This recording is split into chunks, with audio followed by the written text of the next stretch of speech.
copyrighted program created by the Rio Grande Oil Company. Los Angeles Police calling all cars, attention all cars, broadcast 163. Go to 40th Place and Figueroa. Investigate a bank robbery. That's all. Rolls and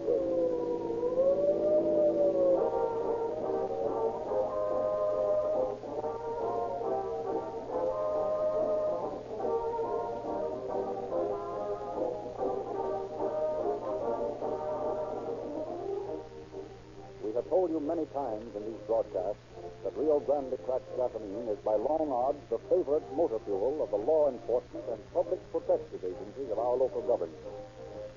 But have you ever stopped to think what this really means? Well, here are the figures for 1936. 3,724,318 gallons of Rio Grande cracked gasoline were used in police cars, fire engines, ambulances, and other emergency equipment. At 15 miles to the gallon, this tremendous quantity would drive your car more than 55 million miles. Around the world, 2,327 times. If you started now and drove 50 miles an hour, 24 hours a day for 127 and a half years, in other words, until the 4th of July in the year 2064, you would still have 19,000 miles to go. Don't you feel that the judgment of the men who show such an overwhelming preference for Rio Grande gasoline is to be respected? Isolated cases might be challenged, but there must be an advantage for you in following the lead of so many. Oakland, Berkeley, Fresno, Santa Barbara, Los Angeles, San Diego, Phoenix, Tucson, Orange County, San Diego County, Maricopa County, and others. This list, you will observe, includes 2 of the 3 largest cities in California and the largest county in Arizona, the law enforcement officers of which protect the lives and property of 1/3 of the people in Arizona. Each of the governmental agencies in this impressive list has specified Rio Grande cracked gasoline exclusively month after month. Why don't you do that this year? Hundreds of thousands of other motorists have found it very much to their advantage. Start in tomorrow. See your Rio Grande independent dealer.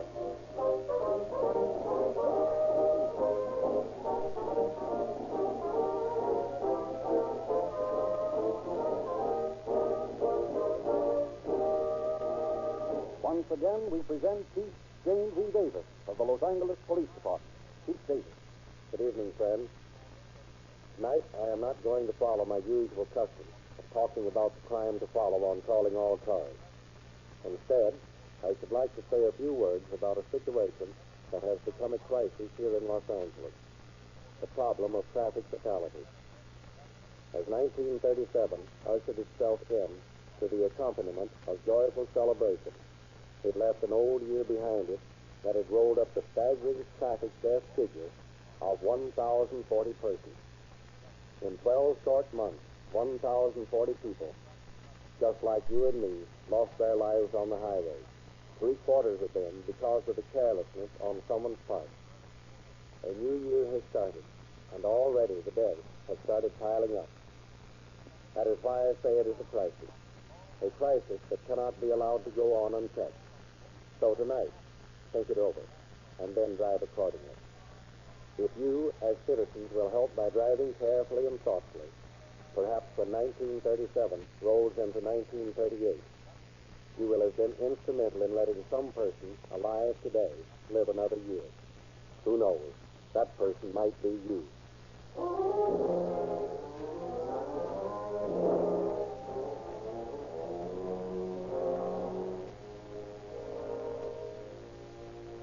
Los Angeles, April 15th, 1929, 2:30 o'clock.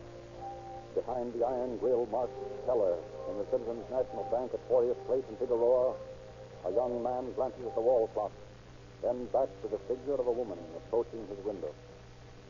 Good afternoon. Good afternoon. I wonder if you'd do me a favor and read this telegram for me. Telegram? Yes, I'd be glad to. Thanks. Oh, but this isn't a telegram. Read it and read it fast.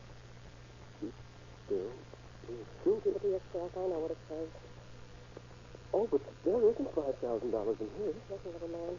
You know what's good for you? Shove those bills across into this bag and make it fast and quiet. All right, I will. Here you are. This is all I've got. Now listen. You read in that note about being covered by 3 guns. If you make a crack to anyone about this for 20 minutes after I walk out of here, it'll be the last thing you ever say. Understand? Yes, I understand. And don't forget it. So long.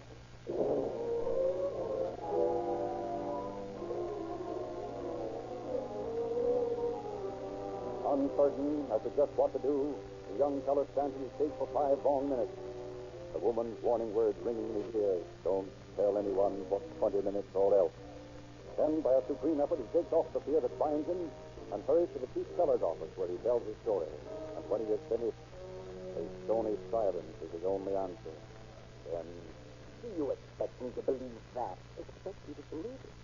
Of course, it's what happened. A woman walked in and asked you for all the money, and you just handed it over and then stood there for 5 minutes before telling anybody. Well, she told me I'd be killed if I moved for 20 minutes. I didn't want that to happen. Oh, no, of course not. And you didn't want anybody to find out about it until your confederate had plenty of time to get away, did you? What are you talking Just about? that. You thought you could get away with this little scheme. You thought everybody would believe your story about a holdup. Well, it won't work. But it's what happened. I don't believe one word of it. And I don't think the manager will either. However, we'll just go up to his office and see. Come along, Mr. Brown.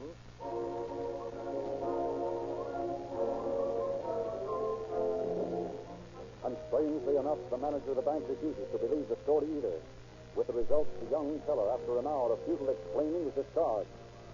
The police, however, after questioning him, fail to find any good reasons to arrest him, and the incident gradually blows over. 5 months go by, during which the now bitter teller buys a small ranch, settles down to a rural life as a country farmer. Then, on the morning of September 4th, 1929, into the office of the Los Angeles burglary detail walks a middle-aged, well-dressed man. Obviously embarrassed, he inquires for the person in charge. Is directed to Lieutenant Eddie Chitwood's desk. Good morning. Are you the gentleman in charge here? At the moment, yes. What can I do for you? Well, there's a matter come up. Well, that is to say, a matter that I don't think really means anything. I see. You see, it's the thing that as a matter of fact, I'd never bother you about if it weren't for my wife. She insists that I report it. Well, go right ahead. What's it all about? I'm not taking up your time? No, not at all. Go right ahead. Well, you see, that is my wife and I, have a young lady living at our house. She's a very nice young lady. Very nice. And I wouldn't want anything to sound as though I were suspicious of her action, but... Say, look here. If it'll help any, whatever you want to tell me will be kept in the strictest confidence. Will that make it easier? Yes, it will. Thank you. You see, this young lady is separated from her husband, and she and her baby are sort of living at our house because we felt sorry for her. My wife is a very sympathetic person. You know how that is. Oh, yes, of course. Well, the thing that caused all this was this girl's husband. He's something of a loafer, works as an extra at the studios occasionally, but never makes any money. Well, he's been coming over to see her every once in a while, and last night he had a lot of money with him. I mean, really, a large amount. Well, naturally, my wife thought it kind of strange, and as a matter of fact, so did I. But it isn't our business, and, well, I resolved for letting it go. But you changed your mind? Yes. Well, that is my wife changed it for me. She feels that you should know about it, and she said that if I wouldn't come down, he would. So I came down. Did this man say where he got all this money? Oh, no. Naturally, we didn't ask him. But I noticed that it was mostly all in $20 bills. That seems rather odd in itself. All 20s, huh? Yes. Well, if you leave your name and address and phone number with me, I'll look into it and let you know. What's this girl's husband's name? Martin. Jim is his first name, I think. Jim, yeah, Martin. And you say he works as an extra occasionally? Yes. He's some friends of his. All right. I'll look into it and let you know. And thanks a lot for coming in. Oh, that's quite all right. Well, good day.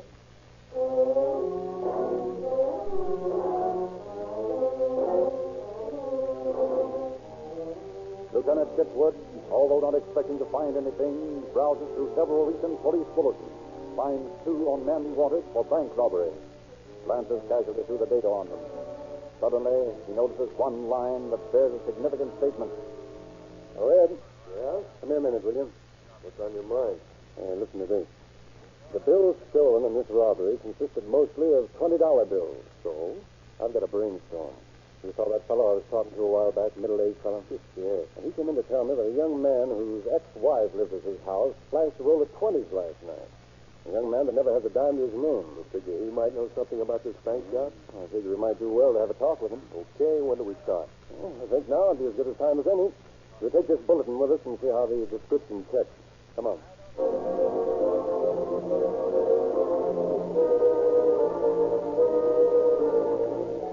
At the address given to him by his earlier visitor, Chipwood and Long find him and his wife at home. From them, the two detectives get a good description of Martin, also of his friends who worked at the studios, also a phone number where Martin lives. A check on the number reveals the address to be that of a residence on Hollywood Boulevard.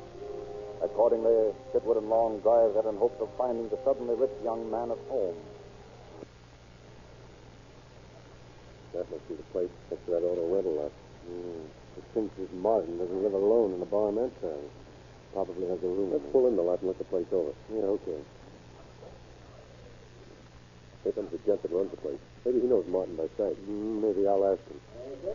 Something I can do for you? We're looking for a fellow that lives around here someplace. Thought maybe you might know him. He used to live in that big house over there. Well, I might know him at that. 4 or 5 young fellows live there. Most of them work at the studios, I think. What was his name? Jones. Joe Jones. Joe Jones? Yeah. No, I don't think that I know anyone by that name. Sort of dark-haired, good-looking young fellow. Well, there's a couple of them has dark hair. Good-looking enough, too, for that matter, but, well, that name doesn't sound familiar. I see. Well, thanks anyway. Well, that's all right. You might go over and ask at the house for yourself. I guess you could find out from them fast enough. Oh, sure, that'd be the thing to do, all right. Come along, Ed. Let's drive around. We could walk over there. I think we better drive over. Okay, if you want to drive over, we will. Only you must be getting lazy or something. Sure, I'm lazy, all right. Let's go. Like you are, we drive.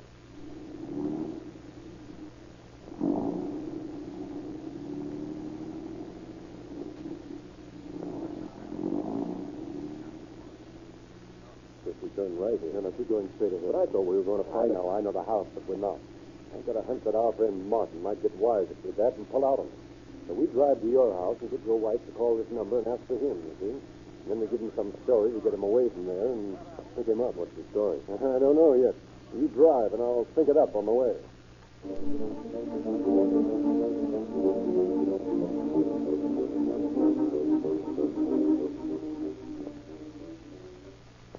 Well, what does this mean?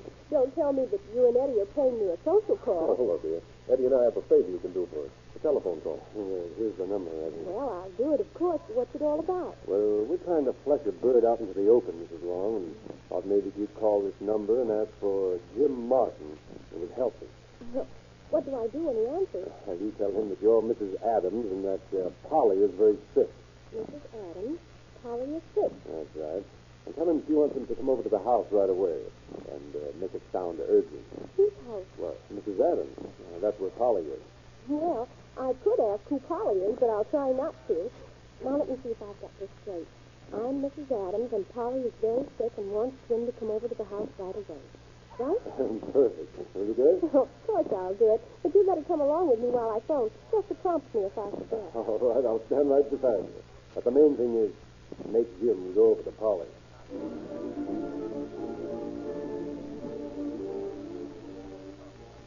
Calling the number, Mrs. Long contacts a man who says he is Jim Martin. Given the message, he sounds at first skeptical, but finally says he'll be over in 15 minutes. Accordingly, Chipwood and Long lose no time driving to the Adams house, where they park their car and make plans. Long agrees to watch from across the street while Chipwood takes a position next to the house from where he can see but is hidden from sight himself. 10 minutes pass. 15 minutes, and no sign of the wanted man. Then suddenly a car pulls up across the street. A tall, dark-haired man steps out, starts across in a straight path for the house. Waiting until he's certain, Chipwood watches. The man crosses the lawn, almost reaches the porch steps. Then, making no noise, he walks up behind him, takes his arm. Hello, Jim. Huh? Say, what the devil is this? Where you headed for, Jim? I was just looking for an address, and my name's not Jim. Not Jim. Jim Martin? No. I never heard of him. What is your name? Smith, Bill Smith. Bill Smith, eh? That's certainly an original name. Bill Smith. Well, that's my name. Okay, Bill. Let you and I take a ride down to the station. I want the boys to get a look at the eighth wonder of the world, the original Bill Smith.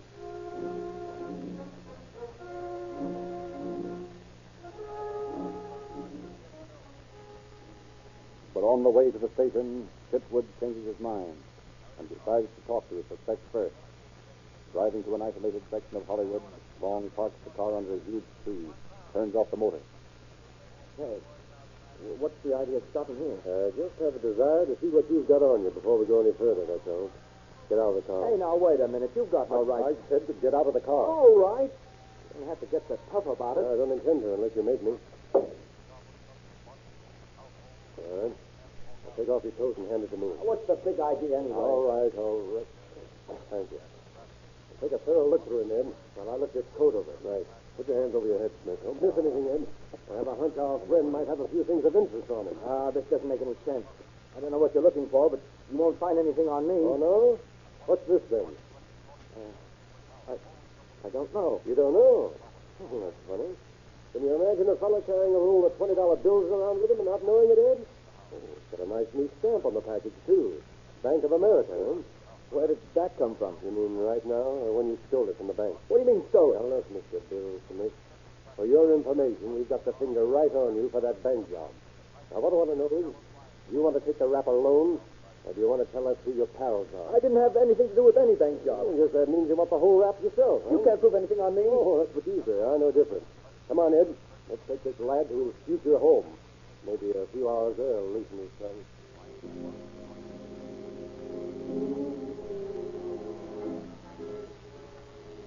But Martin, although practically as good as convicted on the strength of the evidence found on him, refuses to talk anymore. And later, still denying everything, he's placed in jail. From his wallet, the name Bert Hall is taken on a card with a phone number written below it. Acting on a hunch this might be another of the gang, Chitwood and Long check the address, then drive out to a place in the lower Hollywood Hills. But when they arrive there, sudden doubt assails them. Listen, Eddie, something's wrong here. This is a respectable, high-class neighborhood. Look at the houses. Yeah, this place is much too elegant for a crook to hang out. Oh, look over there. A little girl coming out of the house. Yeah. Now, come on. We got the wrong place. Let's go back and check the address again. Okay, it's a cinch that this is the wrong place.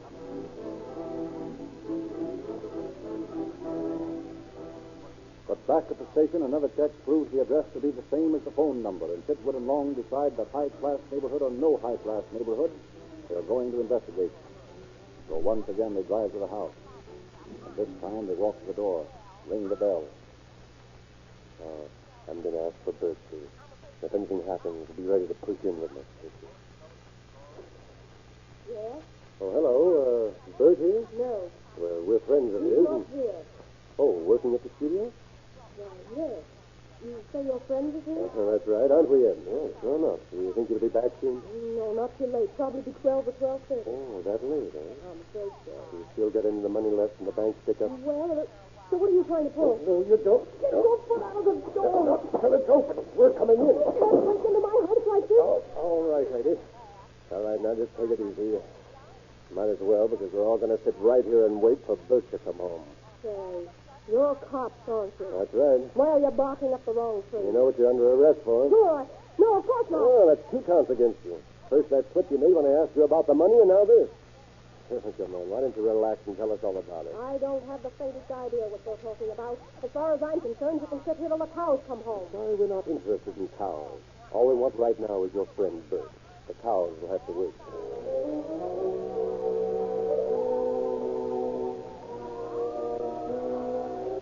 Convinced that they're in the right place, Chitwood and Long settle down to await the missing Bert's arrival. Several hours go by and no sign of him. At 11:45, Long decides to go outside and keep his eye out in case the man might arrive and get wise. Chitwood and the woman sit inside, staring at one another. Suddenly, she grabs her jaw, a look of agony on her face. Oh, What's the matter? oh, my teeth. God bless them every once in a while. Got to hurt like this. Oh, Anything I can do to make it feel better? no. Oh, if I could go into my room and lie on the bed, I could put a cold compress on it. That stops the pain. Oh, I'd lie down here on this couch. No, I want to lie on my own bed. It's more comfortable. You can come in there with me. I can't see what's wrong with it right here on the couch. I want to lie on my own bed. Okay, then, all right. Thanks. It's right in here. Wait a minute. Yes. I don't like the idea. You want to get in there too badly. I think I'll call my partner and see what you're up to. Oh, it's nothing. It's only that my teeth hurt so. Is it? Better not make any fast moves when I open this door. Oh, Ed, come here a minute, fast. What's up? Not just here. Come on in. Keep a close eye on this woman while I look into that bedroom. Something tells me all is not as it should be. Okay, go ahead. I'll watch it. Anything starts, you take care of her, and I'll do the rest, right? There's no one in here. Let's see what's so interesting about this bed. Oh, so this is the answer, huh? These nasty-looking guns. Yeah, they're loaded, too. Well, two more. What's the idea of the arsenal, ladies? Well, you don't feel like talking, huh? Well, I can tell you instead, then. You thought I'd call for that toothache gag and walk in here with you, huh? Then all you had to do was reach under the covers and grab one of these guns and blast me to pieces. Is that right? Yeah, sure. You still don't feel like talking. Oh, I don't blame you. Well, let's see if there's anything else under here. Well, now, isn't this a nice little nest here? What have you found now? A roll of 20s big enough to choke a horse. Well, it just about stitches it, doesn't it? I'd say so. All we got to do now is just sit tight and wait for Bert. And won't he be surprised when he gets there?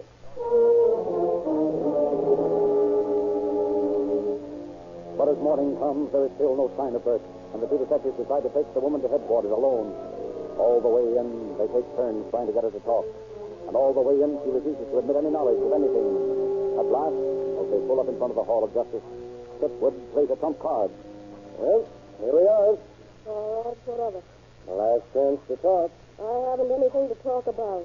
Oh, that's sure funny. Martin had plenty to say. Martin? Why, sure. We've had him here since yesterday.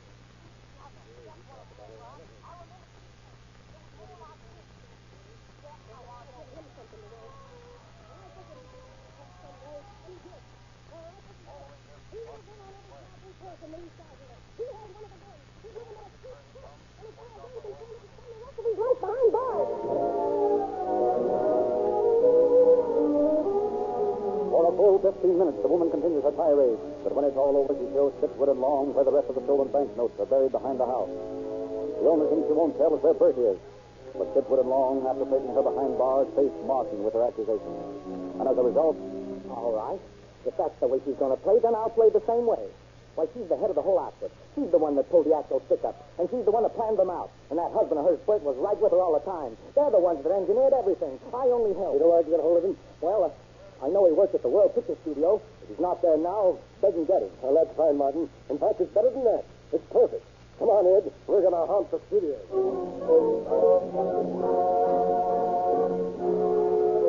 Rushing out to the World Pictures lot, Chipwood and Long look up the casting director, who proves to be an old friend of Chipwood, and explain their mission. At first, the director refuses to believe that a bank robber could be working for him.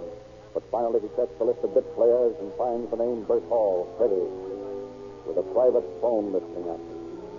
Under Chipwood's instruction, he calls the number, informs the man who answers to have Hall come to the studio for retakes at once. Then they settle down to wait. And for once, their wait is a short one. And an hour after the call, a well-built, dark man walks in, places his elbows on the counter, and leans through the little window marked casting, inquires if Bert Hall was called for retake. Silently, Chipwood edges up behind him, reaches around his arms, and snaps a pair of handcuffs on his wrist. Hey, what is this? Some sort of a gag? Well, not that you've noticed, sir. You surprised? Well, naturally. What's it all about? Well, you don't look very surprised. In fact, you look as though you'd been sort of expecting something like this. Well, I haven't. I don't know what you're trying to pull, but it's no go. All right, Bill, let's stop stalling around. We've got your wife. We've got your friend Martin, and they both talk and talk plenty. Now, what do you say about that? And what would you say? And if I were you, I don't know. I'll say this, though. You're certainly pretty much of a heel. What do you mean, heel? Letting your wife hold up those banks all by herself, why, you ought to be ashamed of yourself. Listen, Flatfoot. I didn't let her do those jobs alone. I was right there with a gun all the time. I don't believe it. Yeah, well, I can prove it. I was there on every job, and I was right in the bank when she pulled her act. Now, what do you think of that? And I think you've just fixed yourself up for good, Bert. What do you mean? I thought if I hurt your ego a little, you'd talk. I never saw a punk like you that wouldn't start boasting given a chance. But this time, you've boasted your way right smack into San Quentin. Come on, let's join the party.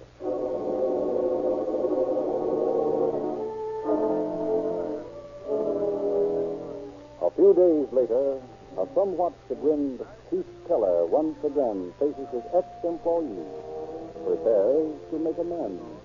Well, young man, it's good to see you again. Thank you, sir. You know, of course, why I sent for you, sir. Yes, sir. I guess so, sir. Naturally, when I saw by the papers that the police had found the criminals who robbed the bank, I realized that perhaps we've been a little hasty about you. Thank you, sir. A little hasty, but I have good news for you. I want to offer you your old job back. Well, thank you, sir, but you see, I don't want it. You don't want it? No, sir. You see, if I hadn't been fired, I might never have known what a farm was like. But, well, I was fired, and now, well, sir, I don't ever want to leave my farm. I don't want to work in a bank again as long as I live.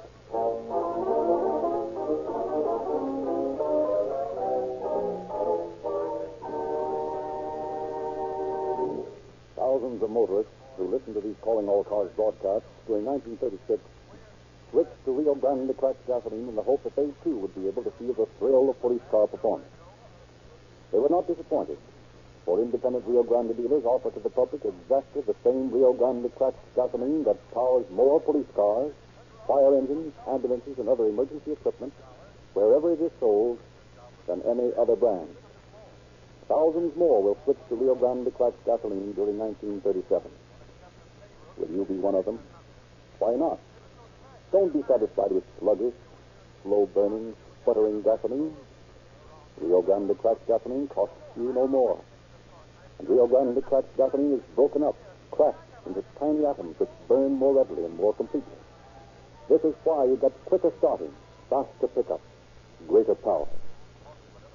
Your independent Rio Grande dealer also offers you the best motor oils you can buy. No wax, no petroleum jelly, no impurities in Sinclair, Pennsylvania, and Sinclair Opaline motor oil. So free-flowing and heat-resisting, you can use the same grade summer and winter. Sinclair for safety. And have you seen the latest copy of Calling All Cars News? Your independent Rio Grande dealer will be glad to give you a copy free. Brighter and easier this year than ever before. Exclusive Screen Star news, thrilling detective stories, many photographs, and illustrated features. Get your copy tomorrow.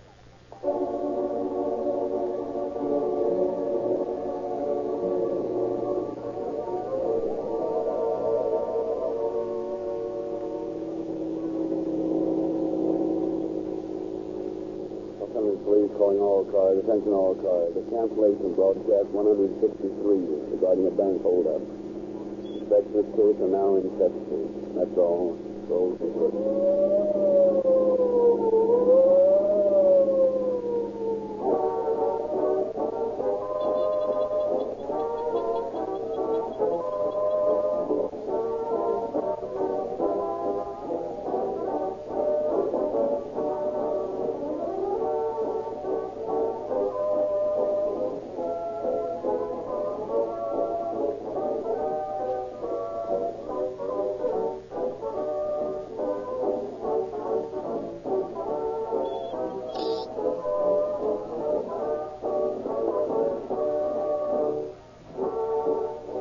Your narrator, Frederick Lindsley, bidding you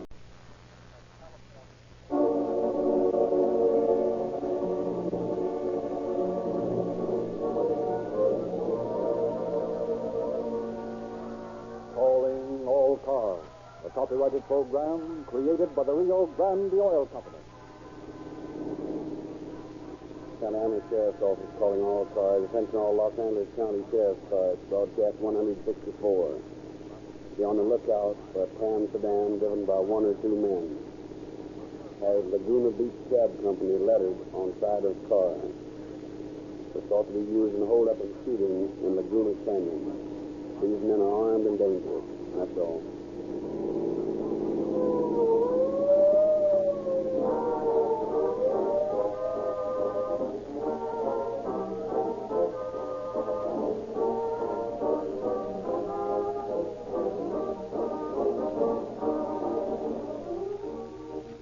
Larger and larger grows the roll call of cities and counties using Rio Grande cracked gasoline exclusively. At this time, we proudly salute three new cities. Pasadena, the fishing center of culture and wealth. Phoenix, capital and metropolis of the great state of Arizona. Marysville, of the fabulous, famous Mother Lode country.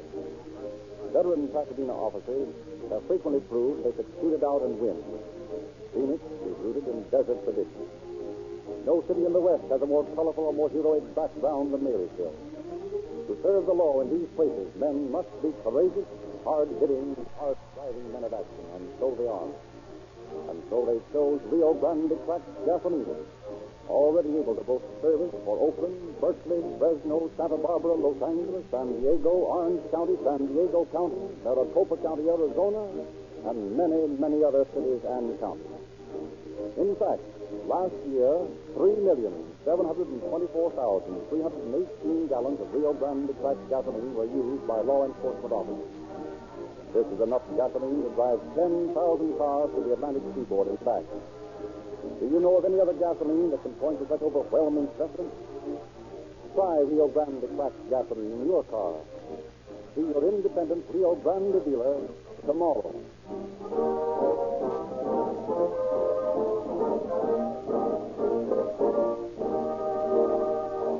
Tonight, we take pleasure in presenting Deputy Sheriff Jim Workman of the Santa Ana Sheriff's Office. Deputy Workman. Good evening. Tonight's Calling All Cars is an excellent example of the futility of crime used as a means of getting some easy money. The boys implicated in this case were both under 20 years of age. They had no real reason for turning to a criminal career other than that of being too lazy to take on the responsibilities of an honest job. Theirs was no kind of passion. No sudden, uncontrollable emotion made them lose their heads. It was an act of sheer brutality, of almost unbelievable cruelty. Our office, in cooperation with the authorities of Laguna Beach, Huntington Beach, and others up and down the coast, made every effort to apprehend these youths as soon as the report came in. And we did. One within 24 hours of the crime, and the other a few days later. How this was done will be related now in the following dramatization.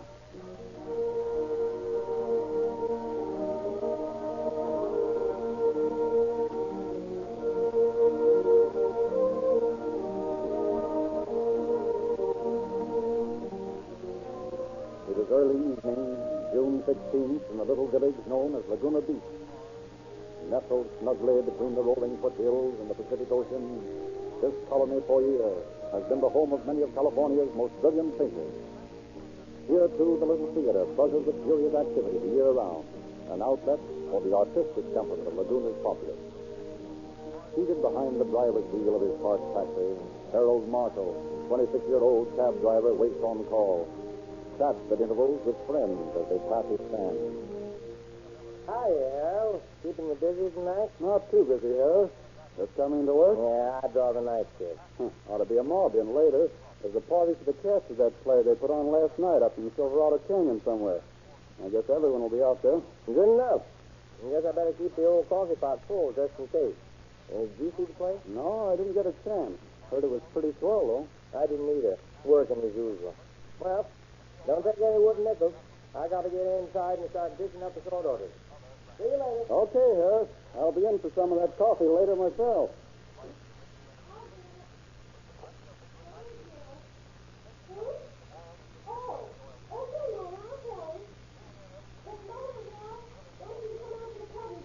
Okay, thanks.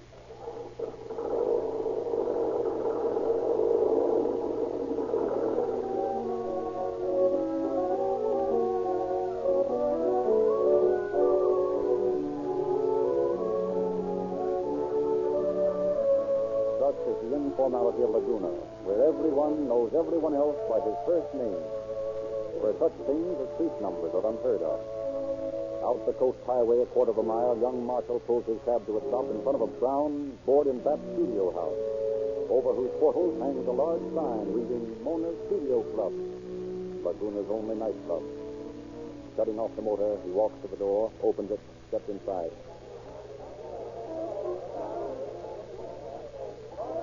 Hello, Bud. Are you taking Mother downtown? Sure will, Mona. Hello, Johnny. Bud, hi. Couldn't be better. Place looks kind of deserted tonight. It's that party up the canyon. This town isn't big enough for two parties the same night. Oh, don't worry. They'll all be in here later. Oh, I'm not worrying. Not this one. Mother ready, Mona? In a minute, Bud. Okay, I'll be outside. All right. I'll send her out. Hey, Bud. This is the fellow I was looking for. How do you get to Silverado Canyon Drive from here? You going to the party too, Dean? I wouldn't miss it.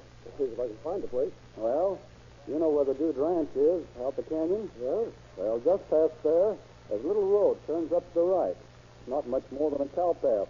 Room enough for about 1.5 cars at a time. Sounds swell. You can make it all right, though. Once you get on the road, just follow your nose, and suddenly you're there. Now, I gotta go now. Here's Mona's mother. Okay, Bud. Thanks a million. Maybe I'll see you up there later. Okay, I'll see you later,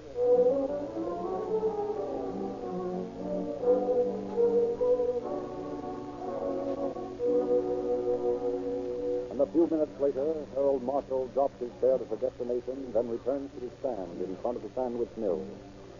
As he's about to turn off the motor, two men approach the cab. Not recognizing either of them, he decides they must be out-of-towners looking for a ride. After a moment's hesitation, one of them speaks. Your cab for hire? Sure is. Okay. Want to go for a ride? All right. Hop in. Now, where to? I'll just drive out the canyon away. I'm not just sure of the address. You going to the cast party? No. No, we're just going out the canyon away. We'll tell you when it stops. Okay.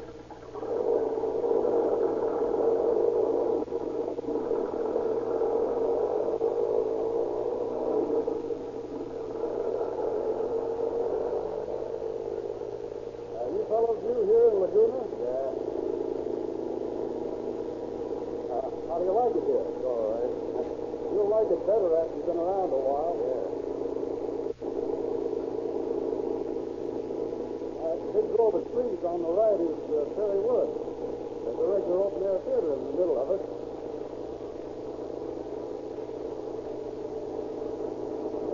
If you need the name of the place you want to go, I might know where they are. I'll tell you when to stop. Okay.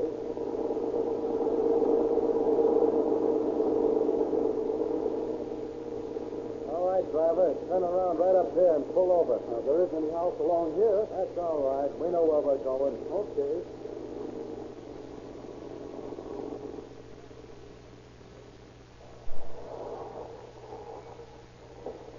Sure, a funny place to want to stop. Yeah. Turn off your motor. Why? Turn off your motor. Hey, wait a minute. What is this? Let him have it. No, don't do that. Oh. You hit him pretty hard, Joe. Yeah. Come on. Let's see what he has on him. Give me a hand dragging him out. Yeah, okay. Hey, here's an out. Lay off of me, will you? Stand back, folks. What are you going to do? Oh. Don't shoot me more, please. Take it back. Come on, folks. Oh. Drag him out here. Yeah, okay. Take it easy, will you? Hey, not that way, not that way. Pull him out this side. We'll be hidden by the car. Yeah. That's got it. See what he's got on him. Please, take it easy, please. Right back. Come on, hurry up, Jerry. Somebody's liable to come along here and see us. I got it. Not much, but better than nothing. Come on, let's beat it. Hey, wait a minute. Don't leave me here. I believe in you. Please, awful. Come on, Jerry. Take me back to town with you. Leave me where I can get the doctor, will you? If you said. What do you think we ought to do? I don't know. If we leave him here, he's sure to bump off. Better be murder if we were caught. Yeah. Well, maybe we better dump him back near town. Please. What if somebody sees us with him in the back? What do we do then? I don't know. What to shoot him for? Don't ask questions. Can't stand here all night gabbing. What'll we do? Leave him here? Hey, look. There's a hut on the roof. See us. We better beat it. No, quick. Take this guy's hat and pull it down over your head. Got it. Now get in the seat there and look as though you're waiting for somebody. What are you going to do? Lie down here and keep this guy from squawking. Get in the cab. Okay.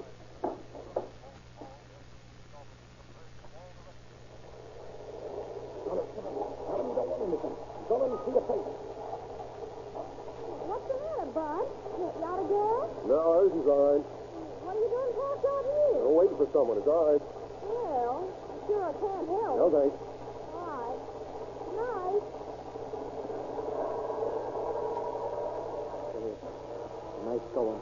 We got to get out of here. That was too close for me. Okay. I'll take this guy with us and dump him later. That's all right by me, only let's do something. Come here. Give me a lift. Now walk real quick. We're going to take a breath. Yeah, we'll take us somewhere. Come on. Break up. I've got it. You drive that towards town. I'll stay here in the back seat. Okay.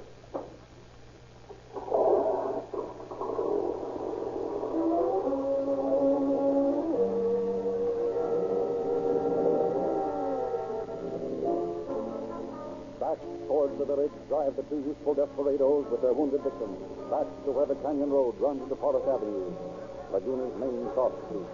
Past pedestrians who know marshal by sight, they drive right to the corner of Forest and Coast Boulevard, where they swing the cab in behind the sandwich mill in the little parking lot. All right, get out. Hey, come on, help you. Get moving, folks. Back up the canyon way.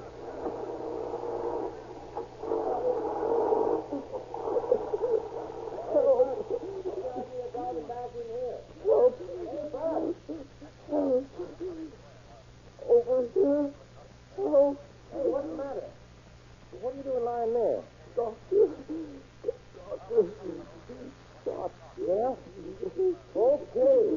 Hold it, fella. I'll get it, Doc. I'll get him over here in a jiffy. Hey, Allison, somebody shot Bud Martin. He's over in the mouth. Get us out.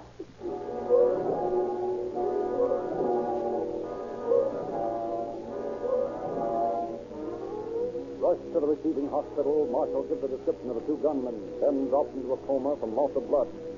An ambulance is called, and after a preliminary examination of his wounds, which show both bullets were lodged in his spine, he is taken to St. Joseph's Hospital in Santa Ana for an immediate operation. Meanwhile, the Santa Ana Sheriff's Office is notified of the shooting, and a blockade is made to the three main arteries leading out of town in hopes of catching the suspect. A description of the cab, as well as the two boys, is phoned to all substations, which is ordered to apprehend and hold if found. Laguna is bottled up from the east, the north, the south by road, the west by ocean, and 5 miles up the canyon.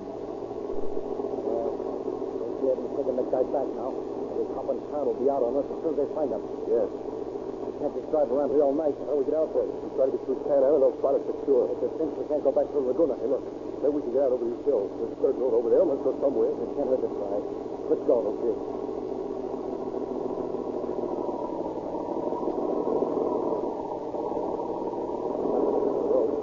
Can't be used very often. Yeah, but ain't dead end. Hey, folks, look ahead there. Right. Oh, my car, and it's coming down this road. Turn around, let's beat it. I can't. There's not room enough. Hey, look, the car's pulled across the road. Maybe it's a car. How could it be? They haven't had time to get up here yet. They might have been up here all the time. Well, what do we do? Stop, I guess. The guy on the road, they're waving at us. Okay. Customers think I'm going to blast them. Hey, how do you get yourself right at Canyon Place, you know? No. Oh, I thought you was Bud Marshall. Looked like your cab. Well, it's not. Okay, but you don't know how you get I up told you Silver- no. Okay. Hey, thanks anyhow. No soap, Benny. This guy don't know either. Just we're out of Some get pulled out of the way. Get moving. Okay. We'll go up a ways and turn around. I don't like this road. Hey, clear now. Let's go then. Okay.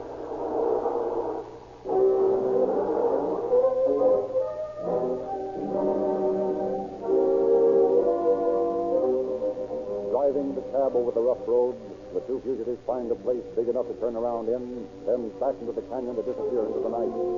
And in the meantime, Freddie Violet, the inquisitive youth of a few moments before, and his companion decide to give up their search for the party and return to Laguna. And there they meet with a scene of unusual activity. Gathered in front of the taxi stand are a group of people. Parked shelter-skelter, 2 Laguna police cars and a sheriff's car indicate that something has happened. Inquisitive again, Violet edges his way into the circle of faces. Asks, what's up? Hey, what's all this happening, eh? Bud Marshall's out held up in cops. What? Hey, that's terrible. Where is he? They took him to Santa Ana. Got to operate on him. Did they get the guy that did it? There was 2 of them. Took Bud's cab to escape him. Well, say, if that doesn't... Huh? They took Bud's cab? Yeah. Benny. Hey, Benny. Did you hear that? They took Bud's cab. Well, what's so amazing about that? Gosh, I saw him. You what? I saw him. Talked to him. I was supposed to could have touched him. What are you talking about? Hey, Jack. Yeah? Hey, listen. listen. About 15 minutes ago, I was up at Silverado Canyon trying to find a party, and I saw Bud's cab driving around. You sure it was his cab? Sure, I'm sure, and there was two fellers in it. I asked them where Silverado Place was, and one of them said he didn't know him. They drove off. That was only 15 minutes ago? Yeah? Yeah, Allison. Yeah? Tell the boys we're going up the canyon. I've got a lead as to where those guys are.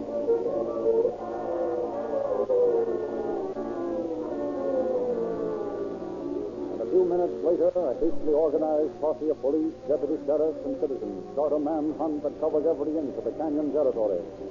All night, the search continues through thick mountain brush. But as the first rays of the morning sun announce a new day, the weary members of the posse admit defeat and return to their homes. It is apparent to all that the vicious gunmen have made good their escape.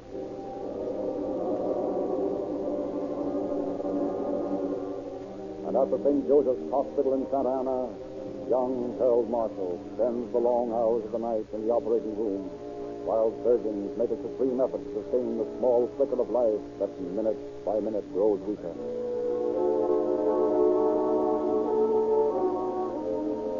Then, late the following afternoon in the service station at Huntington Beach, 15 miles north of Laguna. Hello, young fellow. Something I can do for you? I just thought I'd get a drink of water if it's all right. It's kind of hot walking. Sure thing. Help yourself. Thanks. Wish I could bring a little business with you. I don't think there's been 10 cars in here since I opened up this morning. They'd make $1 million that way. Yeah, I guess you're right. And I'll bet that out of those 10 cars, at least 5 of them wanted water, tires checked, and directions as how to get somewhere, and nothing else. From Laguna? Laguna? Yeah, down the highway there. Oh, I know where it is. You used to live there. Don't remember any Laguna ticks coming in today, though. I thought maybe you'd heard how that fellow that got shot down there last night was getting along. Oh, you mean Bud Marshall? I guess so. Cab driver? Yeah. I read about it in the paper this morning. Pretty tough on him. Yeah, he's still alive, isn't he? Was when I read about it. Paper said he was awful low. Gosh. What's the matter? You know him? Huh? No, I don't know him. I just thought maybe he was a close friend of yours the way you sounded. No, I never heard of him before. I was just thinking, well, guess I'll blow. Thanks a lot. It's yours. It's all right. I've heard a lot of street questions as that kid takes the truth. They've got in a hurry to go all of a sudden. Think someone was after it. Hey, wait a minute. There was a couple of kids that did that job in Laguna. Hello, operator. Get to the police station, quick. Yeah, and make it fast, will you?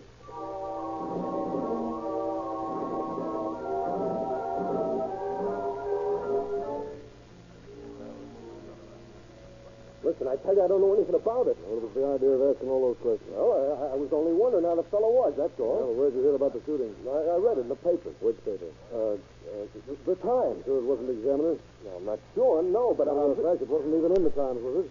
Well, I guess maybe it was the Examiner. I guess maybe we'd better take a ride to Santa Ana and see what else you know. I have an idea it's plenty.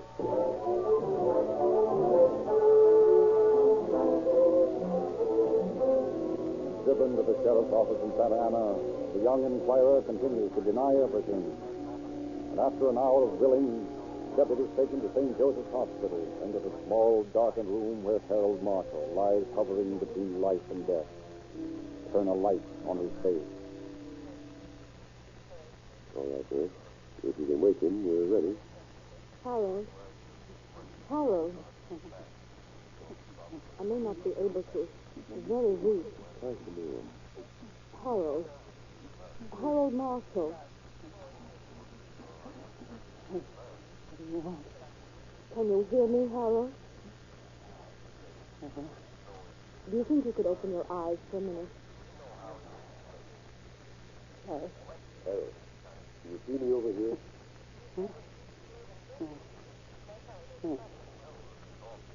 I can see. Hey. That's one of the fellows. That's the one. That's all, nurse. Thanks. Come on, you. Well, what do you say now, young fella? Come on, let's not kid each other anymore. No go. Well, how about it then? Can you tell us all about it? It's no. Let's go somewhere. I don't like this place. It looks too kind of... Okay, kid. We'll go back to the station. And when we get there, you'll tell? Poor Philly. Let's get out of here.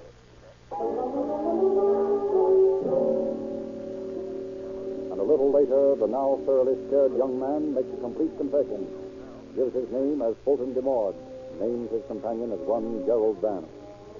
But when asked where his crime mate is, he claims he has no idea. Swears that he hasn't seen him since they separated the night of the shooting. And despite continued grilling, he sticks to his story, finally convinces the sheriff that it's the truth. Then, just as the questioning is ending, DeMord unwittingly gives a hot lead. That's all I can tell you, Sheriff.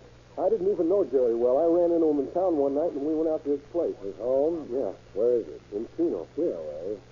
Come on, boys. We're taking a ride to Chino, and DeMord here is going to show us where Vance lives. Hey, wait a minute. I don't want to do that. Save it. What you want to do is your business. But what you're going to do is a very different thing. Come on.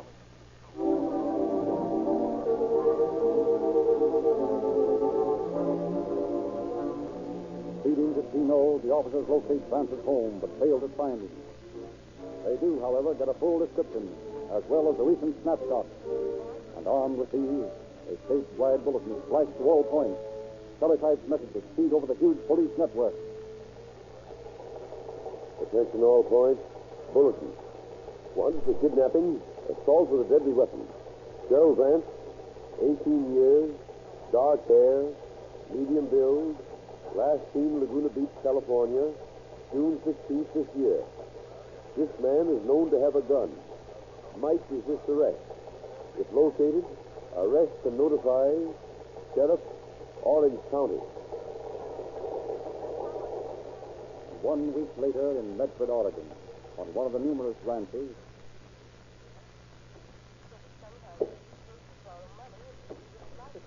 Hey, come, son. Okay, I guess. It's a good jumper for you, young fella. Yeah. Yeah, looks kind of hot, though. Yeah. That's still funny, me looking hot. I suppose maybe I should wear an overcoat while I chop this wood. The sun trying to set a new record for being hot. Ah, take it easy, son. Didn't get sore just because I rib you a little. I don't mean nothing by it. Well, we'll save it then. This isn't my idea of having a good time, just chopping wood. You don't help it anyway standing around gabbing.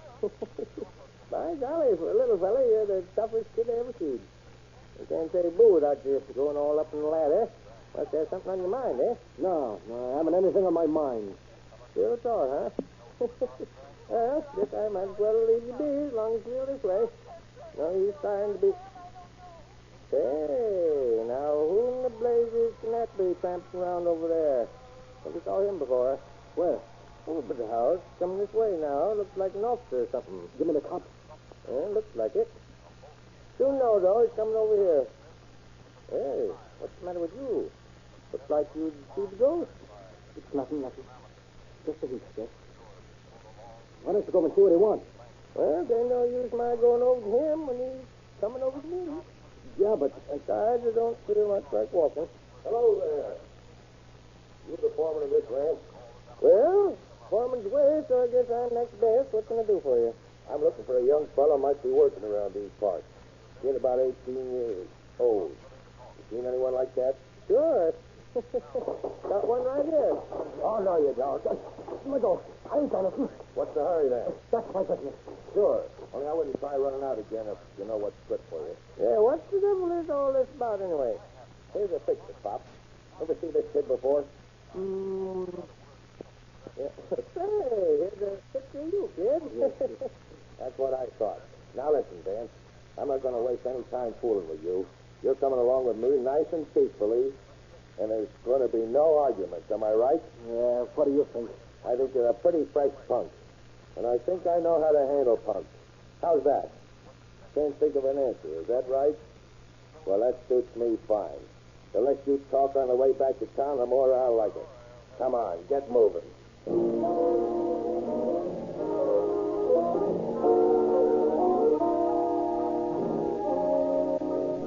Notified by teletype of the arrest, Orange County officers speed to Medford, bring the suspect back to Santa Ana. And there they hurled question after question at him, receiving as replies a stony silence. So once again, young Marshall is waked out of his coma, and once again he looks for an instant at the face framed in brilliant light, then names the boy as the other gunman, names him as the one who actually shot him. And a little later, with this positive identification completed, Vance and DeMort are brought together for the first time since the shooting, stand side by side as the sheriff talks to them. Well, boys, the game's up. You're right on a well-known spot, and you know it, don't you? Yes, You're pretty young to start living in San Quentin. San Quentin? Sure, that's where they send people who do what you did. But they can't send us up there. They can't do it. Sorry, young fella. You're the one who made it this way, you know. Maybe if you'd have thought a little more before you pulled this job, things would be different. But you shot a man and thought you could get out of it scot-free. But now you know different. But you're lucky in one way, though. There's a pretty good chance that your victim will pull through. And if he does, at least you won't have murder on your hands. What is he smoking? And it's going to be just too bad for both of you. Right. Even if he doesn't bump, as you put it, the doctor says he'll never walk again. Those slugs you pumped into him have severed his spine. Right. Not a very pretty thought to have to live with, is it, boys? I didn't think about that one, I didn't. Why'd you do it, Jerry? It all looks so simple then, and now I can't do it. I don't want to go to jail. Please, Sheriff, if I promise to go straight, if I promise on my word of honor, anything, I'm sorry, Jerry. It's too late for that now. You might just as well make up your mind to take a jolt, because there's no way out. That's the law.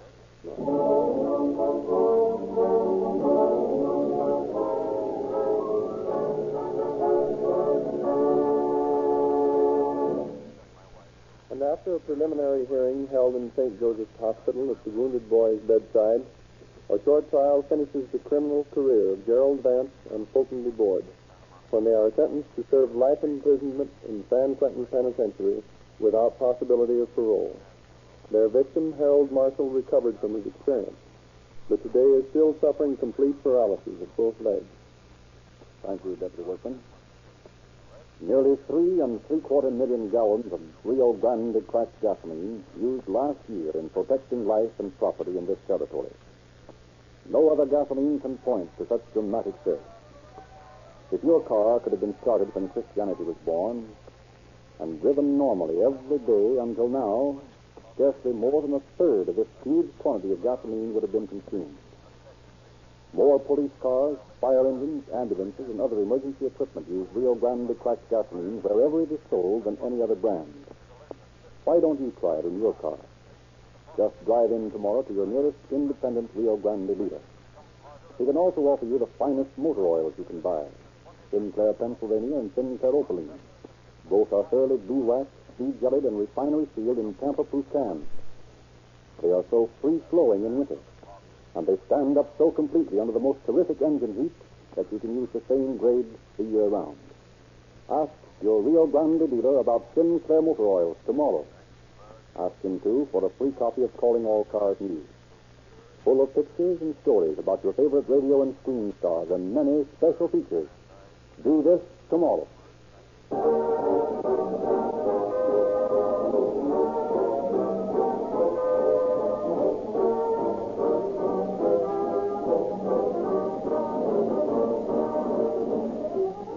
This is your narrator, Frederick Lindsley, bidding you good night for the Rio Grande Oil Company.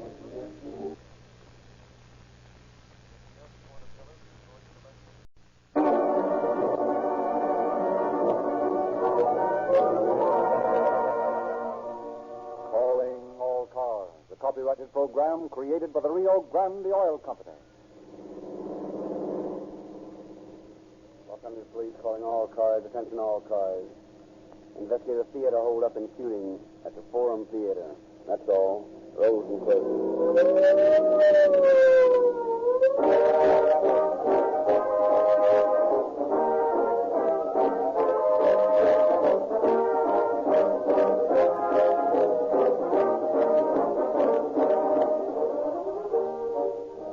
If you sometimes have popcorn at your home, you know that a considerable quantity of any ordinary inferior grade of corn fails to pop.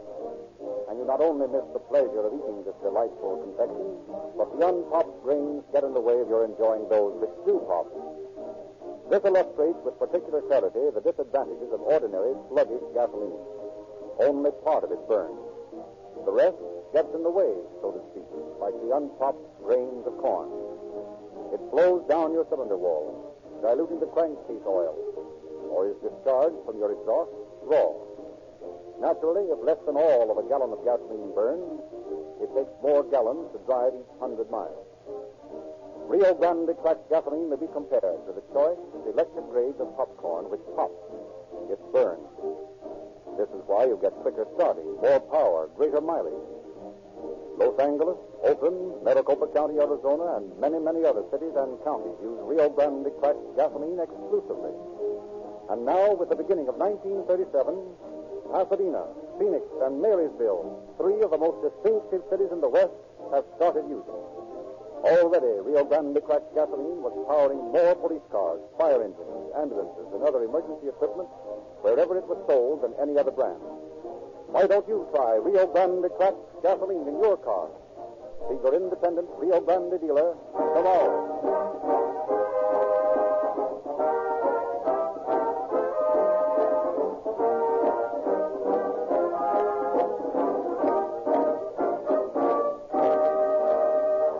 Once again, we present Deputy Chief H.S. Seeger of the Los Angeles Police Department.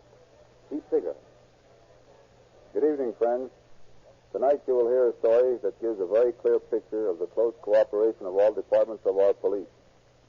The fine detective work done by officers assigned to the case made it possible to lay a trap that proved fatal for the criminals sought by them. With nothing more than a vague description of one man and an equally vague description of the car thought to be driven by him, detectives under the supervision of Captain McCaleb, in charge of the Wilshire Division, followed endless leads and eventually reached their objectives.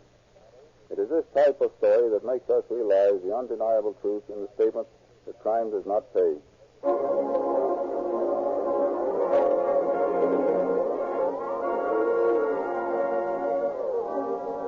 November 1933.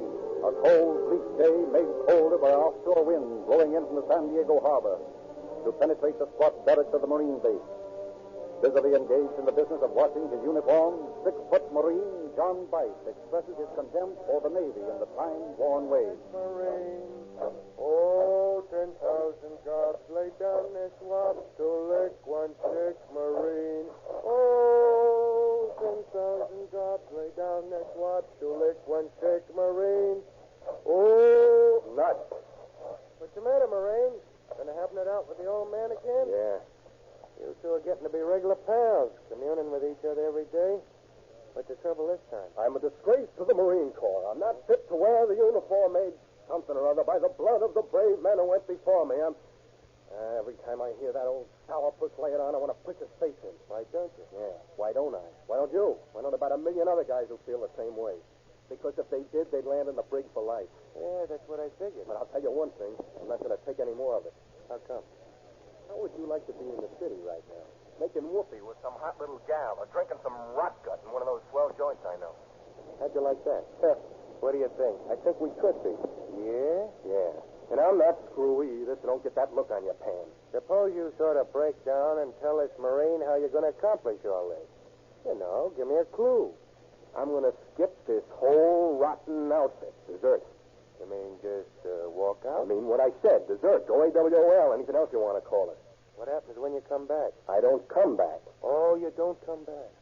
That is, unless an MP gets a load of you wandering around, picks you up. You'll come back then. Listen, I'm not in the mood to sit here and argue with you. I say I'm getting out, and I say I won't be back. If you don't want to come with me, you don't have to. Oh, I'll come with you, all right. Meant to all the time. I just like to hear you get sore. It pleases me.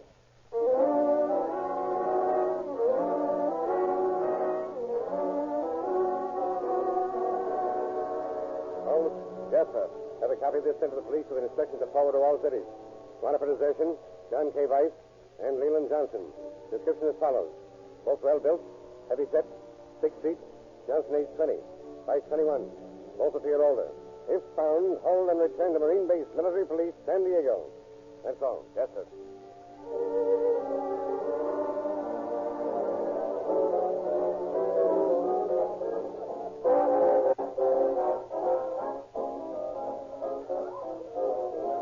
Johnny. Now what do you think? This better than messing around that lousy marine base? Yeah, this is plenty all right. Now all we got to do is find some babes. We want to have a little sport. We're off to the races. And from the looks of this place, we won't have any trouble along those lines. How's the dough holding out? Well, I got over half my pay right here in the old pants pocket. Okay, sonny boy. Let's have a couple and get underway. It begins to look like a swell cruise.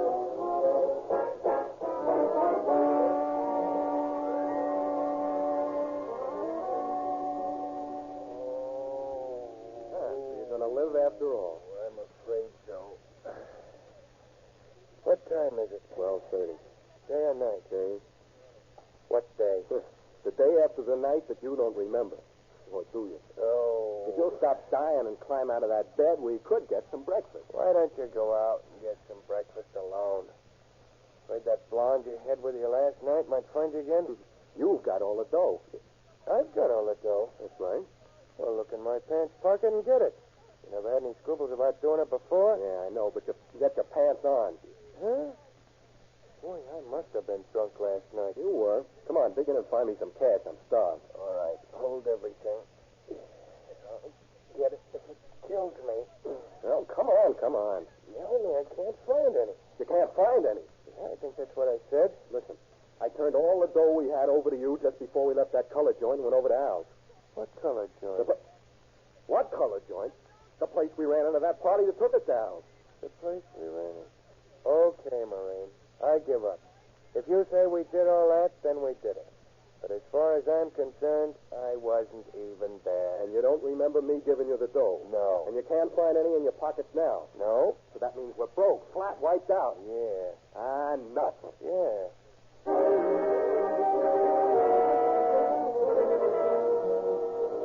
So, without any money between them, Johnson and Price, the Playboy Marines, find themselves facing an unpleasant situation. That of either getting jobs and taking a chance of being recognized as deserters, or returning to the Marine base and taking a severe punishment. They manage, however, to stall off the crisis for the remaining hours of the day, and that night Johnson keeps a date with a theater ticket sales girl made the night before.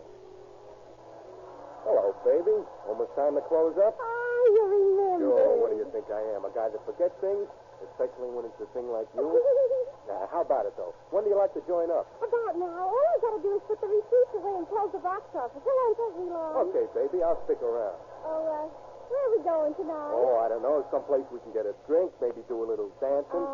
You know what I'd like? No, what? To go out in one of those canoes at the lake. To go out... Okay, you're on. Oh, I forgot. A kind of funny thing happened tonight. I lost my wallet. Oh, did you have any money in it? Yeah, everything I had with me. I got more at home, of course, but, well, I didn't want to be late to you, so I thought I could borrow some from you. Just till tomorrow. Oh, sure. That's all right. I guess I can trust you. Yeah, you can trust me. About money, I mean. Well, come on, baby. Stick that dough away or whatever you do with it and let's get on our way. Okay. Hey, you sure got a nice wad there. All that just from the show tonight? Just a late show. A guy could get a long ways on that much dough. Yeah, long ways. Well, I'll take this dough back to the safe in the manager's office and be right back with you. Okay. I could go a long ways on that dough. Just right there. It's ready for some guy to get.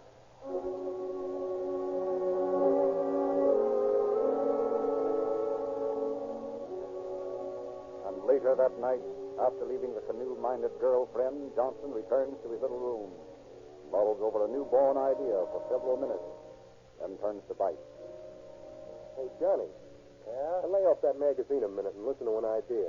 Yeah, only wait a minute while I finish this story. Now, you can finish it later. I got to talk to you now. Okay.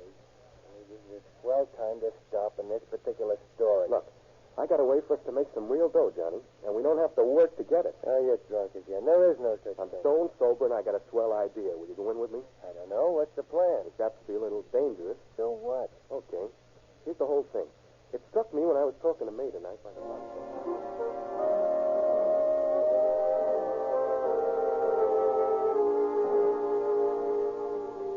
November 10th, 10:05 at night, in front of the cashier's window at a small San Diego neighborhood theater. What time's the second show over? 10:30. In 25 minutes. Well, that's fine. Now, listen, sister. Take this money bag and shove every bit of dough you got into it and don't let a peep out of you. I'll blast you with this gun, you understand? Yes, sir. Well, don't make any funny moves either if you want to stay healthy. Oh, I won't. Okay. Is that all you got? Yes. Okay, sister. Shove it back to me and sit tight for 10 minutes, and I mean it.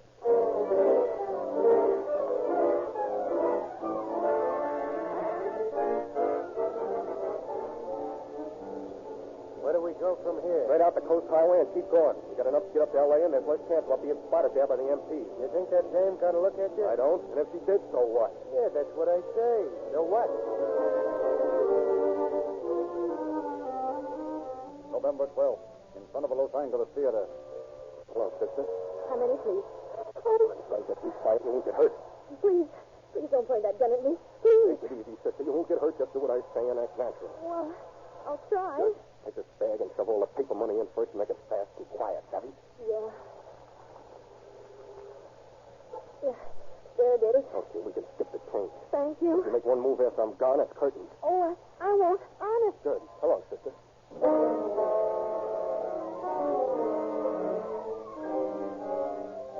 In 1 week, 12 theaters lose their night's receipts to the fast-moving Marines.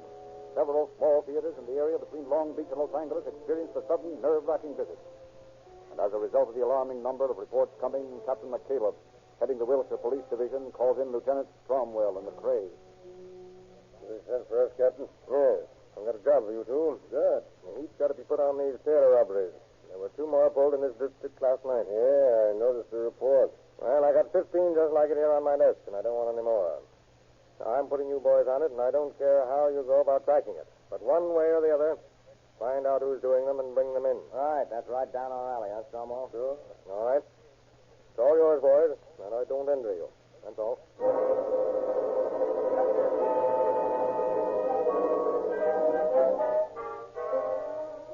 Hoping to get a description of the wanted men, Cromwell and McCrae lose no time in driving to the theaters mentioned in the robbery report, interrogating the cashiers. He had a cap on, so I couldn't see much of his face, but I think if I ever saw him again, I'd know him, and he was just well. He kept calling me sister. He made me so mad I'd like to have slapped him one. Only I didn't dare on account he had a gun in my face the whole time. Yes, I got a very good look at him. He was pretty tall, heavy set, and he wore a gray overcoat. He had a gray cap on, but it fell off when he bumped against the window trying to get the sack out. I'd know him if I ever saw him again. Well, did you notice anyone else waiting for him? A car or another man? Yes, sir. When he left, he ran out and jumped in a car that was parked at the curb. It was an Oldsmobile, I think. An Oldsmobile coat. Sort of gray-colored. Did you see who was driving it? Oh, man, that's about all I was able to notice. Yeah, well, thanks a lot, miss. Come on, Mac. We'll get a flash on that car and see if we can pick them up right away.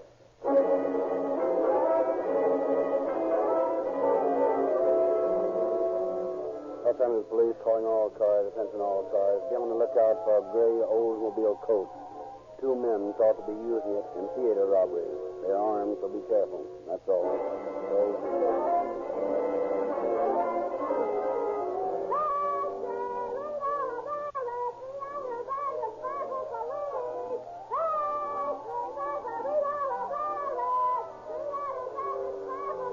Hey, give me one of those, kid. Yes, sir. What do you say? Here, keep the change. Thanks, mister.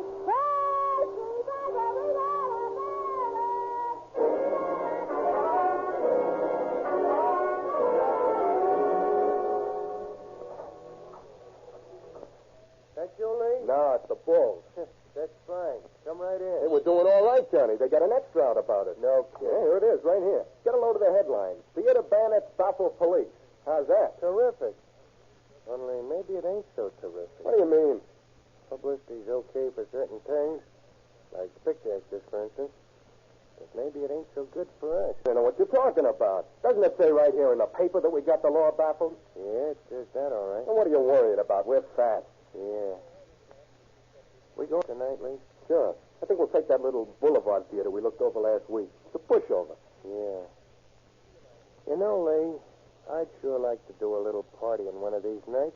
We ain't been anywhere for weeks. There'll be plenty of time for that later. Right now, we got things to do, dough to make. I know. Only I was thinking. Before, we didn't have any dough, but we had fun. And now we got dough and never do nothing. Say, you're not backing down on me, are you? What? Me backing down? I should say Because not. if I thought you would... Listen, Lee, I'm sorry I even mentioned anything. Let's drop the whole thing, huh? Okay. Only any time you want to walk out, well, I'm not stopping you. You know that? Sure, I know it, Lee. But I wouldn't walk out on you. Honest. Good. Get on your clothes and let's go look that theater over. We got to figure a spot for you to park at. No more waiting in front. It's getting too hot. Yeah, maybe you're right at that. I'll be with you in a second, as soon as I get the lather off my face and pile into some dust.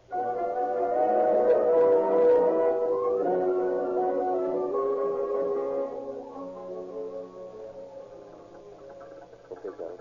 Remember what to do if anything starts. Yeah, I get it. I'll be back in a minute. Keep it running. Good luck. Yeah.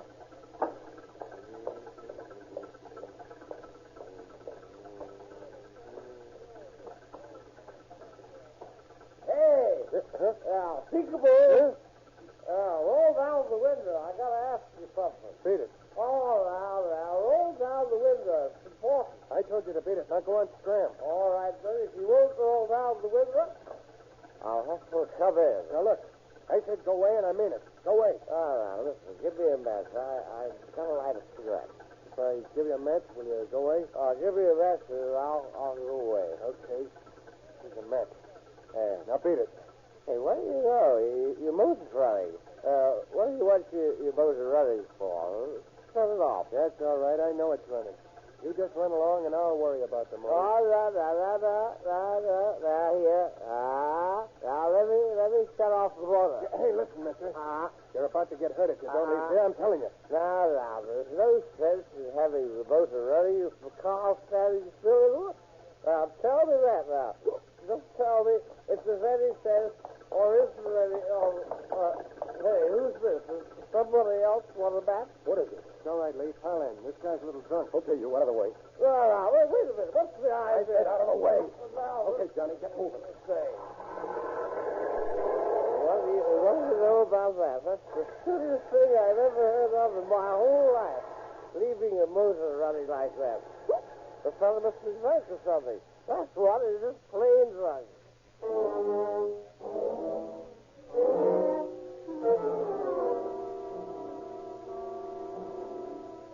And in the Wilshire Division Police Station. I'll get it. Where's the police station? Hey, this is the manager of the Boulevard Theater. I've just been robbed. Yeah? Well, hold everything and I'll get out there right away. Oh, did you get a description of the bandit? I think the girl did, but you have to talk to her. She's scared she won't open her eyes. All right. We'll be out in 5 minutes.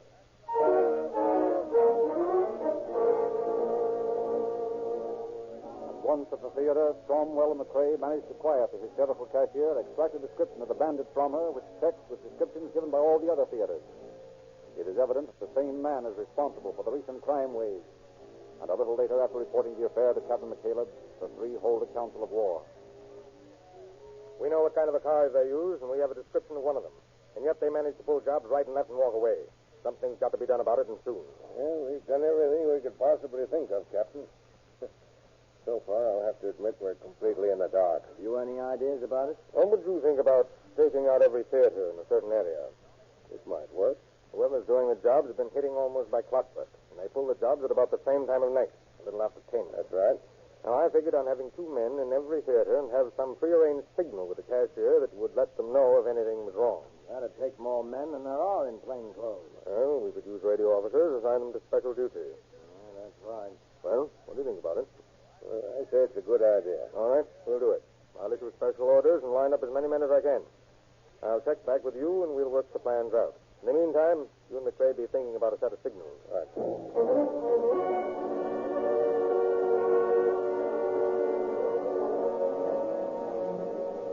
And 2 nights later, with plans completed, 40 plainclothes men paired off into teams, stake out in 20 Los Angeles theaters with orders to shoot if necessary to capture the bandit. And in radio cars cruising all through the district, policemen keep a sharp ear tuned to their receiving sets, ready to speed to any location the minute a call comes in that the suspect has been seen.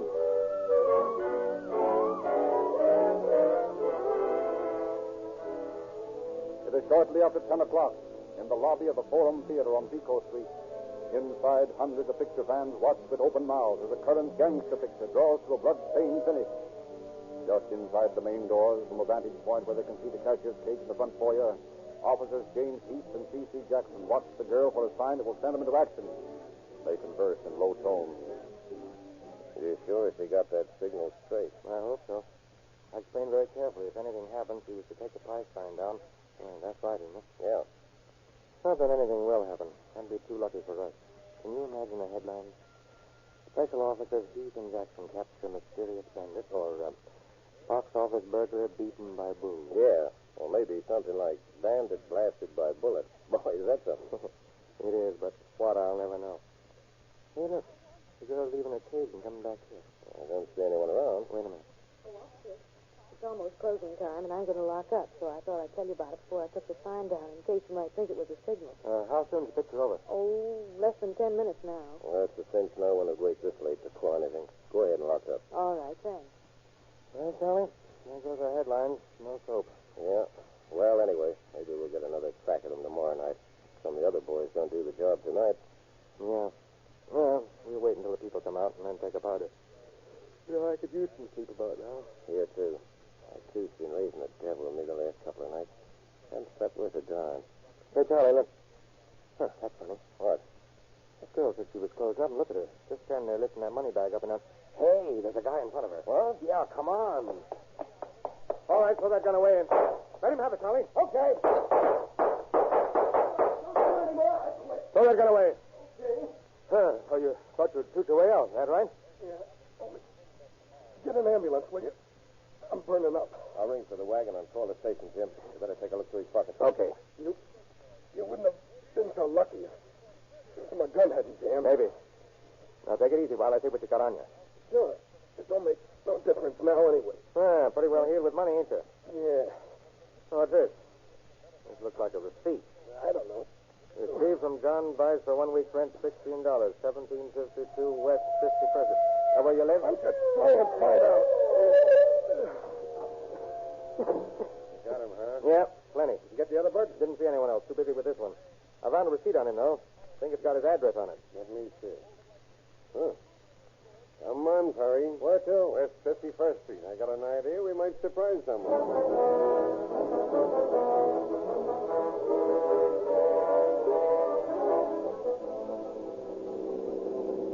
Hey, this is the 5100 block. Must be right along here somewhere, eh? Yeah. Hey, look. Up ahead there, just pulling up in front of that house. Yeah, I see it. Looks like an Oldsmobile, doesn't it? Yeah, it is. And that's our boy.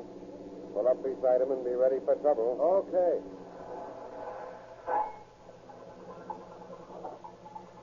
Wait a minute, Joe. Huh? Where are you coming from? Where's your pal? I don't know. This your car? Yeah? You just come in from the Forum Theater, isn't that right? Yeah, that's right. Yeah, it's too bad about your pal. Why? Why, he's lying on the sidewalk full of hot lead. Hey, you mean he's dead? Well, not yet, but it won't be long now. You willing to talk? Yeah, I guess so. Okay, climb in our car. We're going to the station.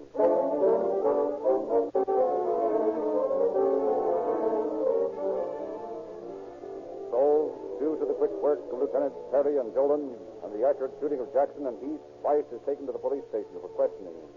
And Johnston, seriously wounded, to Ward 110 of the General Hospital.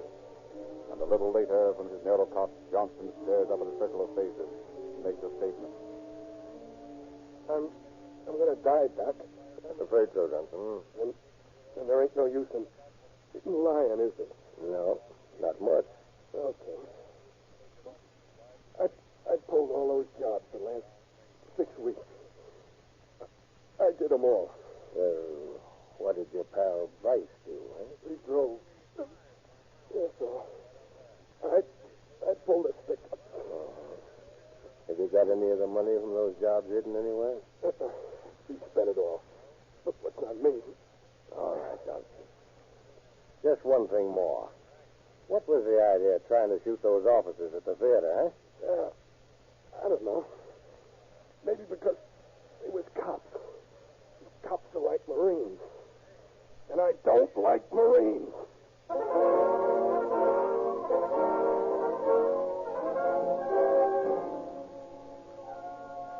Johnston died in the jail ward on February the 4th after clearing up more than 60 theater robberies. And Vice, because he was only 20 and because he only drove the car, although an accomplice to the crimes, was given a term at Preston Reformatory and later released. An ironical twist came when Vice was tried, and it was discovered that not once in any of the holdups had any witness seen him. Had he denied the charges made by Dolan at the time of his arrest, when his partner died, he would have been released because of lack of evidence against him. Thank you, Chief Figure.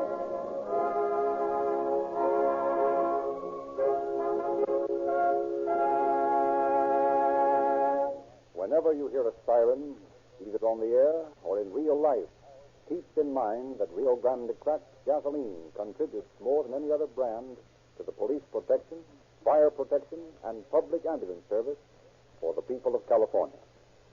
And in Arizona, sheriff's officers who enforce the law for a third of the entire population rely on Rio Grande cracked gasoline exclusively.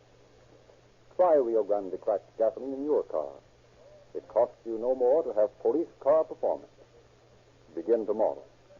Your car will start quicker and run smoother, too, if you will ask your independent Rio Grande dealer for Sinclair motor oil. Sinclair Pennsylvania or Sinclair Opaline. All wax and petroleum jelly have been removed. Sinclair motor oils are more highly refined than the water you drink. No matter how cold the weather, Sinclair motor oils flow freely. No matter how hot the weather, Sinclair motor oils stand up. Your Rio Grande dealer has the correct grade for your car. See him tomorrow.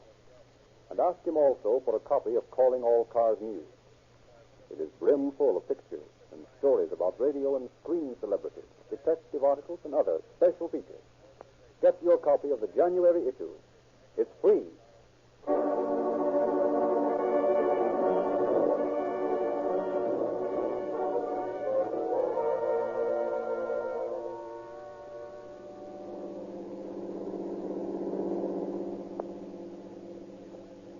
Los Angeles Police calling all cars. Attention all cars. A cancellation broadcast 165 regarding a theater holdup.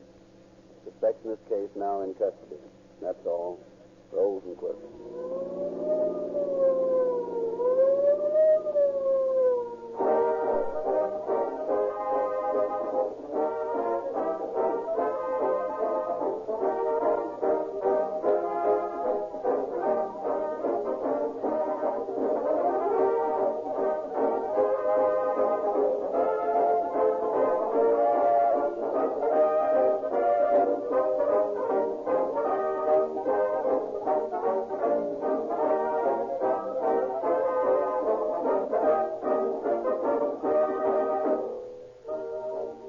Narrator Frederick Lindsley, bidding you good night for the Rio Grande Oil Company.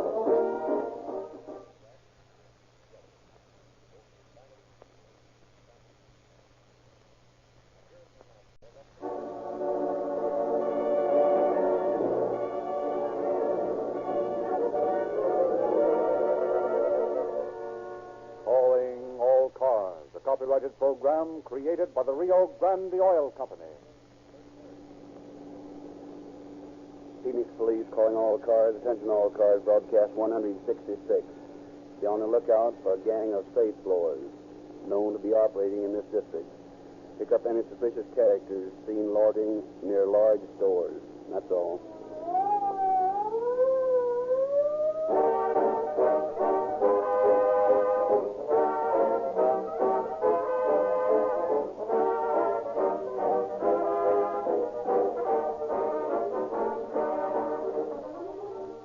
Mr. Field, you have taken the part of a police officer in a great many of these broadcasts, and have heard me tell time after time about our sponsor's product.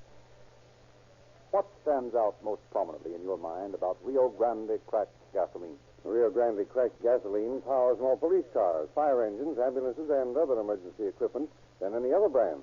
That is to say, in the Rio Grande territory. Yes. Mr. McNear, you've got a detective's memory for details.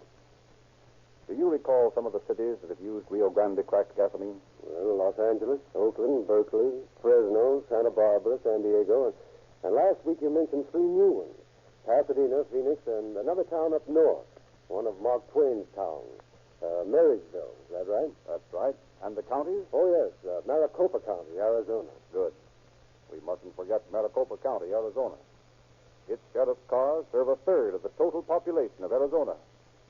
And then there's Santa Barbara County, Orange County, San Diego County, and many, many others. Mr. Lewis? Well, Rio Grande cracked gasoline gives police car performance in any car. Right. There's one one more thing you gentlemen might have mentioned. The patented Sinclair cracking process. Rio Grande cracked gasoline is the only gasoline you can buy that is refined by this famous process. It breaks up gasoline into finer atoms, makes it burn more readily, more completely. The Sinclair cracking process is the reason for police car performance. It is the reason for Rio Grande's popularity among city and county officials. To our listeners let me suggest you try Rio Grande cracked gasoline. See your nearest independent Rio Grande dealer tomorrow.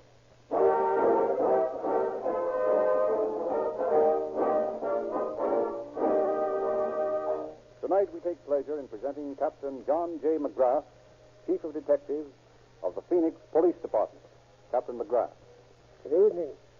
Tonight's dramatization of calling all cars is a very good illustration of the reasons why three-time loser law was put into effect.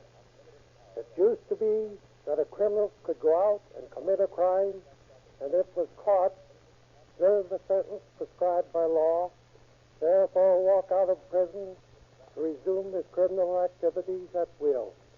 And knowing this, they figured that crime as a career was a good living, even their short interruptions of 6 months or a year in jail.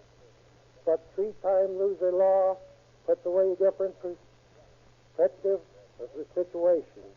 When a man has caught a convicted and the judge learns that it is his third offense, that man goes to Falston, and he goes for life. He knows when he goes that he has no chance of a parole. If this law has been in effect when the chief criminal in tonight's story became to his operation, a great deal of time and money would have been saved.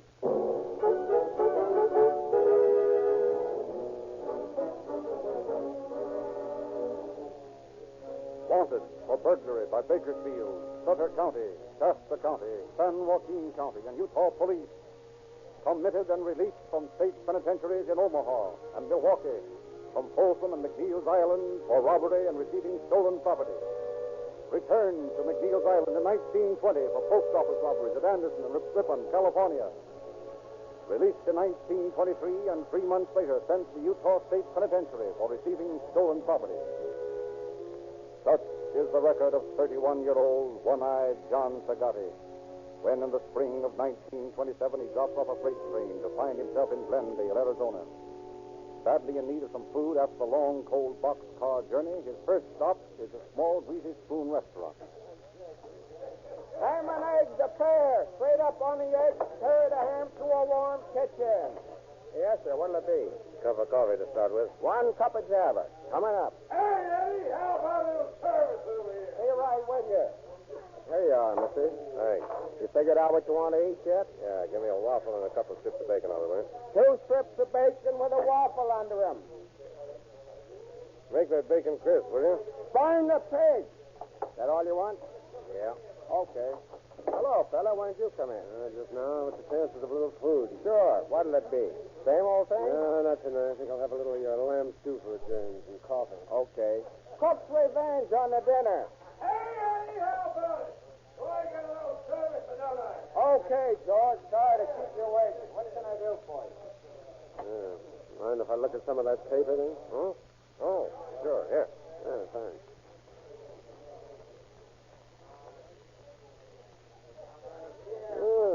They're making it hot for the bootleggers around here. There's a couple of fellas got a year apiece today. Well, for bootlegging? Yeah. Boy, can you imagine spending a year in jail for something like that? Anybody that's dumb enough to turn to bootlegging ought to be sent up. What do you mean? There's no big dough in that racket. Oh, I don't know about that. Seems to me there's plenty. No real dough. I don't know what you call real dough, but I'd like to have what some of the big ones have made this last couple of years. I can make more than those guys ever saw in 6 months. And I don't have to peddle liquor to do it. How? That's my business. Oh, sure. That doesn't mean to get personal. That's all right. Just forget it. Here you are. Waffle and bacon with a bacon crisp. How's my stew coming? Oh, yeah. I'll look into that. I'll have it here in a second. What does the guy do around here for excitement? Oh, a little everything. Mostly play pool down at the pool hall. Pool, huh? Yeah, I haven't shot any fools for a long time. Well, I'm going down there tonight as soon as I finish eating. Why don't you drop in for a game? Oh, that is, if you want to. Yeah, I might do it at that. Yeah, if you want to, you can go down with me. I'll be through here about the same time you are. Okay, sounds swell. I don't know nobody here in town. Just got in. I kind of go for a good game of rotation. Oh, well, fine, good enough. As soon as we get through, we'll go over there. Ah, here you are. Cook's Revenge, right out of the family stew bowl. Cooked to perfection and a whole lot of things I can't think of right now.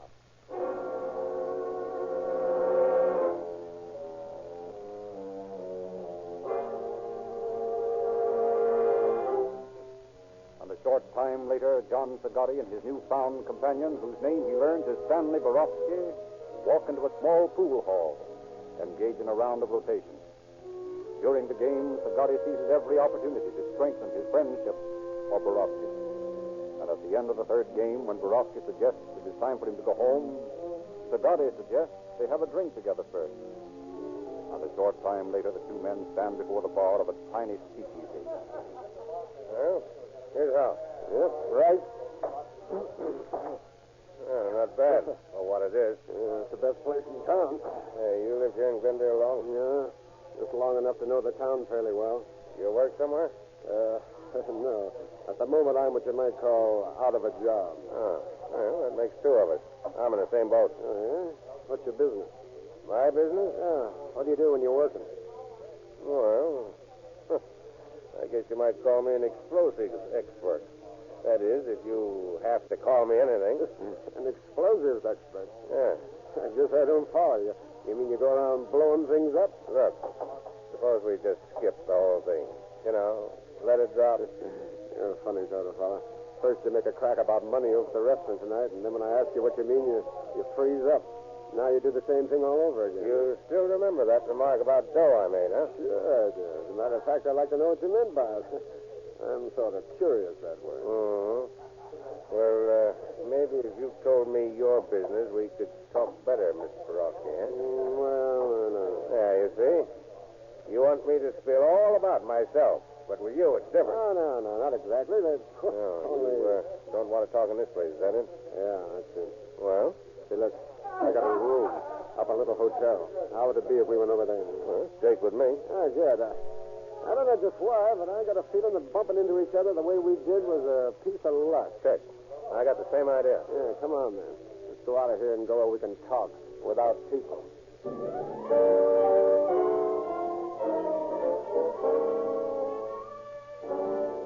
And a few minutes later in his hotel room, Stanley Borowski, 29-year-old Russian, listens with growing amazement as Sagatti unfolds his ideas on how to make big money without having to sell liquor. It's as simple as that. All you got to do is be careful and take your time planning the job. Then, when you're all set, walk in and crack it. Yeah, but isn't cracking a safe a pretty hard thing to do? I tell you, I can blow the door off one of them and it won't even bust anything. Just open the door and that's all. Yeah, sounds easy, but I don't know. Never heard of anything like it before. Yeah, that's because you're green. I'm telling you, there's no one in the country that knows more about soup and how to use it than me, Johnny Sagatti. You know, it's funny how I just figured you out tonight. All of a sudden, I knew we were going to get together. It was, well, just like that. Yeah? Only we're not together yet. How do I know you'll go through with a job with me, huh? I don't know anything about you. Listen, don't worry about me. I won't let you down. I'm not quite as green as you think. You ever been in jail? No. Well, that helps. No busybody coppers liable to spot you then. Sure, and I'm willing to take orders, too, up to a point. I don't know why, but I think you're all right. Suppose we get some sleep, and tomorrow we'll talk some more about it, huh? I got an idea that maybe you and me can make a nice bit of dough. But first, I got to be sure. About you, I mean.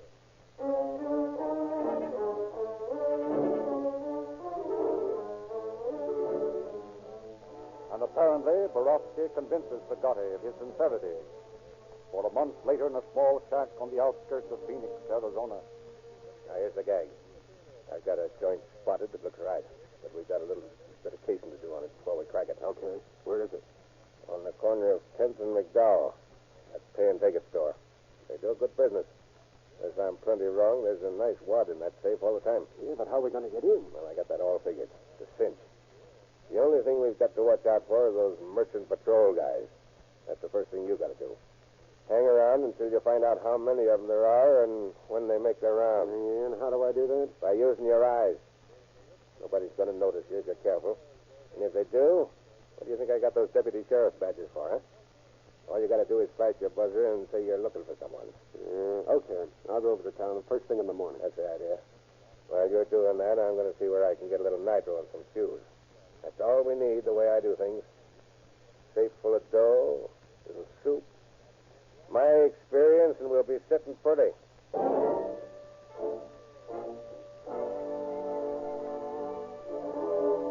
Accordingly, every day for the following week, Borowski loiters near the pay and take it, keeps an accurate check on the merchant's patrolman's routine visits, while Zagatti secures the needed nitroglycerin and fuses. And at last, at 3 a.m., June 23rd, a large truck rolls to a stop in front of the store. Two men climb out, walk to the front door. You got the stuff with you? Yeah. Okay. Keep an eye out while I give you this door. All right. I've got it. Come on. Shut the door behind you. Yeah, okay. The safe's over here. You can get through it without any light. Well, I don't think it'd be a better idea to blow it in here. And maybe you do, but I wasn't thinking. I say we take it out and put it on the truck like we planned. You said it was a small one, didn't you? Yeah. All right, then we'll take it with us. Okay. Well, come on. What are you stalling for? But you said you knew where the thing was. Yeah, I do. One of the plates looks different in the dark. It's hard to get your direction. And we'd better get to it quicker. Some nosy cops will have to find that truck out there and decide to investigate. Oh, here it is. Over here. Okay. Come on. Give me a hand. We'll carry it out of here. You mean we just walk out with this thing? You heard me. I said, give me a hand. Now stop gabbing and do what you're told. Okay. Here we go. Come on.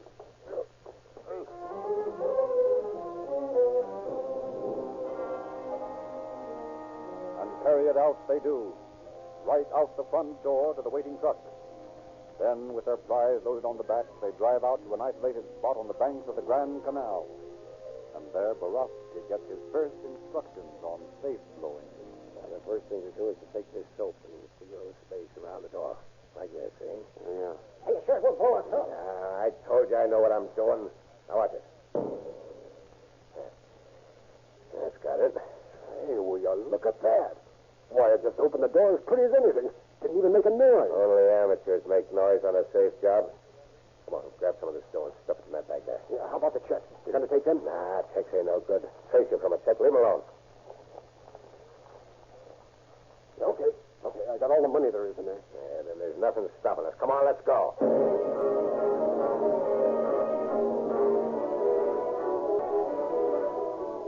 And early the following morning, back in town, a puzzled store manager stands before the place where his safe should be.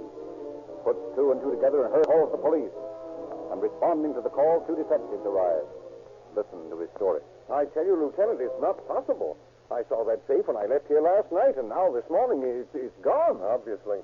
Did you notice anything else wrong before you found the safe missing? Nothing. How about the doors, windows? They've been tampered with? Well, I didn't open up myself, but if there had been anything like that, I'm sure the boy who did open would have told me. Uh-huh. Where's that boy now? Why, he's around here somewhere. Yes, that's him over there, by the cash register. I think we better have a talk with him, Ed. You don't think one of my own men had anything to do with this, do you? I wouldn't know. But it's a cinch that in order to carry that safe out of here, whoever did it will have to get in and out through something, a door or a window. And I can't figure anyone boosting a safe through a window, can you? Well, now that you put it that way, I can't. No. All right. Well, let's talk to that boy. Jim. Yes, sir? Come over here a minute, will you? Yes, sir. What is it? Jim, these two gentlemen are detectives. They want to ask you a few things. Why, okay. It's all right with me. Jim, I understand you opened up this morning. Is that right? Yes, sir. Did you notice anything unusual about any of the doors? No, sir. That is nothing except the... Say, wait a minute. There was one thing. The front door seemed to be kind of loose on its hinges when I unlocked it. Loose on the hinges, eh? Yes, sir. Only I didn't think much about it at the time. Come on, Ed. Let's take a look at that door. There's just a chance that we'll find some fingerprints. Then we'd better call the station and get a description of the safe and start the boys out looking for it. Right.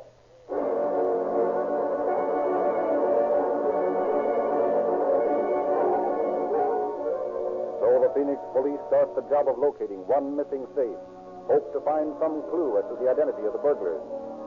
And 2 hours after a description of the safe is phoned to headquarters, the phone in the burglary detail comes to life. Burglary detail, Wade speaking. Wade, this is Norris. I think we found your missing safe. Is that right? Where? Out near the old schoolhouse. Good enough. One of the neatest jobs in safe drawing I've ever seen. The door is blown up and the money's gone, but it's hardly hurt the safe a bit. All right, Norris. You stay there and we'll get out as fast as possible. Don't let anyone touch it. Might get some fingerprints. Okay, between you.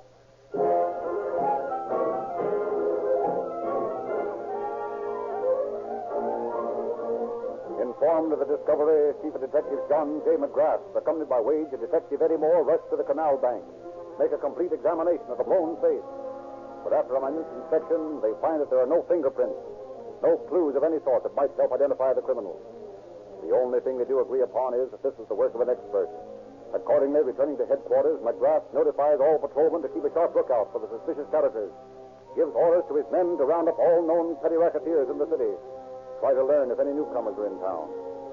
But after 2 weeks of extensive investigation, the police find themselves with nothing to go on. No lead at all to the criminal. It is 2:30 in the morning, July 20th, 1 month after the pay-and-take-it robbery. In a small office located in the Sun Mercantile Company at 616 South 7th Avenue, two men converse in low tones. Listen to the high whine of an electric drill. How is it? All right. Be through in a second. You got the crack soaked? Yeah, off at the top where you're working. Okay.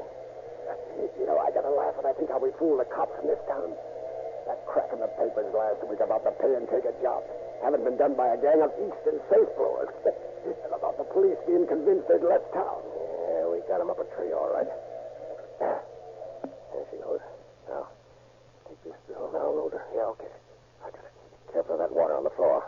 Don't get the cord in it, or we'll short the works. Oh, yeah, I see it. Here you are. Okay. Now we pour in a little like this. Not too much. Just pry them out. It's primed. You got the fuse? Yeah, try it. Oh, what's the matter? Oh, I dropped it in that puddle of water there. Well, that's swell. It's the only piece we've got. Well, I couldn't help it. It just dropped. All right, there's no use crying about it now. We just have to go and get some more. It's taking an awful chance. Sure, but what else can we do? You can't blow a safe without a fuse. Okay, don't get hot about it. I'm not getting hot. Come on, let's stop gabbing and get back to Maud's.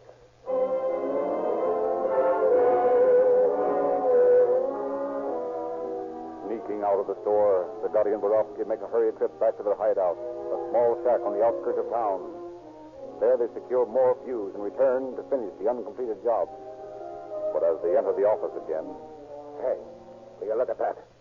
I thought you said you soaked the cracks right. Why, I did. Well, then how come the soup's all run out? Look on the floor there. Yeah, I see it. That means we'll have to load her all over again. More time, Lord. Yeah, come on, let's get started. Doesn't do us get us in. We'll stand around here arguing. Maybe you're right.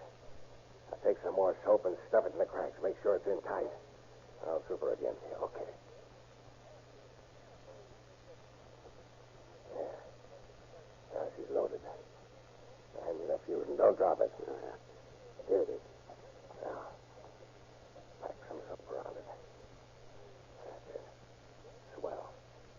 Now we're all set. Yeah, listen, Mac. Stand back just in case it...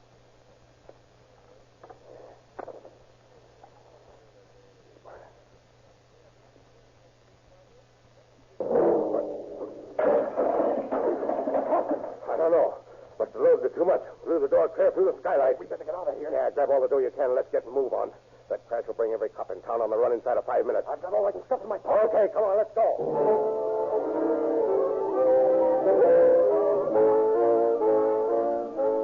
Rushing out a side door onto Hadley Street, the Gotti and Borowski avoid the first arrivals by a scant matter of seconds. Down to the Santa Fe train yards they run, where they bury the money, as well as the deputy sheriff's badges and their guns. Then from there, they detour around the center of town and at last reach their hideout. Apparently, despite the slip-up, the job has turned out all right. But 2 days later, in Chief McGrath's office... Now, listen, boys. This may be a wild goose chase, but it's worth it. I got a tip that there were a couple of men living out in that shack just outside the city limits. You know, Maud's place. Oh, yes, we know the place. Now, here's the idea. We go out there and we look the place over. If the men are there, we walk in and grab them. What do we grab them on? Suspicion of robbery. Of course, they may not have had anything to do with the jobs, but it's worth trying. Sounds good to me, Chief. Good. Now, when we get there, here's the routine. You go to the front door, Wade, and Mo, you go to the right side. Okay. Contreras to the left. We'll take charge of the back. They'll probably be in the kitchen.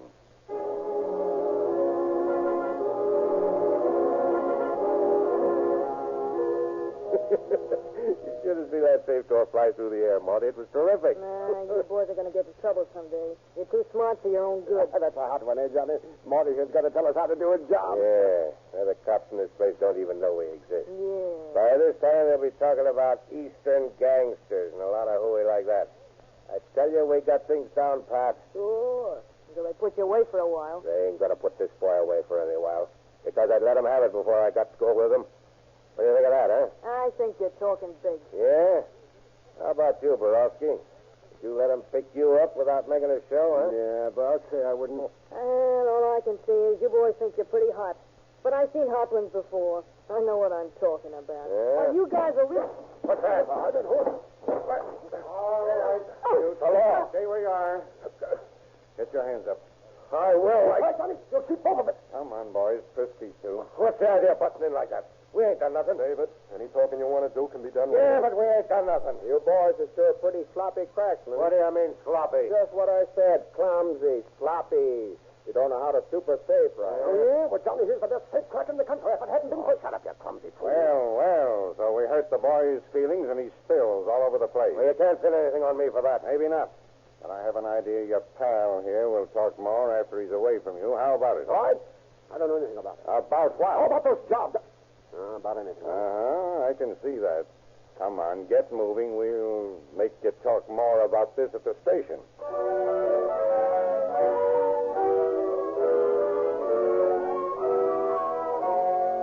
And after interrogating Borowski for less than an hour, Chief McGrath has him sent back to the jail. Brings in Zagari. Sullenly, the man eyes him. Then... Well, what, Zagari? How do you know my name? Your friend Borowski told me. That and a lot more. What do you mean by that crack? Simply that I know all about you two. You mean to tell me that guy squealed on me? I didn't say that, only he talked. What a lousy stool pigeon. And I showed him how to make some dough. I'm the guy that took him out of the small time. So what does he do for me? He squawks his head off. And what can I do for him when I see him, huh? I'll put him somewhere where he can't get a chance to squeal on anybody else. It's all right with me, Zagari. But there's one hitch to your plan. Yeah? You're not going to see him because I'm sending you up for a nice long stretch for those two jobs you pulled. And if you've got any idea that you're going to get out of it, just forget it. Because you're going right where you belong. Florence Penitentiary.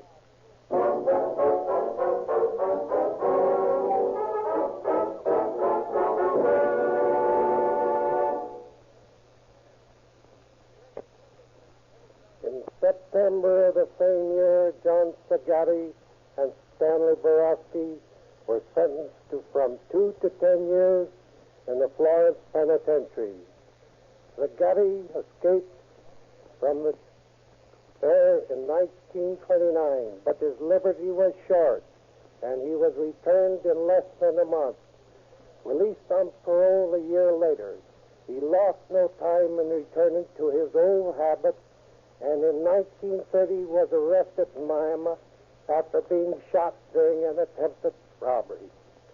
Borowski was also paroled, but he had learned his lesson and is now living a respectable life somewhere in the Midwest. Thank you, Captain McGrath. Independent Rio Grande dealers had a good year in 1936. From all over the Rio Grande territory, reports show sales increases for both Rio Grande cracked gasoline and Sinclair motor oil. And the new year has started off most favorably. For all this, the Rio Grande Oil Company is grateful to you Calling All Cars fans who have shown your loyalty to the dealers making these broadcasts possible. We hope you will continue to derive pleasure from Calling All Cars broadcasts, and we hope you will continue to derive increased motoring satisfaction from the products of Rio Grande dealers.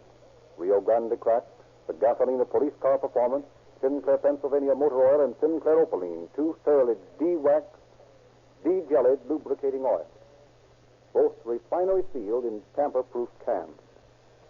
Why not tell your friends about these superior products? We hope, too, you will continue to be entertained by calling All Cars News. That bright, newsy publication, so full of screen and radio gossip, detective stories, and other special features. It's about time for a new issue. Keep in touch with your independent Rio Grande dealer.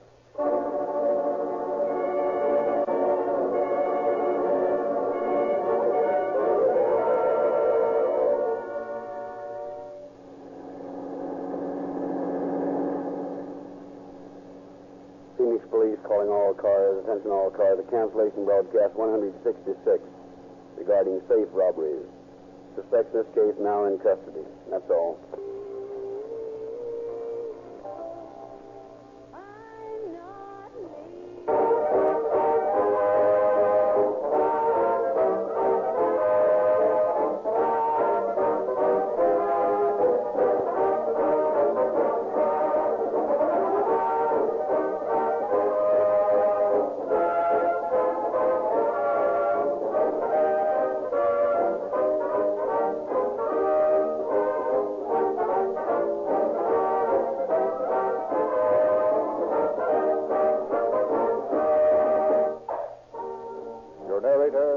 Lindsley, bidding you good night for the Rio Grande Oil Company.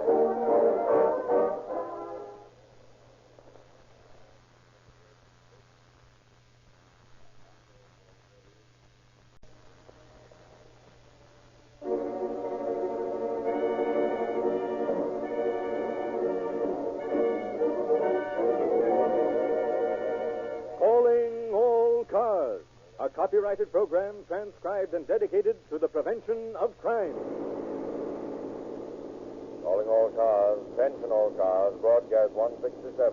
Stand by to assist narcotics squad in apprehending dope rings. That is all. Norton.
The entire world has become conscious of the dangers of narcotics, dope.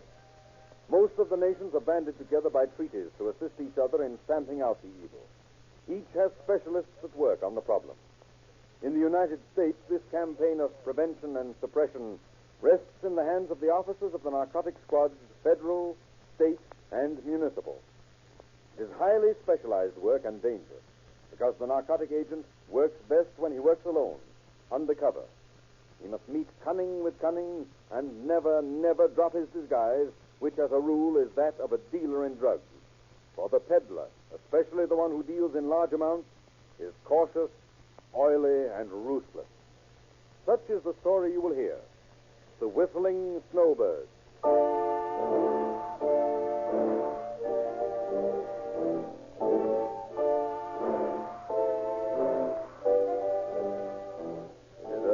October 1936. Deep in the interior of Los Angeles' Oriental section, two unkempt men browse through the narrow alley-like streets. To the observer, they are just a part of the never-ending line of food-seeking scavengers whose hungry eyes seek for scraps of anything edible to stave off starvation.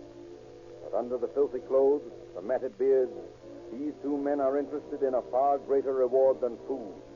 They are two alert, watchful narcotics squad workers, Lieutenants Wallace Breton and Raymond Clark, making careful notes as they go. A dope drive is underway.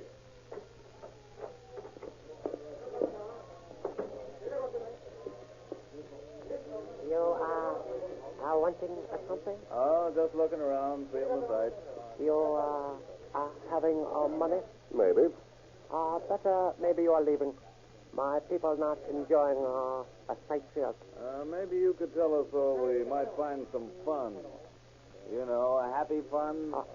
And not understanding. You leave now. Oh, sure you understand. Fun. Not understanding. So sorry. All right, all right.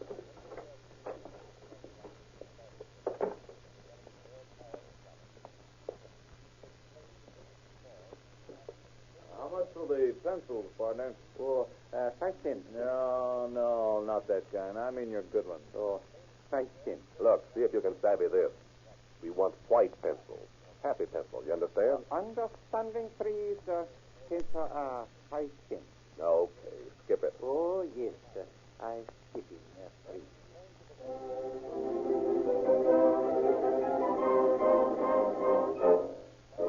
And the following morning in Captain Eddie Chitwood's office. Hiya, boys. No, morning, Eddie. Hello, Eddie. How's she going? Any results? You tell him, Ray. Okay. No results, no sale, nothing. Those slant-eyed devils don't know what it means to talk. All they can say is, understanding, please. Oh, yes, understanding, please. Bunch of parrots. You boys don't sound too happy about it. Who would?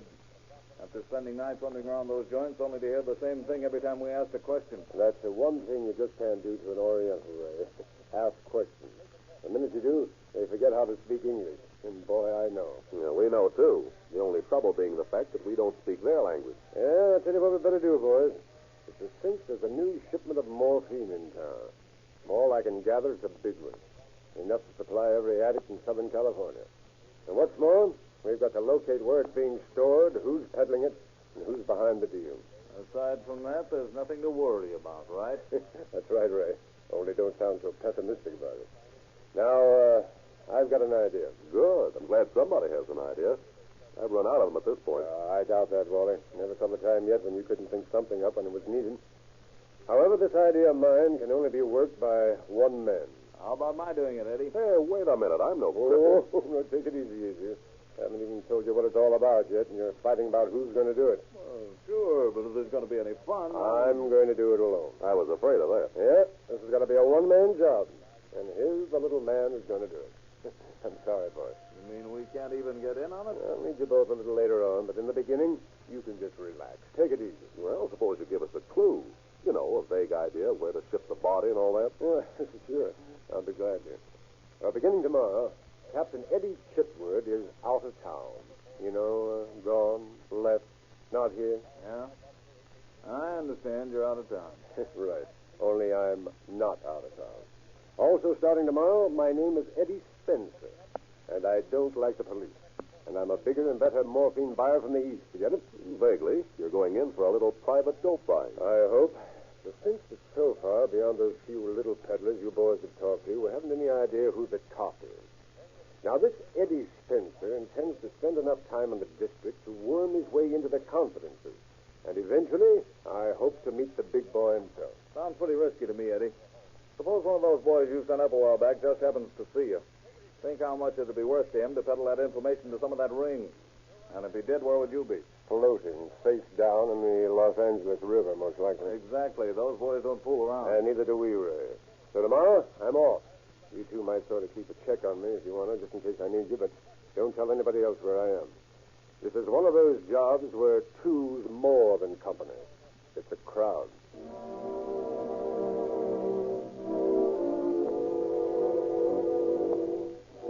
And the following day, Chitwood carries out the first step in his dangerous plan. becomes Eddie Spencer, big-time dope peddler in search of morphine. For several weeks, he frequents dingy Oriental dens, talking just enough to let anyone interested know that he's looking for a business deal, that he has plenty of money to play with.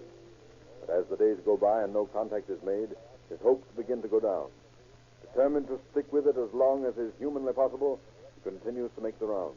And one night, in a small restaurant, as he sits alone finishing a tasty dinner of fried rice and shrimp, a small, nervous-looking Oriental comes to his table, introduces himself. You are Mr. Spencer, yes? That's right. Are you looking for something to buy? Maybe. That is good. If you would be interested, I might be able to help you. How do I know you're on the up and up? I will show you, if you are interested at all. Well, I don't know anything about you, but I'll listen to your proposition. What's the deal? We cannot talk here. You come with me to my friend. Now, wait a minute. Listen. I don't like too many people into my business. You can tell me enough to know whether or not I'm interested right here. In the first place, what can you supply me with? Oh, not able to telling you. My friend, he knows. No, I don't like it. You can take your choice now. Tell me what I want to know right now, or forget the whole thing. You come with me. My friend... I know, your friend will tell me, but that's out. I don't go anywhere with you until I get an answer. If I were to tell you it is morphine, would you come to my friend? Perhaps. Then I say it is morphine. The very best. You come now? Where is your friend's place? You come with me. I shall.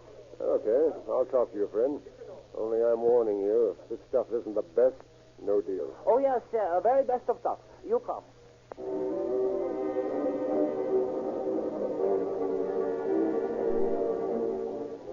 So Captain Chitwood, hoping that his diminutive guide will supply the first link in his long search, patiently follows through narrow alleys, his eyes constantly watching for some sign of danger.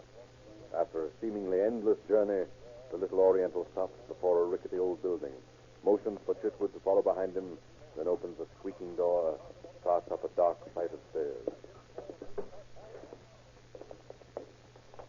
Hey, wait a minute. Yes? What is this? I don't like the look of this place. My friend is here. You come. Well, all right, then. Go ahead.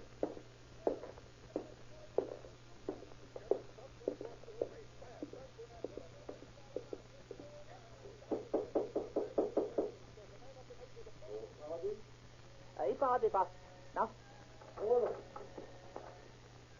You come in, please. This, my friend, Nasaki. All right. You will sit down, yes? It's all right, Nasaki. You can tell me what I want to know standing up. Nasaki, Dabita. Bagata. Nasaki says all right. Well, that's fine. Now, how about it, Nasaki? You want morphine, yes? That's right. If it's any good, I'll want plenty. Oh, I have only a best. I'll know more about that when I see it. But having none right now. What? Wasabi, I thought you said... Oh, no. Do not blame my friend Wasabi. I will have more soon, but right now, having none. Oh, that's too bad. I can't wait for a shipment to come in. I've got to have action right away. Come on, Wasabi. Show me the way out of this place. Oh, please, 1 minute. If you come with me, I know a friend who has some. How do I know you won't pull the same thing as Wasabi here? You want morphine? That's right. You come with me to friend. He having it. All right. I'll take your word for it, Nasaki. Let's go. Oh, sorry.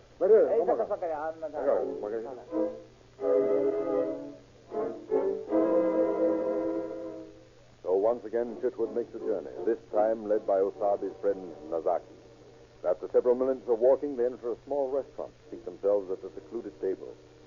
Excusing himself, Nazaki leaves Chitwood alone for a few minutes, then returns with another Oriental. And after an exchange of brief formalities, the newcomer gets down to business. My friend Nazaki tells me you are wanting morphine. That is correct, Mr. That is Spencer? entirely correct. I understand you can supply it. I can. Good. If it's any good, I'm ready to buy 5 pounds. It is good, but 5 pounds. What's the matter with that? Only that I not have that much. So sorry, Mr. Spencer. You can't get me 5 pounds? Sorry, but I have idea how you can get that much. Don't tell me you have a friend, too. I have friends. There is chance they might help you. All right. Where do we go to see these friends of yours? I will take you to them. Only one thing, Mr. Spencer. Yeah? My friends, they are very particular. You will let them speak of business first. Understand? Oh, sure, that's all right with me. That is good, then. We can go now? Anytime you say. Sooner the better for me. Then, if you will follow me, we go.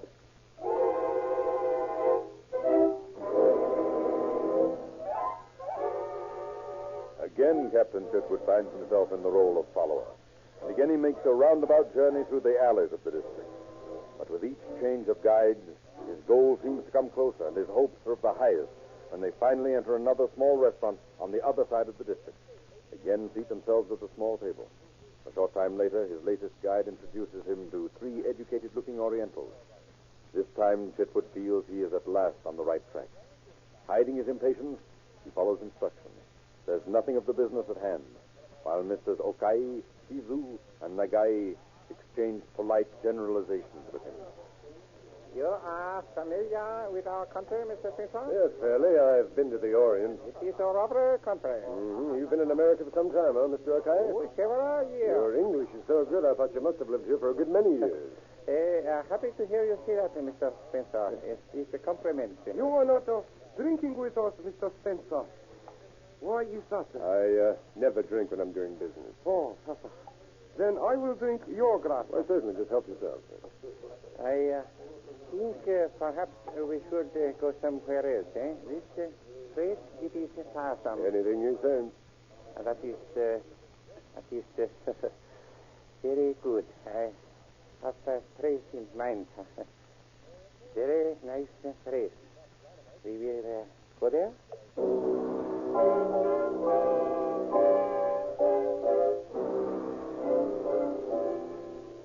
Figuring Okai to be the leader, Chitwood plays his part to perfection.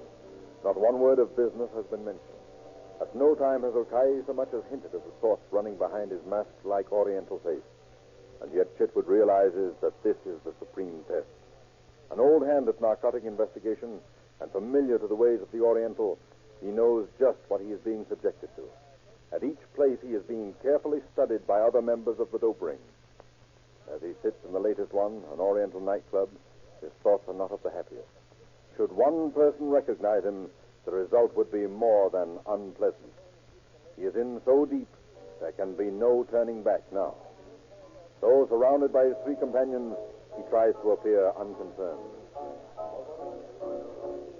You see, Mr. Spencer, my people are rapidly acquiring the dance customs of your country. The music, dance, even the dress. Yes, I noticed that. It's a surprising thing. There are many surprising things to be found here. Yes, that's right, Mr. Nagai. I can see that. Things that would perhaps astound even one so used to excitement. The excitement of America, I mean, after you. Yes, I have no doubt of that, Mr. Nagai. No doubt at all.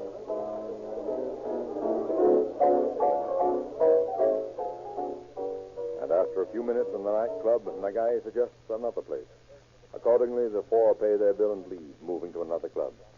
And as they sit at their table, Chitwood suddenly looks up directly into the inquiring eyes of a small Oriental standing a few feet away. For an instant, the two stare at each other. Then the Oriental turns his head away, pays no more attention to him. And Chitwood, for the first time in a long minute, breathes again. The man is a peddler who only 10 years ago he had sent to San Quentin on a narcotic charge. Suddenly, a moment later, Nagai suggests they go outside. After again paying a small bill, they leave the noisy club, huddle in the quiet street in front. And to his surprise, Chitwood sees Shizu and Okai continue on down the street, leaving him alone with Nagai. What's the idea, Nagai? Where are your friends off to? I am telling them to go. We will talk our own, Mr. Spencer. And I still don't get it. Too many people in on a deal. No one can make any profit. We do business our own. You've been a long time coming to the point, Nagai. I've only taken the precautions necessary. Now I'm satisfied. Good. I'm informed you are wishing £5. That is right? That's right. Very well. Tomorrow night, you will meet me at my hotel. I will have what you desire with me. You will have a necessary amount of money, $5,000. Well, I've got to test the stuff first, Nagai. Oh, that will be satisfactory. When we meet, You may do so. Okay, if it's good, I'll take the 5 pounds tomorrow and sign a contract to buy more each month. Now then, where's your hotel? I will show you now. That way will be no mistakes made tomorrow. Good enough. Let's go.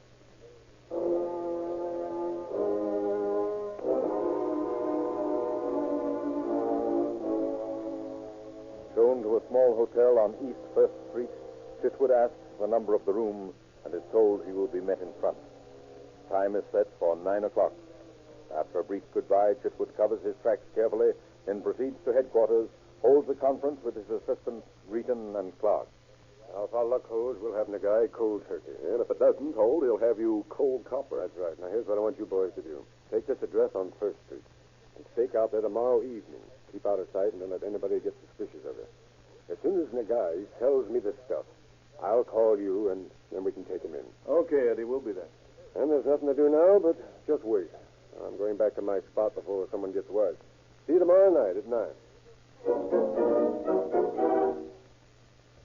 Acting upon Chitwood's instructions, Clark and Greeton stake out the hotel from a small alleyway directly across the street.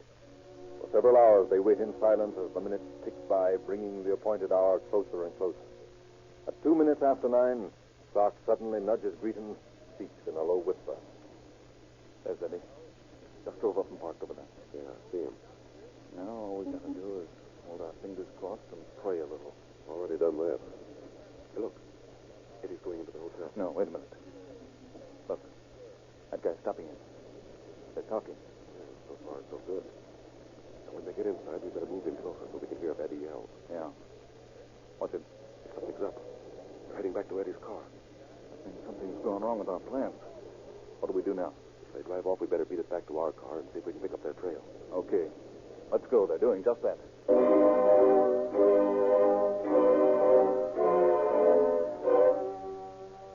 Rushing back to their car, Greeton and Clark drive round the block looking for Chitwood's car. But there's no sign of it. Accordingly, doing the only thing left to do, they start a wild drive through the narrow streets, hoping against hope that they will locate Chitwood in time to carry out their plans. And in another part of town, Chitwood obeys instructions as they are given him by Nagai, turning first right, then left, then right again, until all sense of direction is completely lost. Running right out of this corner. Right it is.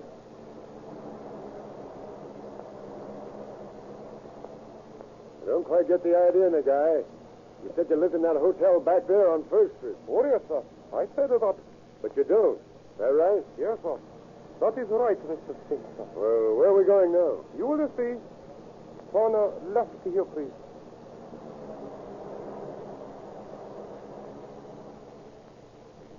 It is my business to be very careful, not to take chances, Mr. Simpson. Yeah, I agree with that, all right. Only this seems like a pretty long way to get anywhere.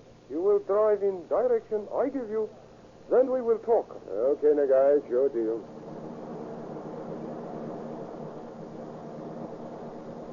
You will stop in here? Yeah? Okay. Oh.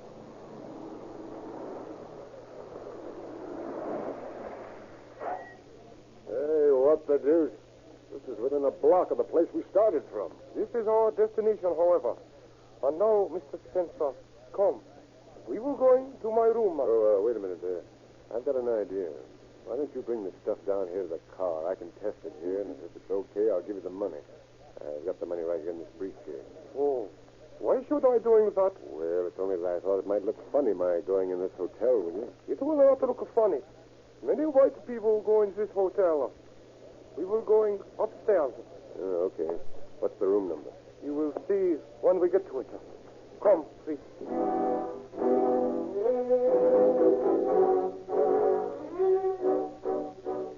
His hopes of getting the room number and writing it on a matchbox drop for his assistants to find, blocked by the wise Nagai, Chitwood follows him through the lobby of one of the district's smartest hotels.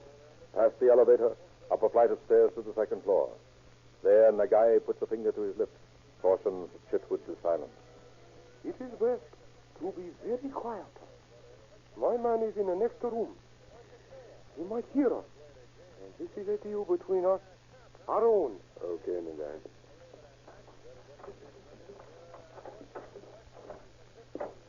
All right. Coming inside. Now, please, if you will show me money. Sure thing. There it is. $4,400. If the stuff's okay, I'll bring you the rest tomorrow. Morphine is of very finest.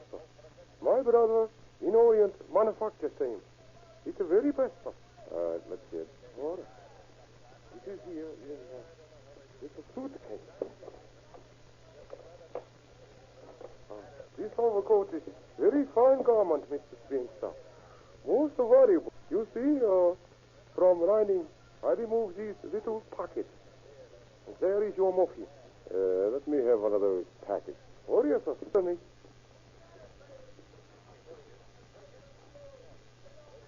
That's first grade, all right. It is as I am telling you, very finest stuff. All right, Nagai.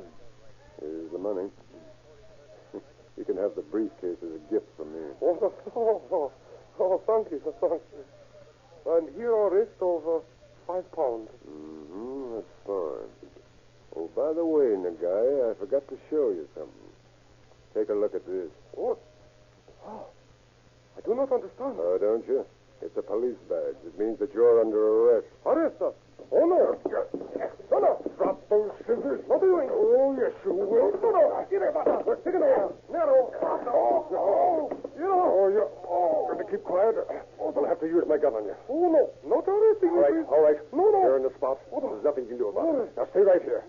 While I load this morphine into your suitcase, then you can carry it. Help anchor you down.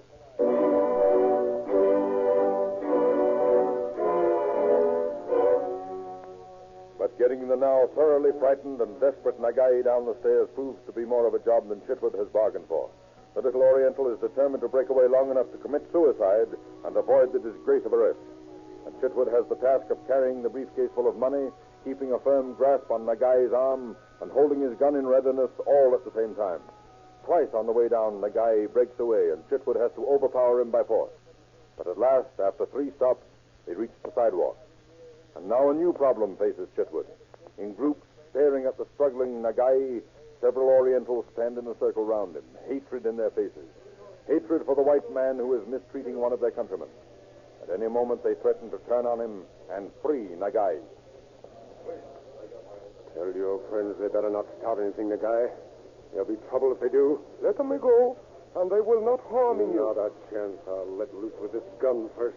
There are many of them, and only one of you. Yes, if they close in on us, I'm going to let you have it. You understand? That is of no importance to me now. They will make it very unpleasant for you afterwards. I warn you would be... Oh, what is that? I think that's what I've been hoping would arrive, Nagai. Oh, looks like a young riot here, Eddie. Guess we found you just in time. For once in your life, Ray, you've hit it right on the nose. Say, how'd you find me? Clark and I have been touring the city ever since you left that hotel on First Street. Just happened to see your car up the street a ways and this mob here. Figured it might be you. Oh, boy, am I glad to see you. Come on, hold this mob back a while I get our friend Nagai in the car. And keep hold of that suitcase there. It's Mr. Nagai's passport to jail.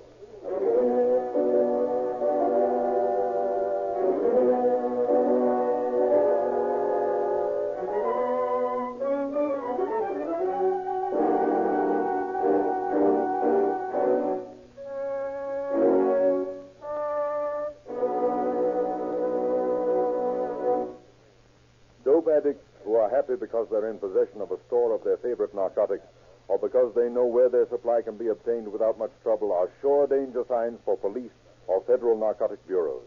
It means that somewhere in their strong barrier against the traffic is a leak and that the deadly drugs can be obtained with comparative ease. And every ounce of narcotic means the making of more and more dangerous criminals. In the case you have just heard, the smuggling ring was smashed by the astute, fearless detective work of one narcotic bureau official who faced a show-up by the dope peddlers. The amount of narcotics recovered by the lone work of this officer was enough to poison a whole city full of people. Realize the dangers that threaten us and those we hold dear. Make this problem a personal one, and so understand its significance to us individually and as members of a civilized community threatened by this constant danger. The work of these officers proves that crime does not pay.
copyrighted program transcribed and dedicated to the prevention of crime.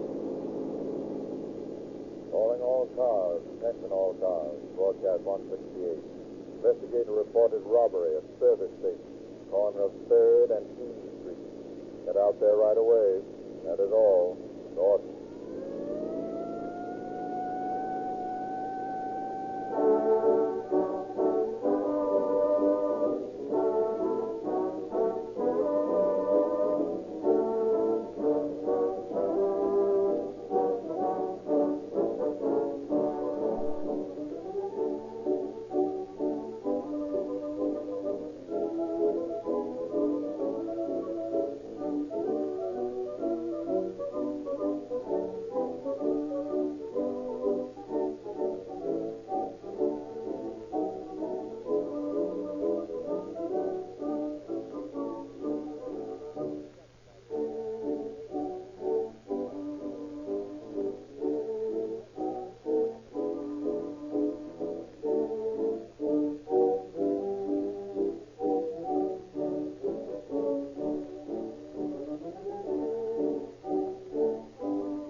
Is often stranger than fiction.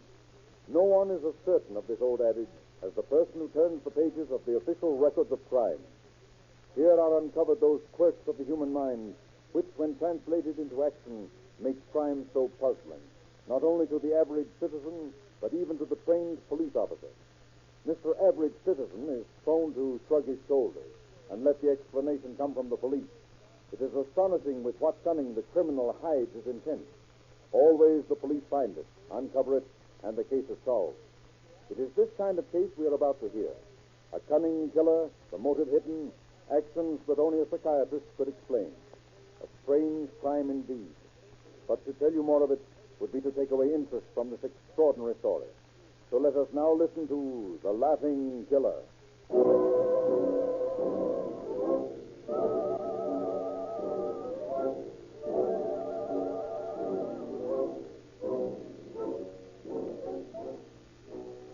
Late afternoon, March 7th, 1936. Inside the San Mateo Police Headquarters, there is little to relieve the monotony of the day. Broken only by the deep hum of some casual fly, silence occupies the room. Suddenly, the phone on the robbery detail's desk begins ringing, rings until answered. San Mateo Police, robbery detail. This is Turk killed. I've just been held up. Where? Over at the gas station. You know, over here on 3rd and P. Yeah? 3 mugs with guns walked in and took 13 bucks out of the cash register. How long ago was that? Just a few minutes ago. Okay, we'll send someone over. You can tell them all about it. Yeah, they'll be right over. All right, boys. Get on over there. Okay, if you just give us a description of these men and fill out this report, we'll see what we can do for you. Sure. They're all dressed about the same way. All had overcoats. You said something about guns, too, didn't you? Yeah, they all had guns. Notice what kind of guns? Why, no. No, I didn't. What color were their overcoats? Color? Yeah. Well, let me see. I think they were gray. Yes, they were gray. Did you identify them? The men, I mean, if you saw them again. Well, I don't know. Didn't wear masks, did they? No, that is... I don't think so. You don't think so? No, I'm sure they didn't. I couldn't see them very well. Why not?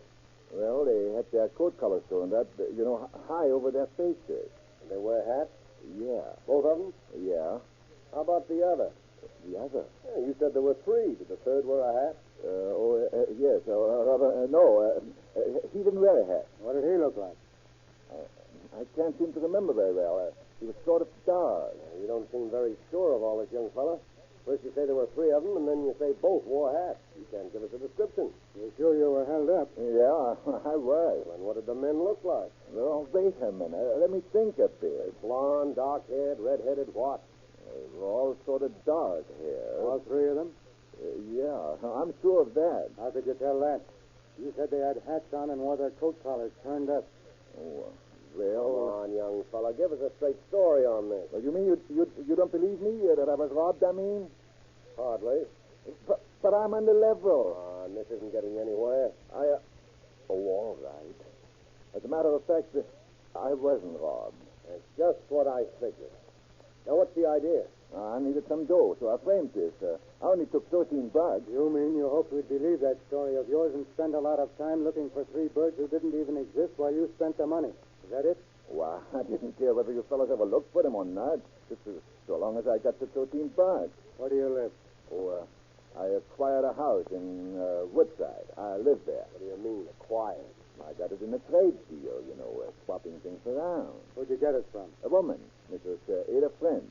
She traded it to me for an automobile and some lots up on Skyline Boulevard. Got a deed to it? A deed? Yeah, a certificate of ownership. No, I haven't. I think we'd better take this fellow into the station, Ed. The more he talks, the less I believe. Here, too. Come on, Sells. You're going to take a little ride with us. Oh, listen. Can't you boys just sort of forget all this and let me go? I won't pull anything like it again. Not a chance. You've already pulled enough. Matter of fact, I wouldn't be surprised to see the judge give you 30 days for this trick. Come on, put on your hat.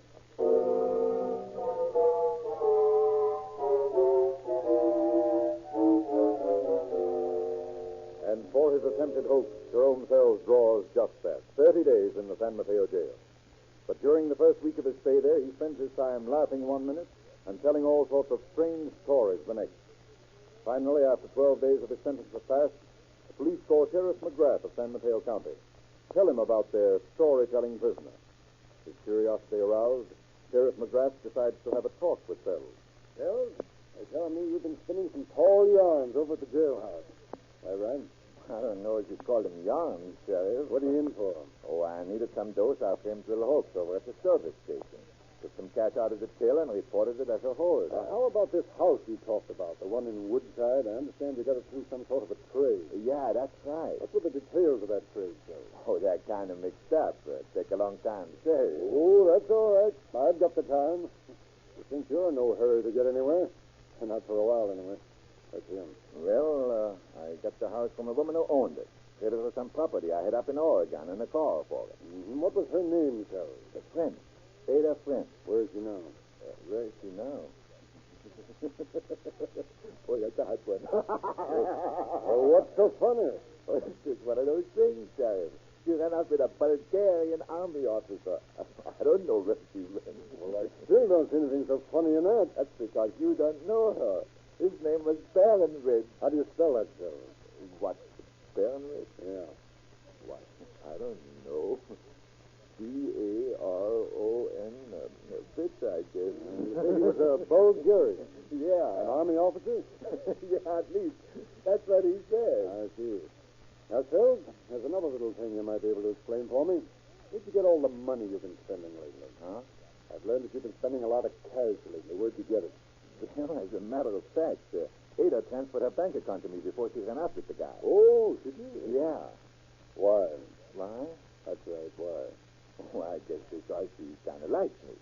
I know her pretty well, and she just decided to let me have it. That's all. You don't have any idea where she is now? Nope, not strange, Sheriff. Somewhere with that Baronridge guy. Well, you're pretty happy about all this, aren't you, sir? Well, not exactly happy. I get a kick out of the old lady running up with a Bulgarian army officer and leaving all her dough to me. Why wouldn't I? Well, of course. Why wouldn't you? She's screwy enough to do that. I got a right to have a laugh out of it, haven't I? Why, sure. You can laugh all you want. There's only one thing. I'm afraid you'll have to do your laughing over in our jail for a while.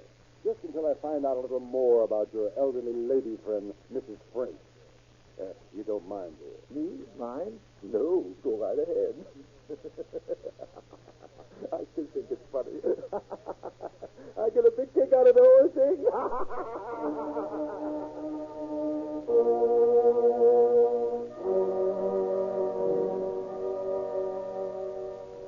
So the mirth-stricken youth is placed in the county jail.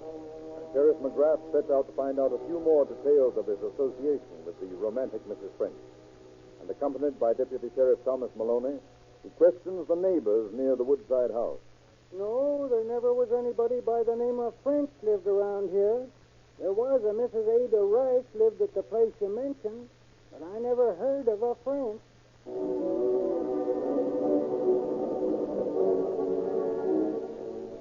Sure, I knew Ada Rice. Knew her pretty well, too. I never could figure out where she went to. That young fellow that lives here now said she'd run off and got married. But that was nearly a year ago. I've often thought about her.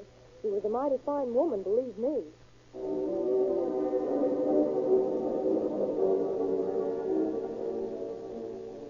Yes, Sheriff, Mrs. Rice did transfer her bank account to this Phelps fella.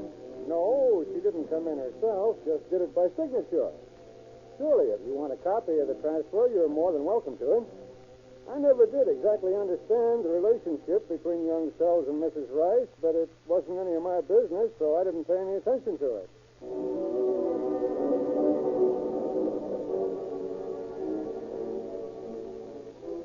Now, here's what I want you to do. This piece of paper has a signature on it. You see here? Ada Rice. Now, here's another piece of paper with the same signature on it.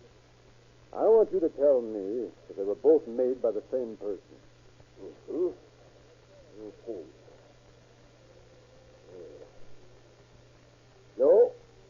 No, I wouldn't say that they were made by the same person, Sheriff. This one here is a copy. Fairly good one, too, but not perfect by a long way. That's all I want to know. Come on, Tom. I'm anxious to see what our friend Sells can think up as answers to the questions we found for him.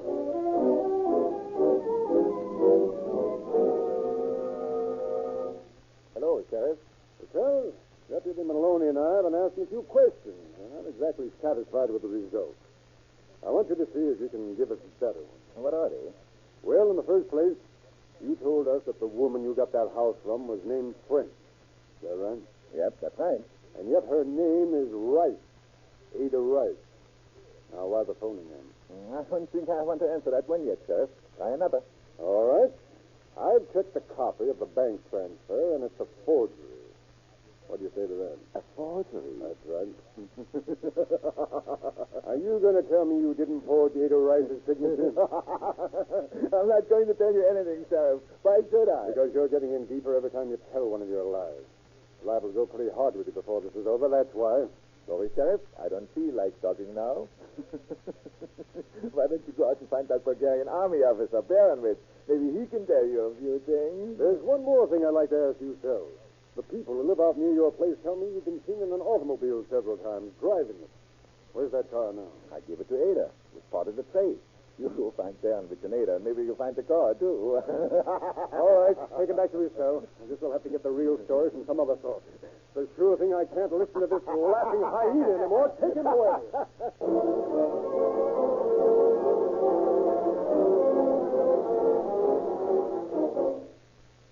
Back at the Woodside house, McGrath gets a description of the missing car, has a bulletin sent out to all points to be on the lookout for it, then proceeds to delve into the laughing Jerry Sells' past. 2 days later, a report comes in from Burlingame that the car has been located in a garage there. An immediate check with officials of that city brings to light the fact that it is the same car which several months back had been reported stolen from a Burlingame residence, that the owner had collected insurance on it at that time. And with this added twist to the already puzzling case, McGrath once again faces his prisoner.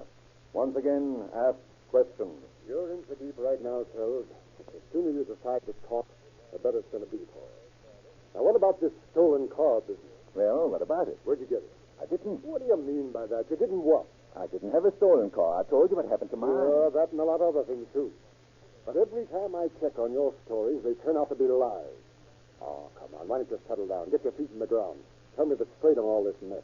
No. I think I've said enough for a while. I don't feel like saying anything more. Sorry, Sheriff, but that's the way it goes. All right, Sells. Keep on making it tough for us. But you know you're being silly, don't you? Because as long as you refuse to cooperate with us, You're staying right here in jail. It's all right. You find my friend Baronwich, and then I'll tell you a lot of things. A lot of things you never even thought of. Oh, take him back to jail. I'm getting tired of that laughing.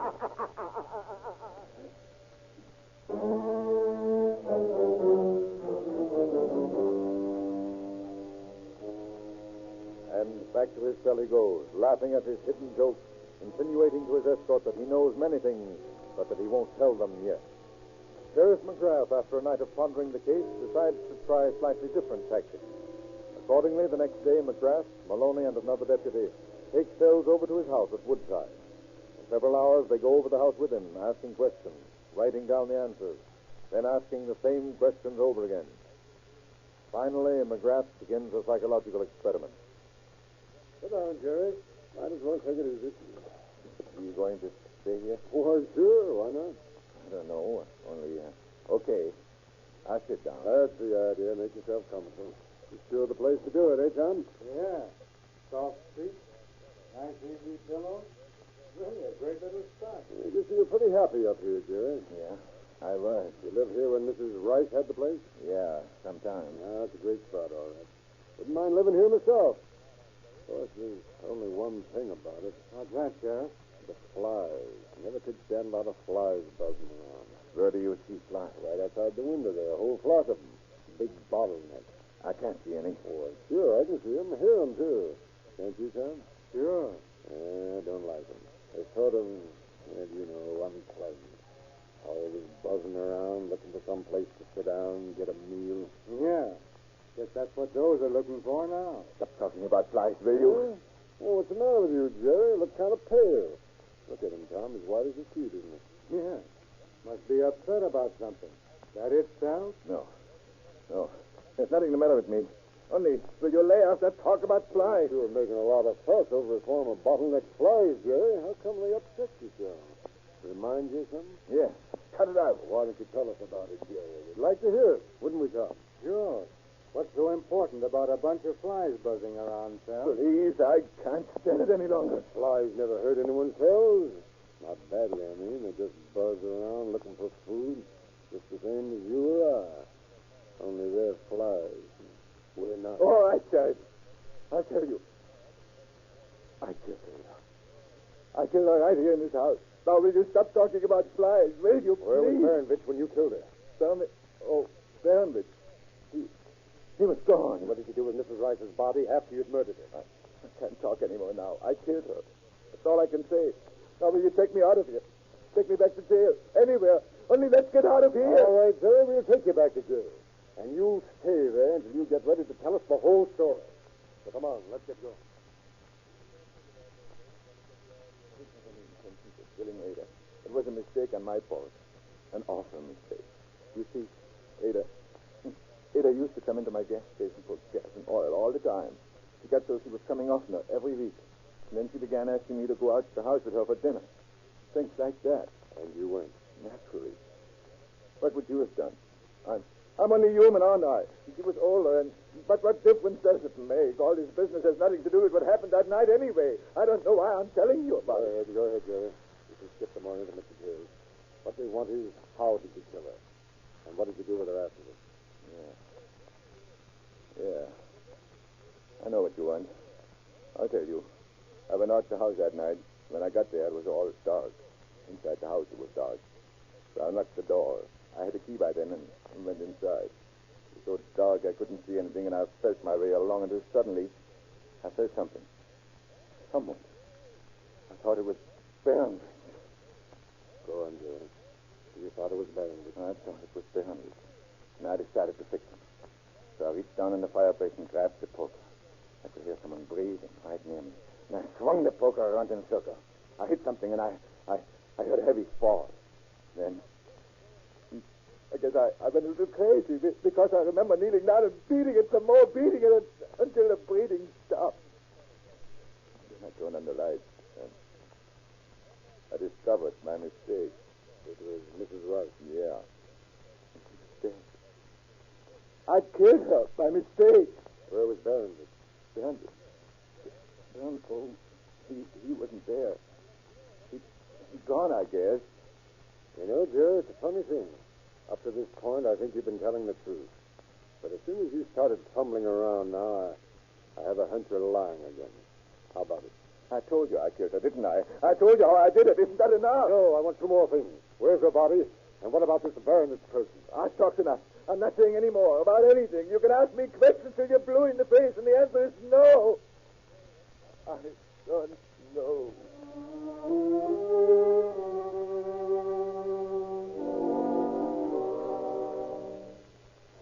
So once again, one moment laughing, one moment serious, Jerome Sells decides to close up, refuses to make any more statements, to clarify the ones he has already made.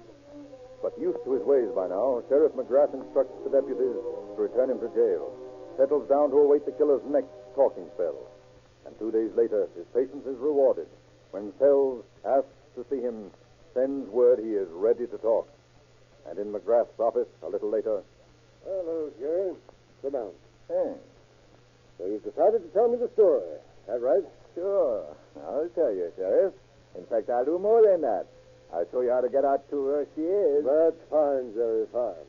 I thought you'd see the light before long. Well, you know me, Sheriff. I've got to be in the mood before I talk. There's a stubborn streak in me somewhere, I guess, that makes me as mean as that devil sometimes. I know that only too well by now. I guess you do. Anyway, you'll find her out the Boulder Creek Road, about 11 miles northeast of Saratoga. You're sure she's there? I ought to be. Just before you picked me up, I took her right out there and made sure. Come on. Let's go get her. I need the air.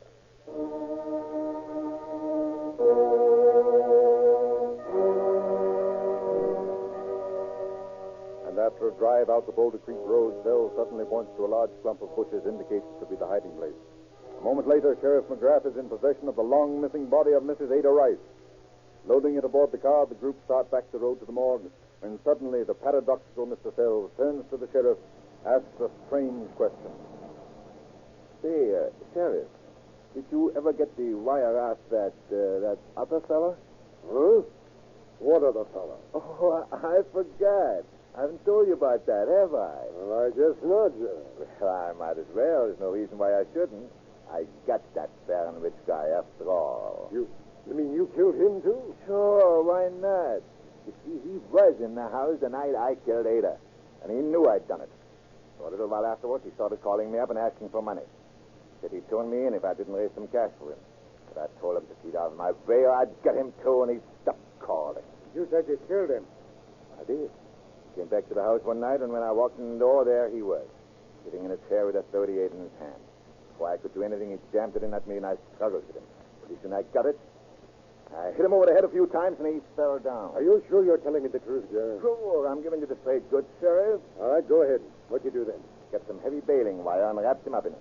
Then I found some hunks of lead, and I tied them on. Finally, I drove him out to the bridge and dumped him out. I figured he'd probably washed ashore by now. That's why I asked about the wire. Well, I don't know, Jerry. Except so I don't know when to believe you and when not to. However, I've got an idea. And if I can promote it, we'll see how much truth there is in your story. What do you mean? Simply that I'm going to get in touch with Inspector Pigeon of Berkeley and ask him a favor.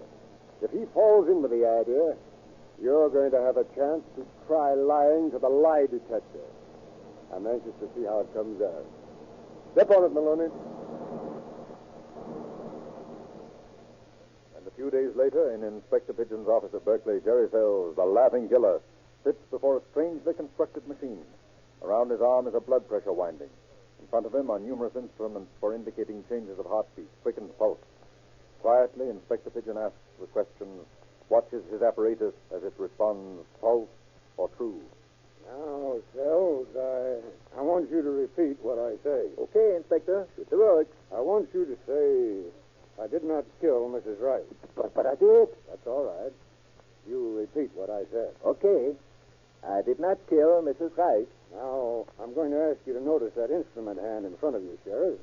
It has registered an uneven line during Sells' last statement. That indicates an increased heartbeat. Or, to our way of figuring, a lie. Now, Sells, will you tell us what you did to Baron Rich? Sure. I killed him. Hit him with a gun and tied him up with baling wire. You notice the line, Sheriff? I do. It's wiggling all over the place. Naturally, the lie detector cannot be used as direct evidence. Its testimony is not acceptable in a court. But as far as we can go, the detective is telling us that this man is lying. Thanks a lot, Inspector Pigeon. Now, if you'll get Sells out from under that machine, I'll take him back to San Mateo. He's probably lonesome for his jail cell by now. How about it, Jerry?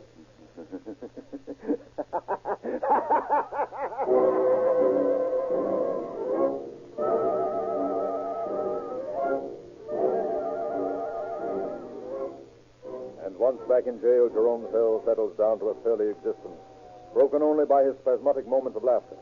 And Sheriff McGrath, his case complete, turns the evidence over to District Attorney Gilbert Federal. On March 12, 1936, Sells stands before Superior Court Judge Cotton, pleads guilty to the crime. Then, before Judge Cotton pronounces sentence, Federal makes a closing statement.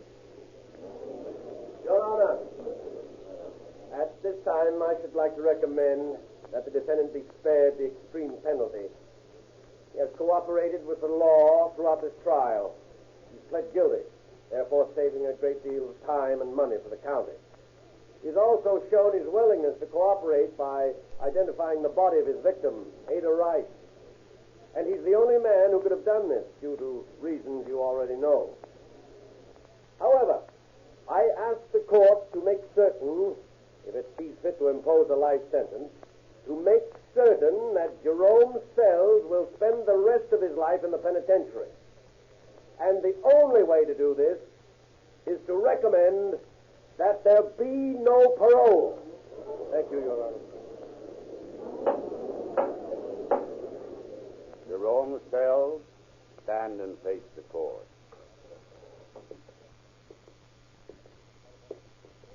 Are you ready at this time to have sentence passed on you?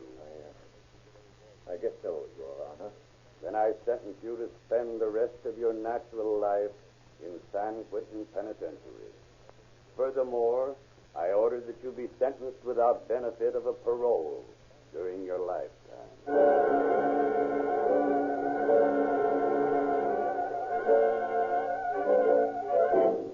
And just 2 months later, from his cell in San Quentin, Jerome Sells turns the final page in his macabre story, brings to a close all conjecture about his second victim. Of course, that was all hooey. I never killed that Bulgarian army officer, Baronwitz. As a matter of fact, there never was any Baronwitz. I just made him up on the spur of the moment. And did I get a lot of laughs out of that? Why, you guys never knew who you were.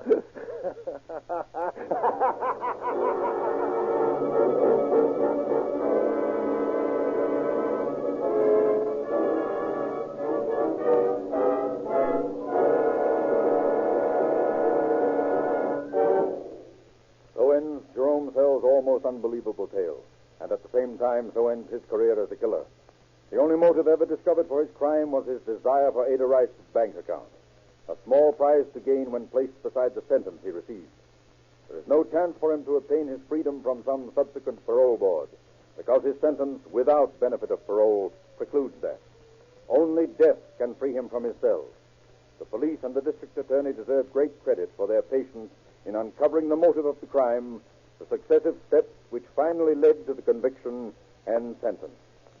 Crime does not pay.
program created by the Rio Grande Oil Company.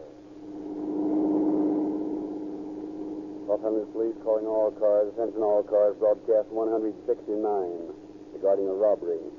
Go at once to 2015 North Berendo Street. That's all. Rosenquist.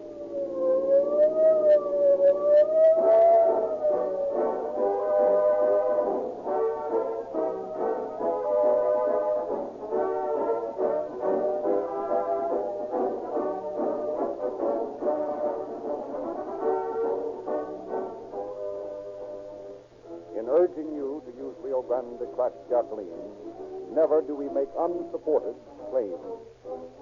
If we cannot give you convincing facts and reasons, we cannot expect your loyalty.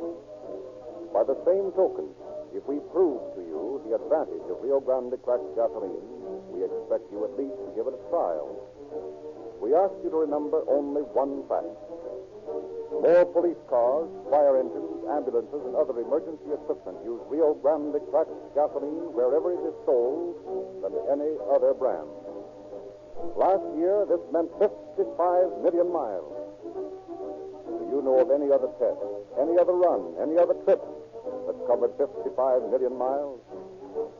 The average police car travels more than 200 miles a day, more than 75,000 miles a year.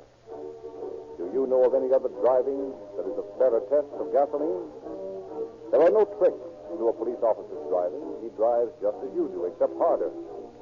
Rio Grande cracked gasoline gives him that finer, flashier performance called police car performance. And it will give you exactly the same. And here is the reason. Rio Grande cracked gasoline is refined by the patented Sinclair cracking process. This breaks up gasoline into finer atoms which burn more readily and more completely. Turn these facts to your own advantage. Be your independent Rio Grande dealer tomorrow, and from tomorrow on, enjoy the satisfaction and the thrill of police car performance in your own car.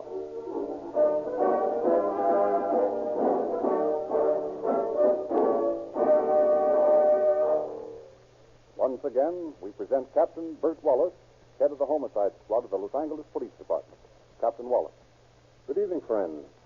Tonight's story is an unusual one, as well as being a fine example of the value of California's anti-kidnap law.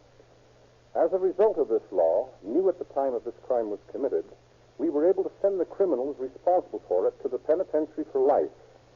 Had the anti-kidnap law not been in effect, they would have been able to spend a term for robbery in San Quentin, then come out to prey on you, the public, all over again. It is a satisfaction to us, and should be to you, to know that now, with the California anti-kidnap law in action, criminals who fall under its shadow will be effectively removed from society, not for a few years, but for life.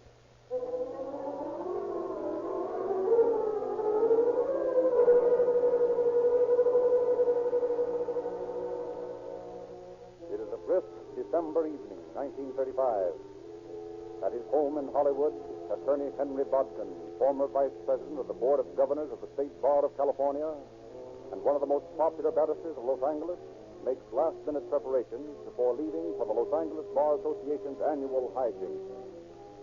His wife nearly ready, his 12-year-old son, Grattan, eating dinner under the capable supervision of the colored maid, Attorney Bodkin decides to save time by bringing his car from the garage in back to the driveway entrance.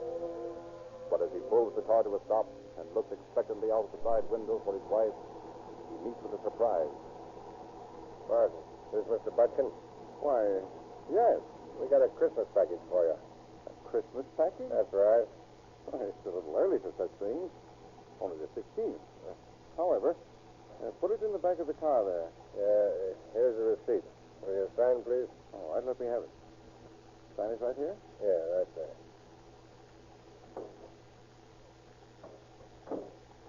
Here you are. Oh, did you put the package in the bag? Yes, sir. That's fine. Cut the motor and turn off those lights. What? Come on. Let's just stick up and we mean business. Cut that motor and put off those lights. Well, here, wait a minute. I'll give you my wallet. Well, we don't want that. Come on, cut that motor. Now get out of the car and we'll go in the house. All right. You go ahead. And remember that I got you covered with this gun all the time. Now, Listen, men. There's a colored maid inside. If she sees you with those masks on and those guns, she'll get hysterical. There's liable to be trouble. Well, it's up to you to keep her quiet, then. Now, come on.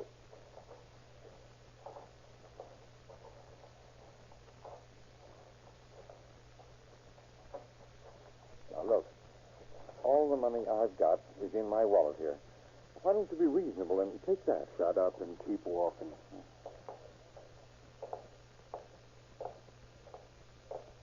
Go on in the house. I'll have to get the maid. The door's locked from inside. Okay. See if she keeps quiet. I'll do my best.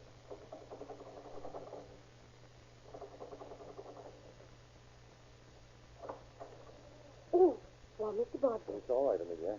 These men are friends of mine. Now, don't get excited. Oh, yes, Mr. Bodkin. Mr. Bodkin's in the dining room. He's sitting here ready to go. That's fine. We'll go in there. Yes, Mr. Bodkin. Oh, I'm all ready, dear. I just want Ruth, don't get excited and don't cry out. These men are armed. What? Please. Everything will be all right. Where's Gretchen? He's in the bedroom. Get him. I'll go with you. Yes. And don't try any funny stuff because I won't like it. Oh, Gretchen, come in here, will you, dear? All right. Sit down here at this table, Mr. Barton. All right. Aren't you and Dad going to the party? Come in here, Gretchen. Okay, Dad. You sit down at the table, too, Sonny. And you, too, Mrs. Barton. Yes, sir. That's fine. Now, here's the idea. We want all your money. Every bit of it. Where is it? I told you. Everything I have is here in my wallet. Give it to me. All right, here. $19, eh? $19, and you say that's all you have? Come on, where's your real money? Oh, here's my purse. You can have all that's in it. Thanks. $24. Well, isn't that fine? Now, look. We want real money, not chicken feet. We're staying right here until we get it. Listen, mister, I got some money in my savings bank. You can have it if you go away and stop scaring my mother and Dad. Search the woman's coat. Okay. Come on, hand it over, lady.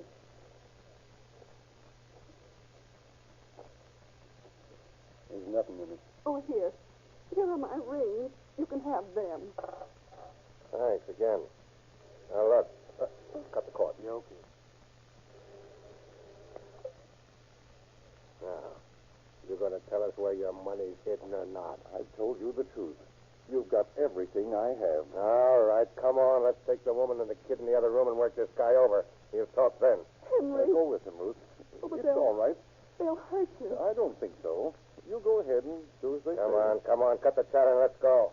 You keep an eye on this guy while I find a place to put these. Okay, don't be long. You're making an awful mistake doing this. You won't find any more money around here. I wouldn't be too sure. Now, you just keep quiet till my partner comes back. And then we'll see about it. You said something about hidden money. What did you mean by that? Keep quiet. I locked them in the closet. They'll be safe enough there. You didn't hurt them? No, I didn't. Now, let's stop fooling around and get down to business. Take off your shoes.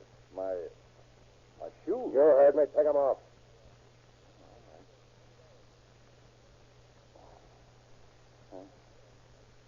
Now, let's go. See if he's got any dough hidden. Yeah. How about it? There's nothing in here. There's not a dime. All right, then we'll have to try something else. Get out that wire and tie him down. What's the idea? Get up. The only time I want to hear you talk is when you tell me where your money is. But I've already told you. I don't believe you. Tie him with his hands behind him. All right, Bodkin. Now, your last chance. Where's the money? I haven't any.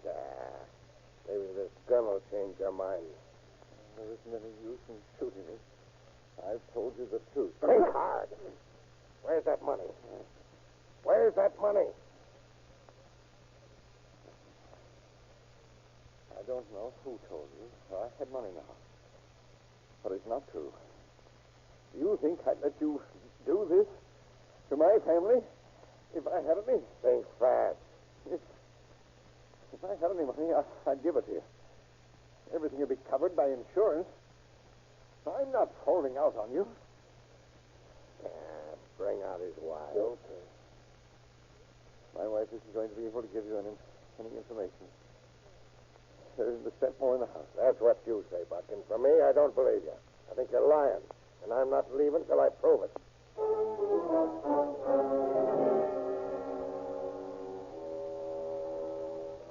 Hopelessly bound hand and foot, Attorney Bodkin sits in the chair, stares directly in front of him, his mind constantly seeking some way to end the ordeal, grasping at some new straw, rejecting it again for another. And after an interval that seemed an age, the door opens again. His wife, terrified, is brought into the room and made to sit across the table from him. For a moment, nothing is said. No sound breaks the heavy silence of the place. Then, slowly, deliberately, one of the men begins to speak. Lady, I'm going to tell you something. Something that's mighty important to you. Yes. We're not amateurs. We're not fooling. You know that. Yes. You've got some money hidden in this house somewhere. We intend to get it. And I don't much care how. Now, how about it? Are we going to have to get tough, or are you going to talk? My wife has Shut up. told you. How about it, lady? I've told you all I can. There isn't any money here. How would you like to see your husband's body floating around in the bay? Oh. Yeah, I can tell you wouldn't like it. Well, that's exactly what's going to happen to him if you don't talk. Oh, but I've told Now, you. listen, both of you. We've got a gang outside armed with machine guns. You won't talk. I'm going to call them in, and they'll tear this place apart. All right?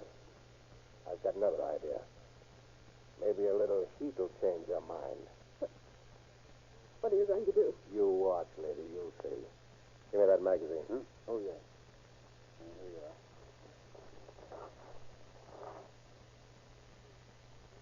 Now, Bodkin, are you going to talk? You're making a mistake. There isn't any money. Okay, give me a match. Yeah, I got it here. Yeah, we'll see how he likes this. You can't do that. You can't. No, lady, I can, and I'm going to. Maybe when this flame begins to warm your husband's hands, he'll spill. They usually do. Oh, no. All right, Bodkin, how do you like this? You better talk, Bodkin. This is going to burn pretty hard. There's no money. Well, where's that money? Where's that money? It's beginning to get on my nerves. Get on my nerves. My nerves. I don't know. Oh, please. Please don't torture him anymore. We've told you the truth. Here's my checkbook. You can look at the stubs. I drew $25 out today, and I spent $1. Here's the rest. $24. That's all we have in the house. Let me see that checkbook. Let me see. Yes, they're all right. There's $25 on this Daisy. Yeah, I'm afraid they're telling the truth. Wait till I get my hands on that lousy punk that gave us this scare. I'll bust his head off. We better get going, huh? Yeah, we've got to tie him up first, and then we'll scram. You go get the kid and that maid, and I'll start on these. Yeah, okay. You're lucky to get out so easy, mister. I thought you were still lying. No, I'm not. Yeah. Still. Yeah, well, put out your hands, lady. I'm going to tie you up good and tight just so you won't try any funny stuff after we're gone. Tie those other two up good. The kid, too. Yeah, okay. Come on. Put your hands behind your back here. Now, listen, all of you. As soon as we finish this, we're leaving, see? And I don't want a peep out of you for 45 minutes. Not one sound. If you do make any, the boys outside will come in and make it very nasty. Remember that.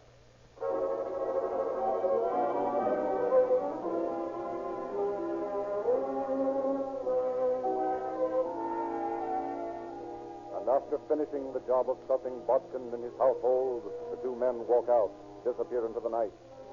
For several minutes, no one dares speak. Then Grattan, the 12-year-old Bodkin boy, begins a slow but determined attack on the ropes binding his wrists. Finally manages to squirm free. In turn, releases his father, mother, and Amelia, the speechlessly frightened colored maid. And once free, Bodkin rushes across the street to his neighbor's house, phones the police, receives a promise of prompt action. Within 10 minutes, Detectives Clifford Jordan and Jack Molina from the Hollywood Division enter the house, begin an investigation. An investigation that lasts half the night, results in the following meager clues. Bodkin's description of the men. The fake crisp package found in the back of Bodkin's car, which when unwrapped proves to be a box of the type used to hold a gallon wine bottle. On the outside it bears the label, Claret. These two leads and no other the detectives have to work on. And after a fruitless night of questioning neighbors, searching for fingerprints, Jordan and Molina return to police headquarters and make a report. Finding the Bodkin torturers begins to look like an impossibility.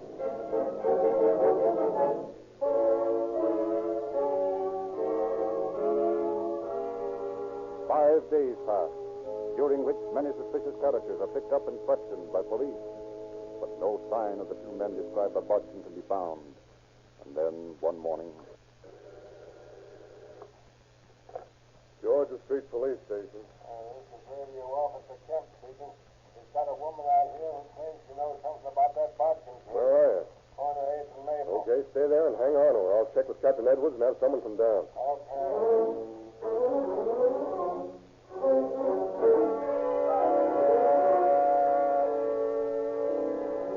Informed of this new break, Captain Edwards, in charge of the Georgia Street detectives, sends Lieutenant Detectives Hurst and Gorman to the spot with instructions to run the tip down.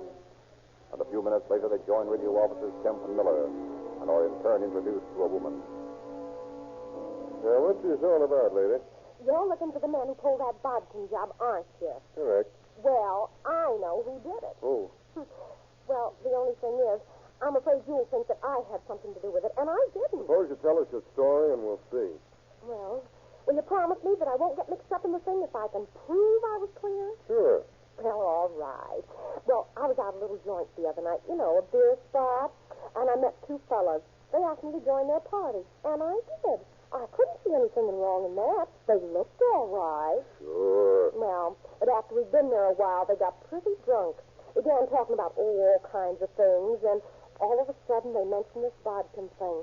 One of them sort of laughed, and then he asked me how I'd like to have some diamonds. He showed me a newspaper article about the torture case. And all of a sudden, I realized I was with the men who done it. What'd you do then? Well, I was scared, and I thought about getting away from there. And then I figured maybe if I stayed, they'd talk more, and I could help the police. Did they? Oh, plenty. They even admitted having done the job. One of them, his name's Hill. Well, he was all for not talking. But the other one was drunker, and he told me all about it. Listen, you know where we can find those men now? Yes, in their apartment. And I'll bet they're still asleep. Can you show us where it is? Oh, yes. Okay. Come on, boys. We're going up and interview these lads. Oh, won't they be surprised?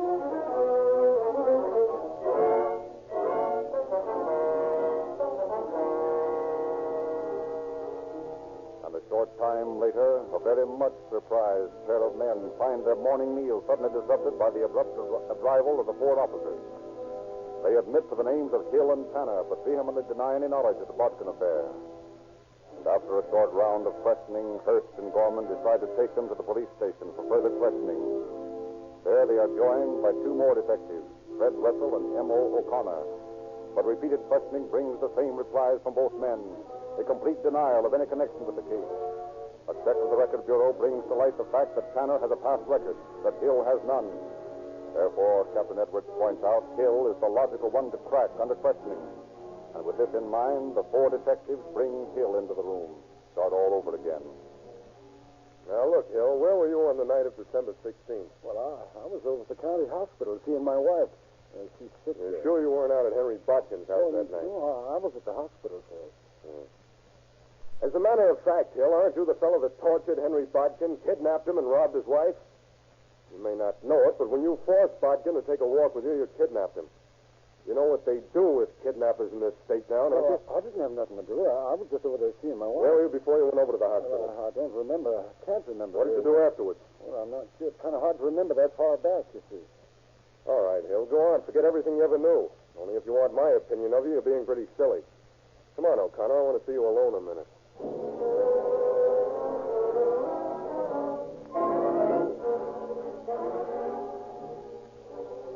And once out of the room, Lieutenant Gorman confides to O'Connor his idea, which results in a hurried trip to the county hospital. Once there, the two men find Hill's wife, question her. question her about her husband's alibi visit on the night of December 16th. Find him to be lying. As they start to leave, she gives them a note asking that it be delivered in person to Hill. But back at headquarters, Hearst and O'Connor learn that Hill and Tanner are to be put in the show-up the next morning. Decide to hold the letter until afterwards. And accordingly, the following morning, Attorney Bodkin, his wife and son, and the colored maid, Amelia, stand with the officers. Watch the line of suspect as they are paraded under a brilliant white light. Several men are brought out. Then Tanner starts. But as he starts in through the door, a jailer notices he has no shoes on. Makes him get them. And a moment later, his reason for this is discovered when Amelia bursts into speech. Yeah, sir. That's what I'm all right. I remember these shoes. There was more like boots than shoes. That's how I know them. Following this, Bodkin and his wife substantiate Amelia's identification. Hill, when his turn comes, is pointed out by all three of them. The finger points directly to Tanner and Hill as the wanted men. But when questioned again after the show-up, they refuse to talk, deny everything. But Hearst and O'Connor have ideas. Put them into effect when they get Hill alone. Hill, you're still set on the idea of not talking. Well, I haven't anything to talk about it. Okay. Here's a letter from your wife. She asked me to give it to you. Oh, you talked to her? Sure, over at the hospital last night. Well, what'd she say? Seemed kind of hurt when we told her what you'd been doing. Gave us this letter for you. Go on, read it. Yeah, okay.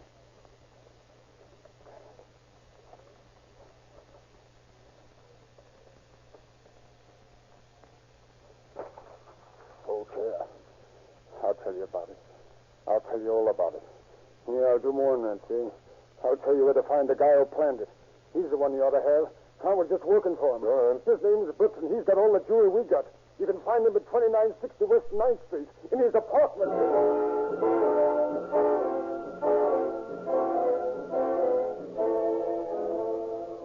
And half an hour later, O'Connor, Gorman, Wetzel, and Hearst, accompanied by Attorney Bodkin, stand before the door to an apartment the landlady has pointed out as being Brooks.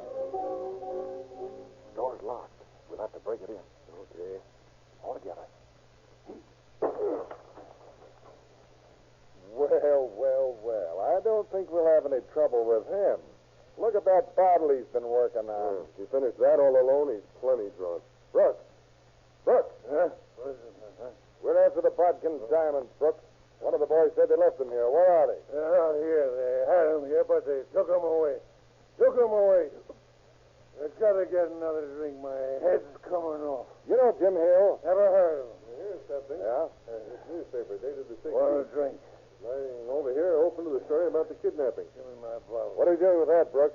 Gotta have a drink. Head's coming off. Yeah, it doesn't look as though we're going to get very far with him at this point. Let me alone. Well, we'll take him in and let a night in jail sober him up. Maybe he'll feel more like talking tomorrow.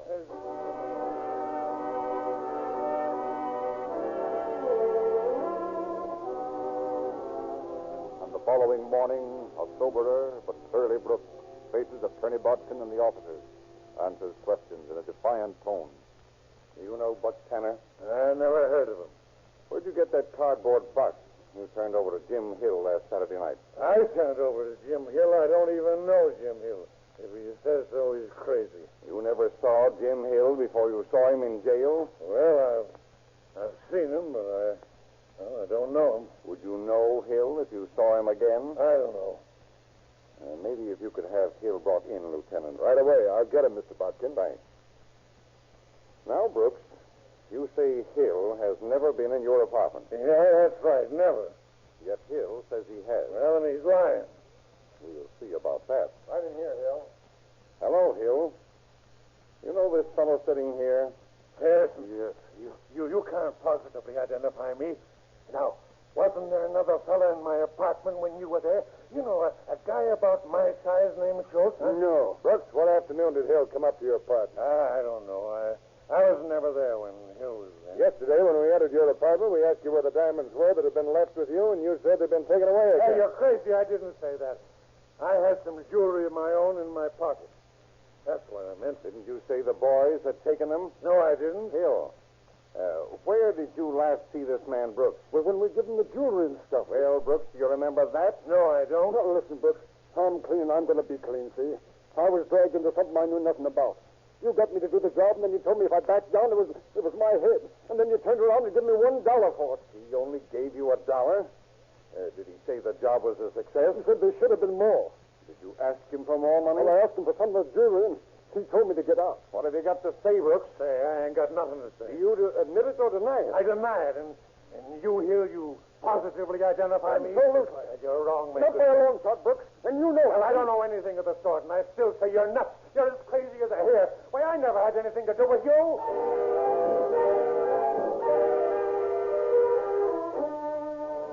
And despite Hill's positive identification of Brooks as the brains of the gang, the police are unable to connect him by any direct evidence. No jewelry has been found in his apartment. Nothing that can be offered as evidence in court. 5 days pass. 5 days in which the police can get no more out of either Tanner or Brooks. Then, the morning of the 6th. Georgia Street Police Station. Her speaking. This is the landlady over at the apartment where Harry Brooks lives, and I wondered if you could give him a message from me. What's that, ma'am? Well, I found a funny-looking little chamois bag in the bushes under Mr. Brooks's window, and opened it, and there was some diamond rings in it. And I was just going to give them back to him, and I remembered he'd gone away with you, so I thought you could tell him. Well, I'll tell him all right. And don't let that bag out of your sight. This is just what we needed.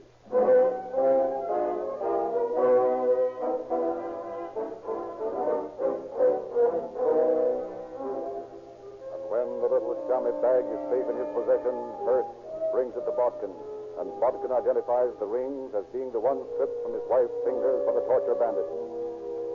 The final and most important link in the chain of evidence is forged.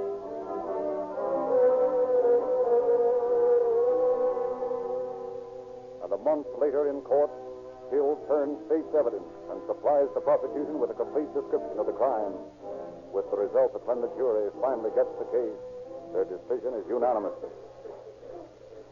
We, the jury, find the defendants Harry Brooks and William Tanner guilty of kidnapping and robbery as charged.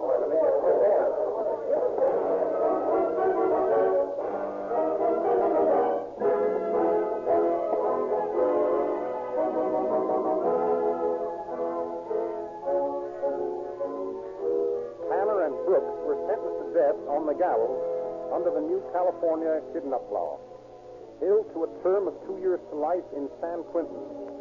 Clemency brought Tanner and Brooks a reduction of sentence to that of life without right of parole. Thus ends the career of California's famous torture kidnap case, with all 3 participants right where they belong, behind the bars of the state penitentiary. Thank you, Captain Wallace.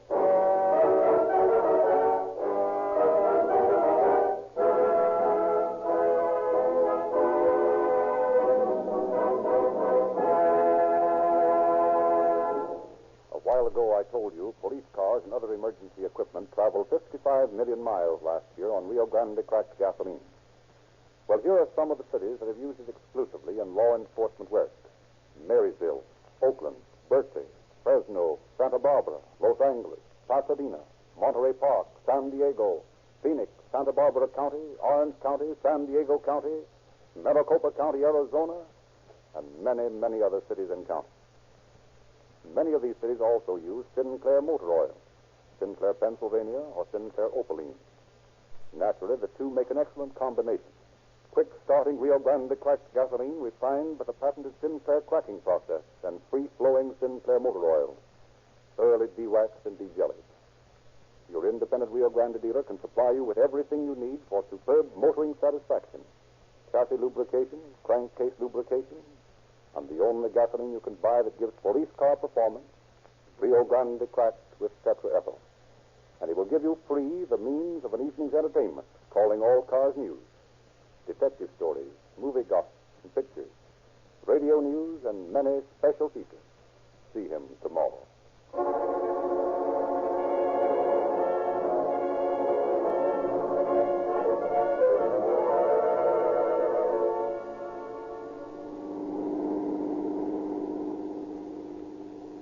Police calling all cars, attention all cars. The cancellation broadcast 169 regarding a robbery. Suspect in this case are now in custody. That's all. Rosenberg.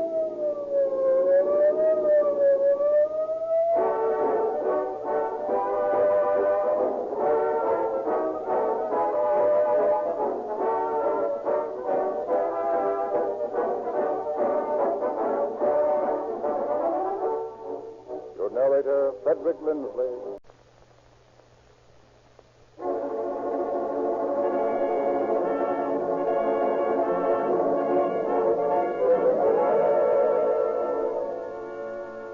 Calling All Cars, the copyrighted program created by the Rio Grande Oil Company. Calling all cars, attention all Los Angeles County Sheriff's cars, broadcast 170. Investigate a bank robbery and shooting at the Southern Counties Bank, 237 West Main Street, El Monte. That's all. Rosenquist.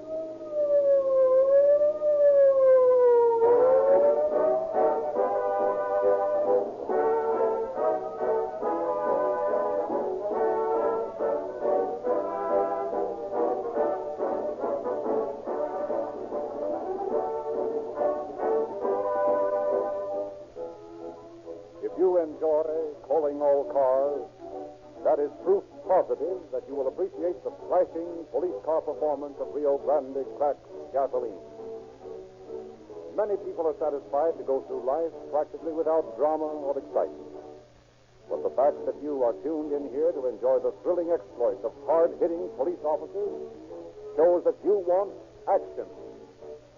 Thousands of motorists agree that Rio Grande cracked gasoline gives the liveliest performance they have ever experienced. It should. It is the only gasoline you can buy that is refined by the patented Sinclair cracking process. This breaks up gasoline into finer atoms that burn more completely and give greater power. This is why Rio Grande cracked gasoline with tetraethyl gives police car performance.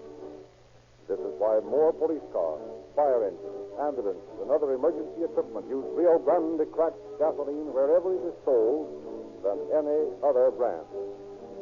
So, as you like your automobile driving, as you like your radio entertainment, with plenty of vigorous action, take advantage of all that the Rio Grande Oil Company offers. Tune in every week to these thrilling broadcasts and go into an independent Rio Grande service station every time you need gasoline. If you enjoy the one, you will appreciate the other.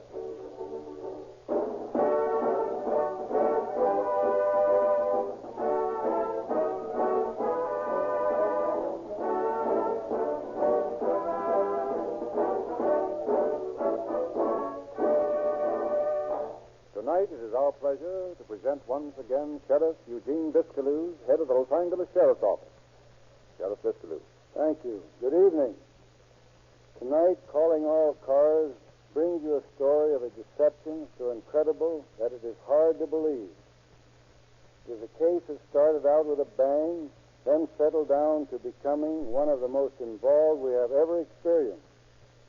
It took many long months of patient investigation on the part of our office, as well as the local El Monte and Pasadena officials, to clear the many contradictory phases that insisted on cropping up. From the very beginning, we had a feeling that our man was lying, but due to the amazingly clever deception he had been carrying on, proving it turned out to be a really tough job. How it was done will be told on tonight's story of the banker Bandit.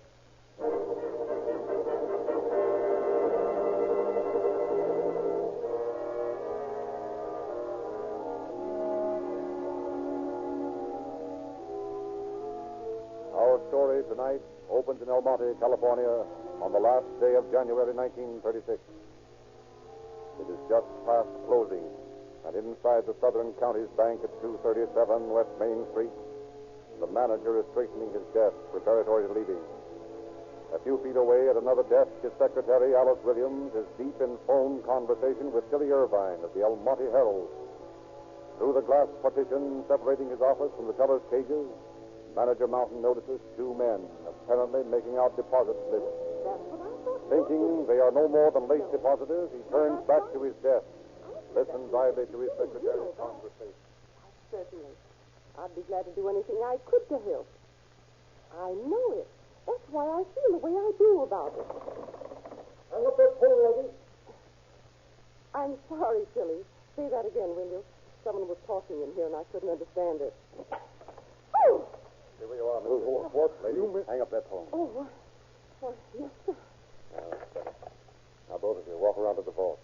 If you don't start anything, you won't get hurt. But look here, man. I would advise your doing as I say. I'm in a hurry. My friend out there in the lobby is also a little nervous. His finger might accidentally squeeze the trigger on his gun. You know what that'd mean?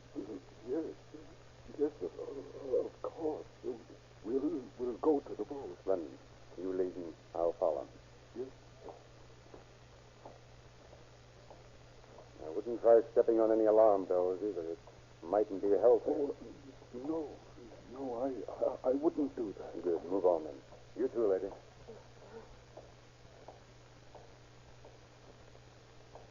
Now you open this vault for me. Yes.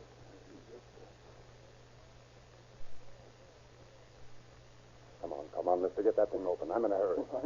I'm trying as fast as I can. You see, the man who usually does this, he's sick today. It's all a bit new to me. I know all about that, but you can open it all right. I'd advise you to do it quickly. Very quickly.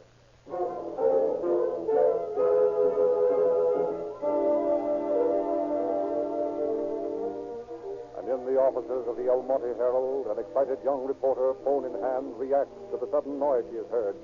Goes into action. Hello? Operator, listen, get me to the police station and then keep this line open. Please, this is an emergency, operator.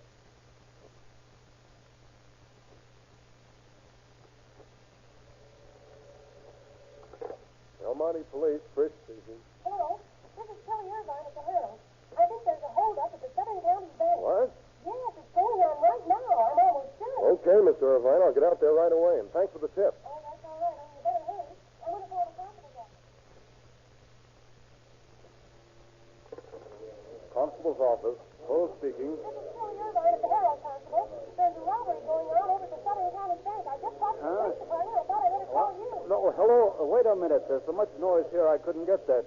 Will you... There's a bank robbery at the Southern County Bank. It's going on now. Are you sure of that? Yes, I'm almost positive. I called the police already. All right, Kelly. I'll get the rest later. Thanks. Wiggins? Yeah? Come on. I just got a report of a bank robbery at the Southern County Bank over on Main Street. We're going out on it.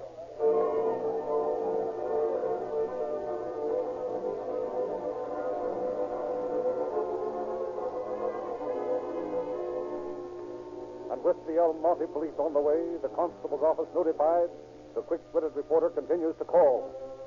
The Alhambra police, Ontario, Temple, and San Dimas officials are notified in rapid succession. And as a result, within 5 minutes of the interrupted phone call, various peace officers converged from all directions on the little bank at 237 Main Street. Arriving there first, Officer Frisch is soon joined by Wiggins, Thompson and Fole of El Monte, Officer Cox of Alhambra, and Officer Stone of Ontario. Together, the men approach the bank. Now, keep your guns handy. I'm going to try the door. It's locked from the inside. I can't see anything on account of these blinds. Well, they must still be in there, then. I'm going to shake the doors. Get set for trouble. Line your guns on the door. They try rushing us. Just blast them. Ready? Ready.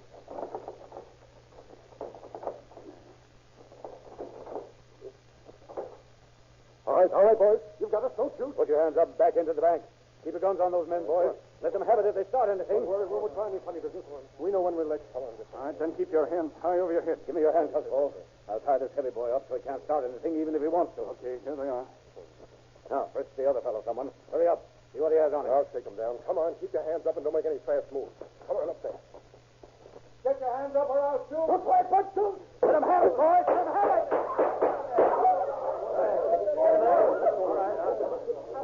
Hey, is anybody hurt? That guy who came in is more than hurt. He's dead. I think I'm hitting the hand. Here, somebody get Frisch over to the receiving hospital and get that hand dressed. That's all right. Hey, where's that fellow I was frisking? Huh? Hey, he's got a gun. Where? Over in the corner. Wait a minute. Oh, David, he's going down. I thought he got hit. Shot by one of his own men. You go on to the hospital, Frisch. Send an ambulance back for this fellow. Right. He's hurt plenty. That shotgun got him square. Well, I tried to tell Bud not to shoot. Hey, who is he? One of your pals? He was my brother. The one that came in, your brother, huh? Yes. Well, how about this other fellow over here? The one your brother shot. Who's he? That's Clarence. Clarence, he dead, too? No, not yet. But he will be soon. That is? That would be my guess, yes. Well, I guess that's that. Guess things are sort of at an end. Not exactly what you'd call a very nice end, either.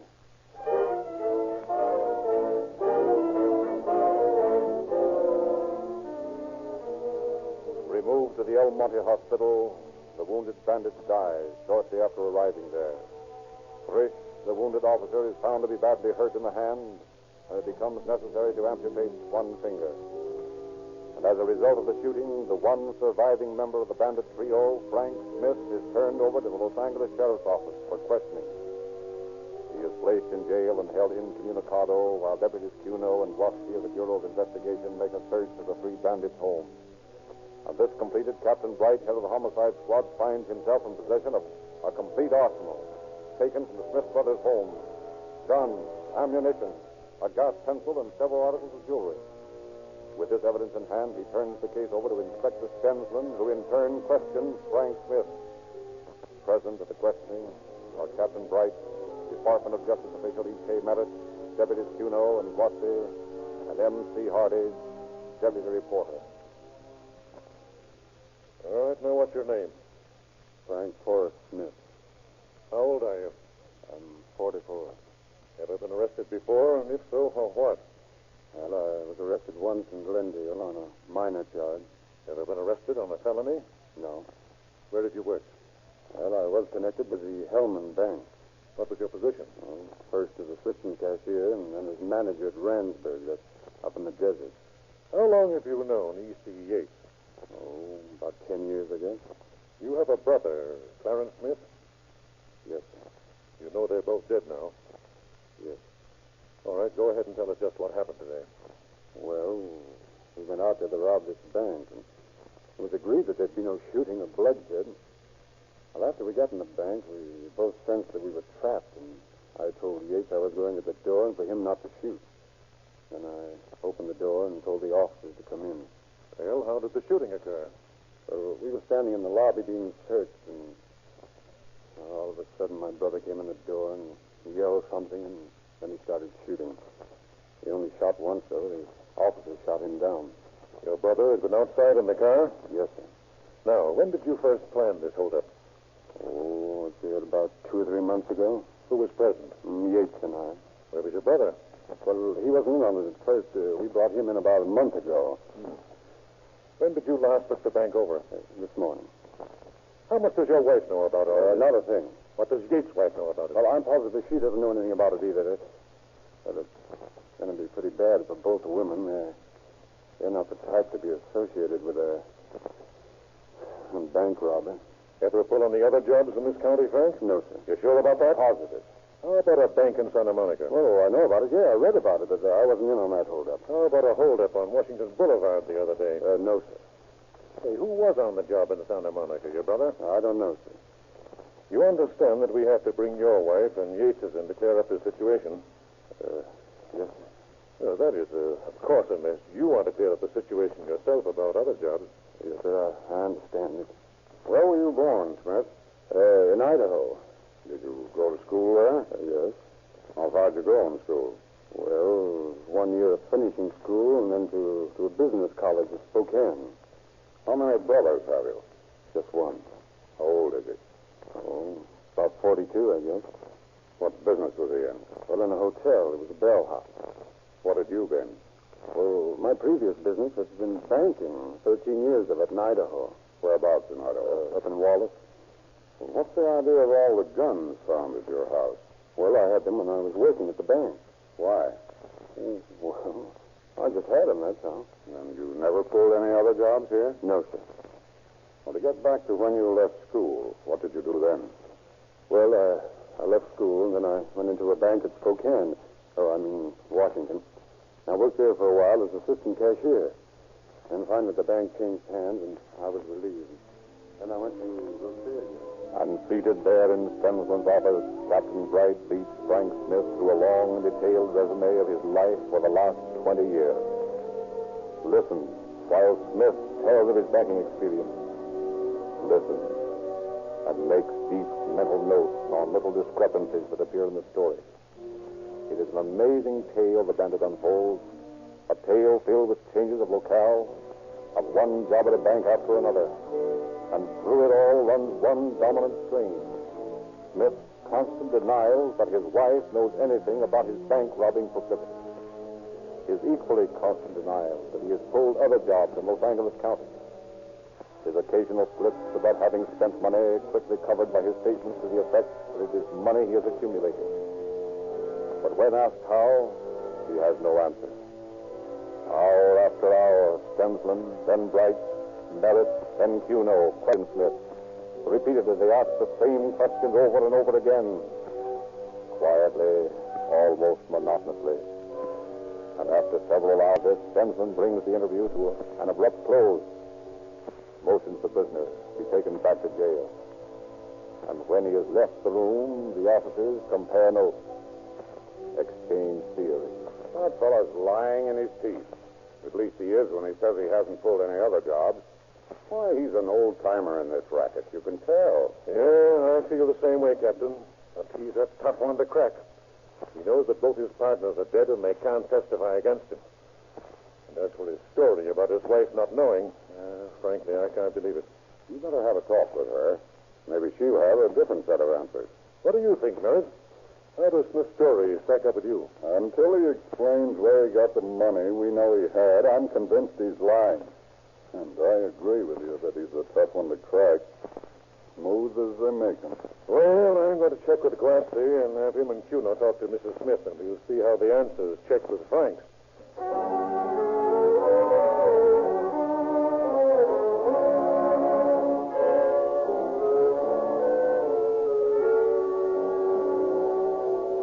And a short time later, in Captain Bright's office, Deputies Lofty, Cuno, Bowers, and Lieutenant Penplays question Frank Smith's wife. Check what Smith has told against her story. What is your name? Mary.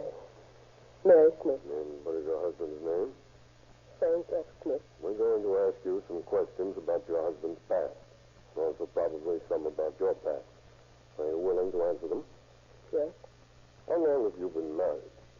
About 4 years. What was your husband's business when you married him? Well, I don't know. You mean to say that you didn't know his business when you married him? No. You didn't know how he made his living? Did you question him at any time? Yes, sir. You said that he made investments. And that's how he made his money. Where were his offices, his place of business? But I don't know. Well, doesn't it seem strange that you didn't know his business address or occupation? Well, it does seem strange, but Mrs. Smith never said. Yes. Does your husband own a car? Yes, sir. Studebaker sedan? Yes, sir. I think it's a 1933 model. Has it been painted lately? No, sir. You're sure of that? Yeah, I'm pretty sure. It hasn't been painted in the last few months? No, I'm sure it hasn't. Now, how were your allowances given you for running your home?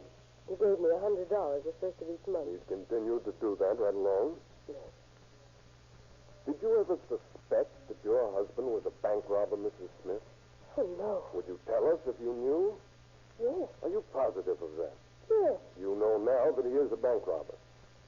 Well, they just told me. And I can't believe it. I can't. His brother's dead, and so is Yates. They were both shot down. You didn't kill his brother, you? No, he didn't. But the officer did at the bank holdup. Oh, I don't know what to say or do. Now, Mrs. Smith, do you expect a group of officers to believe your story? But it's the truth. Your husband gave you $100 every month. You didn't know where it came from. You didn't know what his business was or where it was. He said he made investments. Are you trying to get yourself implicated in these robberies? Oh, no. You want to clear yourself? Yes.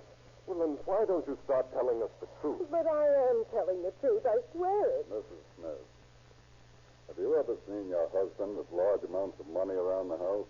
No, sir. Have you ever seen any guns around the house? Yes, sir. How many? Well, there was a revolver on the bedstand, and he had a skeet gun. Well, there were others. Quite a few others. Is that right, Mrs. Smith? Yes.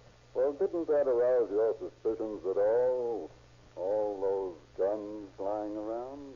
Well, I asked him about them, but he said that one was for duck and another for quail. Well, that's all. You marry a man who has no job, who has a house full of guns, and all these years you never knew where his money was coming from. You expect us to believe that? But it's the truth. That's all I can say. Did you ever hear your husband speak of any business deals with Yates? Yes. He said that sometimes Yates would borrow money and that he didn't like it. But he said he had it fixed so that he could get it back. How much at a time would he loan Yates? Oh, sometimes $100, sometimes $50. What was Mr. Yates' business? Well, when I first met him, he was in the used car business. And how long did he stay in it after he met your husband? Not very long. And after that, what did he live on? Nothing but what my husband loaned him. He had no other means of support than that? None that I knew of. Did your husband and Yates spend a good deal of time together? Yes, sir. And you knew what they were doing, didn't you? You knew they were robbing banks. Oh, no, sir, I didn't. Did you know that Yates was robbing banks? No, sir. How about your husband's brother? Did you know he was robbing banks? No, sir, I didn't know anything about it. Oh, I can't tell you any more than I have. I don't know. I didn't know.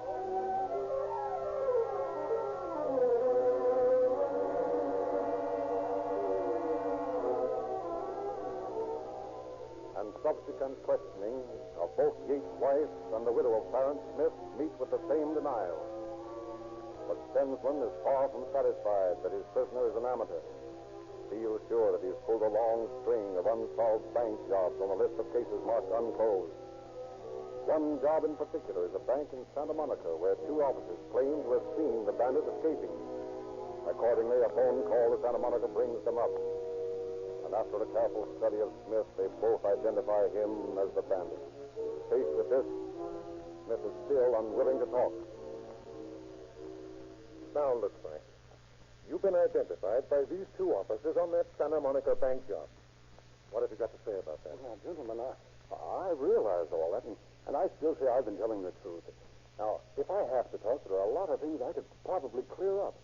But I don't want to without a word with some attorney first. What are your intentions on the El Monte case? You going to plead guilty to that? Yes, sir. And Santa Monica, how about that? No. Frank, I'm going to tell you something.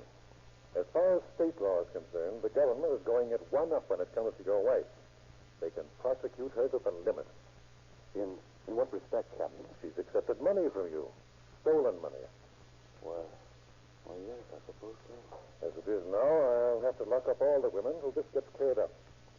Because there's still some money out of other banks that we've got to locate, and I'm asking you to help us. Well, I want to help you, Captain. I'm making no promises, only that we will file all the charges at once if you tell us what the rest of the jobs are for. Well, now listen. You gentlemen have me. Now, you know I'm not going to get away. I'll be here tomorrow morning. Now, I can promise that if I have any information to divulge, you'll all be present to hear it. What's your proposition? Well, I'm not propositioning you, Captain. I mean, I have a friend who happens to be a judge in Long Beach, and I'd kind of like to talk to him. Yes, I'm leaving in a few minutes. And when I leave, the boys will have orders to lock everybody up, and that includes your wife. And no one can change that order while I'm away, and I'll be back on the job early in the morning. And I can't see where you have anything to lose by talking now. Well, that's what I wanted to know, Captain. Why I wanted to talk to my friend down in Long Beach. Well, show me where you have anything to lose. Well, I have two branches of the government and all you gentlemen on me. But this situation is so complicated and all that there may be things that you don't think of, and, well, I do. I believe the captain would be perfectly willing if you wanted to ask us some particular questions in regard to the federal end. Well, I would. Oh, well, I don't want to give the impression that these gentlemen are not fair and square, but I do want to talk about the federal government. All right, go ahead, Frank. Ask them anything you want. Well, yeah, well, all right. Now, if you federal men will walk over to the other side of the room for a minute with me. Good.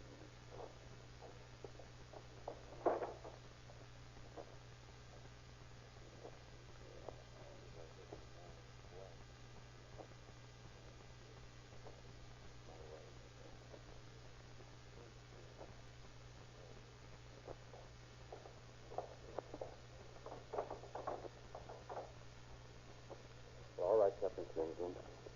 Now, in regards to my wife, I'm going to come clean. And I'm going to ask a request in return. Yes? My wife knows absolutely nothing about my activities. And that's the truth. Now, I've got a lot of information that you want. Is it possible for you to let my wife go? Lay it on the line, Frank. Clear up these jobs and I'll turn her loose. Well, all right then. You can put us down for the Santa Monica job. You and your brother and Yates? Yes, sir. All right, go on. And the Citizens National on Wilshire. Yes? Well, only I wasn't in on that when it was Yates and my brother. And how many were you in on, Frank? Well, it was only two. The Santa Monica job and that one today. All right. Give me a list of the ones your brother and Yates pulled, and don't forget any. No, sir. Well, there's, the Bank of America in Sawtell, the Citizens National Bank in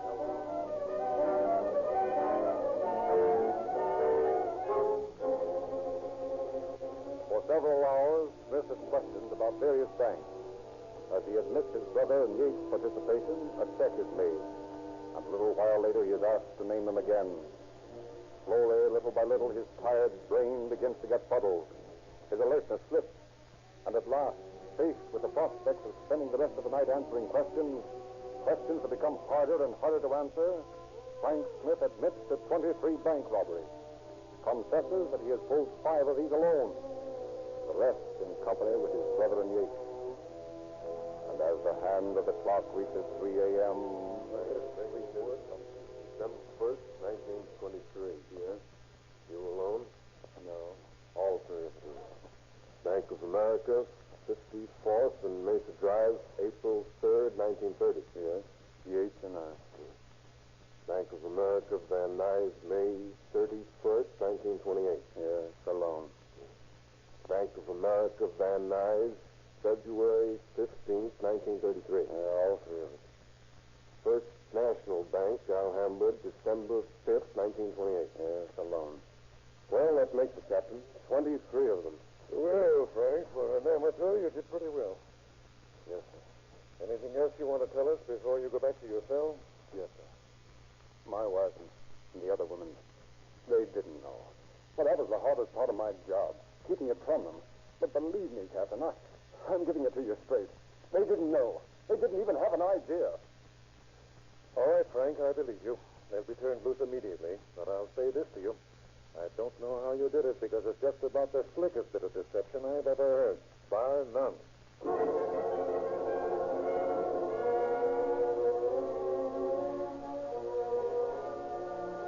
Frank Smith was tried on several counts of robbery and found guilty to all the charges. On top of this, he was found guilty of 1 count of murder in the first degree and 3 counts of attempted murder. This came as a result of his brother's shotgun sally intended for the officers, which killed Yates. Both Yates and Smith's brother being killed left the guilt directly on Smith's shoulders, an ironic twist which caused him to receive a life sentence in San Quentin Penitentiary.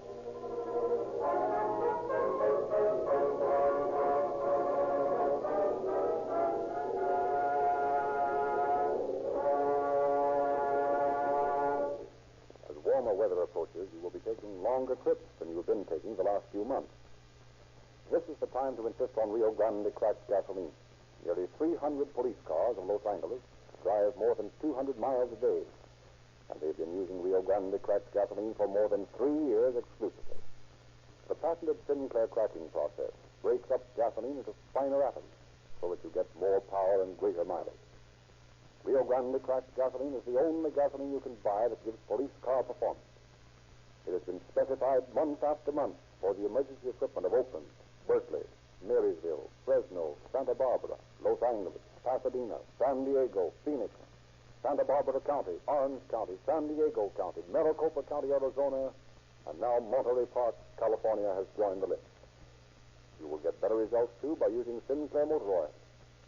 Sinclair Pennsylvania and Sinclair Opaline are both thoroughly de-waxed and de-jellied, and they come to you in refinery-sealed, tamper-proof cans. They flow freely, will not break down under terrific engine heat, and they save repair bills. Any car worth oiling is worth oiling well, so insist on Sinclair motor oil. If you haven't had your free copy of Calling All Cars News this month, drive into your nearest independent Rio Grande service station tomorrow and get one. It's brimful of exciting movie news and pictures, detective stories, radio schedules, and other special features. Get your copy tomorrow.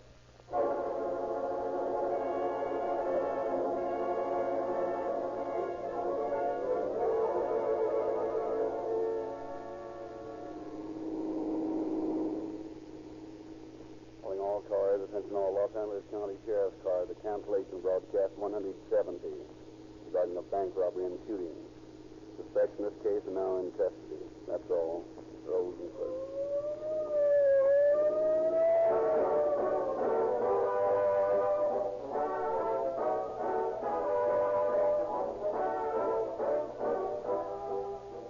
Your narrator, Frederick Lindsley, bidding you good night for the Rio Grande Oil Company.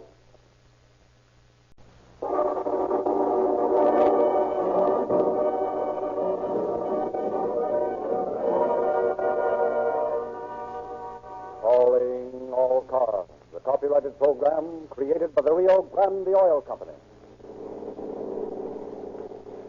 Los Angeles Police calling all cars, attention all cars, broadcast 171 regarding a shooting at 1333 in New Hampshire. See the man at that address for further information. That's all. Rose and Cliff.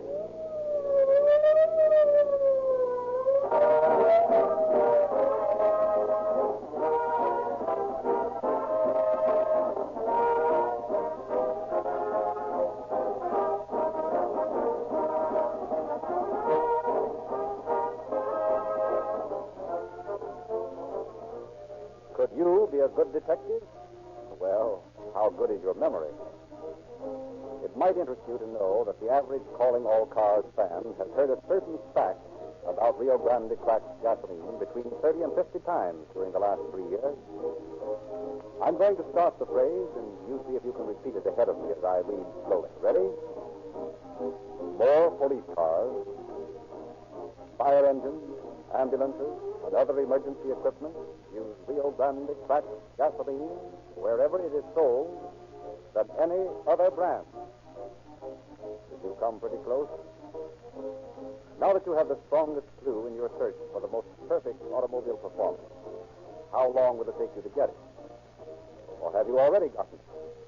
Can you logically, intelligently, truthfully compare any other claim made for gasoline to this proved fact of police car performance? There is no other testing ground to compare with the 55 million miles driven by emergency equipment that exclusively uses Rio Grande cracked gasoline. That's driving like you do, only harder.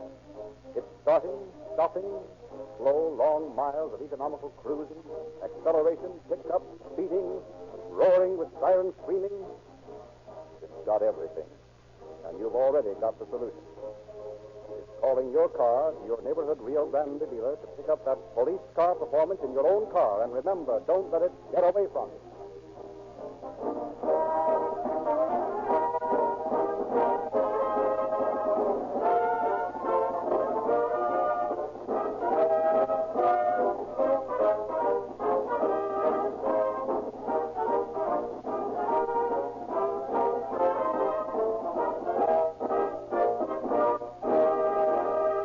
Once again, we present Chief James E. Davis of the Los Angeles Police Department. Chief Davis. Good evening, friends. The story you will hear tonight should have been an open and shut case. In fact, it started out that way, and the officers investigating it felt assured that they had the criminal in their hands, when suddenly one of those rare happenings occurred that brought their case crumbling down on their heads, made it necessary for them to start all over again.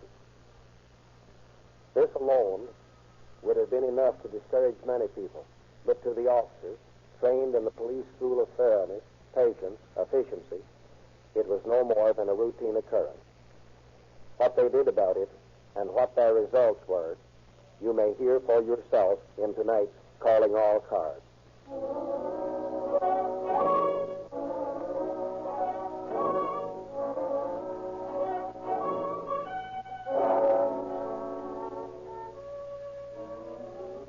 It is the evening of August 30th, 1935. In a fashionable flat on New Hampshire Street in Los Angeles, 6 people are seated at the dinner table. The dessert course eaten, They linger over their after-dinner coffee before starting an evening round of bridge. Oh, boy. Well, George, you've gone and done it again. There's nothing to do but repeat what I've said so many times before.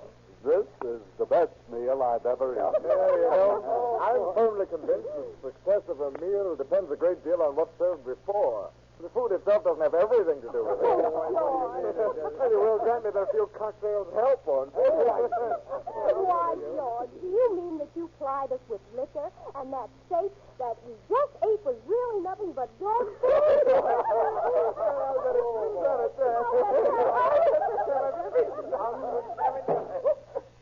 This isn't going to be so funny.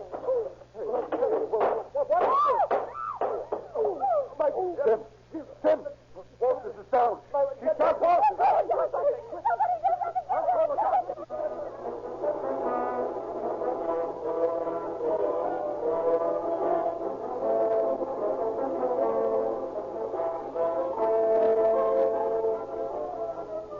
In the confusion, the woman with the gun escapes, and Phelps, without waiting for the doctor whom he had called to arrive, rushes Walters to the Georgia Street Receiving Hospital himself.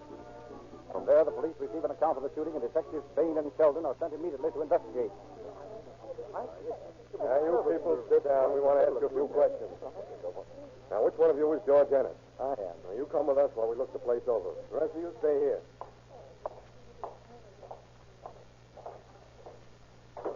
This is the dining room, officer. She came in through that door over there and shot Jim. We were all sitting at a table Now, laughing until... wait a minute. What did she look like? She was tall, I think. What do you mean you think he was tall? Don't you know? Well, we were all so confused. I just got a glimpse of her. You think she stood over by that door when she shot? Yes, that's the door she came through. There was no pleasant Does experience. that door lead to the back door? Yes, it opens into a hall that runs to the back door. And where's the kitchen? It's through that door over there. Was anyone in it at the time of the shooting? No. Cook left as soon as she served the coffee. Sheldon, you better look around and see if you can find anything interesting while I ask Mr. Ennis a few more questions. See if you can find any stray slugs. There must be some around. Okay. Now, Ennis, you say you think this woman was tall. Is there anything else you noticed about her? How was she dressed? It seems to me that she was wearing a red dress. And I think she had a black hat on. Say, you know, her voice sounded a lot like Shirley Nealon. Shirley Nealon? Who's that? Oh, she's a girl that Walters used to go around with. Oh, Walters used to go around with her. Hey, this is turning out all right. Did you know her very well? Pretty well. They came up to the flat together quite frequently. Not recently, though. Not for quite a while. You know if he still sees her? No, I don't think so. At least I haven't seen her. No, I'm quite sure that they don't see one another anymore. They used to be together quite a lot, though. What did she look like?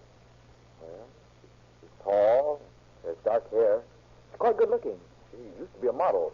Still is, I guess. Yeah, tall and dark, huh? You said the woman that shot Walters was tall. Was she dark? Why, I don't know. I would even swear that she was tall. I just got a glimpse of her. You see, she was... She was sure wild. She's got slugs scattered all over the place. Looks like she's plenty nervous. Yeah. Looks like she wasn't so smart either.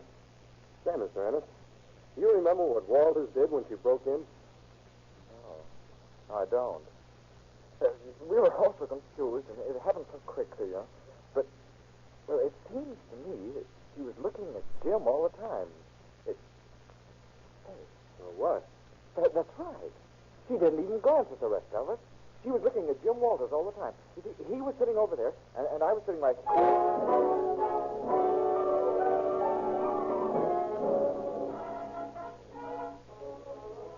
Elated over the seeming simplicity of the case, Bain and Sheldon hurry back to headquarters and report their findings. Captain R.M. Davis, Detective Thad Brown, and the third officer go to the hospital where Walters, not fatally injured, is resting. Their pride in what they thought was such rapid progress is short-lived, however. For after a few short seconds of the man who had been shot... Well, Mr. Walters, it didn't take us long to find out who the woman was that shot you. What? Woman? Yeah, she was an old friend of yours. You know Shirley Nealon, don't you? Yes, I know her. Well, she's been in Denver for some time past. Well, she's the one who shot you. What? Why, you're crazy. She didn't shoot me. Yes, and I don't know who did. No, I can tell you this much. You're off on the wrong foot, see. Shirley Nealon didn't have anything to do with it.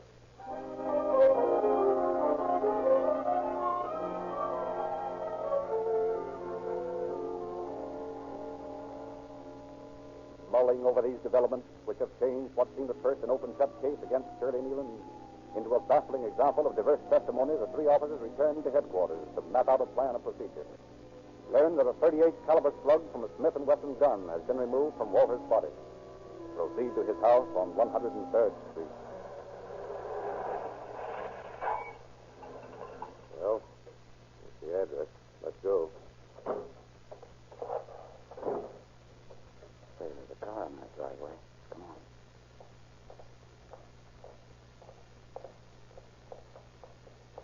Yeah, Ford Coupe.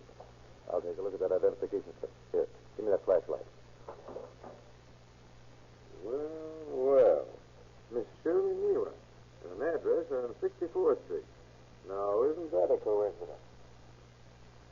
Dorothy, you go down the street and call for a couple of men to stake this house out.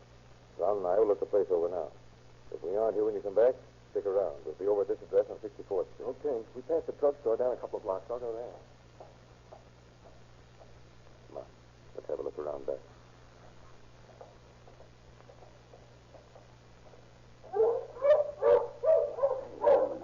Those hounds will wake the whole neighborhood. I don't think they like us anyway. Yeah.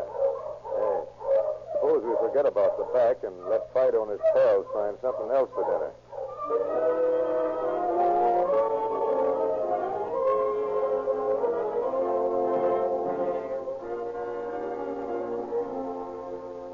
Checked by the noisy dogs, Davis and Brown limit their search to the house itself. Finding nothing of consequence, they remove the distributor from the car in the driveway and go to the address on the identification slip. It is 2 a.m. when Davis and Brown arrive at Shirley Nealon's house on East 64th Street. It's a fine time of the morning to be waking people up. We'll probably get shot. Well, it can't be helped. Come on, exercise your knuckles. This hurts me almost as much as it hurts you, people. Come on, open up. Open up there. Who's there? What do you want? Police officers. They want to talk to you. Oh, all right, I'll be right down. Just a minute. Wonder who he is. I don't know. We'll soon find out, though.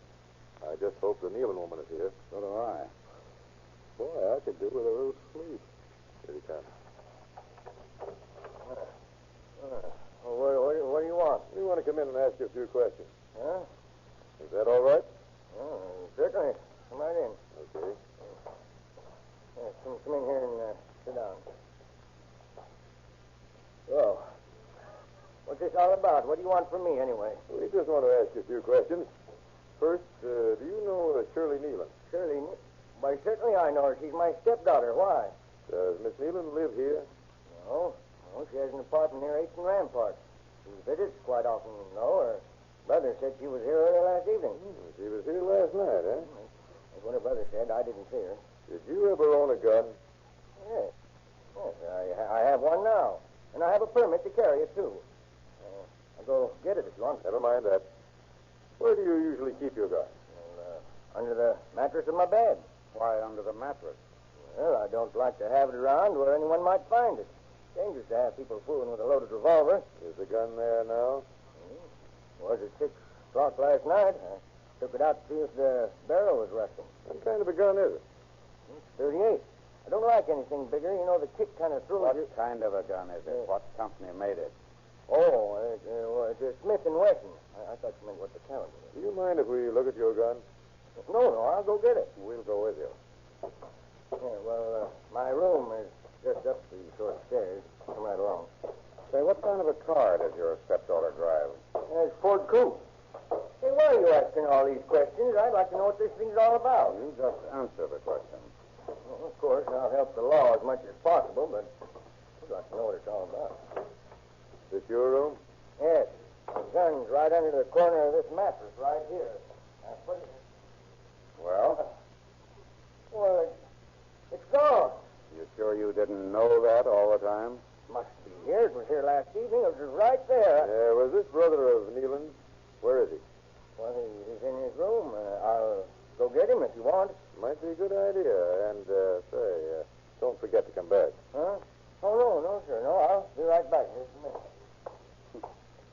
This is a funny one. Yeah, it sure is. It doesn't work out right at all. funny that this Nealon woman's stepfather should have a gun just like the one that was used on Walt. Yeah. And the gun's gone now. Well, Walt certainly knew whether she shot him or not. He evidently was pretty well acquainted with her. Yeah. But it isn't right at all. Say, take another look for that gun, will you? Okay, I'll take this mattress off. Take the rest of this bed. Here goes.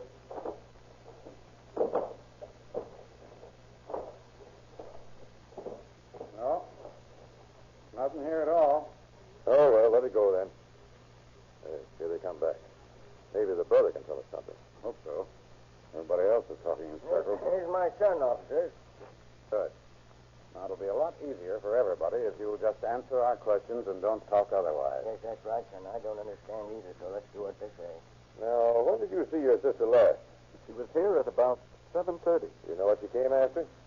Well, she didn't exactly come after anything. What do you mean? Well, she came in and asked to use the phone first. You know who she called? No. Did you talk to her after she made the call? No. She just came in and sat down and then jumped up and said she just remembered something she had to get in the other apartment. What other apartment? This one? Yes. What did she do? Well, I heard her in here, and she went out to her car and she drove away. You didn't talk to her anymore? Yes. She phoned about 11. What did she say? Do you remember? Yes. She said to tell her mother that she was all right and that she wouldn't be home, that she was staying at her girlfriend's house. She asked if any people had been about looking for her. She asked What did you if say? any people had been about looking for her. Now, that isn't what you started to say. What exactly did she say? I believe my sister said, have any cars been out there after me?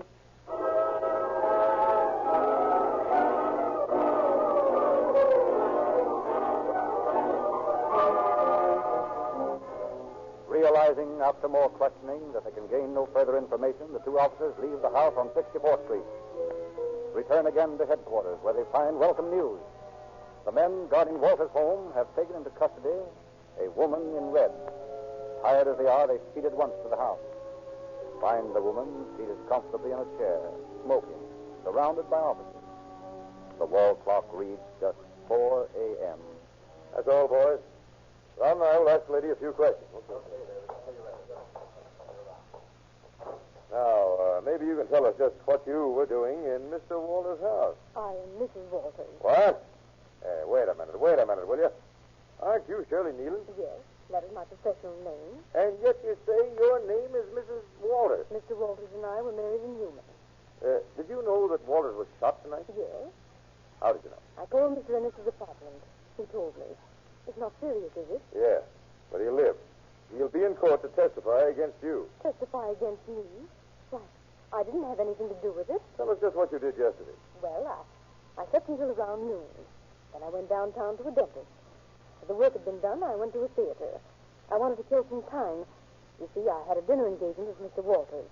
After the theater, I called him. Did Mr. Walters meet you for dinner? No, he didn't. Did you go to your stepfather's on 64th Street after you called him? No. Well, didn't you go there and take your stepfather's gun? Gun? I didn't even know he had a gun. Yes, your stepfather has a .38 caliber Smith & Wesson pistol. Well. And that's the same kind of a gun that was used to shoot Walters. Well, I didn't know he had a gun. I didn't have anything to do with the rest of it. I wasn't even there when Mr. Walters was shot. Where were you? I was here. After I called Mr. Walters from downtown, I came here and waited for him. He didn't come, and I telephoned several people. I called Mr. Ennis's and asked if he was there. What did he say? He said that Mr. Walters wasn't there, but he expected him for dinner. Had Walters asked you to come to dinner? No. Maybe he didn't know that I was in town. You see, I've been away for some time. Yeah? He knew you were back. Well, then I don't know why he didn't ask me. How long did you stay here at the house? And I've been here ever since. I called Mr. Ennis again a little after 9. That's when I found out about the shooting. Now, you weren't here when we first came to the house? No. But your car was here. It had recently been running. The radiator was still warm. Where were you then? Well, I was in the backyard. In the backyard? What were you doing in the backyard? You weren't hiding from anyone by any chance, were you? Yes, as a matter of fact, I was. After I found out about Mr. Walters being shot, I went out of the house and started to back my car out of the driveway. And then I saw a car drive up, and I thought it was the police, and they think I had something to do with it. So I ran out into the backyard. Where were you in the backyard? I was hiding in the corner, behind the dogs. How long did you stay there? Oh, I don't know. Maybe a half an hour. By that time, there were more officers around. Finally, I decided that I didn't have anything to be afraid of. So I walked in the back door, and that's when the police found me.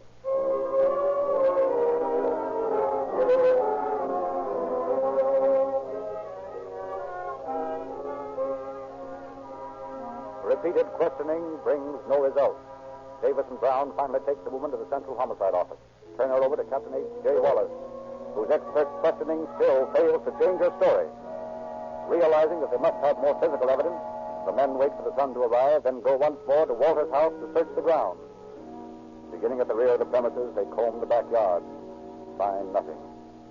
Well, we crossed the backyard off our list. Yeah. Come on. Let's take a look at the back porch and then go through the house again.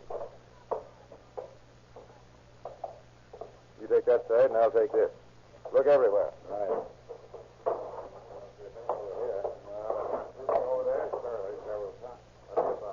Hey, what? Look at this. What is it? A 38 caliber Smith & Wesson. Ah, that's just what we want. Where did you find it? In that laundry bag, which makes it all pretty simple. She put it in there last night just before she went in the house, after hiding in the yard.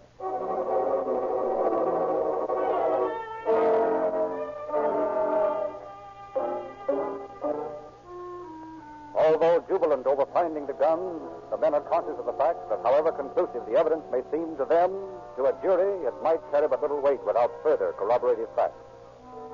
They decide to carry their search farther.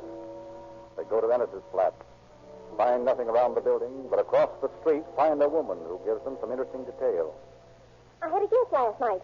She came over for dinner, and then we played bridge afterwards. She, my husband, and my brother, who was staying with us.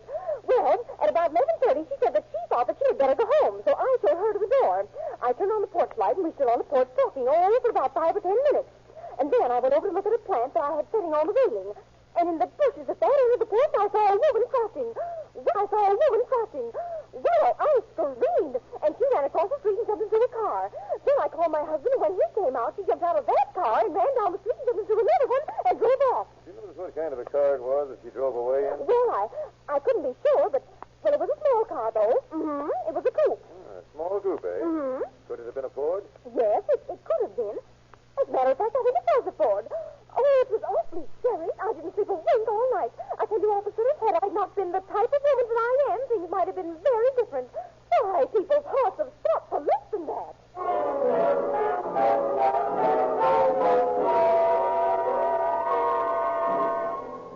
From another woman who lives opposite the Ennis flat, they get more information. Well, I had been to a show, and as I was coming up the walk to our front porch, a woman called me from the side of the house. She wanted me to call Mr. Ennis. I didn't see why she wanted me to call him. I should think that if she wanted him, she could go and call him herself. So I told her that Mr. Ennis had gone to bed. She asked me if I was sure, and I told her yes. I didn't know, of course. Well, just then a car came up to Mr. Ennis's place, and a lot of policemen got out. Then the woman ran into the backyard.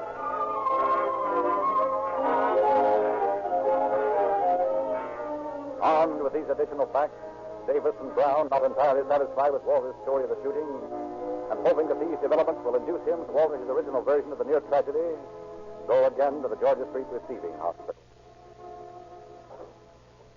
Well, hello there.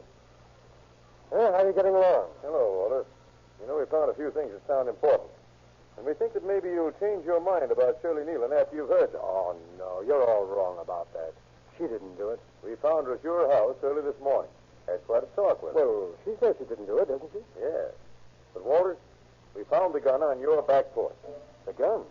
How do you know it was the same gun? It was a 38 caliber Smith & Wesson.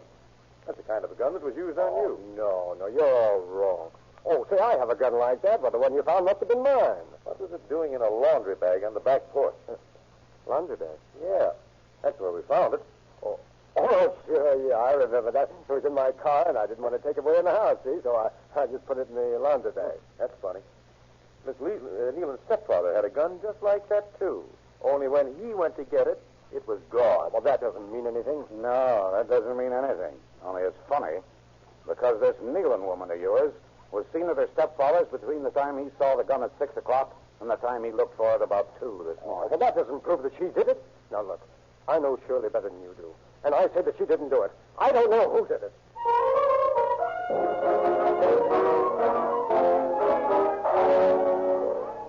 Acting like the accused instead of a potential murder victim under the questioning, Walters clings stubbornly to his original contention. However, the testimony of the neighbors, her own dubious account of her movements, the gun, and the Ford car is enough evidence to bring Shirley Nealon to trial.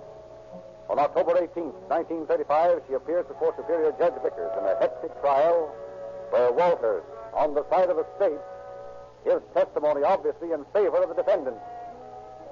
But the jury, after 40 minutes of deliberation, announces a verdict of guilty as charged in the information. On November 1st, Judge Vickers sentences Shirley Nealon. Shirley Nealon, you've been found guilty as charged.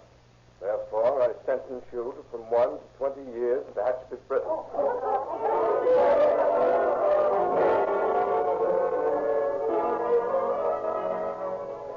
But the last chapter has not been written in the strange drama when Shirley Nealon is taken to prison. For 2 months later, Jim Walters finds himself facing Judge Agler. Not in the role of witness this time, but as defendant.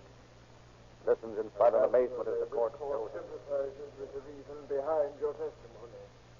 However, there is a law that says a person found to be guilty of false evidence shall be liable to a charge of perjury.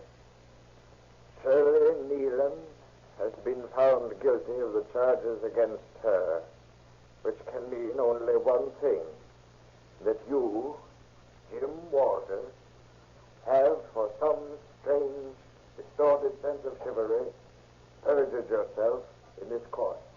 Therefore, I sentence you to serve the term provided by law for such an offense, namely, from 1 to 10 years in San Quentin Penitentiary.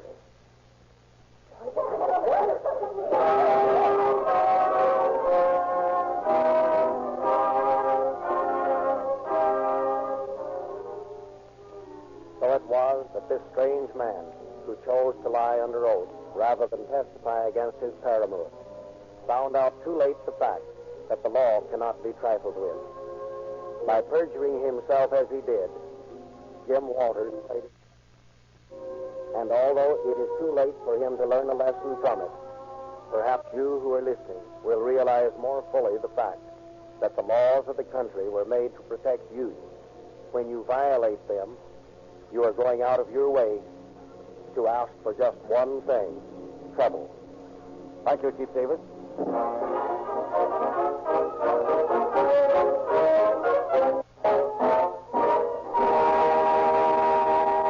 Tonight, we salute Coconino County, Arizona, the second largest county in the United States, 18,623 square miles in area. And the gasoline used in her sheriff's cars must give police car performance. So, Coconino County becomes the latest addition to the ever-growing list of cities and counties specifying Rio Grande gasoline exclusively.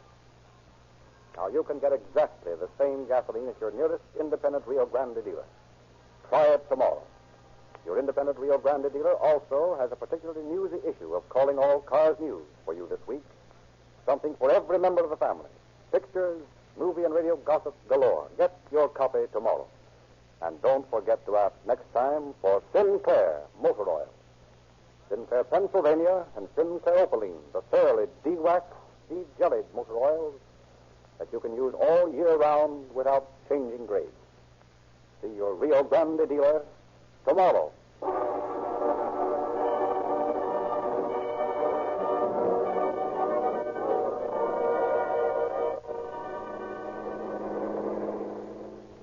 Los Angeles Police calling all cars, attention all cars, a cancellation broadcast 171 regarding the shooting.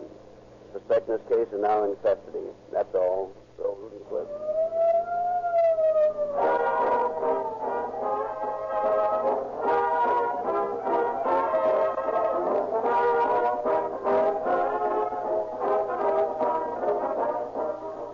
Your narrator, Frederick Lynn.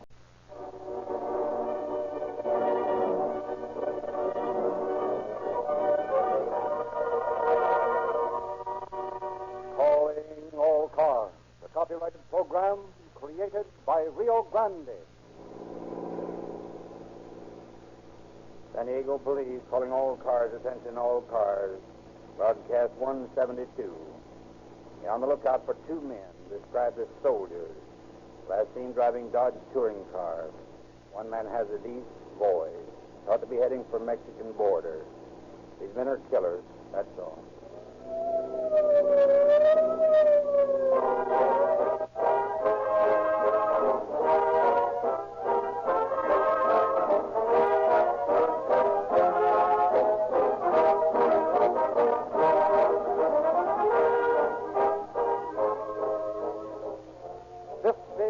Miles, over 2,000 times around the world. What a test for gasoline. That's the police car performance test, run for you by your police cars, fire engines, ambulances, and emergency equipment last year. That's Rio Grande's cracked gasoline performance. Almost all gasolines are advertised as having more power, more pickup, more mileage, but no test compares with the operation of emergency equipment. For police cars like your own have long, smooth cruising miles that must be economical. They start and stop in traffic all day long. But when those accelerators go down to the floor and the sirens open wide, it's Rio Grande cracked gasoline and only Rio Grande that powers more police cars, fire engines, ambulances, and other emergency equipment wherever it is sold than any other brand. 50 million miles. That should be the test to end all tests for gasoline as far as you are concerned. When those to whom gasoline performance means the most overwhelmingly choose Rio Grande crack. And remember, Rio Grande's 50 million mile tests are run with the same gasoline that you can buy at your independent Rio Grande dealer.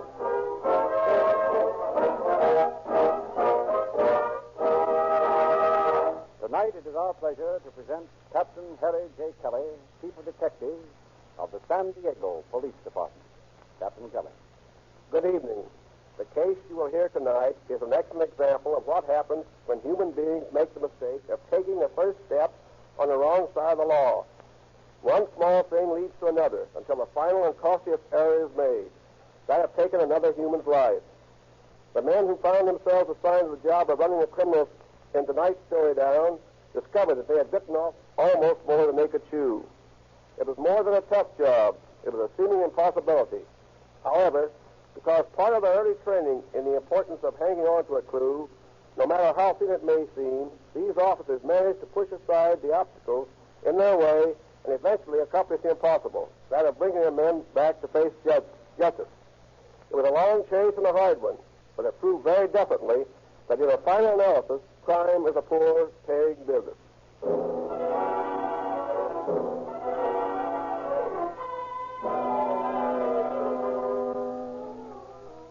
It is the morning of January 10th, 1918. John C. Shelton, lineman for the Consolidated Gas and Electric Company of San Diego, and two members of his crew are repairing a telephone line. The sun, shining brightly, throws shadows of eucalyptus trees clearly on the warm surface of a paved road. The sun, the heat, after a long siege of winter rain, creates a relaxing atmosphere. The men long to be finished with the job, long to rest during their noon hour. Shelton is perched on the cross arm of a telephone pole. The others are waiting below. Are you going to want a new insulator for that line, Shelton? No, the insulator's all right. The line itself has just loosened a little. I'll get it in a minute. Needs a little tightening is all. You can finish any time you want to, as far as I'm concerned. I'm hungry. I want to sit out in the sun and eat for days and days and days. Some nice cool milk, some good sandwiches. It seems to me you're always hungry. Well, I got to keep going some way. I'll bet you and Shelton would just as soon stretch out in the sun for a while. Isn't that right, Shelton? What's that? I was just saying that this is a sort of a lazy day. Yeah, you're right. I've got this finished now. We can rest for a while. Say, this is a swell day, all right. Quiet, peaceful. Hey, there's a guy that has the right idea. Stretched out in the grass over there. He looks like he's out like a light. Oh, that's the life. Nothing to do but sleep. Hey, wait a minute. You can't be sleeping like that. His face is right in the dirt. Huh? Yeah. You guys take a run over there and see what's wrong with him. Okay. Come on, Joe. Oh, yeah.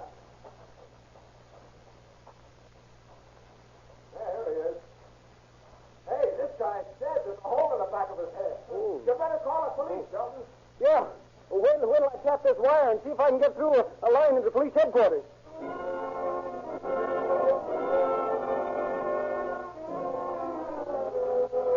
Acting upon this information, Chief Hayes of the San Diego Police Department immediately sends Detective Lieutenant Terry Kelly and James Patrick to the scene. Accompanied by Chief of Police S.P. McMullen and Captain of Detectives Joseph Myers, the men make a search. From the body, they remove several letters in the wallet, which establishes the victim's identity as being one Frank McCrary, a San Diego taxi driver. Tire marks show where the car has been driven off the road, stopped, turned around, and headed back on the highway going east. And slim as this lead seems, Myers and Turk decide to follow the track. Others finish the investigation of the murder scene, then return to headquarters. The first move is to check on McCrary's actions as far as possible, and accordingly, Sergeant Joseph Lopez is assigned the task. His initial step is to interrogate a cab driver, friend of McCrary. Is your name registered? Yeah, but if you're a salesman, you're wasting your time. I'm very busy. Now, wait just a minute. I'm sorry that you're busy, but I'll have to take some of your time. I would be interested in anything. Say, wait a minute, will you? I'm from the police, Detective Lopez, and I'm going to ask you some questions. Oh, I'm sorry, sir. Are you sure you have the right place? I'm sure I didn't do nothing. Well, just calm down for a minute. I'll tell you what I want. I want to ask you some questions about Frank McCrary. You know him? Frank McCrary? Oh, yes, I know Frank McCrary. Has he gotten into trouble? I didn't think he ever did anything wrong. Well, McCrary was killed last night. Killed? Yeah. Did his family know about it? They live right down the street. I thought everybody liked McCrary. Who did wait just a minute, will you? We don't know who did it. He was found out on the road to Lemon Grove with a bullet hole in his head. Well, it seems funny to me that anyone... Dead. Everybody likes now, look, him. you keep your cab near McCrary's. Yeah, but I assure you, I didn't see nobody who did it. We all like McCrary. Where did you see him last night? No, I was busy driving a couple of soldiers. Say, wait a minute. Where did you say they found McCrary? Up on the road to Lemon Grove. He was just off the side in some grass and weeds. The road to Lemon Grove? Lemon Grove? Well, that's a sudden brown study about. I was thinking about them soldiers. And about Frank being found on that now, same road. Look, Mr. Register, you've got something to tell me. How about coming out of it in a minute and talking? Well, I what took a about couple of soldiers out that way last night, you see. About halfway to Lemon Grove, they got on my nerves, and I pulled a gag and brought them back. They both had blue cap cords. What's the cap cords got to do with it? Oh, I don't know. Only I just happen to remember them, that's all. I see. Well, look, suppose you tell me just what these two soldiers did from the time you picked them up on. Can you do that? Well, I didn't have supper until late because my wife's been sick. She had an operation. I guess I need to take No, don't bother. Just tell me what the soldiers did, if you will. Yeah, I will. Well, they came up and asked me to take them to Lemon Grove, you see, and I said, sure, boys, jump in and start it out. After a while, one of them leaned over in the seat and began to ask questions about the car. I guess he'd never driven a car and wanted to learn, you see, and I told him I'd teach him for $5. I've had quite a few people want to learn, you know. I think everybody should learn to drive a car, don't you? Yes, I do. Now, what did the soldiers do? Oh, well, this guy wanted to know all about the gear shifts and stuff, and I answered his questions for a while. But when we got to National City, he told me to take a shortcut down the road, see, and I knew there wasn't a shortcut, and I got suspicious, and I stalled my motor. You see, and I just pulled the choke out and stalled. They didn't even catch on. I guess they're pretty dumb about cars, all right. I think they'd have seen him pull out the joke, wouldn't you? Yes. Then what happened? Well, I was scared. Oh, I was scared, but I didn't let them know, see. I told them that I had engine trouble. I said, I guess we better go back, boys. And they didn't say anything, so I turned around and come back. Well, when we got within the city limits, they said they wanted to get out, and I said, oh, heck, boys, I'll take you right back where I picked you up. I won't charge you anything, even though you think what don't get. They wouldn't hear of it, so I left them out at the edge of the city. They said they'd take the streetcar and the rest of the way. Well, I was willing to drive them back downtown because I had to go there anyway, but they just got out. Well, do you think you could identify them if you saw them again? Well, do you think they're the ones who did it? Sure, I know them. They're both young. But they didn't look like they'd do anything like that. You know, I was a little suspicious at times. I didn't think they'd kill nobody. If I'd thought that, you know what I'd done? I'd call the police, that's what. They were young. And they said, let's see now, they said they were from the 157th Infantry, that's it. Oh, I've seen worse-looking men. Well, now, wait just a minute, Mr. Register. Isn't there anything special you can remember about them? Well, let me see. Of course, I didn't see him much, you know, because in the back seat, only one of them talked. Just one of them talked. He was the oldest one I came. He said, oh, a low voice, had an awful low voice. Say, there's Matt. He knows McCrary. You want to talk to him? I'll call him over to you. Yeah, call him. Hey, Matt! Yeah? Come here! I don't think he knows anything about it. He's a pretty good friend of McCrary's. Come here, Matt. Hurry. Poor McCrary. I didn't think nobody wanted to hurt him. Hello, Matt. Say, McCrary was killed last night. This is a detective. I was telling about how everybody liked McCrary. McCrary killed? Well, I was just talking to him last night. Why, that's awful. You saw him last night? Well, yeah, we stood trying to talk for a while. What sort of a car did McCrary drive? A Dodge touring car. Well, now, did you happen to see two soldiers around while you were there? Yeah. He came up and hired his car while I was talking to him. You know who did it? No, we're trying to find out.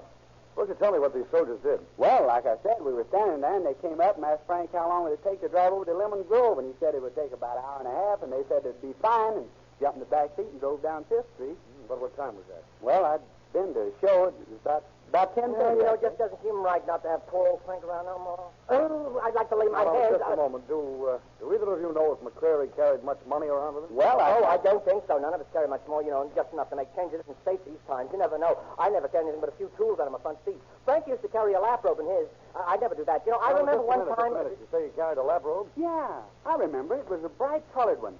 Blue and red check. That may help. Now, look, Metz, do you think you could tell them if you saw them again? Oh, sure, I could tell them in a minute. I got a good memory for faces. They were young, and both of them were dark. The older one, the one who did all the talking, had sharp features, and the young one had flat features. He was shorter. Mm-hmm.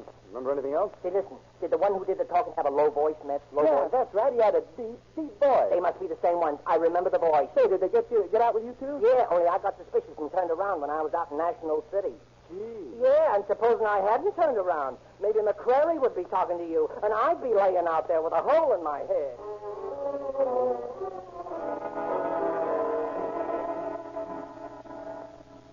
A short time later, Myers and Kelly, who were heading east on the road where McCrary was found, called their office in San Diego. Learn what has been discovered there. Learn that the two men they are following are soldiers. One with an exceptionally low-pitched voice, that they are traveling in a Dodge touring car. Learn of the brightly colored lap robe. With these clues, they continue along the road, take to the suspect, which leads to Imperial Valley. Pick up more bits of information.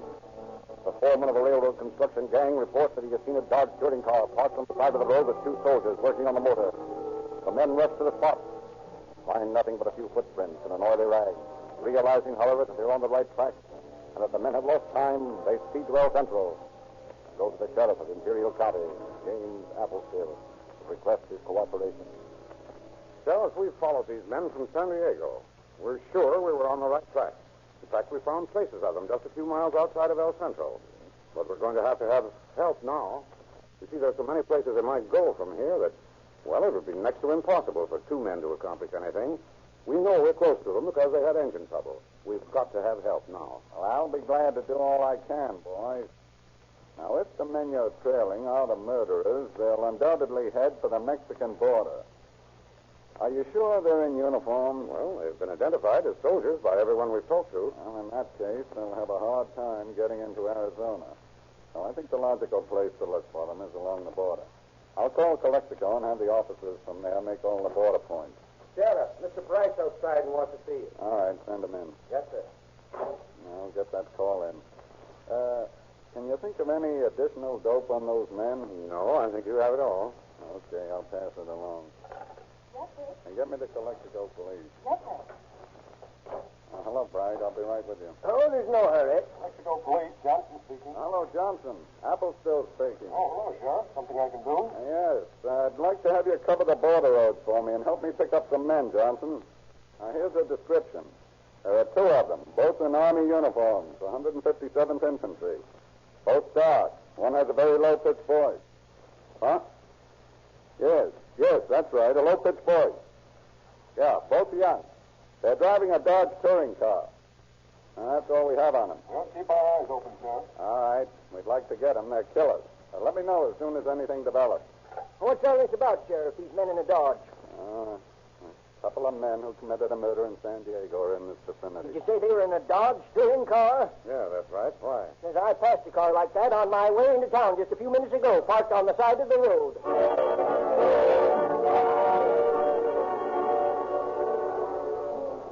Following up this bit of unexpected information, Captain Myers and Detective Kelly, led by Bright, are soon examining the car, which is a ruin. A brightly colored lap robe positively identifies it as belonging to McCrary. The spot where it is found is only a few hundred yards from the international border, which is unguarded at this point. But one conclusion is left. The fugitives have crossed the border into the Republic of Mexico. After a short conference, Myers and Kelly decide to continue after them personally. Hurried plans are made, and Deputy Sheriff Henry Gonzalez, well known along the border, is summoned. Gonzalez, you probably know better than we do what we're going to get into down there. Well, from now on, everything depends on luck. We may get help from the officials, and we may not. No matter what happens, we're going to do everything we can to get those men. I will do everything I can to help.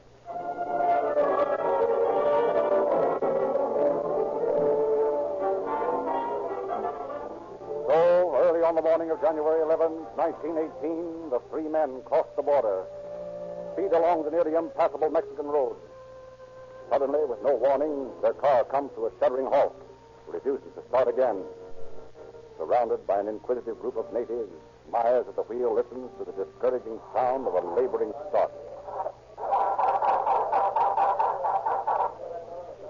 Well, it looks like we're through with the car. Sure does. I'll try it once more. Yeah, go ahead. Give it. She's all through, I guess. No fooling. Gonzalez, see if anyone in this crowd has horses that we can buy. See, I try. There's a car in the world that could stand up on these roads. Yeah, fine country. Just the place I've been looking for to spend my vacation, I don't think. Senor Myers. Yeah? What luck? Senor, this man, he had horses. He always shows it to American people, his friends around. 2 Americans. Good. Get him to stay here and ask him where we can get a hold of the police.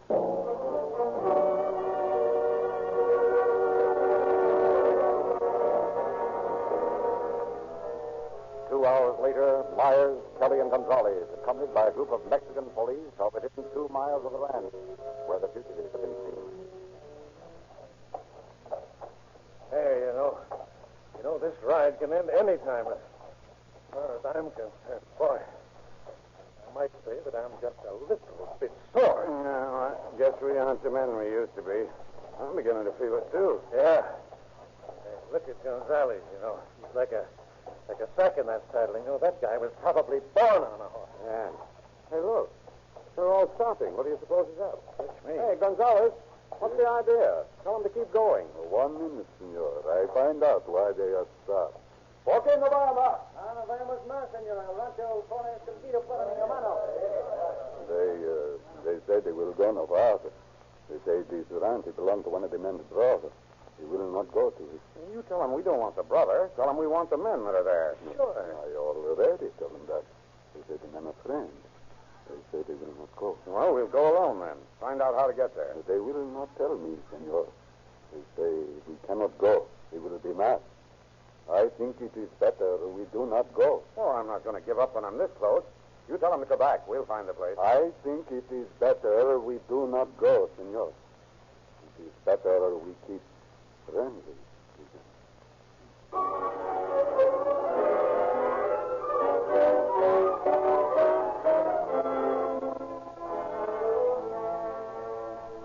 Balked at every turn, Myers and Kelly once again find themselves left with no choice but to return to Mexicali.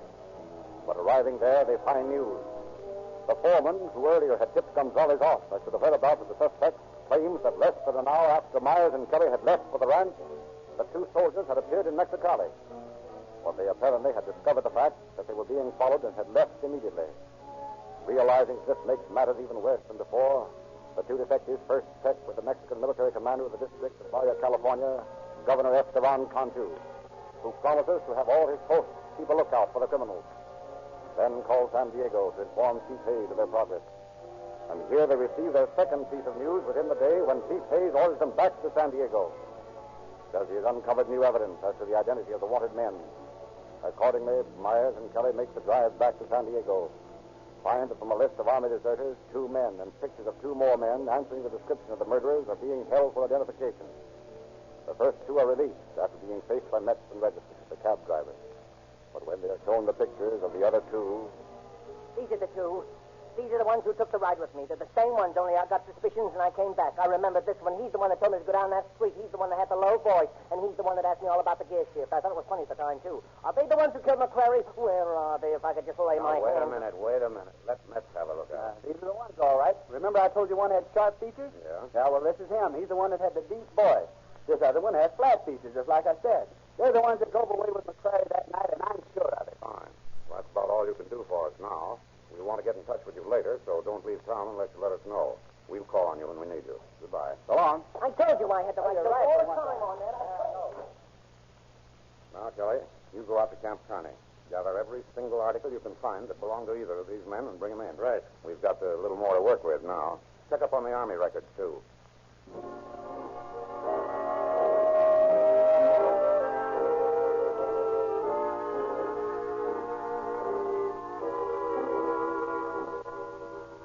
Three hours later, the officer returned. go, Kelly? Not so hot. They made a good job of it. They destroyed every bit of writing they had except these 3 cards. Wait a minute till I find them. There they are. They're so dirty you can hardly read them. What are their names? William B. Grissom and Horace St. John Clark. St. John, huh? That's a good one. Yeah. Clark enlisted at Parkdale, Colorado, and Grissom at Denver. Let me see those cards. Can you make anything out of them? Yeah, I made a name out of one of them, but you better check it and see. Yeah, let me see. Gladys Galbraith. I think that's it. Well, here's an address, 1900. 1900 South. 1900. Wait, what's this? Park Hill, car 40. Park Hill, car... I've heard that before. Oh, boy, it doesn't mean a thing to me. Wait a minute, I've got it. I remember it's a car line in Denver. That's it. I didn't know that you ever been to Denver. Sure, I lived there for about 3 months. That's what it is, I'm sure of it. This must be an address there, too. Sure it is. I remember South Street now. Get me a clerk. I'll get a letter off to the police in Denver and have them get a hold of this Gladys Galbraith.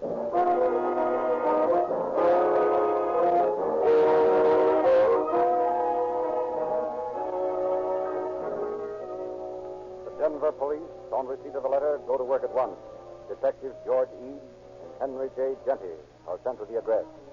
And an hour later, they have Gladys Galbraith in their office, are questioning her. Oh, Gladys, do you know 2 soldiers named Grissom and Clark? Yeah, I know Bill Grissom. Why? You heard from him lately? No, I'm married now, and I don't want to have anything to do with him. I don't want to be bothered about him. Well, where is he now, do you know? No, I don't know where he is, and what's more, I wouldn't tell you if I did. What do you think of that? Well, if you don't know where he is, you can't help it. That's right. Can I go now? Sure, you can go. Thanks. What's the idea, Ede? She knows more than she's telling. I know that. We're going to keep our eyes on her and watch her mail. She thinks we're through with her. She'll be natural. You know, she'll keep on doing the things she usually does. Oh, I get it. And I'm just the boy to do it. So long.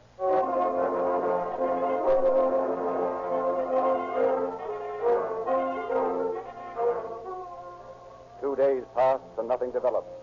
But on the 3rd day, Genty intercepts a letter addressed to Gladys Galbraith. And after one glance at the signature, he bursts in on Ede. It's a letter from Grissom. Good. Let's have it. Don't tell anyone I am here. My life wouldn't be worth a dime if you did. I am working at the John Smith Ranch, 12 miles from Fountain. Listen to this. Come to Fountain on Tuesday. We'll meet you there, and we'll have the ranch payroll. We'll go to Mexico. I'll meet you at the corner of 3rd and Mill Street. Well, Gentry, something tells me you and I are due for a little trip to the corner of 3rd and Mill Street and Fountain.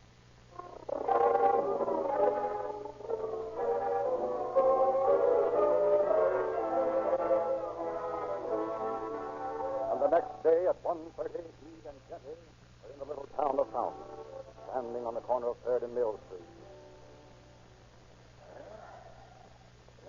Quiet little town, this. Yeah. How are we supposed to pick out these guys when there isn't anybody on the street? Well, there's no danger of any false arrest. That's one thing. Hey, don't look now. But I think our men are walking this way. One of them's looking around as if he's expecting somebody. Let's just slip around the corner here and see if they stop.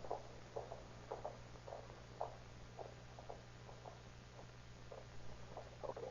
It's far enough. Come on. Hello, boys. Waiting for someone? What to see you guys? Hey, you got an awful low voice, haven't you? You wouldn't be William Grissom, would you? No. Come on, let's Now, wait just a minute. I kind of think you are Grissom. A Grissom that killed a man in San Diego. What do you think of that? You're nuts. Grissom that wrote to Gladys Galbraith and said you'd meet her here with a payroll from the Smith Ranch. You're nuts. Come on, quit stalling. We got your cold, Grissom, and you too, Clark. Horace St. John Clark. How about it? Come on, spill it. Your name's Clark, isn't that right? Yeah. Shut up.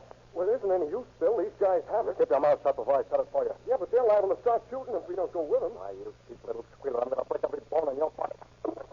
Don't do that, Bill. I'm only trying to keep us out of more trouble. Oh, by slapping your face off of these flatwoods. Why, you...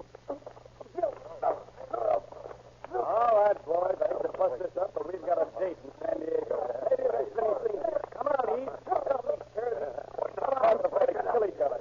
Not that be such a bad idea. GFF. Saves a lot of trouble. Come on, come on.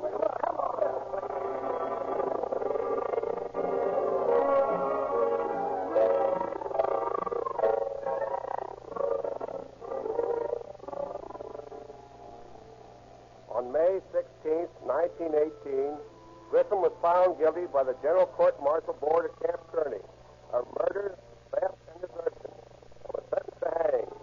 Clark, although just 18, was found guilty of theft and desertion and sentenced to Leavenworth Prison for 30 years.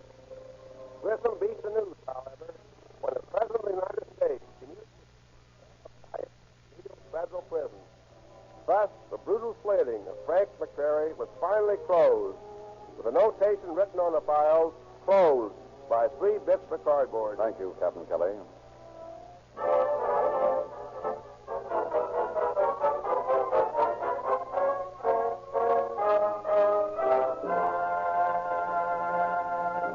Tonight, we salute great, prosperous Orange County, with her fast-growing cities, her clean white beaches, productive groves, her progressive citizens, and fearless and efficient law enforcement officers. Orange County again specifies Rio Grande cracked gasoline to power her police cars, fire engines, ambulances, and other emergency equipment for another year. Every year, the list of cities and counties flying the Rio Grande banner grows larger. Oakland, Berkeley, Marysville, Fresno, Santa Barbara, Los Angeles, Pasadena, Monterey Park, San Diego County, Maricopa County, Coconino County, Arizona, and many, many other cities and counties specify Rio Grande cracked gasoline for its all-inclusive qualities of police car performance. And with Rio Grande cracked gasoline, the famous Sinclair oil completes the police car performance combination, whether in emergency equipment or in your own car. De-waxed, de-jellied, super-refined Sinclair is sold in 45 countries of the world for the finest lubrication of automobile, airplane, railway, and industrial motors. When you ask for Sinclair oil or Rio Grande cracked gasoline, ask your independent Rio Grande dealer for a copy of the new issue of Calling All Cars News, with latest radio and movie gossip, photographs of screen stars, featured articles, star interviews, and many interesting news stories. Make it a point to drive into an independent Rio Grande service station tomorrow and get police car performance in your own car.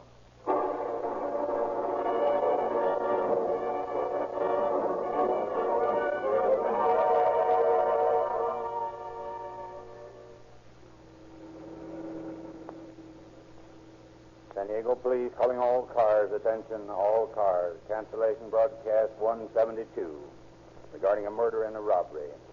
Suspects in this case now in custody. That's all.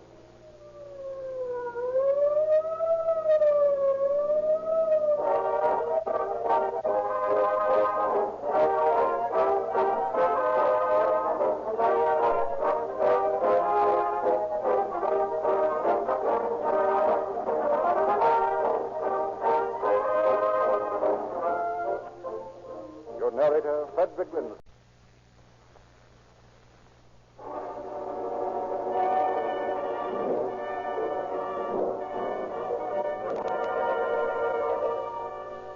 Calling All Cars, the copyrighted program created by Rio Grande.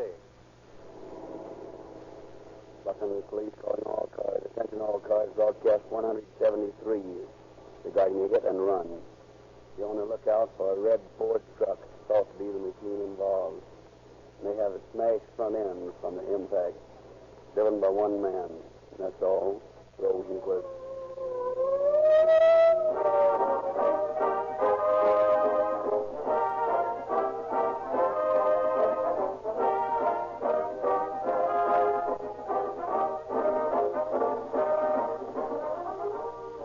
As a result of the 50 million mile test given Rio Grande cracked gasoline by your police cars and other emergency equipment, thousands of new motorists are now enjoying the thrill of police car performance. Here's a typical Rio Grande service station conversation. Well, I heard your Calling All Cars broadcast the other night, and here I am. Well, that's good. Glad you enjoyed it. Oh, that isn't what I mean. Oh, I'm grateful, of course, for the entertainment, but what I really want is some of that police car performance in my car. Well, that's still better. May I fill her up? Oh, about 10 gallons. That won't make a 50 million mile test, but it ought to mean something. You'll certainly be able to tell the difference. You know, that 50 million mile test by police cars is the most convincing statement I've ever heard about gasoline. That's the reason I came in here. Oh, I've been hearing about gasoline clones for years, but 50 million miles of actual driving by police cars, that sounds convincing. And it is convincing. Police officers drive harder, faster, and under more varying conditions than any other group of motorists. And so it means more when police officers overwhelmingly choose Rio Grande cracked gasoline.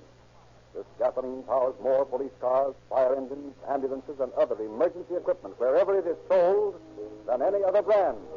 It gives them, and it will give you, police car performance.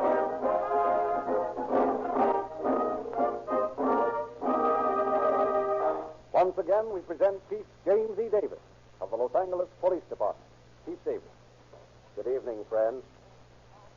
Tonight, we are varying the type of story usually heard on Calling All Cars to bring you something close to the hearts of everyone.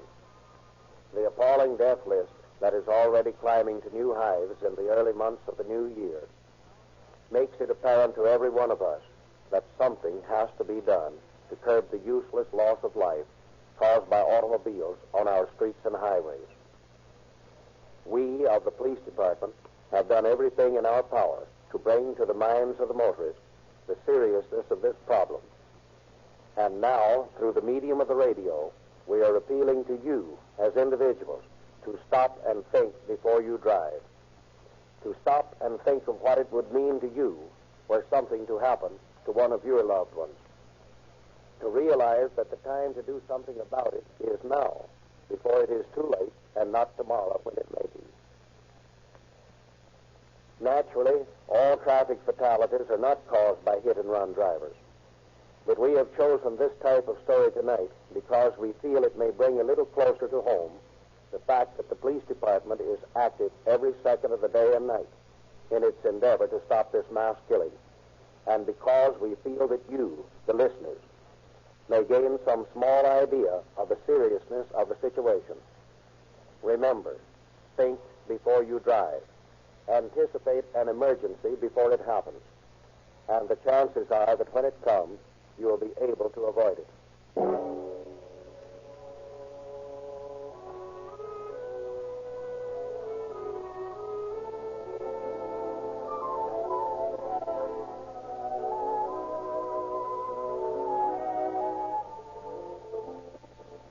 It is a warm July evening. 50-year-old Mary Combs and her swain for the evening, Robert Seymour, 43, decide to finish off an evening spent at the neighborhood theater in a fashion befitting the occasion.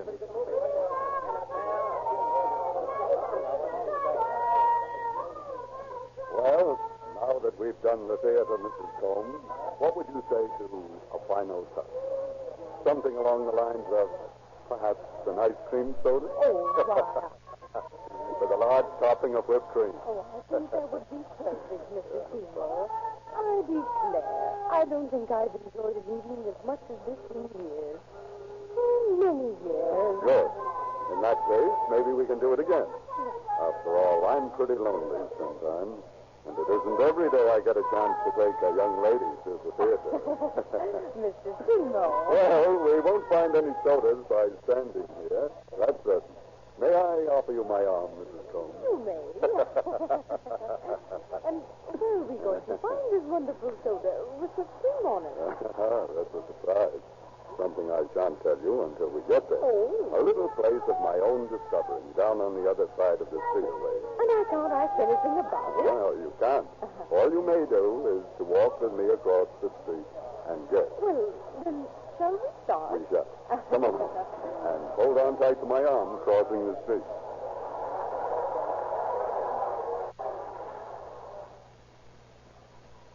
You know, Roy, this is why that make me feel all sort of funny inside. Like I want to cry. Only I want to laugh, too. Yeah. Yeah. Say, did you notice that old couple in front of us, Miss Hill, Roy? The way they kept kind of looking at each other? Yeah. That's them over by the corner. I think maybe they must be in love, too, Roy. Just like you and me.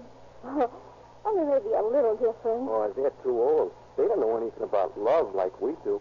Look at them, arm in arm, like a couple of sweethearts. Just like they weren't old, Roy. Gosh, makes me feel all sort of sad inside. Yeah. They're going to cross the street at the corner. Look, there they're laughing. John, that'll make you feel funny, too. Yeah, only... Only what, Roy? Oh, nothing. I was only thinking that... Well, you've been talking about them all the time, and I thought maybe you'd be thinking about me. Oh, Roy, I am thinking about you, honest, all the time. Well, it's just that I can't help watching those two and thinking how happy they are. Like a couple of... Huh? There's that truck. It's going.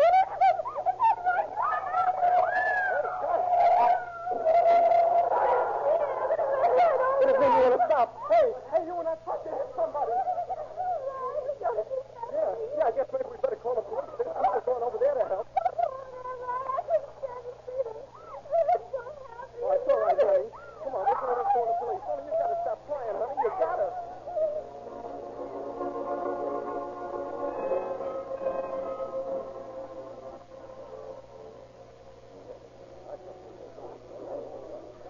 I saw it happen, the whole thing. Lord, it was awful. Two of them, aren't there? That's all I could see. Yeah, they got him in the ambulance there. Looked like it was too late for an ambulance from what I saw. At least the woman. She was busted to pieces. Must have been hit by the radiator. All right.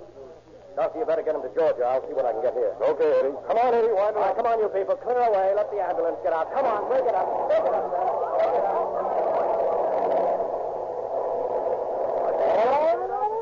Oh, the man's still alive. Oh, gosh, that's awful. I seen the whole thing, you know. You did? Yeah, I was right over here when it happened. Seen the whole doggone thing. Hey, Compton, you better keep these people off the street. I'm going to talk to any witnesses I can find. All right, you people. Come on, off the street. All right, now. Suppose you tell me what you saw. Well, like I said, I was standing over here on the corner, and I see this couple start out from the other side. Like they was coming over here, see? Yeah? And all of a sudden, this big red truck comes tearing out of the darkness and smacks him just like that. You saw the truck? Yeah, sure I seen it all right. Like I said, it was red and it had a sign painted on the side. You didn't happen to notice what the sign said, did you? Sure did. Plain as day it was. Right there in front of me. Baker's Pies, it said. Just like that, Baker's Pies. Well, that's going to help. Now, what happened after the truck hit him? Did it stop at all? Yeah, it sort of pulled up at the next corner there, and that is, a couple of other people who saw it happen to me. We started after. As soon as he saw us coming, he popped back in and drove on. You couldn't catch the license number by any chance? No, sir, that was the one thing I couldn't do. It was too dark. Oh, hello, Lieutenant. Call's on, I got a call about a hit and run. Is that right? Yeah, that's right. Where are the victims? Over to the receiving hospital by now. The boy just left. They're both dead? Well, the woman is. Can't tell about the man. She was hurled about 80 feet. He was 10 feet beyond that. Can't be in very good shape after that. No, I wouldn't say so. Well, this fellow says that the truck that hit him was red. Had a sign, Baker's Pies, on the side. Baker's Pies? Yeah. Well, I know where that outfit is. You sure of that? Yes, sir. 2 or 3 of us all saw the same thing. Couldn't miss it. What do you say we go over there, Hurst, and see if we can locate this fellow? Sounds like the logical move. We'll check with you later, Ogletree, for the names and so forth of witnesses. Get them all, will you? Right. Come on, Ted, the bakery.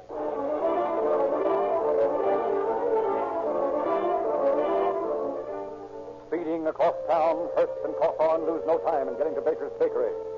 At once there, a phone call rouses A.L. Baker, owner of the place, at his home. Brings him to the office, where he answers the officer's questions, gives them all possible assistance. And it's going to be quite a job, I'm afraid, Lieutenant. You see, I have 25 trucks. 25. That means that while we waste time checking them, the one we want may be on his way out of town. Well, there's one thing that might help, though. You see, each driver owns his own car, and they aren't all the same make. Yes, and also some of them are in Riverside and others in Long Beach. That'll narrow the field down some. Yeah, some. It'll still leave plenty of them to run down and question, though. Well, here's a list of cars and drivers. We'll go over this together and eliminate all those that couldn't have done it. For that, I guess it's up to you gentlemen to finish the job. I think you're right, Mr. Baker. So before the night gets completely away from us, suppose we begin. Right. Well, now, let's see. Here's one who couldn't have done it. I check him off. And here's another. He's in Riverside. I check. Webb, I see. He's in Long Beach tonight.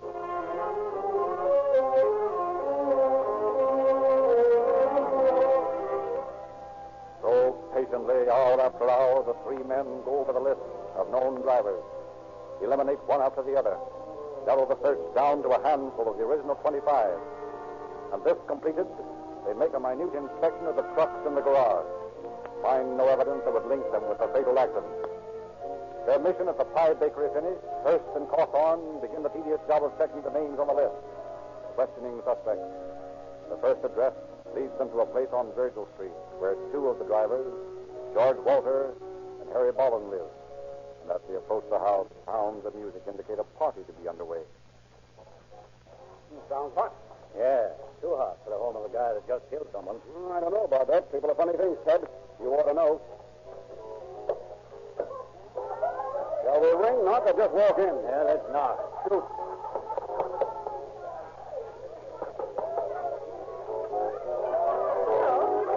Yeah, George Walden, how you follow? Are you living here or not? We're officers, ma'am. We want to ask him a few questions. Well, they're not here now. Not here? No. You mean they're running out on their own party? Well, Harry's here, but George isn't. Well, we'll talk to Harry then. Well, listen, I'll get him to come on outside and talk to you. I don't want no police putting the sour apple on my party. Hey, Harry. Yeah? Come here a minute, will you? Sure thing. Why not? What's on your mind? Say, listen, Harry, these cops want to talk to you about something. Take them outside and do it, will you? Well, I don't know what they want to talk to me about, but okay, what can I lose? Harry, have you a red Ford truck? Yeah, what about it? Did you drive it tonight? After I was through working, sat in the garage. Let's take a look at it, huh? For why? Because somebody driving a red Ford truck killed a woman in a hit-and-run crash earlier this evening. He hit a man, too. By this time, he's probably dead. Well, I've been here all evening. I still want to look at your truck. Okay, come on around to the garage.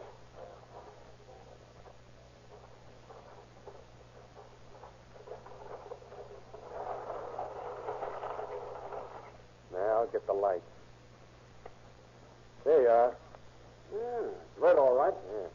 It has a sign on the side. Come on, Ted, let's check the front end and motor. Okay. She's been here all evening. Glass is all here. Yeah, radiator cool. No signs of any crash here. Nope. Well, I guess it lets you out, Harry. Now, how about your friend Walter? Where's he? Well, he took his truck out to the Checker Cafe in Culver City. He owned some interest in the place, and he had to do some work there tonight. Well, I guess we'll have to take a tour out there. If he comes back here, that is, if we miss him out there, tell him to get in touch with us right away, will you? And tell him it's important.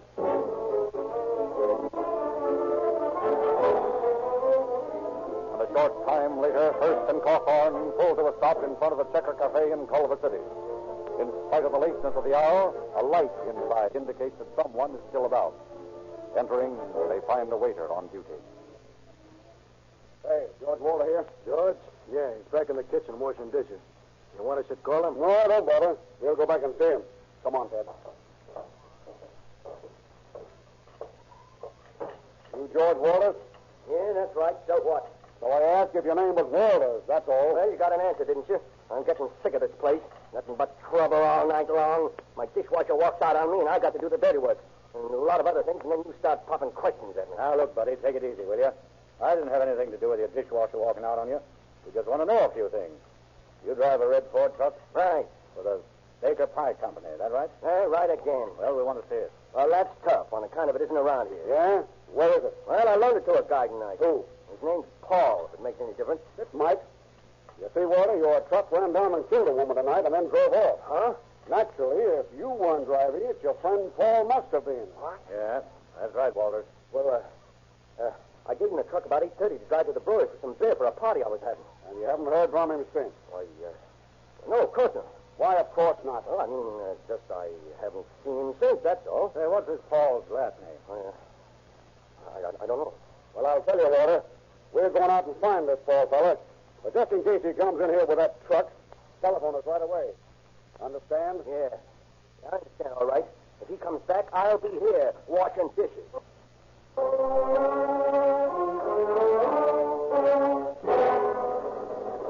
Not entirely satisfied with Walter's story, yet anxious to run down every lead, Hurst and Cawthorn stop at the Culver City Police Station and tell Sergeant C.J. Trueshell to be on the lookout for the truck as well as the mysterious Paul, then decide to inspect the scene of the crash once more. Accordingly, they drive there, look around for clues. Well, probably nothing we can get here, but we won't have to look around now that the mob is left. No. Here's glass all over the street here. Might take a piece in case we find the truck so we can match it. Yeah. Here's a trunk. Say, what's the matter? I figured this was glass in the windshield, didn't you? Sure. Well, it isn't. Huh? Hey, let me look. Yeah, here. Golly, you're right, Ted. This glass is from a bottle or several of them. That's what I'd say. And in that case, maybe we're not going to be able to identify the truck so easy at that. Matter of fact, maybe one of the trucks over the garage that we looked at was the one. We were looking for one with a busted windshield. Yeah. And that puts a slightly different complexion on things. Hey, what do you say we take a run back to the Checker Cafe and see Walter? His friend Paul might be back. And anyway, I'm not so sure I believe everything you told us tonight. I'd like to talk to him some more.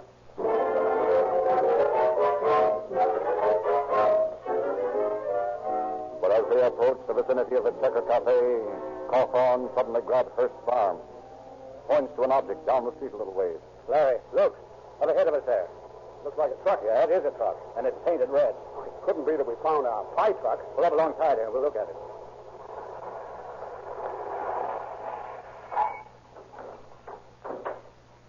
Baker's Pies. That's the baby, all right. Yeah. And Ted, take a look at that front fender, all crumpled up. Look, Larry. This truck's only been here a little while. Well, the motor's still warm. I'll bet it's dollar to a rotten donut we'll find this Paul fella at the Checker Cafe. That or else. Yeah, I see what you mean. Come on, we're going back to water.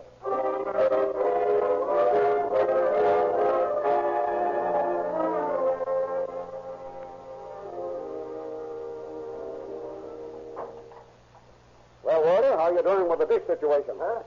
Oh, it's you again. Yeah. Your friend Paul come back yet? Not a sign of him. We found your truck, Walter. What? Where was it? A couple of blocks from here.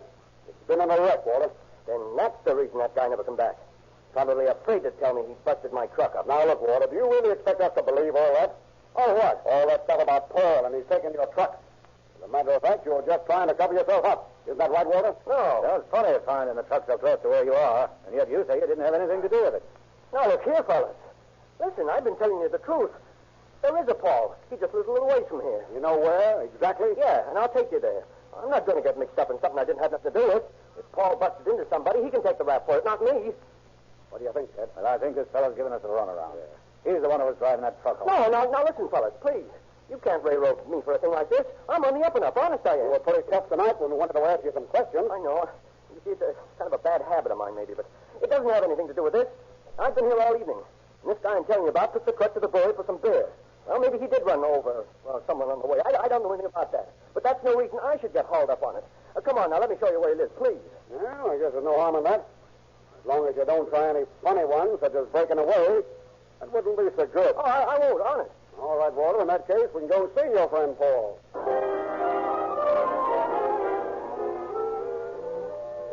With Walter sandwiched between them in the front seat of their car, Hurst and Cawthorn drive slowly in the direction given by him. All right. Take it easy now. Turn somewhere here. Yeah, this is the corner. Turn left here. He lives in a white house down the next block. Okay. And this had better be the straight good, Walter. If it's not, we're through crying with you. It's straight, all right. I don't know whether he'll be home or not, but where he lives. How much further? Oh, just up the next block. I'll tell you what. Hey. What's the matter? That's Paul walking along there. Are you sure this isn't a gag? No, honest, that's him. Pull up beside him, Ted. Okay.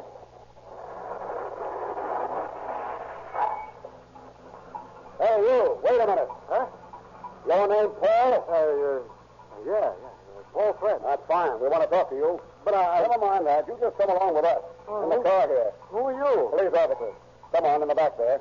You get him back to Walter and keep him company. Okay. I don't see what this is all about. All right, Paul. We're going down to Georgia Street Police Station. Come on, Ted. Let's go. Okay.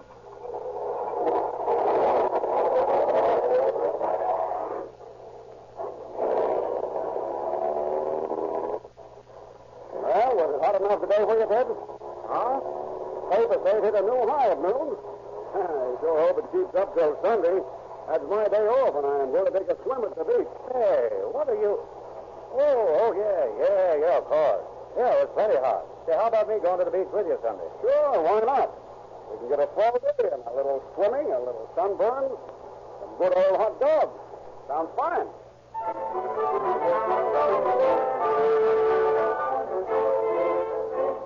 Thus, talking of incidental things that have no bearing on the case, the two detectives take a leisurely drive to the police station, going out of their way to make the trip seem longer, completely ignoring their captives who sit huddled in the back seat, silently watching the scenery go by.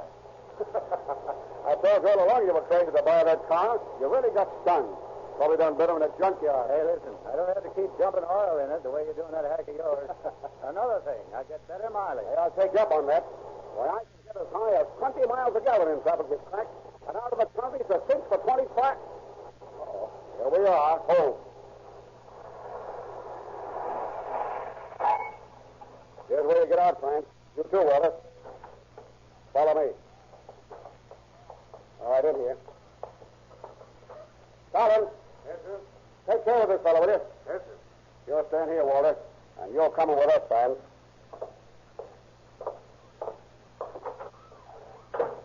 All right. Sit down over there. Yes, sir. Well, friends, you know what we want. You killed a woman tonight, Vance. No. I Sure you did. And you know it. That woman you ran down in Walter's truck, she died almost instantly. But I... You murdered her, Franz, just as surely as you could have with a gun. I don't know what you're talking about. Yeah, wait a minute.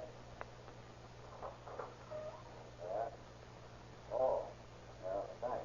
Yeah. Well, friends, you made a double. Man, your head just died. Well? I didn't do it. You borrowed Walter's truck tonight, didn't you? No. You had it at 10 o'clock, didn't you? I don't remember. No, I didn't have it. Walter says you did. No, I didn't. I didn't have it. You know, Franz, we have a set of your prints from that time you were brought in for receiving stolen goods. You remember? They let me go. I told him I was innocent. That's right, Paul. And this case has nothing to do with that one either. But nevertheless, we have your prints on file, and we've got an expert checking them against prints found on the murder truck. We'll be bringing in his report any minute. I didn't do it. I didn't. Don't kid me. You're just putting yourself in the middle. I didn't do it. Then I guess I'll have to wait for the report.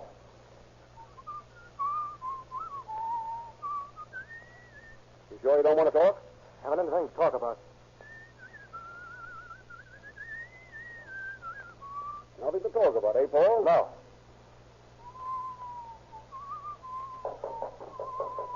Come in. The report you wanted, Lieutenant. Fine. Thanks a lot. Yes, Let me see. Yeah. Well, Paul, what are you going to say now? I don't know. You know what the answer is on these prints, don't you? No. The ones found on the truck and the ones on file here are identical. Not so good, eh, Paul? I didn't mean to. It was an accident. How did it happen? I was driving along. I didn't see him. Then when I hit him, I stopped and come back and waited. How long, Paul? Until the ambulance got there. That was all I could do. You were there until the ambulance got there? Yeah. I didn't see him. The woman must have been wearing dark clothes. Did you know you hit two people? Well, I knew I'd hit the man, but I thought I'd missed the woman. You didn't see the woman, yet you thought you'd missed her? Well, Paul? I couldn't see him. And you didn't wait until the ambulance came because there are 5 witnesses before you leave. No. I waited. I saw him go. I didn't mean to hurt him. I'm sorry, Paul, but the game's up. You hit those people, and you deliberately left them there on the street. We can't call it murder, Paul, although that's what it amounts to. But we can call it manslaughter and hit and run. For that, you're going to go where people who commit crimes belong, to the penitentiary.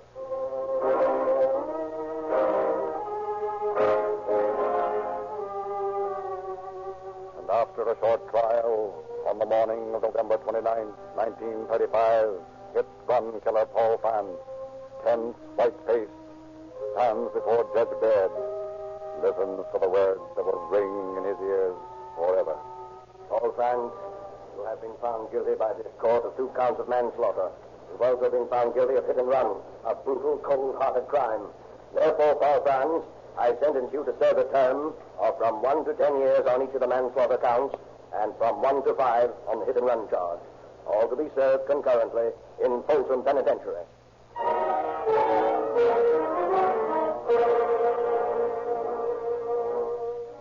So, in this case, justice was done, and Paul Franz discovered the irrevocable fact that you cannot ignore the laws of society and not pay for it in the end. And remember, it isn't the original accident that creates a crime many times. It's the actions of an individual afterwards.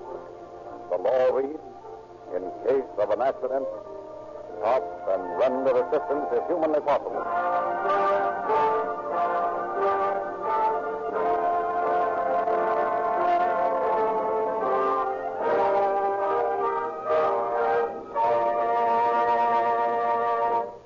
In this true story of a hit-and-run killer, you have lived with us the tragedy of reckless driving. Leo Brandley deplores this modern condition and dramatizes it in the hope that automobile drivers may be induced to exercise care and consideration in their driving always. The story also emphasizes another side, the diligence of our ambulance and police service. In this efficiency, Rio Grande proudly claims a part. Throughout this territory, more emergency equipment is powered with Rio Grande cracked gasoline than any other brand. In Oakland, Berkeley, Marysville, Fresno, Santa Barbara, Los Angeles, Pasadena, Monterey Park, San Diego, Phoenix, Orange County, Maricopa County, Arizona, and Coconina County, Arizona. Police cars, fire engines, ambulances, and other emergency equipment have been powered with Rio Grande cracked gasoline month after month to answer calls of distress. Many of them are lubricated, too, with Sinclair motor oil, the fitting companion to Rio Grande cracked gasoline in providing police car performance. When you go to your nearest independent Rio Grande dealer to secure these products for your car, ask him for a free copy of Calling All Cars News.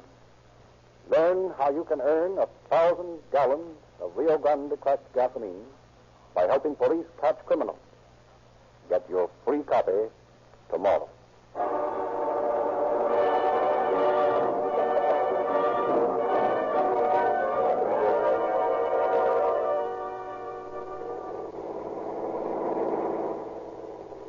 Los Angeles Police calling all cars. Attention all cars. The cancellation of broadcast 173.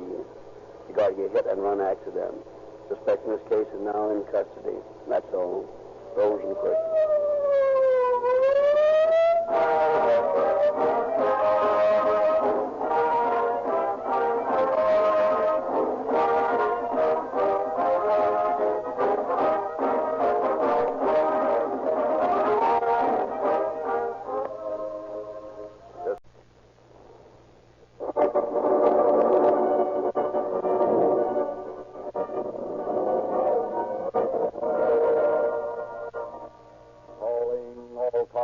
Copyrighted program created by Rio Grande.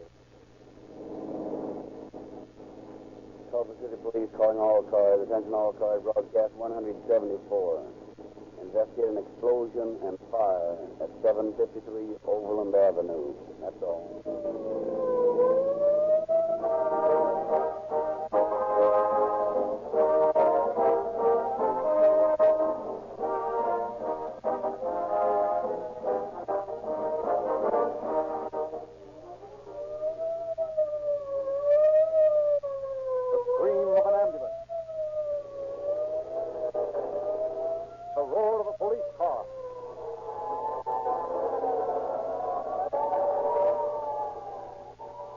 Of fire engines. 50 million miles a year they drive. 50 million miles a year with Rio Grande cracked gasoline. They start, stop, cruise slow, long, economical miles. Calling car 52, a robbery at 934 Mullen Avenue, 934 Mullen. With a roar and siren screaming, they race through city streets to protect your lives and property.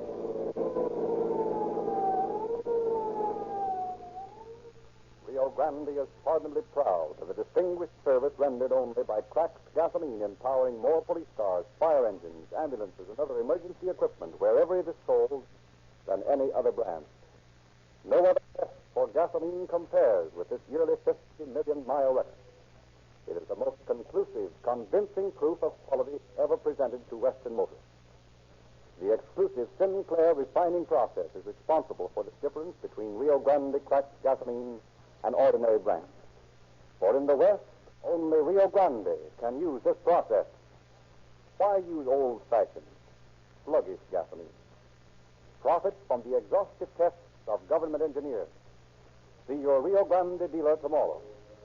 Specify Rio Grande cracked gasoline for your own car and get police car performance.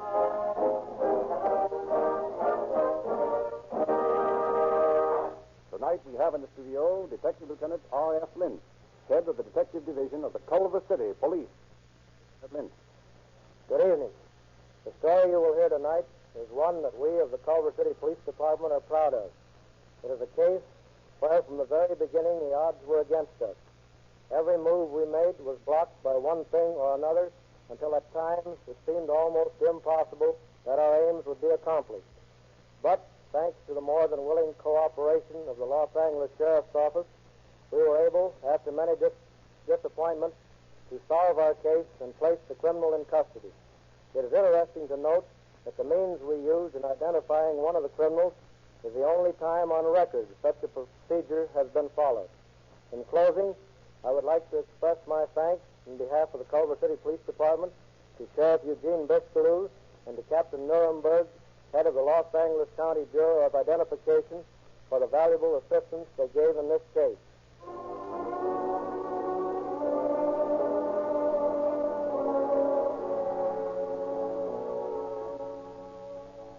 December 9th, 1928. Shortly before 10 p.m. Aside from an occasional auto horn, no sound breaks the stillness of the night. Culver City has settled into the peaceful quiet of a slumbering community. Inside a large and apparently deserted barn on Overland Avenue, just outside the city proper, the figure of a man can be seen moving about in the dim light cast from one green-shaded electric light bulb. All about him, huge tanks cast eerie shadows, give forth a strange odor. Pausing for an instant before one of these, the man reaches into his pocket, extracts a cigarette, reaches again, returns with a match. For a moment, he stands looking about. Then, with a quick gesture, strikes the match on the nearby tank.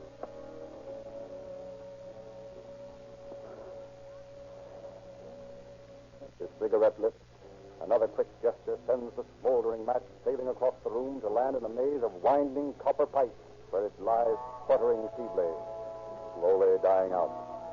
Then, suddenly it comes to life again with renewed vigor, seems to gain strength. Ignites a thin trickle of liquid that runs from a leak in one of the grotesque-looking tanks. Deliberately, a thin trail of flame licks a path across the floor, greedily devours the fuel before it, heads directly for the base of the tank. And as it reaches a groping finger to flame up to the source of its food, the man turns, sees it, makes one desperate lunge, bare hands outstretched as though to smother it. But as his sheer crazed eyes watch, the flame reaches its destination. Lingers a brief split second. Then...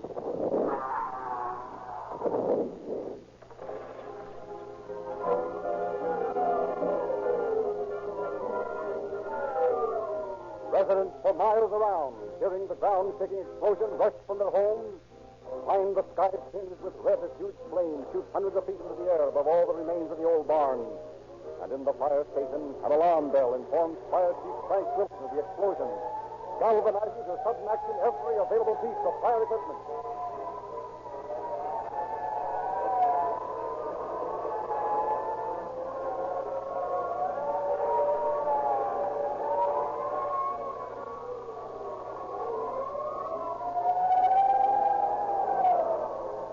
Responding also to the alarm is Captain of Detectives R.F. Lynch, accompanied by several officers from the Culver City Police Department. They make it, Chief. There's still explosion, Lynch. Less than hundreds of gallons of alcohol in there, stored in tanks. Still plenty left. I heard someone screaming in their office just after the explosion. I heard it. Sure, that's... Yeah, I know that someone screaming. There couldn't be any mistake about it. It was awful. Not much chance of anybody being alive inside that furnace. Well, looks like a clear space there. The fire hasn't reached yet. Might get in if we hurry. Come on, let's go. Right. Look, over there by that tank that's burning. Well, looks like a man, all right. Burned to a crisp. That burning tank of alcohol's going to let go in a minute and spill all over him. Come on, we've got to get him. You can't do it, Lynch. That place is all set to blow. If we don't get that fellow out of there now, how am I supposed to know who he was? That alcohol will demolish him. Come on, one of you grab that rope there, and we'll see if we can drag him out. I got it. That tank starts spilling, somebody yell and loud. They're taking a big chance, Lynch. Yeah, come on.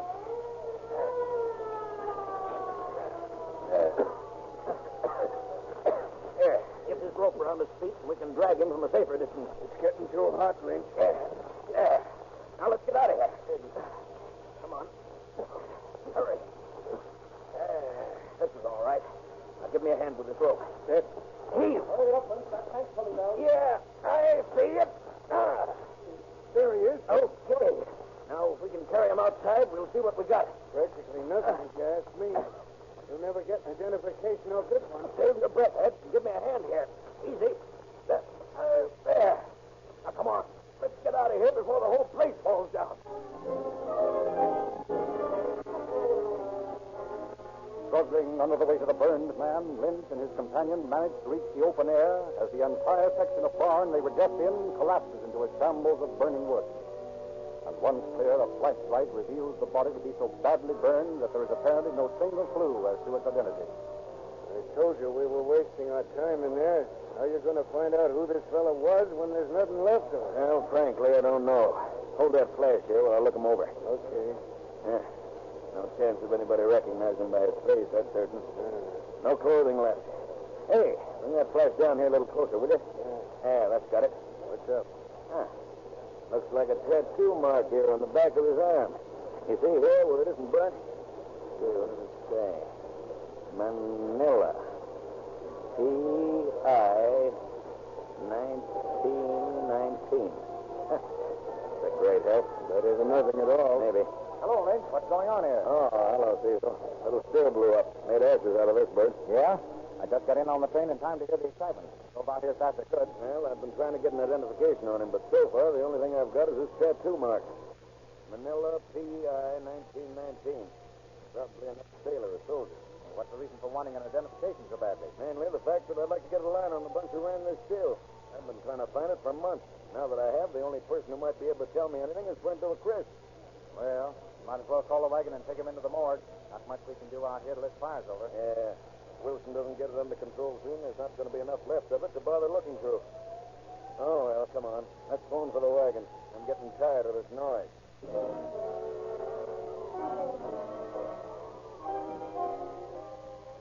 For several hours, Chief Wilson directs his department in an attempt to extinguish the alcohol-fed blaze. And finally, as the first rays of the morning sun announce a new day, the last flame gives way in its stubborn battle and subsides into a smoldering ruin. And at the morgue, Captain Lynch and Captain Cecil Trussell, head of the motorcycle division, mull over the burned body and make another vain attempt to find some bit of identification. Well, this spot on his back looks as though there'd been more tattooing, Lynch. Yeah, but what does it say? That I couldn't tell you. That's the trouble. Aside from the one bit of tattooing on his arm, which does us practically no good, there's absolutely nothing to go on. How about fingerprints? Wonder if we could get anything there. From those fingers? Not a chance. Nothing left to print with. Looks kind of hopeless. Listen, Cecil, I've got an idea. How about us calling up Sheriff Biscuit in Los Angeles and seeing if he can help us? They've got a lot of new fingerprints and identification equipment in there. Might have something new. Can't hurt any. You think we're stopped cold at this end? That's just what I'm going to do. Give me that phone.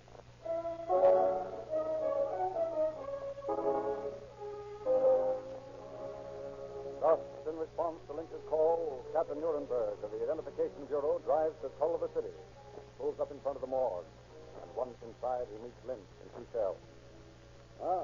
Not much to go on, is there? Not much. Now, let me see these fingers. No chance of a print. Yeah, that's what we figured. There's one small chance, though, that we can try. Something I've never done before. What's that? Attempt to restore the skin of the fingers to normal by soaking them in alcohol and powdering them.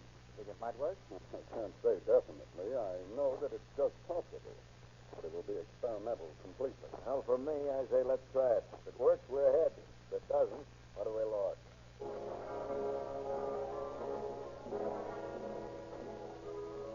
Accordingly, with all arrangements made, Nuremberg returns to the laboratory to make preparations for the experiment, while Trussell, accompanied by Police Judge Randall, drives to the burned shack, begins an investigation. Well, looks like this is where someone lives. Yeah, that old iron bed there. Probably a sort of general hangout and living quarters for that poor fellow that got burned and the rest of the gang. What's all this junk over here? I don't know. Looks like what is left of the chest of drawers or something. Well, the only thing that didn't burn. Yeah. You think you'll get anywhere with that fingerprint idea, Cecil?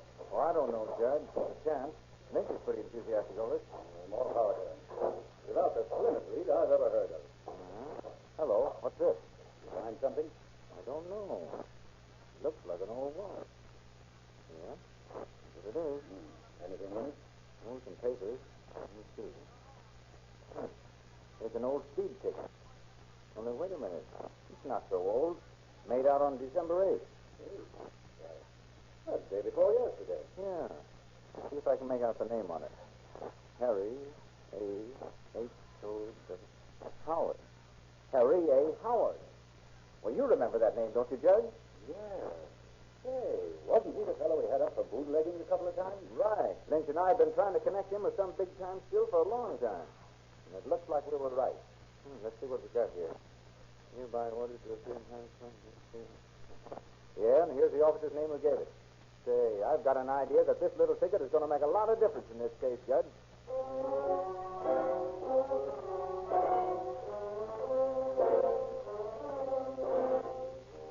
And a quick check with the Los Angeles traffic officer proves conclusively that the Howard on the traffic ticket and the Howard Trussell knows are one and the same man. With this knowledge, Trussell hurries back to Culver City, informs Lynch of his discovery. Then the two officers settle down to await the arrival of Nuremberg and the start of their identification experiment. And at 10 the next morning, after a sleepless night, they greet the fingerprint expert and hurry to the morgue. How are you going about this thing, Nuremberg? Well, the first thing we've got to do is strip the skin from the fingertips, and we've got to be careful doing it, too. That's the first place we can go wrong. What do we do with it when we get it? Soak it in alcohol for 3 days. That should restore it to a fair degree of normality, at least enough to party. Then, if everything goes well, we photograph the results and get a set of fingerprints. Of course, the odds are that we won't get anything, but there's that one chance. I've got a hunch it'll work, Nuremberg. A strong hunch. And so far, my hunches have been 100% right. Come on, let's get started.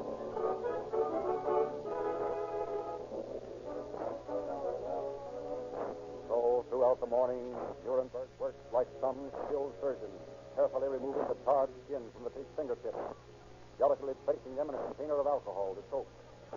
It is a nerve-stretching task, and when, shortly after noon, the expert straightens up from his work, pronounces the first step of the experiment finished, both Trussell and Lynch give a long, suppressed sigh of relief.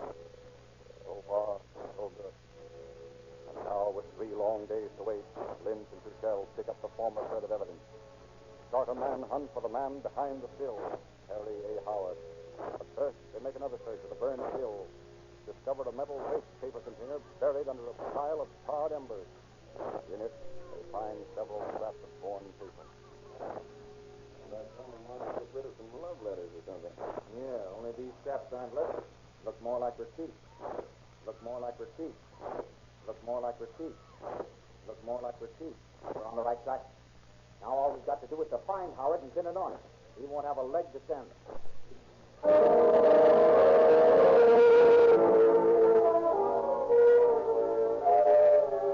But finding the ex-bootlegger, Harry Howard, isn't as easy as it seems.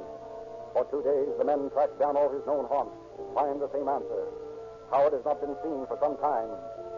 Several friends of his are brought in, questioned, but each one denies any knowledge of Howard's whereabouts. And by the morning of the 3rd day, Lynch and Trussell begin to realize that things are not just what they might be.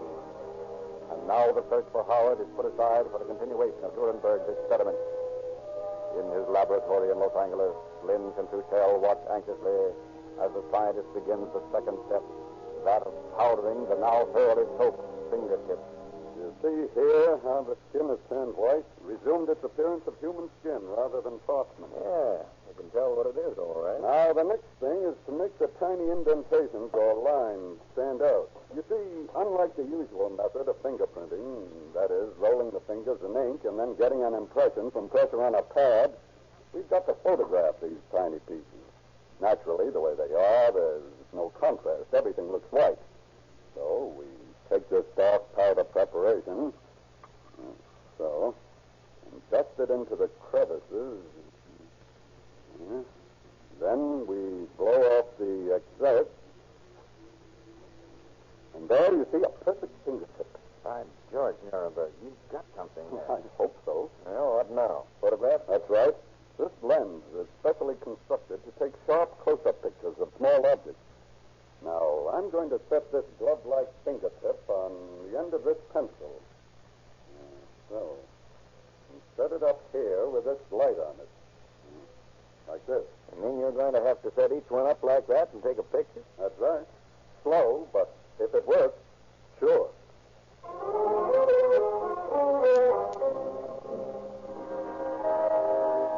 Thus, for a space of time that seemed endless, the patient Nuremberg photographed each of the 5 tips of one hand, repeat with the 5 from the other.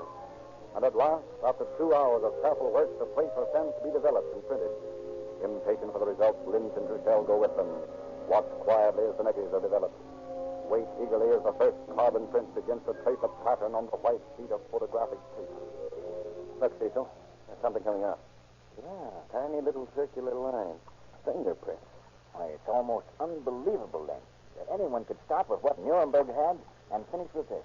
A perfect set of prints. Now that we've got them, they might be useless. That's right. Only somehow I have a feeling... Yeah, so right. Well, there you are, Lieutenant. A perfect set, clean as a whistle. How long do we have to wait now? About 5 minutes, just till they get a hypo bath to fix them. Then they're all yours. Perfect. Only if you could make that 4 minutes, I'd appreciate it. My nerves are at the point now where 1 extra minute, and I think they'll bust. Okay, Lieutenant. I'll see what I can do. Can't have any busted nerves lying around here. No room for them in a dark room.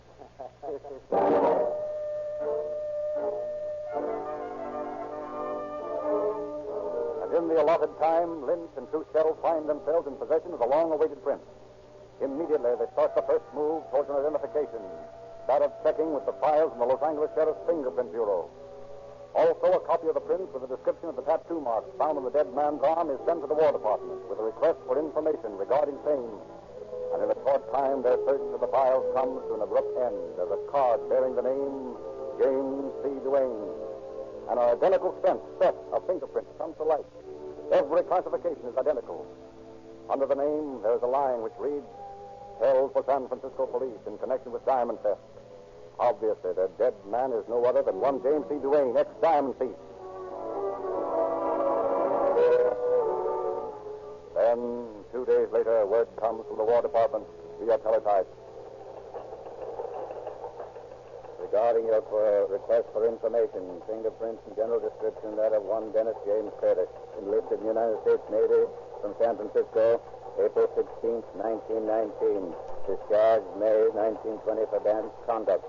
Home address given as 3420 San Jose Avenue, Alameda, California. Respectfully, George A. Holmes, Commander in Charge of Naval Personnel, Washington, D.C.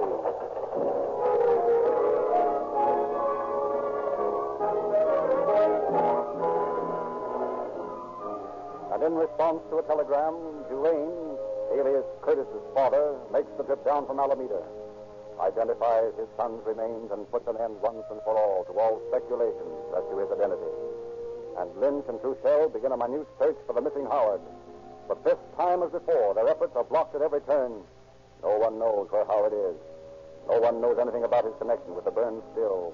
No one apparently knows anything, and at last, after 2 months of constant seeking, the officers conclude that their man has left town for good, relaxed in their search. Then one day, Lynch receives a call from a constable he knows, a call asking his assistance in staking out a house in the West Adams district in order to catch a man wanted on a theft charge. Accordingly, Lynch drives over and meets the constable. Casually, he looks over the arrest warrant, then suddenly stiffens to attention. Hey, is this the fellow you're going after? Yeah, why? Harry Albert.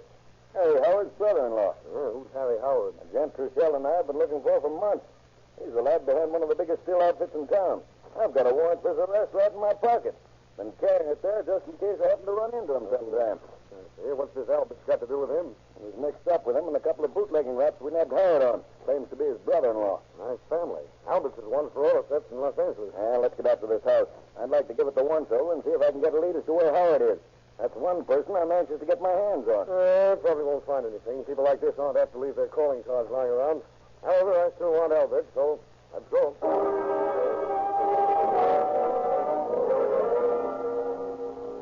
And once at the house, Constable Jennings and Lynch, finding no one home, make a quick search. Find in a drawer in the bedroom something that pleases Lynch immensely. This has got it. Just the thing I've been looking for. What's that? This letter here from Harry Howard with a return address in Ontario, California. And I thought he was smart. Come on, Jennings. We're going to take a fast tour to Ontario. What, now? You bet your life now. I'm not wasting any time. 2 months I've spent looking in every alley, hot shop, pool hole, and bootlegging joint. And now it looks as though maybe I found him. Come on. Next stop, Ontario.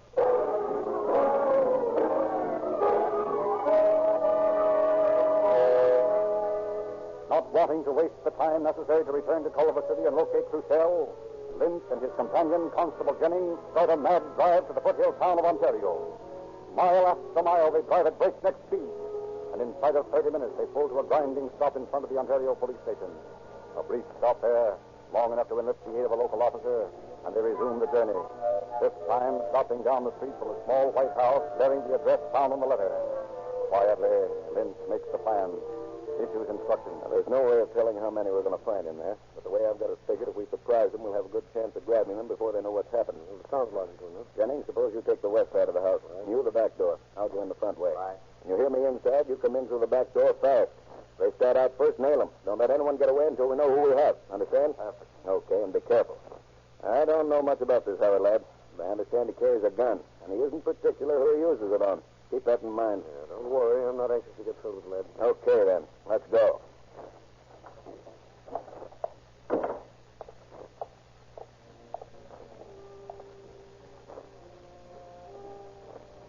Slowly, quietly, the three men approach the little white house. Wordlessly, Jennings takes his position at the side, under the windows. The Ontario officer at the back door. Then, with all in readiness, Lynch eases up the front steps onto the porch. Quietly tries the door, finds it locked. A moment's hesitation, then his mind made up, Lieutenant Lynch goes into 215-pound action. Here we are. All of it. The house is surrounded. Take you. Round up these people, Jennings. I'm going after Howard. All of you, keep away from those shotguns or you get hurt. Come on, you keep away from those shotguns. Come on to that room, Howard. All right, I will. All right, Howard, drop that gun. I said drop that gun. Lay off me, you big flatfoot. I'm playing games, and I will. Lay on, you. Ready to go with me now, Howard? You haven't got anything on me. No? Well, take a look at this warrant. I've been carrying it for about 2 months now, just waiting for this moment. We know all about you. Got your autograph on a couple of pieces of paper that are good for about 10 or 15 years in the pen. What do you think of that? I think you're nuts. That's all right, too. Only think this over. We know you're the gent behind the still that blew up. We know that because we found your signature all over those tail slips. I thought if we confirmed it. Come on, Howard. That did it. Let you and I talk it over on the way back to jail. All right. I'll talk. And I'll tell you some things that'll surprise you, too. Things that'll surprise you plenty.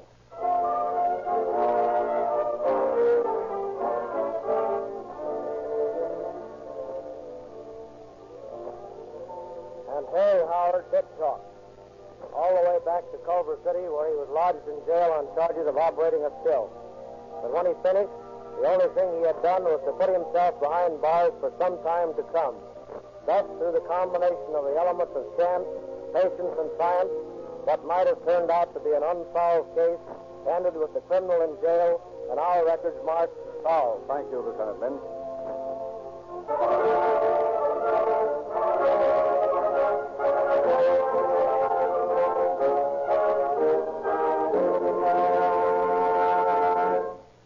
Rio Grande Cracked is known as the gasoline of police car performance in the emergency equipment of the second largest county in the United States, Coconina County, Arizona. The largest city in the West, Los Angeles. Oakland, Berkeley, Marysville, Fresno, Santa Barbara, Pasadena, Monterey Park, San Diego, Santa Barbara County, Orange County, San Diego County, Las Vegas, Nevada, Phoenix, Arizona, Maricopa County, Arizona, and many, many other cities and counties.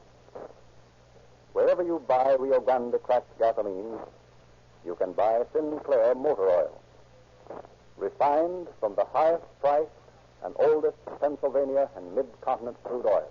They're de-waxed, de-jellied, super refined, and made available to you at all Rio Grande stations in tamper-proof cans. Whenever you buy Rio Grande Cracked gasoline, get your copy of Calling All Cars News. You will enjoy the featured articles, pictures of wanted criminals with rewards up to $10,000. Get police car performance with Rio Grande Cracked gasoline and Sinclair motor oils at your independent Rio Grande dealer tomorrow.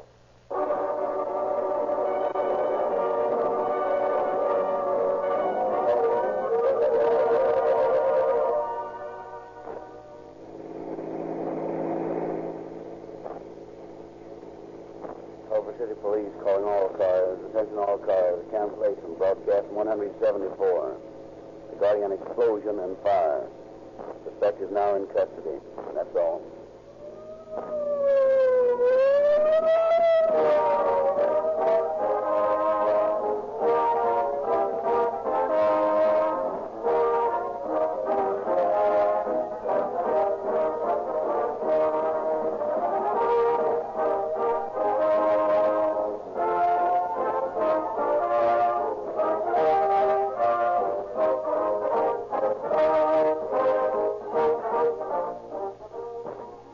your narrator, Frederick Lindsley, bidding you good night for Rio Grande.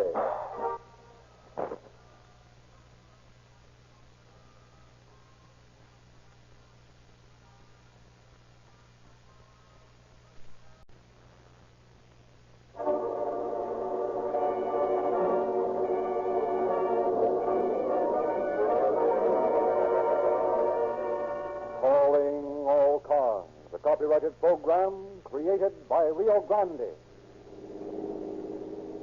Los Angeles Police calling all cars, attention all cars, broadcast 175 regarding a theater robbery. It was $1 million theater. Check with the officers there. That's all. Roll and quit.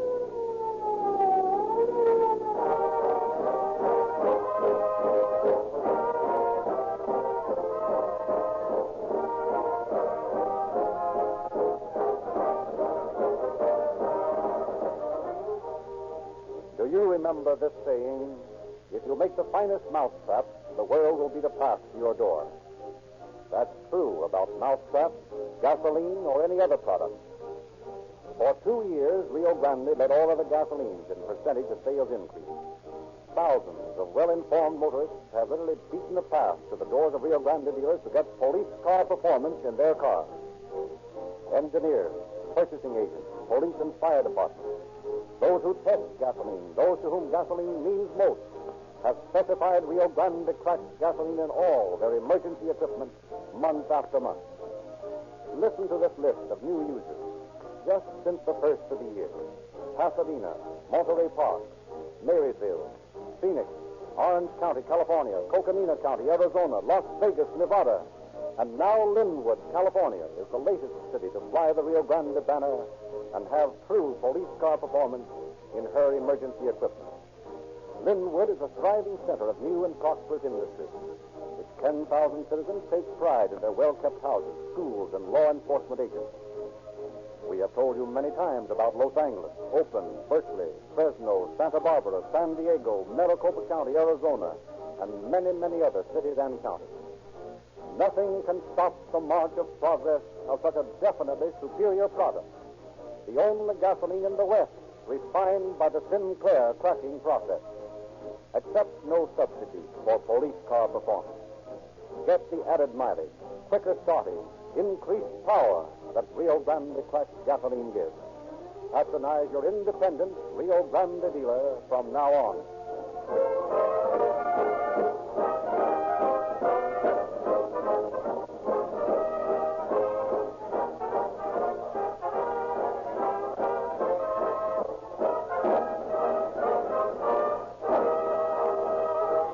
Again, we present Chief James E. Davis of the Los Angeles Police Department. Chief Davis. Good evening, friends. Tonight you will hear a strange story of intrigue, petty jealousy, suspicious business partners, and to top it off, the old and well-known act, the double cross.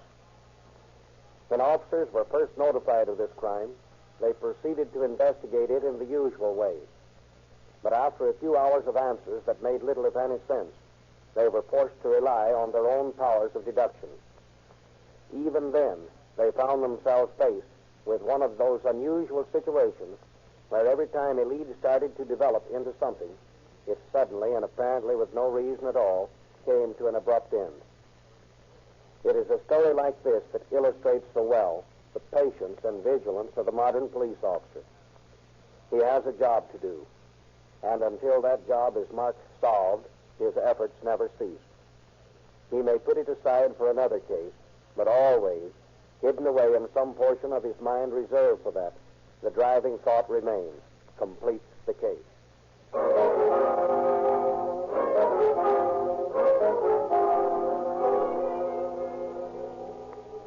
Monday morning, March 14th, 1932. Standing before the huge safe in his office, Manager George Evans pauses an instant in silent gloating at the thought of the sight that will greet his eyes in a moment. Inside the safe, more than $3,000 in bills and silver, the weekend receipts of his theater. Then, shaking off the momentary preoccupation, he kneels, consults a small slip of paper, begins twirling the glistening silver-plated dial to its appointed mark.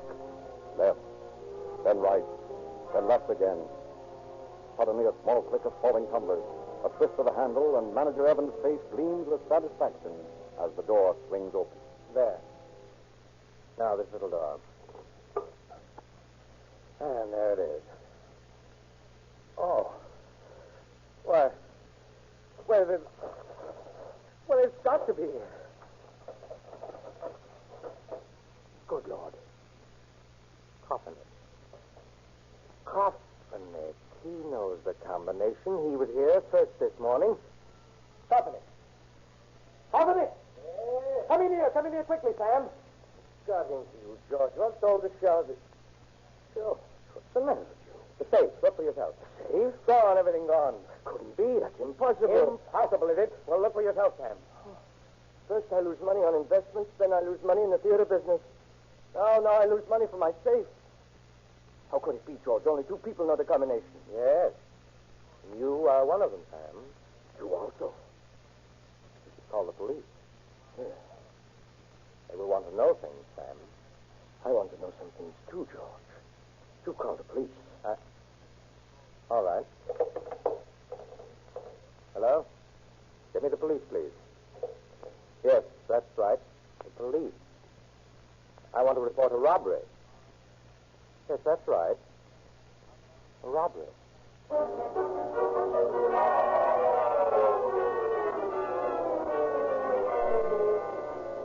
And in response to the call, Captain Frank Katzenberger, in charge of the safe detail, accompanied by Detective Lieutenants George Chilton and C.A. Appledorn, cover the 4 blocks in as many minutes.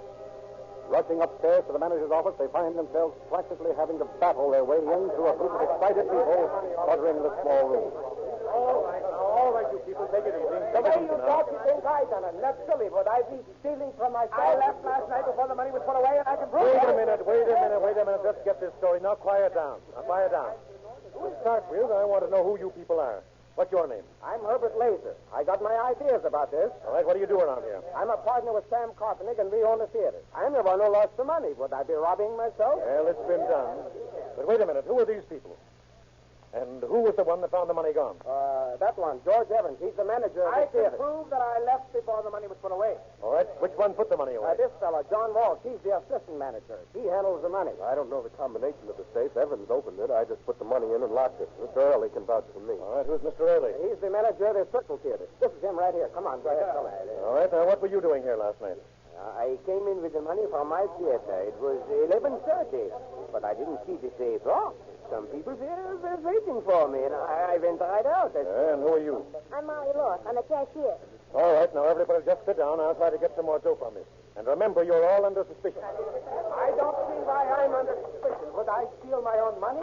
Maybe you know about it, Evans. Not me. I left at 10:30. That's before the money's even put in the safe. I wasn't near the place. Now, wait a minute. Now, we're not getting anywhere this way. Now, if someone will give me a nice, quiet story about how things work around here, maybe we can get something done.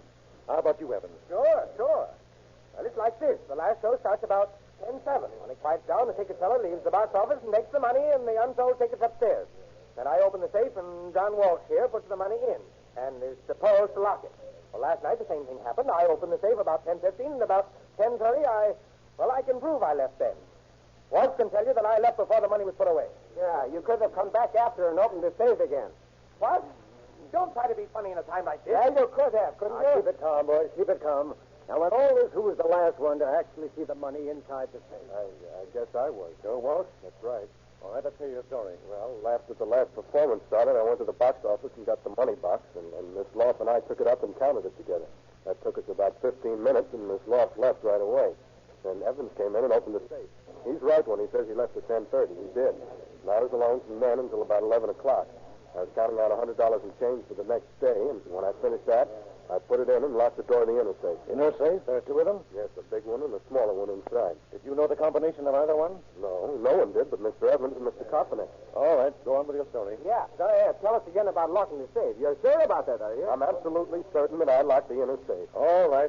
Then what you do? Well, at 11 o'clock, I went to check some of the earphones that we have for patrons or a hard of earphones that we have for patrons or a hard of earphones that we have for patrons or a hard of Who earphones. told you to check earphones? We got an outside serviceman who was supposed to do that. You had no right to roam around in the theater. Just a minute. I have a written order from the main office to investigate a complaint that the earphones were not working properly. I can produce that order if you'd like me to. I don't believe your story at all. All right, let him finish. Well, that's about all, officer. I left a little before midnight. All right, where did you go after you left the theater? Go straight home? Yes, I left my laundry at a little place around the corner, and then I took a streetcar home. You found a laundry open at midnight? No, the laundry wasn't open. I put it in a chute that they have. What kind of a container was your laundry in? What? Oh, I see what you mean. You think I might have had the money wrapped in my laundry. Well, I had a shirt and 3 collars and a pasteboard box, that's all.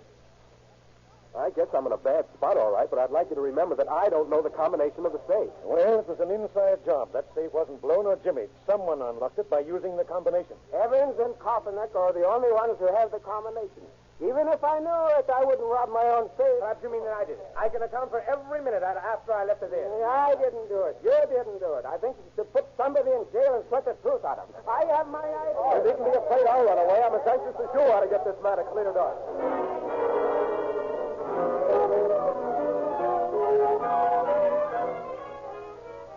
Laser, Evans, and Walsh are taken to headquarters, where each man is questioned thoroughly, but for no gain. The most intensive grilling fails to shake their clashing stories. Walsh repeats that Evans and Koppelneck are the only ones who know the combination of the safe. Laser advances the contention that Walsh failed to put the money in the safe at all. Evans simply states that he can prove that he left the theater before the money was put away. The men are released, and officers Katzenberger and Appledorn go farther afield in their quest for facts. The owner of the candy store tells of seeing Walsh acting suspiciously near the theater on the night of the robbery. The employees of the theater claim that Walsh is innocent. The fact that Evans and Koppelneck are losing money suggests the robbery might have been performed for the insurance that would be collected. Facts, suppositions, personal feelings all into the case. All lead nowhere. It develops into a hopeless tangle.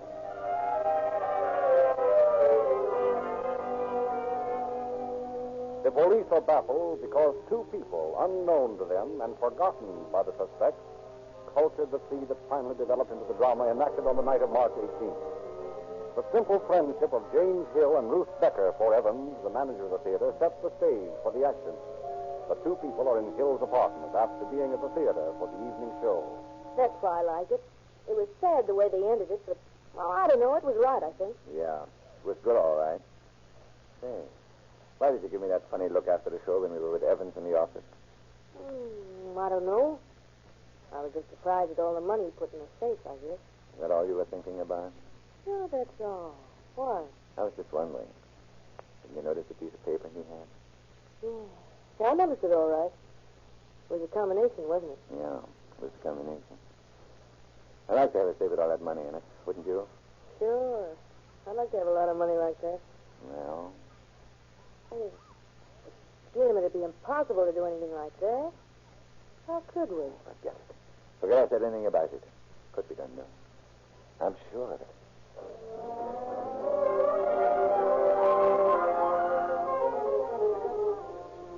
Time passes. The thought of the money in the safe grows in Hill's mind. And then one afternoon, the 3 are together in Hill's apartment.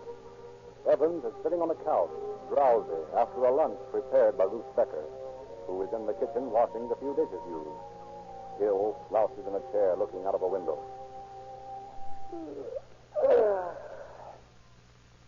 Silence again. It's after 2. Sleepy? Yeah. And I have to be back in the theater about 4. If I go to sleep, will you wake me? I can hardly keep myself awake. Sure, go ahead. I'll wake you about 3:30. I'm kind of sleepy myself. Well, don't forget to wake me up.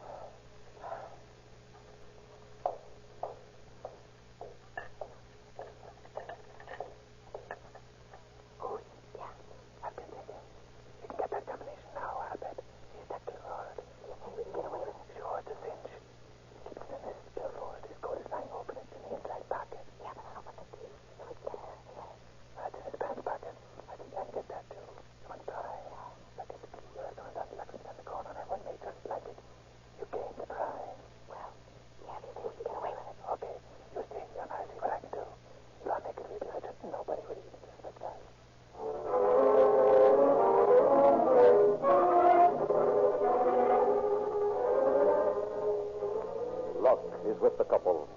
In less than a minute, the combination is obtained and copied. The key is delicately extracted, is left to the locksmith.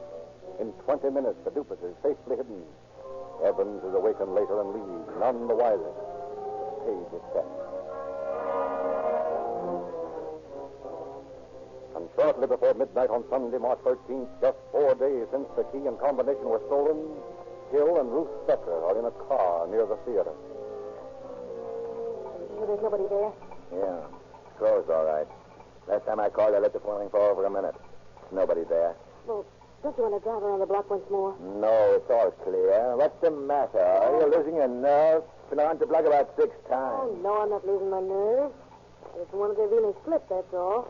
You don't want to get caught. Oh, we won't get caught. Let's quit stalling. I'll walk through the alley and go into the back exit. All right. Okay. You go to the Tivo Hotel. If everything goes all right, I'll meet you at your car in front in a half an hour. Be careful, Jim. Good luck. I'll see you in a half an hour. Okay. Tivo Hotel. So long.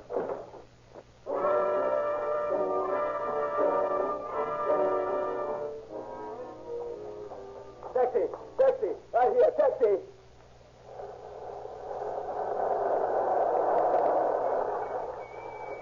Right here, boss. Where to? Tivo Hotel. And hurry. Yes.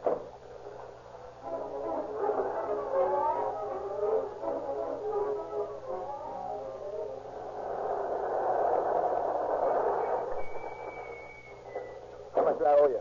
Just 35 cents, boss. Okay, here. Keep the change. Thanks.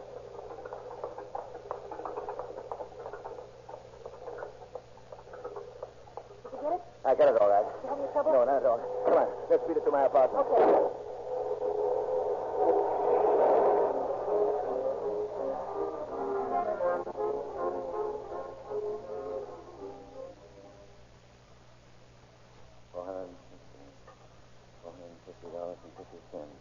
$451. No wonder this stuff was heavy. Nearly $500 in silver. Well, let's get that change in the paper before we can use it. Yeah, but we're going to wait a while before we do that. We'd be sticking our necks out if we did it now. What do we do with it in the meantime? Well, we got to hide it someplace. I know. I'll bury it in the lot next to where I live. It'll be safe there. I don't like that idea right well. You'll find a better spot than that. Oh, but listen, that's the best place in the world for it. Why, nobody'd think of looking there for it. It'll be safe, Jim. All right. If you think it'll be okay, we'll bury it then. Sure, I'll do it myself. I know just the place for it. How much currency did you count? There's over $2,000. $2,000? Yeah. What a haul. We're rich. We don't want to touch that for a while either. What do we do with it? Oh, I don't know. We can't have it around. Well, I'm going to bury this in any vacant lot. I still don't like that idea. Oh, now, the silver will be all right there, Jim, but you got to think of something else for the paper money. Now, if we could just store it someplace. Store it. Yeah. We could get a safety deposit box. Oh, deposit box. That'd be the worst thing in the world to do. But they'd be sure and check up on us if we did that. Yeah. I guess you're right. Now, let's just keep it here. Oh, no. We'll put it someplace where neither one of us is near it. Why do you say that? Don't you trust me? Oh, sure, I trust you, but I just think it'd be better to have it someplace else. You wouldn't want me to keep it, would you? Why, sure. I'd trust you anywhere. You do what you think best. Say, I think I've got an idea. Sure, we'll get a suitcase, put the money in it, and then store it.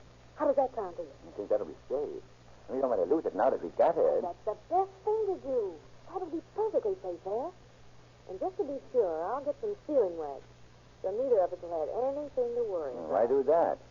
Say, I don't think you trust me at all. And so plans for concealing the money are completed. And Ruth leaves alone with the silver, returns in an hour, telling a story of how she buried it in the lot next to her house. She and Hill leave with the carpenter. Buy a small green trunk, put the money in it, store it at a abandoned storage company on Cahuenga Boulevard.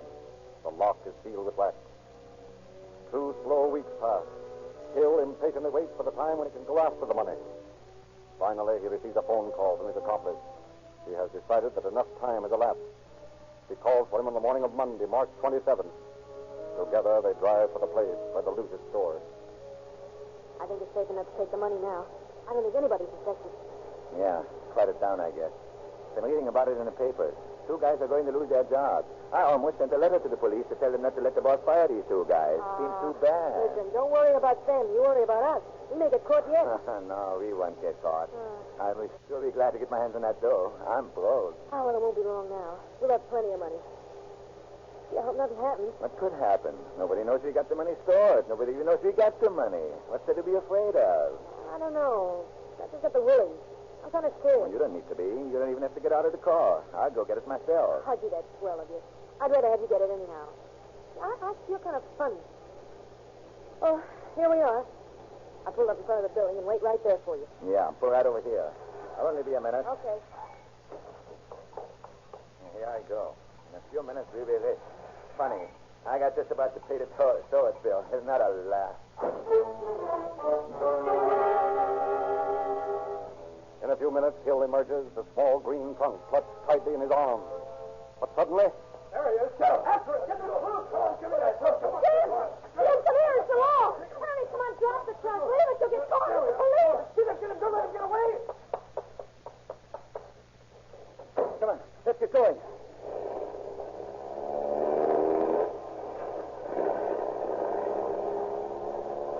Faster. Get going. There's a car following us. I can't go any faster. Go on down the next street. Hurry. They're gaining. It's the police. Can't go any faster. That's better. They're falling back now. Turn down the next street.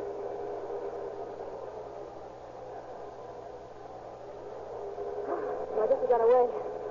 Gee, I'm a wreck. Sure, it's a lucky break. I don't know how we got away from them. Now, what are we doing now? I don't know. Better get away from here. We ought to get rid of this car. They must have got the license number. We better get rid of it. Oh, I'm not worried about that. I don't think they got the number. I'm not going to do anything about that. I hope you're right. If they were good cops, they got the number all right. Say, they gave up awfully easy, didn't they? Well, what do you say that for? We just barely got away. Yeah, but it seems funny that they gave away on the sidewalk when they got the trunk. I can't understand them letting me get away. Well, I don't know. Maybe they were dishonest cops. They knew there was money in the trunk and wanted it for themselves. Well, maybe that's it. Sure lucky. I don't have a dime now. Yeah, that's right. Well, I may be able to borrow some from a friend of mine. I'll try. Listen, you meet me at my house in about an hour. I think I can get some. Okay. I'll be there. Dropping Hill on the street corner, Ruth disappears in her car, and an hour later, Hill is with her at her house. Well, I got $25. That's all I could get. I hope it's enough. Here you are. Yeah, it's all right. Thanks. You know, I just can't get over those cops letting me get away. This doesn't seem right. Say, you say that's a silver. What is it? Why, I lent it to a friend. What? Yeah, I lent it to a friend. Who is this friend? Well, Mr. Smith. You don't know him. Oh, maybe I'm beginning to understand. Who did you borrow his $25 from? A friend of mine. I told you that. Yeah, but I want to know this friend's name. What is it? Well, it's Mr. Jones. Oh, Mr. Jones, and Mr. Smith, and Mr. Jones. Oh, now listen, I think you're lying. I am But not. I know you're going to take me to this Mr. Jones. Do you understand? Oh, let go of me. Oh, yeah. Oh, you're holding me. All right. Listen, you're talking like a fool. I can't take you to Mr. Jones. You don't want him to know I borrowed it for you, do you? I want to know plenty. I want to know where that silver is. I want it.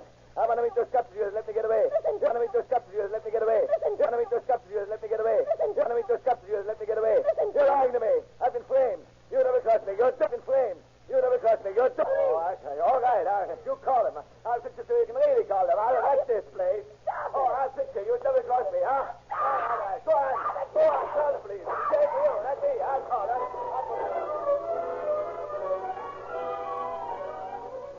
Radio officers Otto E. Frank and H.W. Walton, responding to a call reporting a wild man, bring the screaming, cursing Hill to the burglary detail office. To be faced by Night Captain J.B. Curtis.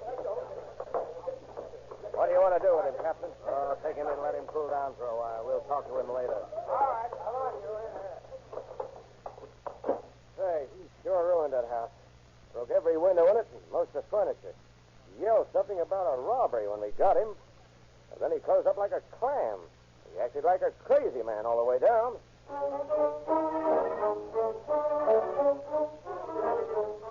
And so Hill is booked on a malicious mischief charge. But because of his single mention of the word robbery, Lieutenant Appledorn is called in to question him. Casually, the officer picks up a blank arrest report and proceeds to Hill's cell. Oh, hello there. What are you in for? Oh, for wrecking that house. She had it coming to her. Wrecking that house? Well, according to this report here, you're in for suspicion of burglary. What? Yeah, that's what it says. Burglary. Let me tell you about it. You better let me tell you how it happened. Take me over to that here. I don't know why I did it. Wait, now, wait. Hey, are you talking about the $1 million Yeah, theater job? yeah, that's it. Those fellas out there, they didn't do it. I did it.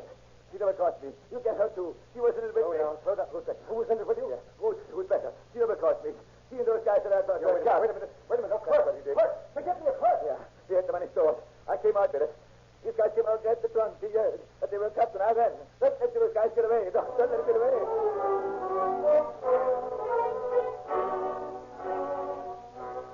So the tangled complexities of the case are straightened out as Hill continues his story. Ruth Becker is speedily arrested. Without a qualm, she admits having double-crossed the man with whom she assisted in planning and executing the crime. Names Otto Ferrin and Frank Marino as her partners in the scheme. Wallace, Laser, and Evans are cleared. The 4 people foiled in their first attempted crime are brought to trial on June 3rd, 1932. The jury, after an hour's deliberation, finds them all guilty as charged. Despite a plea for leniency because it's the quartet's first offense, Superior Court Judge William C. Doran pronounces their sentence. I have a certain sympathy for these offenders, but I have a greater sympathy for the thousands of others who are just approaching the borderline of crime and are likely to step across unless deterred by adequate law enforcement regulations. I think that the court's first duty is to the state. And I have always thought that the probation law contends that probation shall be an exception and not a rule. Therefore, it will be the judgment of the court that for the offense to which you have been found guilty, to wit, grand theft, you'll be confined in the state prison at San Quentin for the term prescribed by law.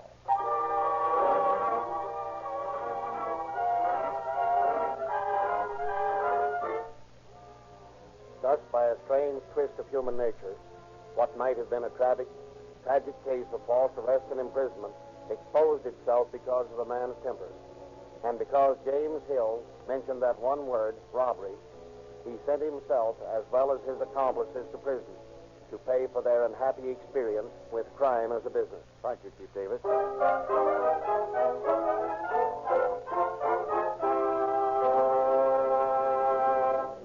On my way to the studio tonight, I stopped at my Rio Grande service station. And my Rio Grande dealer gave me the new April issue of the Calling All Cars News. There's an unusual detective story of the Peg-Leg Terror, an exclusive personal story from Jimmy Cagney, a new crime mystery. It's a very interesting, and your free copy is available at any Rio Grande station. When you buy Rio Grande gasoline, don't fail to specify Sinclair motor oil, either Sinclair Pennsylvania or Sinclair Opaline, refined from the highest priced crude oils in America. They are de-waxed, de-jellied, and sealed in tamper-proof cans. Sinclair oils are used in 45 countries of the world, by 150 railroads, by major airlines, and by every type of industry. They are the finest motor oils you can buy for your car. Get police car performance with Rio Grande cracked gasoline. Perfect motor lubrication with Sinclair motor oil. And interesting reading from Calling All Cars News. Be your independent Rio Grande dealer tomorrow.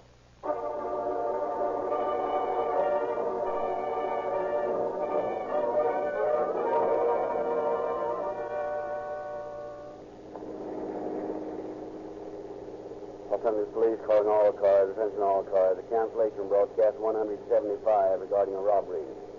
Suspects in this case are now in custody. And that's all. Rosenberg.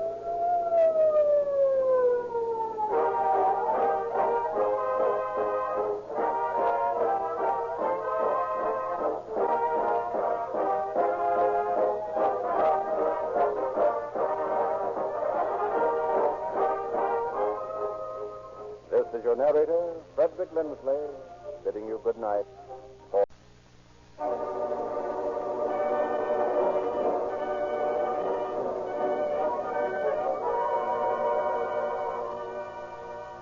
Calling All Cars, the copyrighted program created by Rio Grande.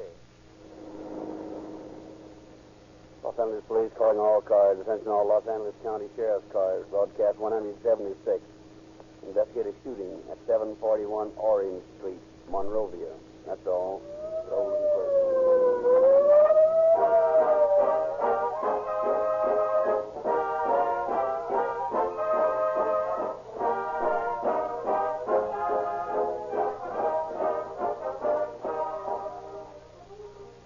Wednesday, we interviewed motorists who listened to Calling All Cars to learn why they were first attracted to Rio Grande cracked gasoline.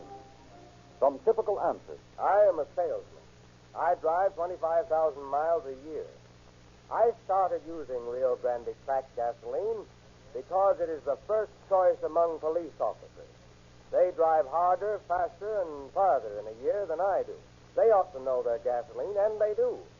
Oh, I get police car performance all right from Rio Grande cracked. We all listened to Calling All Cars at our house.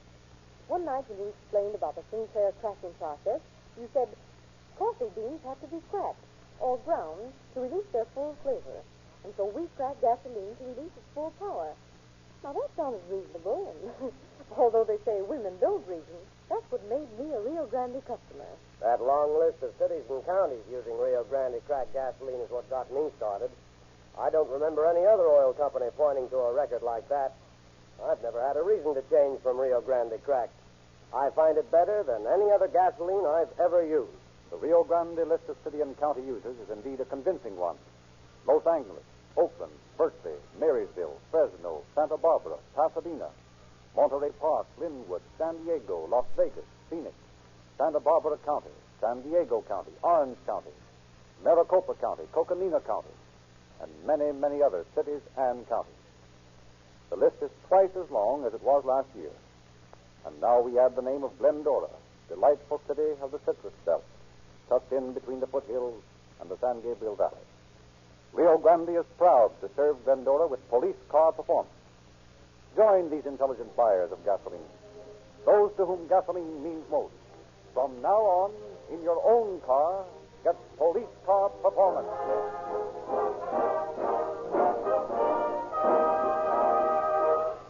Once again, we present Sheriff Eugene Biscaluse of Los Angeles County. Sheriff Biscaluse. Thank you. Good evening. Over a period of the last 3.5 years, we've had many stories broadcast over Calling All Cars. And in most of these, we have attempted to show in a small way how the sheriff's office functions when it goes about bringing a criminal to justice. Tonight, however, our story is a little different. We're going to probe a little deeper than we usually do. Attempt to show how crimes are born. This evening's story can't hope to illustrate the hundreds of different reasons for crime, but it does show clearly one phase of it. If people could only realize that just as there are doctors for the ills of the skin, the bones, there are also doctors for the mind. That worry allowed to torture a mind too long becomes a disease that should be treated as any common ailment. From a cold on, there would be a great deal less crime of the type found tonight. Ladies and gentlemen, tonight we welcome as guest artist on Calling All Cars, Mr. Russell Gleason, who has just completed the motion picture Big Business for 20th Century Fox. In tonight's drama, he will play the part of Charlie Johnson.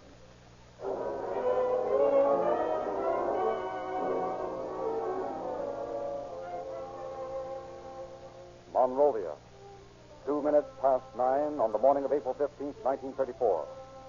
The scene, a man and a woman standing, facing each other, staring into one another's eyes, saying nothing, only breathing heavily.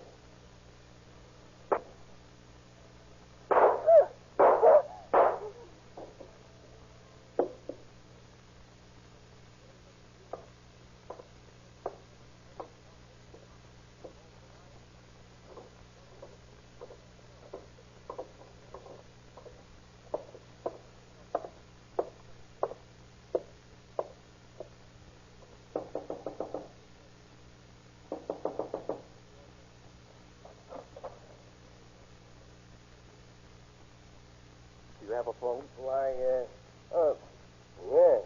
May I use it, please? Yeah. Come in here. Thank you. Something I can tend to, Edward. I heard the door. Oh. Give me the police station, please. Police? Hello? Would you send an ambulance and some officers to 741 Orange Street, please? There's been a shooting here. Would it be all right if I stayed here for a moment? Well, yes. Of course. And I wouldn't go in there just yet. It isn't a very pretty sight. People lying there, on the floor. And there's blood. And there's blood. Oh.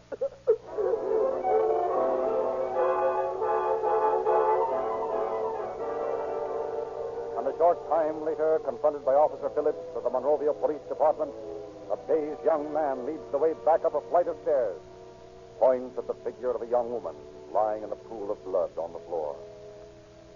There she is. Well, who did it? Who did it?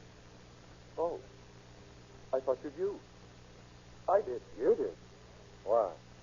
What difference does that make? I did it. Isn't that enough? Who reported this? I did. You shot her and then you phoned for the police? Yes. And you haven't got any reason why you did it? I had reason enough, I guess, only it takes too long to tell. Well, come on. What are we waiting for? Let's go.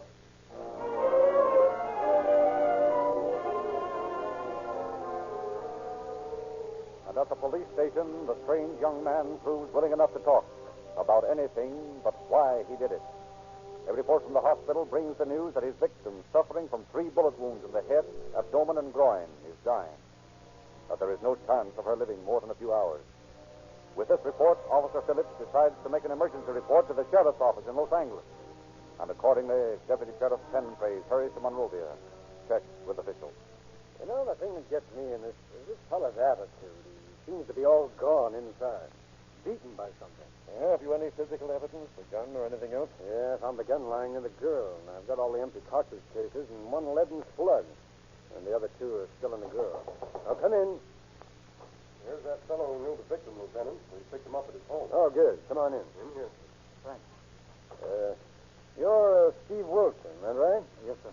Now, this is Deputy Penpraise from Los Angeles. He's come up to investigate this. Glad to know you. Young Johnston told us you knew him. But you also knew the girl who was shot tonight. That right, Mr. Wilson? Yes, I knew Marge. You knew she was shot a little while ago, huh? Well, that's what the officer who brought me here told me. It's sort of hard to believe. I saw her last night. Where? At her apartment. Charlie came in, and I figured they wanted to talk, so I left. I wish to God I'd known what he was going to do.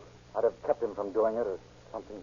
Wilson, this Johnson kid seems to have something on his mind that he won't tell us. Have you any idea what it might be? Well, yes and no.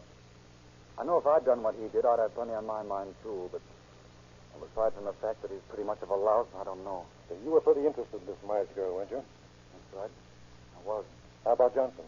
Listen, if I have to tell you all about it, I will, but I wish you'd get it out of him if you can. I'm liable to say things that, well, might make it tough on him.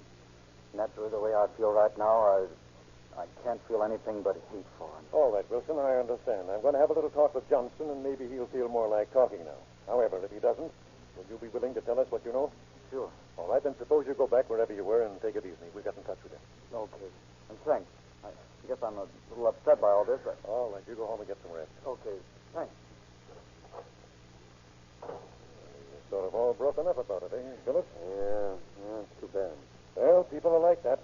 Suppose we go in and see how this Johnson lad feels now. I'll have to take him back to the city tonight and book him in the county jail. Yeah, all right. He's sitting in the captain's office, looking at the floor last time I saw him. All right, let's go in and see him.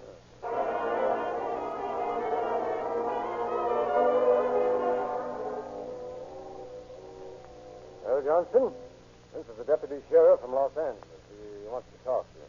Sure. Everybody wants to talk to me. Everybody wants to ask a million questions. For what reason? You have my statement that I shot her. Isn't that enough? No, not quite, Johnson. We'd like to know why you did it. Now, what made you deliberately shoot a girl that you claimed to have been crazy about? Are you insane? Insane? Sure. If you recall what I've been going through, insanity. Only I didn't mean to shoot her. I was going to kill myself, and then I suddenly saw her there, and oh, what difference does it make? What good now? What I say? I'm sick. Now, look, come on, take a hold of yourself and try to understand something. Sooner or later, you're going to be tried for murder. Murder? Yeah, the girl you shot is dying. She hasn't a chance in the world to live, according to the doctor. Then why don't you take me out of here and finish it off? Strap me in the chair. Drop me through a trap with a rope around my neck. Anything. Why keep playing with me? Well, because we want to know why you did it, Charlie. You want to know why I did it. You want to know. Do you suppose I don't? All All right, then let's hear all about it. Maybe you can get it straight in your own mind. All right. Only it's going to take a lot of time. A lot of talking to tell you about it. All right, we're willing to listen, Charlie. Now go ahead. Okay. You see, the trouble was that I was nuts about it. You know how it is. You meet someone and you fall for him, and you begin figuring maybe you're really in love. That's what happened to me. I met her through a friend of mine one night at a party. There was a lot of people there fooling around and tossing down a few drinks, and this friend of mine introduced us. We were standing in the kitchen building a drink. Hey, where do you two think you're going? I didn't say you could have her. Just wanted to introduce you to each other. Be back in a minute, Freddie. You work on that drink you've got in your hand, you'll feel better. That's what you think. How long have you been marooned with that laughing hyena? I lost count after the first 50 years. Look, I got a swell idea. How's about you and me sneaking out and driving somewhere? We could run the back door here, nobody'd be the wiser. You think Freddie'd be sore? I don't think Freddie's going to know whether he's standing or sitting after about one more of those drinks he's downing. Come on, let's be different. Well, why not? After all, wasn't it somebody named Columbus who took a chance? That's the spirit. Here, out this way. And if you're a nice little girl, I'll order a moon just for you to play with. Oh.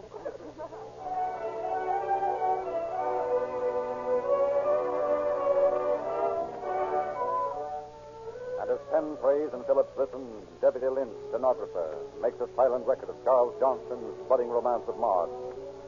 For several weeks, the infatuation grows, and then shortly before Christmas, Charles picks her up one night, drives to a secluded spot where he parks his car, turns off the lights.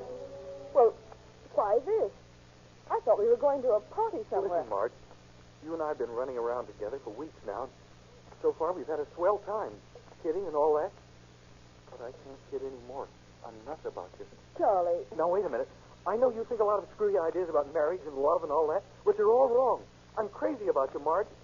I want you to marry me. But, well, how are we going to get married when you haven't even got a job? I'll get one. It's a cinch for me if you'll say you'll marry me. How about it? Well, Look, I got a ring here. I want you to have it. Well, Charlie, you don't give me any time to think. You like me, don't you? Yes, I like you. And I'm nuts about you. Come on, tell me. Well... Yes. Please. Well, all right, Charlie. I'll wear your ring. And I'll have a job inside of 24 hours. You wait.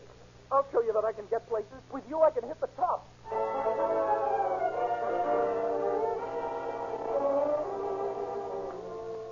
But saying it proves easier than actually doing it. And weeks go by in which Charlie makes no progress.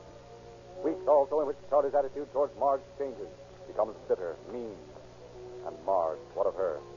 Honestly, Steve, I don't know what to do about Charlie. He's so jealous he won't let me do anything. Why don't you think him, Marge? Tell him to lay off. Oh, I don't know, Steve. Maybe it's because I feel a little sorry for him. He's so sort of young about everything. Still, he's not young. Oh, I don't know what to do. Is he coming over tonight? Oh, yes, he wouldn't miss. Oh, why don't you tell him how you feel? You can't just go on fighting all the time. I know that's what I ought to do, only Only you feel sorry for him and you can't bear to hurt him. Isn't that it? I guess so. Well, then don't be silly. Talk to him tonight and finish it. Get it settled once and for all. I don't know whether I can get the nerve to do it or not, but I'll try. I know that's what I want. And that's what I want, too. You know that. I'll try, Steve. I'll try my very hardest.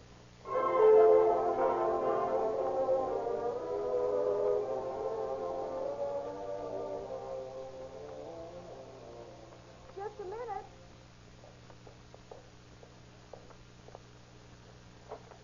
Hello, baby. Oh, it's you, Charlie. Come in. Wait a minute.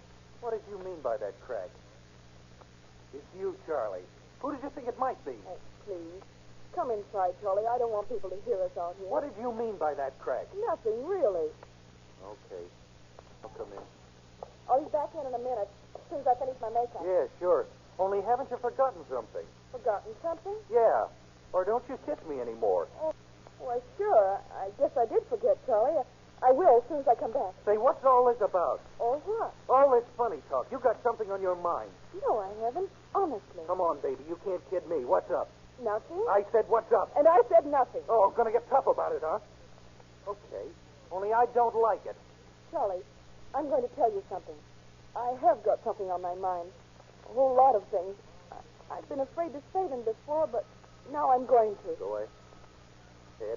I'm listening. I've stood a lot from you lately, Charlie, a lot more than I had any reason to, and I'm not going to take it anymore. What do you mean by that? Just what I said. I'm through. I am breaking everything off. Hey, wait a minute. Who have you been talking to?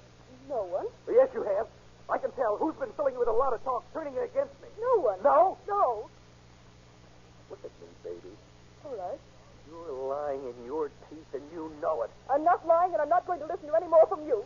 Now get out of here and stay out. You don't really mean that? Oh, yes, I do. Get out. Why, you little tramp. Okay.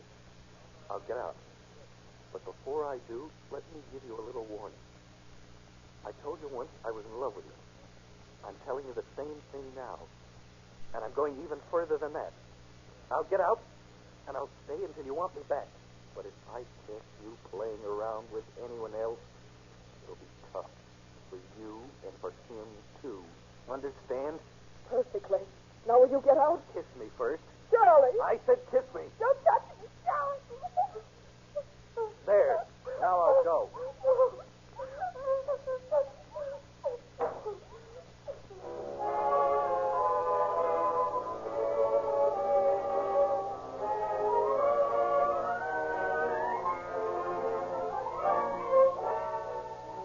Hurt, furious, and frightened by Charlie's actions, Marge spends the night in restless, tormented thought. Conflicting emotions sweep across her mind in the panorama of events.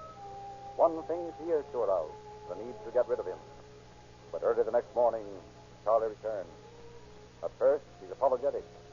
Then, as Marge relaxes from her fear that he will cause a scene, he begins playing on her sympathies, crawling, begging for forgiveness. And at last, when he leaves, her mind is again in a turmoil. Pity for him, fighting with common sense that warns her to be careful. And later that day, with Steve...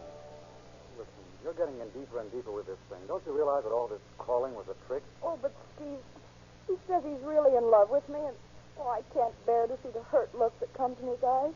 It's like a dog that's been kicked by someone it loves. All right, only I'm warning you, Marge. He's rotten clear through. I can tell. And as long as they messed up with him, it's going to be the same thing right along. You're miserable all the time. I know it, Steve.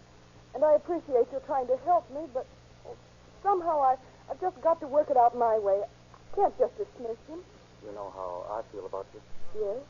You know what it means to me, you're worrying about this? Oh, of course I do, Steve. And I will settle it when I see him tonight. Okay. And, Steve, I want you to know that I don't love Charlie. I haven't for months. Thanks.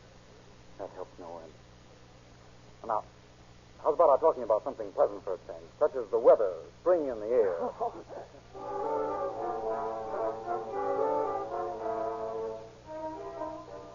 So for several hours, Marge breathes without fear, laughs at Steve's nonsense, forgets the past, the future, everything except the present, and Steve. For the first time in weeks, she seems to live again. She's able to smile without trying, and then, that night, in marked contrast, with Charlie in a small night spot. You want a drink, Marge? No, thanks, Charlie. I don't think so. Why not? Why, I don't know. I just don't, that's all. Mind if I have one? Of course not. Oh, that's nice of you. Waiter! One of these two scotch and sodas? No, just one, waiter. Huh? I'm soloing tonight. My friend is on her dignity. Okay, one scotch and soda. That's right, for the lone drink. Yes, sir. One scotch and soda. I don't think that was necessary. What? You know perfectly well. Oh, forget it. I'm going home, Charlie. Would you mind taking Yes, me? I'd mind. You aren't going anywhere. Well, then I'll go home in a cab. You won't go home in a cab or anything else. Charlie, please. You're hurting my arm. I'll hurt a lot more if you don't sit down. Let go of my arm. I'll let go when you sit down and stop making a fool out of me. Let go of me. I'm going home. They're laughing at you, baby. You better be good. Charlie, please. You're being a fool. What's the matter, kid? Big bad man making faces at you? Hey, wait a minute. What's the matter over here? Could you make this man let go? He's hurting my arm. You come in with him, didn't you? Yes. Let him find it out, waiter. Yeah, sure. This is too good to stop. All right, wait a minute. Now, look, mister, you and your girlfriend better go somewhere else. This is a respectable place here. We don't like this sort of thing, see? Say, are you trying to throw us out? I'm asking you to leave. Well, I'm not leaving until I get good and ready to. What do you think of that? Please, Charlie. As for you, I don't care whether you go home or not. Well, hey, Steve, show this gentleman the door, will you? All right, buddy. How would you like it? Walk in or fly? Listen, if you think you can throw me out of here... Come on, Steve. Come on. Hey, let's go.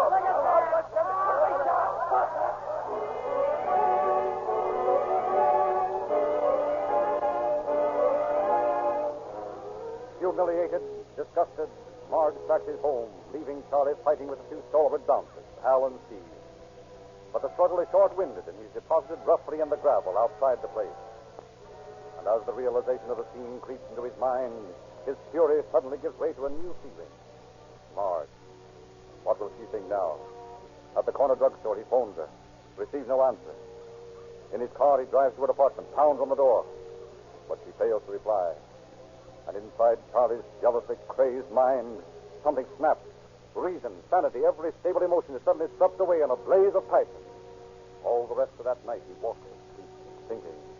The next day, he phones, but she hangs up on him, and then begins an incredible week of fast-moving events.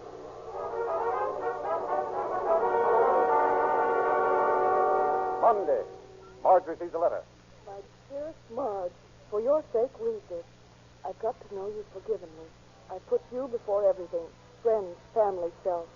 I tried to prove to you that I'm a man, and I know I'm a coward, a fool, a little boy. Believe me, Marge, I love you more than life. Tuesday, at Marge's house. Marge, please, open the door and let me talk to you. Go away, Charlie. Stop writing those letters. But listen, Marge, I've got to talk to you. I'll kill myself if I can't see you. You haven't the nerve. All right, but you'll feel differently when you read about it. I can't stand it any longer. I can't. Wednesday, an envelope containing 3 playing cards. Written on the 8 of hearts. Here is my heart. It is yours. Do with it as you will. Crush it, break it, tear it apart, or curse it. It beats for you alone. On the 2 of hearts. This is our hearts as we were once. 2 minds with but a single thought. 2 hearts that beat as one. And on the tray of hearts. This signifies the things that might have been. A little piggy of our own.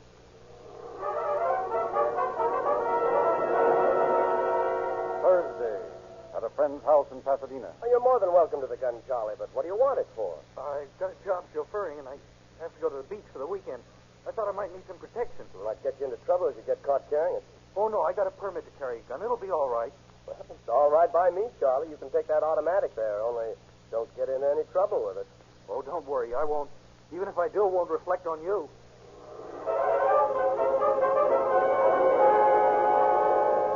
Friday. Charlie walks the streets for hours, his muddled brain trying to grasp at some straw of reason. Love, hate, self-pity all writhe in his mind, distorting every sane thought. Late that evening, another phone call. And this time he hears Marge's voice. Hello? Marge, listen, please don't hang up. You've got to hear me out. Charlie, I told you we were through. Can't you get that into your head? But I've got to see you just for a few minutes. I've got to say goodbye. I don't want to see you, Charlie. I tried to tell you nicely, but you won't listen, so this is the only way left. Marge, listen to me. If someone you didn't know asked you to do a favor for them, a favor that meant everything in life, you'd do it, wouldn't you? Why, I suppose so. Well, I'm asking you that favor. All I want to do is to see you, talk to you for a few minutes.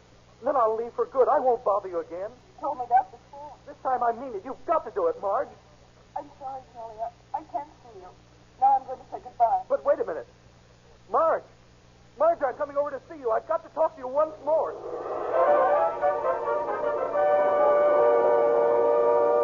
Saturday, April 15th, 1934, 7:30 a.m. Who is it? Who is it? Oh, wait a minute.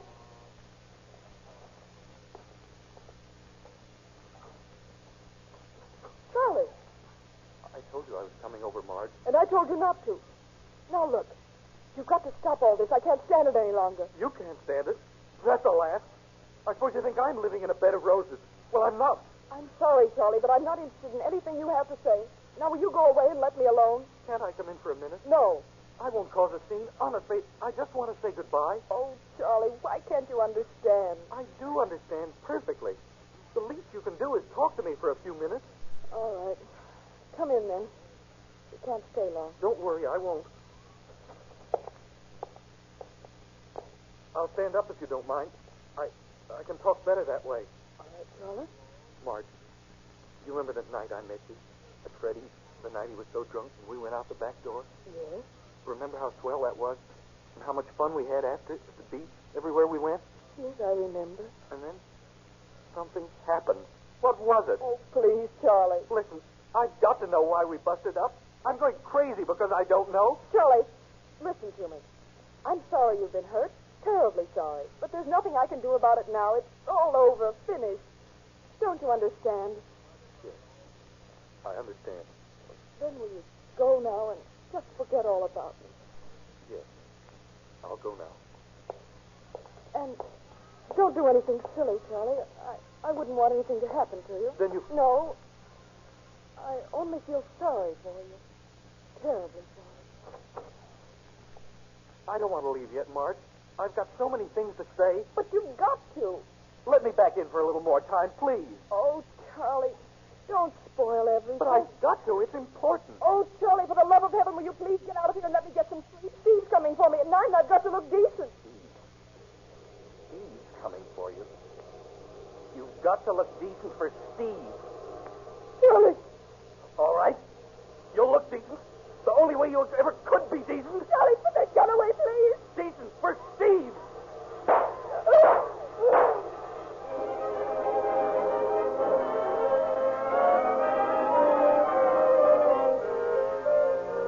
On June 18, 1934, Charles Johnson was sentenced by Judge Elliott Craig to the term prescribed by law for the charges of murder in the first degree. The sentence carried with it, however, recommendations for leniency due to the nature of the crime and the willingness of the accused to admit his guilt. Thus, for his hasty act and because he did not think first, Charles Johnson is now in San Quentin Penitentiary, a victim of his own unbridled passion.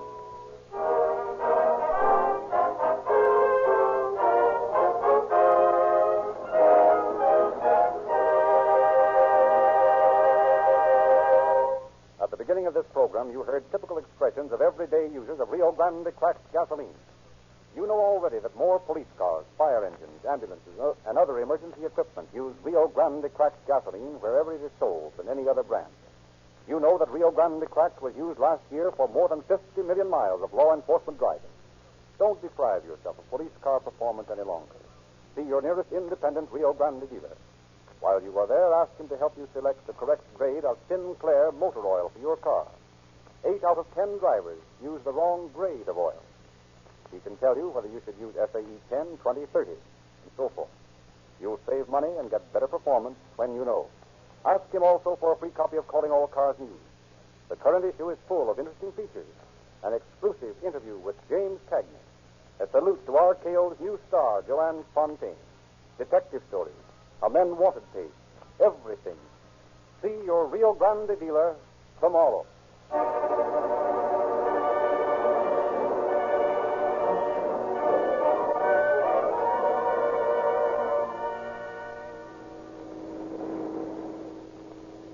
Los Angeles Police calling all cars, attention all sheriff's cars. The cancellation broadcast 176 regarding the shooting. The suspect in this case is now in custody. That's all. Those included.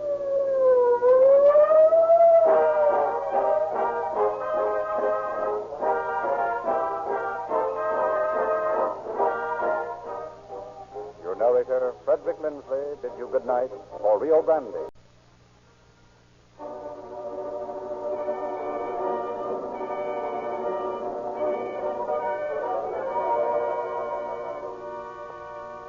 Calling all cars. The copyrighted program created by Rio Grande. Los Angeles Police calling all cars, attention all cars, broadcast 177. Be on the lookout for 3 men. Number 1, Glenn Harmon, alias Dick Hunt, age 30. Number 2, Byron, alias Jerry Wolf, age 19. Number 3, name unknown, age 35 years. Driving a Ford V8 sedan. These men are wanted by a Missouri sheriff for murder. That's all. Rosenquist.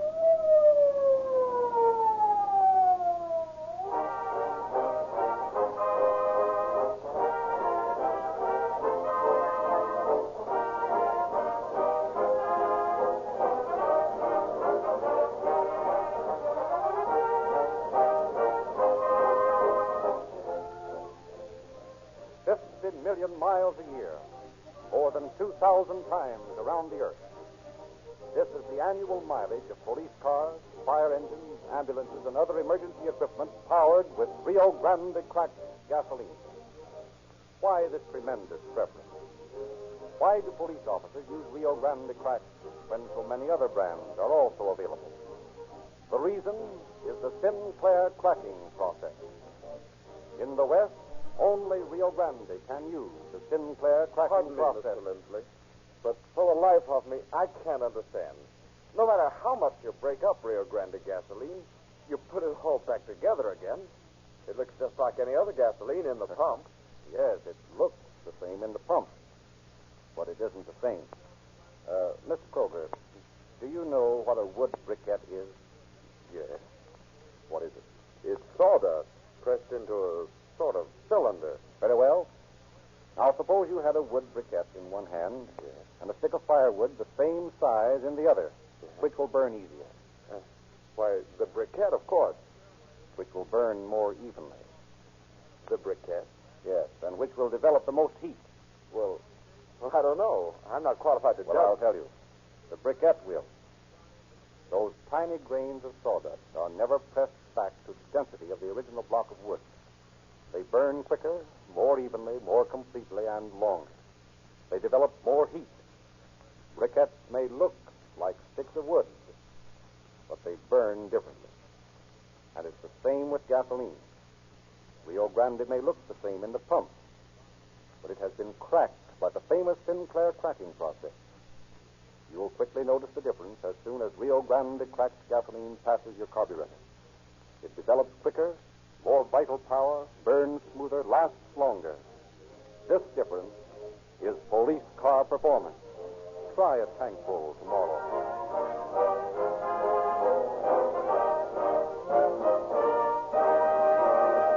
And now, once again, we present Chief James E. Davis of the Los Angeles Police Department. Chief Davis. Good evening, friends. The police of any large city are apt at any time to be requested to aid in apprehending criminals wanted in another state for some crime. Often, in such cases, a man wanted in Los Angeles will be arrested in New York or Chicago and held for us. Or a criminal wanted by the New York police will be arrested here in Los Angeles. It is this cooperation between the peace authorities of all cities and states that makes it almost impossible to commit a crime and remain long at large. Tonight's story illustrates how effective this communication system was in solving a murder that happened in Missouri.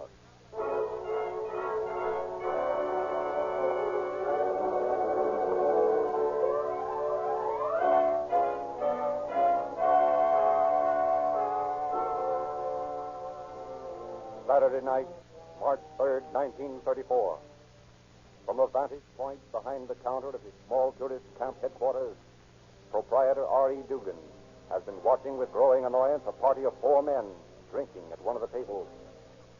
Earlier in the evening, the men had walked in and rented one of his bungalows for the night. And now their drinking was getting on Dugan's nerves. Loud, boisterous, the customers put him in mind of others who had stopped at his place in the past. Pretty Boy Floyd and Barrows, hard-drinking, fast-shooting criminals, wanted by police in every city of the United States. Suspicious, Dugan waits until the men go to their bungalow, then follows them. From outside the window, their voices carry to his ears a conviction of his thoughts.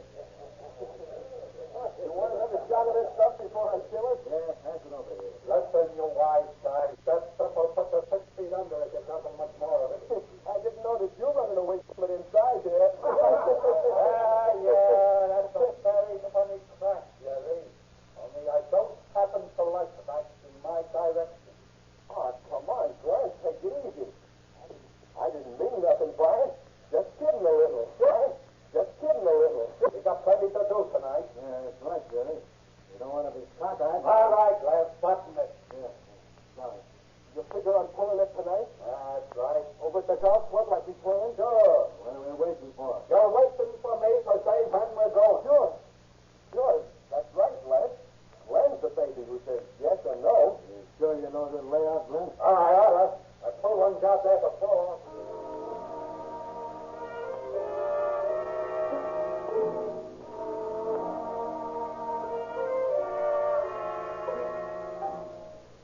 Not waiting for anything more, proprietor Dugan leaves his precarious spot, hurries to his own cabin, gives rapid instructions to his helper. You take this note, see, and get it over to Hatcher, the deputy sheriff. You know him, don't you? Yeah. All right. Tell him that I don't know what these guys are trying to pull, but to get over here as fast as he can, and I'll wait here. Oh, okay, Mr. Stevens. Yes. I'll get him. Yes, and don't lose any time doing it.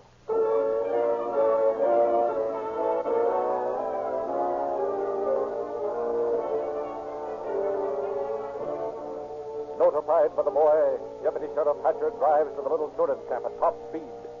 But as he arrives, 2 cars are pulling away, 3 men in each. A quick glance into the first one, and Hatcher realizes the 2 conspirators are well-founded. That foreman driving that car, Steve. Did you see anyone who else was in it? I couldn't tell, Sheriff. Too dark. All right, you hop back to the phone and tell Sheriff Rogers about this while I talk to Dugan. Right. I've got an idea something's about to pop.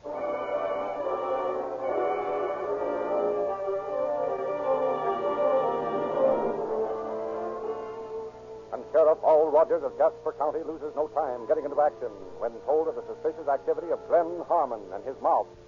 Men, we've got plenty to do and very little time to do it in. Glenn Harmon's a tough customer. You all know that. Yeah, we've heard about him. Now, I want Captain Eslick over at Joplin to get his men out on road patrol. I'll get on the phone, Sheriff. All right. I also want every available man in this department to get out and cover the roads near the golf course. Pick up any cars that look suspicious. If you see Harmon, bring him in. I'm going over to the Van Hoos place and see that the old man gets home safely. You think this mob might be after him? Well, he's had several kidnap threats lately. Won't pay any attention to him. It's my guess that Harmon might be behind them. One thing that's sure, if I get a report of anything ever happening in this county tonight, I'll know who did it.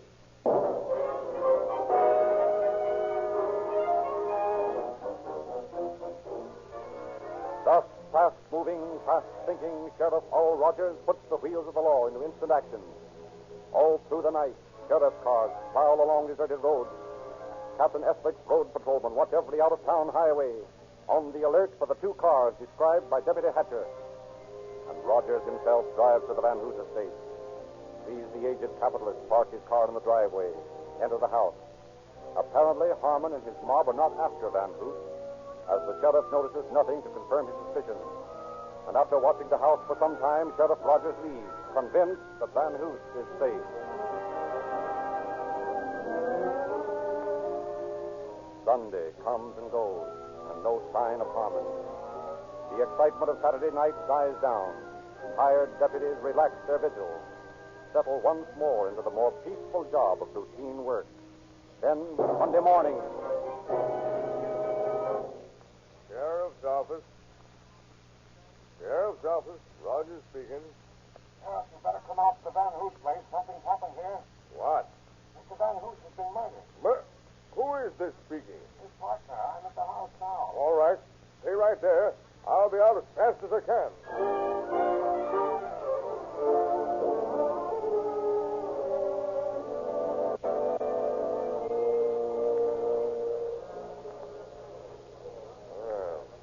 Shot in the shoulder and the chest. Yeah, looks like he tried to do some shooting himself. His gun in his hand has one empty chamber. You think he shot himself, Sheriff? He didn't have any reason to. Business was fine. No, he didn't do this himself. Someone got nervous and let him have it. That's obvious enough. Say, maybe it was the same bunch that slugged him and took his ring a few years ago. Remember? They found it in St. Louis and got it back for him. Well, that's a good enough theory. Only the ring is still on his finger, see? Oh yeah, I hadn't noticed. Frank, come here a minute. Yes, sir. Oh, Frank, I'm going back to the office, and I want you to stay around here and follow through on the investigation. What do you want me to do? Listen, Frank, I haven't got time to explain now, but I got a pretty good idea who did this. And the sooner I get started looking for him, the better my chances are. Okay, Sheriff. I'll get all I can here. And check with me at the office when you're through. So long.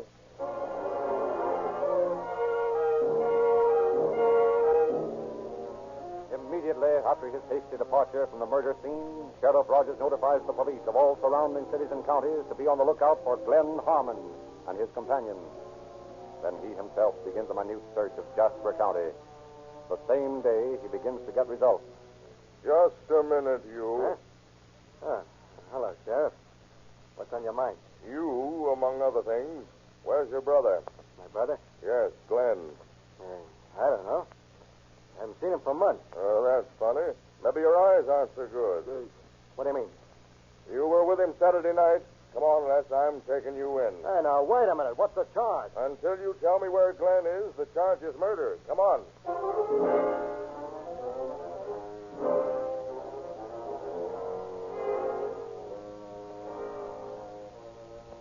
And with a murder charge hanging over him, Les Harmon decides to talk. Claims that he's innocent, but that Glenn might be at his brother-in-law's house. And there the sheriff finds not Glenn Harmon, but Charlie Napper, known ex-convict. Surprised by Rogers before he can draw a gun, Napper is taken in and questioned. Now, listen, Sheriff, I know how it is. Just because I got a record in Illinois, you think that everything that happens is my fault. Well, you're all wrong this time. Would you be willing to face the man who runs that little tourist camp? What tourist camp? The one you and Harmon and the boys were at last Saturday night. What's that got to do with a Van House trap? Then you were there. Maybe. Where's Glenn Harmon, Napper? I don't know. Who else was with you at the camp? Jerry Wolf's the only one I knew. Jerry Wolf? Do you mean Byron Wolf? Maybe. I call him Jerry. All right, Napper. You won't tell me where Glenn is, so you and Les are going to take the rap. And this time it's murder. First-degree murder. That's what you say, Sheriff. For me, I say nuts.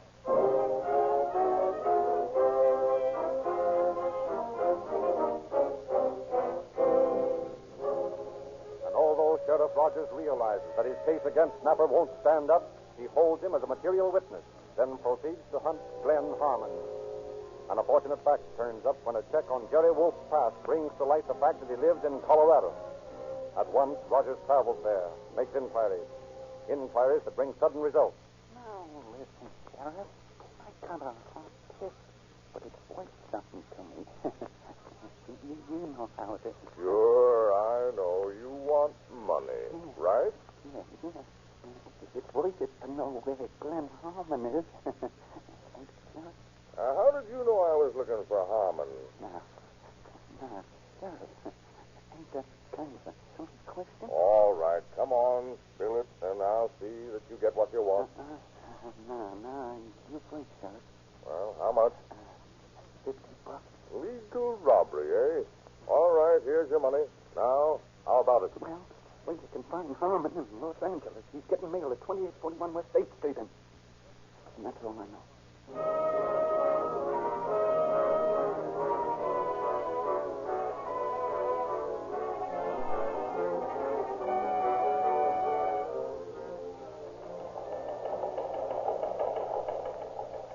Chief of Detectives, Los Angeles Police Department. Request your assistance in locating one Glenn Harmon, described as follows.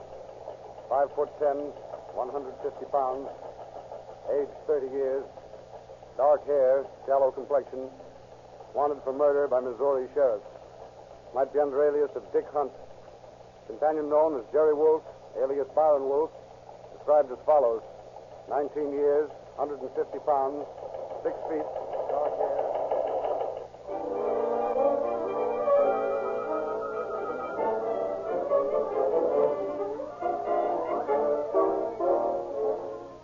And a little later, in Chief of Detectives Joe Taylor's office. Boys, I just talked to Sheriff Rogers in Colorado. He tells me this Harmon lad is tough. Shoots first and talks after. Now, you've all got the description of both Harmon and Wolf. Get out and make every dive in town and bring them into me if you can. One thing more, boys. Don't take any unnecessary chances. You know what I mean by that.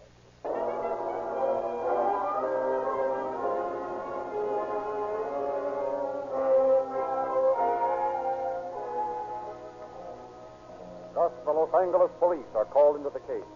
Lose no time cooperating with Sheriff Rogers. But despite a thorough search of the city, detectives find no trace of either suspect. And the weeks go by. Then, March 27th, into the shop of M. Sunshine, Los Angeles Taylor, walks a young man. Yes, sir. What can I do for you? Put up your hand. Put up your hand. Right, what? You heard me. Put up your hand. Man, I don't know. I'll shoot if you don't. The police! Hey, the police! Help! Screaming at the top of his lungs, sunshine wards off the crashing shots of a hardwood chair, manages to escape being hit, and the young man, panic-stricken, abandons his hold-up ideas and rushes to the street to run directly into the arms of a policeman. All right, now, take it easy. Let me go.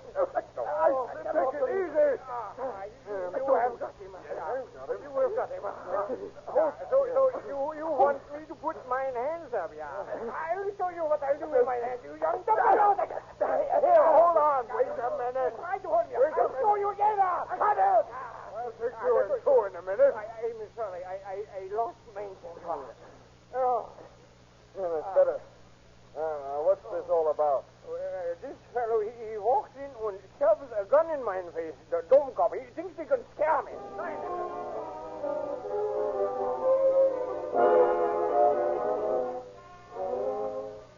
And in Chief Taylor's office a few minutes later, the youth answers questions nervously. How old are you? 20. You're about 6 feet, that right?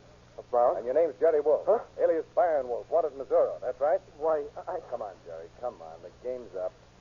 Yeah. Yeah, I guess it is. How'd you know who I was? Your description's been in the pocket of every detective in Los Angeles for 2 weeks, Jerry. I just figured you fitted it.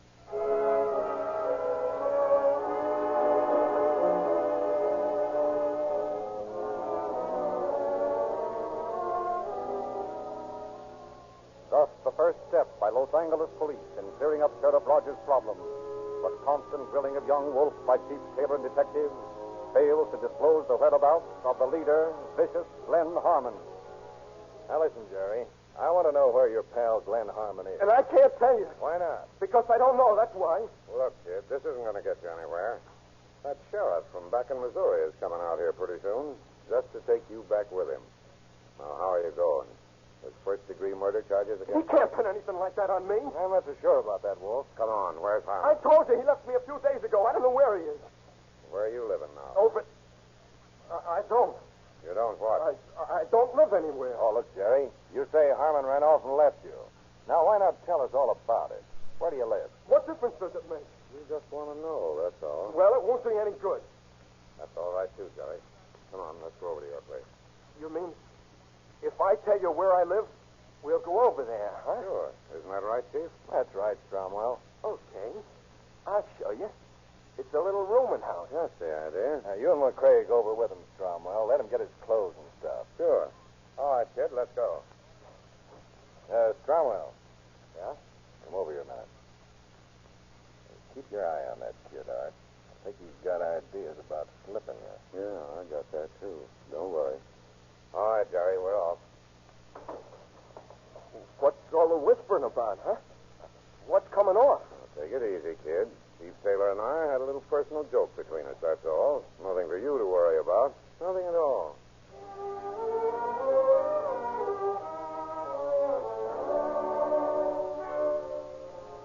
Joined by his partner, N.R. McRae, Cromwell follows Wolf to a small rooming house.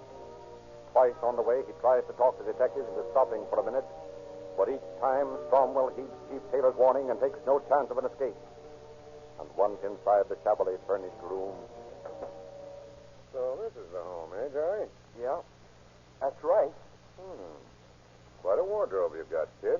Or are all those clothes yours? Sure. Sure, they're mine. Now, these trousers here, they look a little short for a fellow your height. So what? So I think it's about time you stop fooling around and give us a straight answer. What do you mean? Well, there's 2 sets of practically everything here. Kid, now, what we want to know is, when is Glenn due back? I told you he ain't with me anymore. Okay. Looks like we'll just have to settle down here for a while, eh, McRae? Looks like it. What do you mean? I mean, we're going to sit right here until your friend Harmon comes back. And if you make a move to tip him off, you get drilled. But he isn't coming back here. Now, take it easy. My partner and I don't want to get rough, but if we have to... Okay. I get the idea. Good. Now, we're going to sit in here, just out of line of the door. And you're going to sit in that chair with your back to the door. And you're going to sit there nice and quiet-like and wait. Listen, he'll bump me if he thinks I get sure. I can't just sit here waiting for him to walk in and let me have it. Don't worry about that, Jerry. We'll be here to take care of him first. Now, here's a magazine for you to be reading.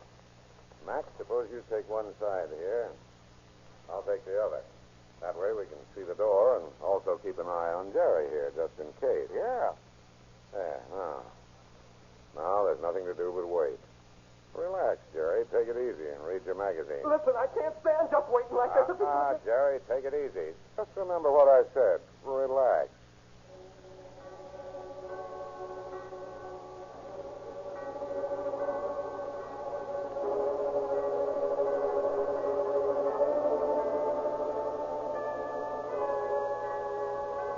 So begins a vigil that is to become an endurance test for the detective's nerves. For endless, silent minutes, the watch goes on, stretches into a half hour, an hour. No word is spoken. No sound breaks the monotonous stillness of the little room. 7:15. Quietly, the men shift their cramped bodies into a new position, and still no sound is made. 7:30. I tell you, he won't be back. He's taking a run out. Sit down. If you want to stay healthy, you speak when you're spoken to. Okay. Okay. Quickly, the first break in the monotony is stilled.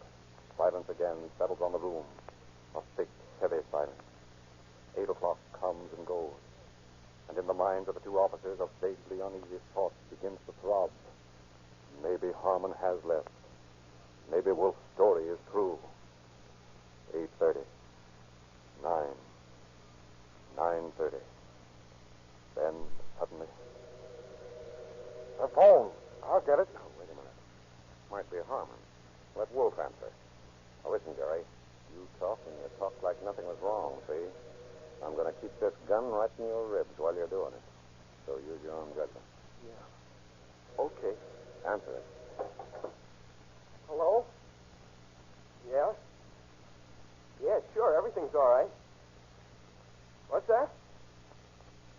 Nervous? No, everything's okay, Glenn. Yeah. Well, I was out quite a while this afternoon. Now?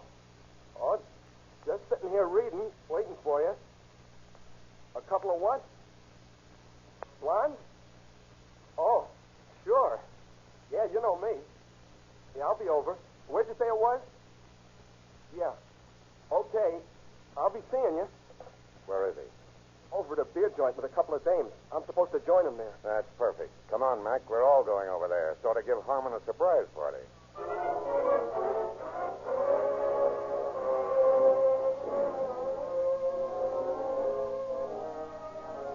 Accordingly, Cromwell, McRae, and the now thoroughly upset young Jerry Wolf leave the room. Walk a block down the street to a little beer joint. Forging ahead of McRae and Wolf, Cromwell enters alone. For an instant, he stands at the door, looking about for Harmon. Then, suddenly, his eyes light as he spots him in a corner booth with two girls. Quietly, he drifts through the crowd, reaches a point beside the booth. Afraid to draw his gun for fear of a general battle in the crowded place, he slowly reaches into his pocket, pulls out a badge. Then, saying nothing, he lays it on the table before Harmon's startled gaze. Say, what's this? You're under arrest, Glenn. Don't start anything or I'll let you have it. You got me wrong, partner. I'm not wanted for anything. Come on, Harmon. Get up peacefully and you won't get hurt. Otherwise, I'm taking no chances. Take that! Take off! It's a hold up! It's a hold up! Nice going, kid. Take that gun, Harmon. Not to you, copper. Let him have it, Glenn! Unable to draw his own gun, Cromwell lunges at the killer, miraculously escaping the hot lead slug aimed at him. As he comes within touching distance, Harmon shoves his gun against the detective's chest, squeezes the trigger, but Cromwell's hand is too fast. Jamming between the hammer and firing pin, his thumb keeps the gun from going off. Holding on with his left hand, he draws his own gun at last, faces the maniacal killer. Are you going to surrender, Harmon? Nah. All right, then. They killed him. Yeah. I killed him, all right. Now, if someone here is kind enough to help me, I'll see if I can get my hand out of his gun.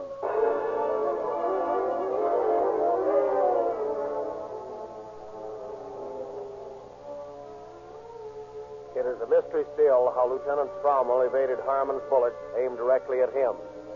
But suffice it to say that he did. And as a result, the vicious killer was sent back to Missouri, along with young Wolf. But while Wolf was alive, Harmon, the leader, traveled in a coffin, his murderous career ended by police bullets.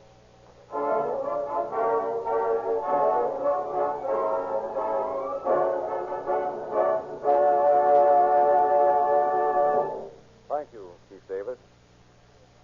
Wherever Rio Grande cracked gasoline is sold, it has been specified for police car performance. In Northern California. Oakland, metropolis of the East Bay District. In Southern California. Los Angeles, largest city in the West, fifth largest city in the nation. Now in its fourth year on Rio Grande cracked gasoline. In Southern Nevada. Las Vegas, gateway to the Boulder Dam. In Arizona. Phoenix, capital and the state's largest city. Also Maricopa County, where a third of the state's population lives. And Coconino County, second largest county in the United States. Then, too, in Berkeley, Fresno, Santa Barbara, San Diego, Pasadena, Monterey Park, Linwood, Glendora, Orange County, San Diego County, and many, many other cities and counties. Law enforcement officers know what it means to sit behind the throttle with police car performance. And now, this week, the thriving industrial city of Southgate joins the Rio Grande group. Rio Grande Cracked will give you police car performance in your car.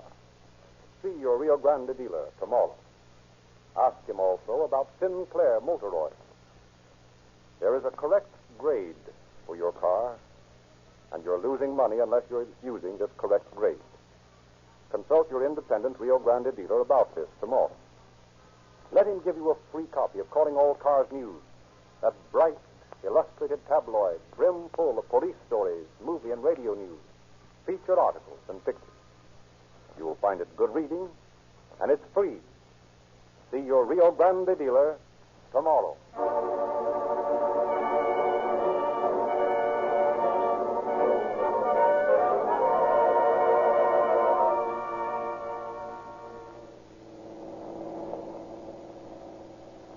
Police calling all cars, attention all cars. The cancellation broadcast 177 regarding men wanted by Missouri officials. These men are now in custody. That's all. Rosencliff.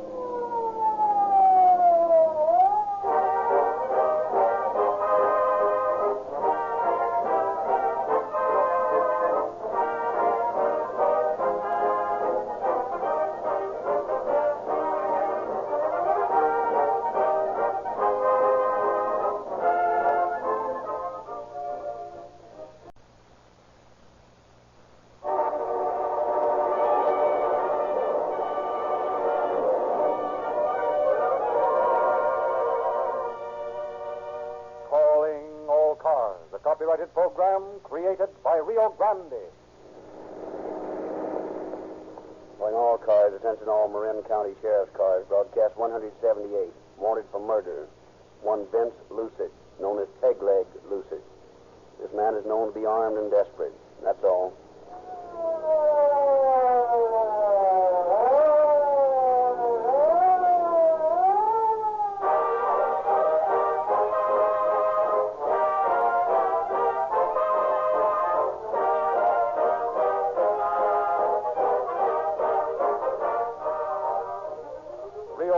Receives thousands of letters commending the public service of Calling All Cars. Only a few programs approach it in popularity. Public officials, law enforcement agencies, ministers, educators, and the public at large report an increasing respect and admiration for police officers and Rio Grande's true portrayal of their work. If you have respect for police officers and law enforcement agencies, you must have respect for their judgment. Police officers should know something about gasoline, for they drive 8 times as far as the average motorist. And a vast percentage of the police officer's work has to do with traffic. To law enforcement agencies, performance means everything. For 3 years, Rio Grande cracked gasoline has won the highest honors, not only for police car performance, but for low cost of operation as well. And this in competition with all other gasoline. More than 50 million miles of law enforcement driving last year with Rio Grande cracked gasoline. The fact that you listen to these Calling All Cars broadcasts shows that you like action. You enjoy people who do things now. You dislike the ordinary, admire only the superlative. See your independent Rio Grande dealer tomorrow. Let those who lead humdrum lives worry along with old-fashioned, sluggish gasoline. But for you, police car performance with Rio Grande cracked gasoline.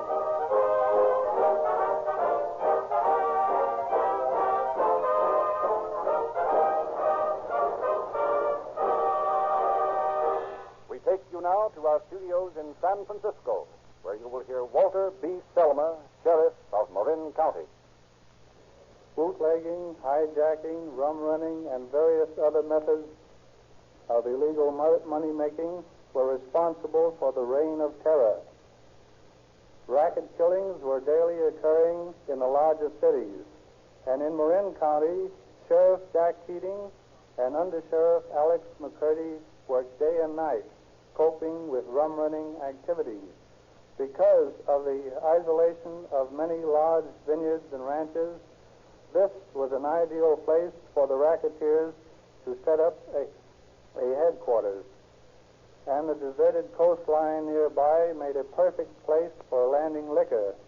Thus it was that in 1930, when tonight's story took place, the peace officials were facing an added burden, that of stamping out the hijackers, bootleggers, and gangsters, on top of enforcing the regular laws. Today, the gangster is rapidly disappearing, but then it was a different story.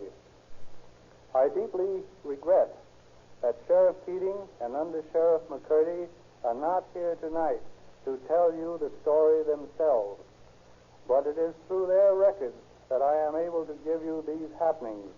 I return you now to Los Angeles and calling all cars.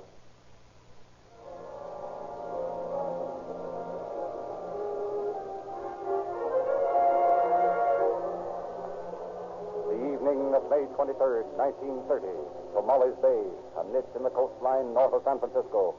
A niche surrounded by barren ground in the midst of rich farmland.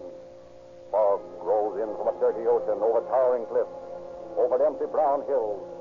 Seabirds, hushed by the murky atmosphere, wing slowly in to find their roosting places on the already crowded cliffs. Oily waves lap monotonously at a debris-covered beach. Tomales Bay. In 1917, Arnold Barron, a silent, stolid rancher, took his bride to his lonely ranch house in the rolling Sonoma Hills. And for 13 sulky, discontented years, Grace Barron has endured the bleat of sheep, the never-changing days and nights, the isolation, while her husband, silent, unimaginative, thinking solely of his ranch, goes about his work. It is an evening in March 1930. The Barrons are finishing their silent meal. Was the meal all right, Arnold? Yeah, it was all right. I'm getting a little sick of mutton all the time. Aren't you? No, it's all right. Sure, it's all right. I'm just getting sick of it. We eat it every meal. You need some sugar, Arnold. When are we going into town? I'm going to lay down now. What about the sugar, Arnold? This is the last of it. Arnold, why don't you talk? Why don't you talk? What are you? Are you a man or a piece of machinery? You come in every night the same way. You come in and eat and then lie down. It's always the same. You never talk. You lie there and stare at the ceiling. This is all I'll ever get out of life. Living in this lonely house, cooking. No one will talk to me. I'm a woman. I want more than this. Why don't you talk? I can't stand it any longer. It isn't right. It isn't right.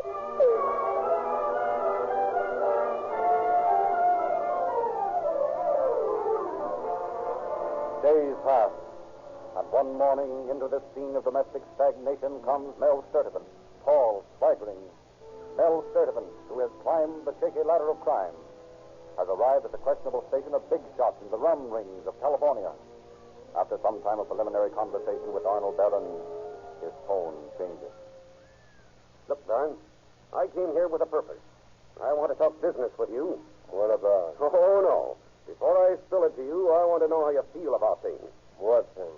Hey, you're a talkative devil, aren't you? Well, what do you want to talk about? Well, This will mean money to you, but some people might not like the idea. Who? The law. Would that make any difference to you? What's the deal? Well, I don't know whether... Well, here it is. I want to put a still in around here somewhere. I've been in this part of the country for about 3 weeks looking for the right place. I think you have it. You get 10% of the profits, and you wouldn't have to do much of anything either. It's a perfect setup. What do you say? Well, I don't know. Never did anything like that before. There isn't a chance in the world that you'll get caught. Why, nobody will ever come out here. It's a cinch. A chance for you to make some real dough. None of this chicken feed like you get selling sheep. Big money. Well, I'll think it over. Sounds pretty good. You come back.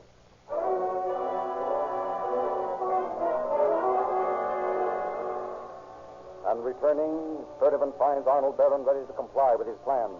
The still is built, put into operation. The two men, partners in the venture. But to Grace Barron, her dreams of romance frustrated until now, Mel Sturdivant is more than a business partner. Blinded by the difference between her husband and this vain, boastful man, she sees in him the end of her drab years in the lonely house. Accordingly, plans are made.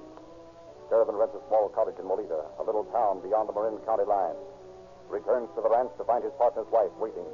All her worldly goods packed, ready to leave Arnold Barron to the solitudes of the Sonoma Hills.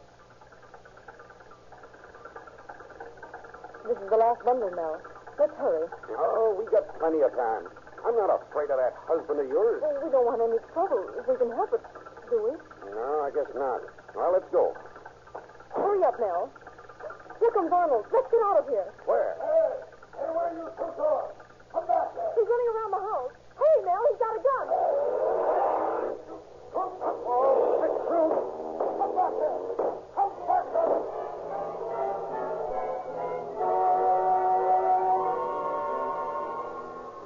Through the hail of bullets, the couple escape. Drive to Molita. Once there, Sturdivant starts preying on his former rivals. Grows confident by his success at hijacking one load of liquor after another. Days, weeks, fade after age, death, and suddenly, without warning, the inevitable blow fell. The federal government obtains indictments against a number of men for evading the liquor law. Among the names are those of Sturdivant and Barron.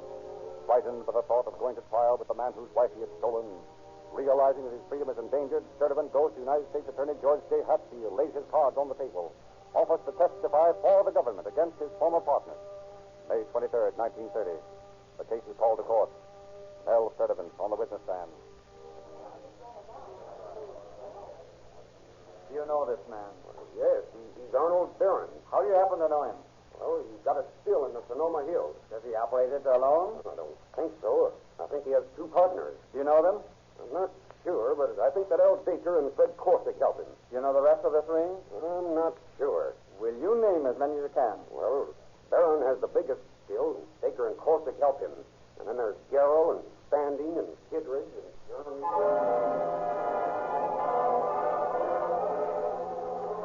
And through the day, Sturdivant goes down the list of men in the biggest liquor ring on the Pacific coast. Without a qualm, condemns the friends of former days. Finished, he and Grace Barron walked jauntily to the courthouse door to be met by Vincent Pegleg Lucy, the right-hand man on the hijacking raid. Yeah, you're sure giving them the works, Mel. Yeah, I got no hankering for any 10 years in the clink. I'll be all right. Yeah, you'll be all right. Come on, let's get out of here. Let's take a ride somewhere. I don't like the sound of that, Pegleg. You ain't turning on me, are you? Nah, you know me.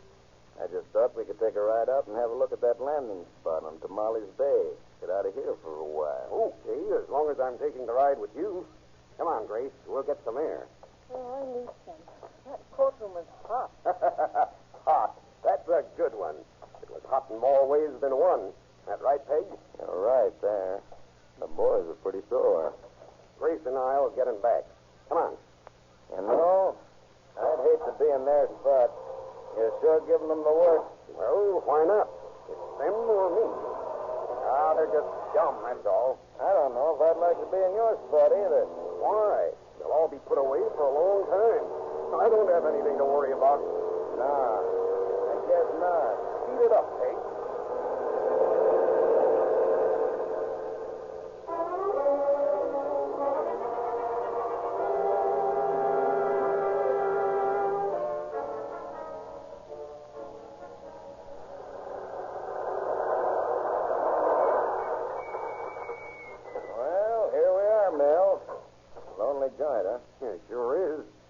down to the edge of the cliff. Yeah, let's go down, Peg.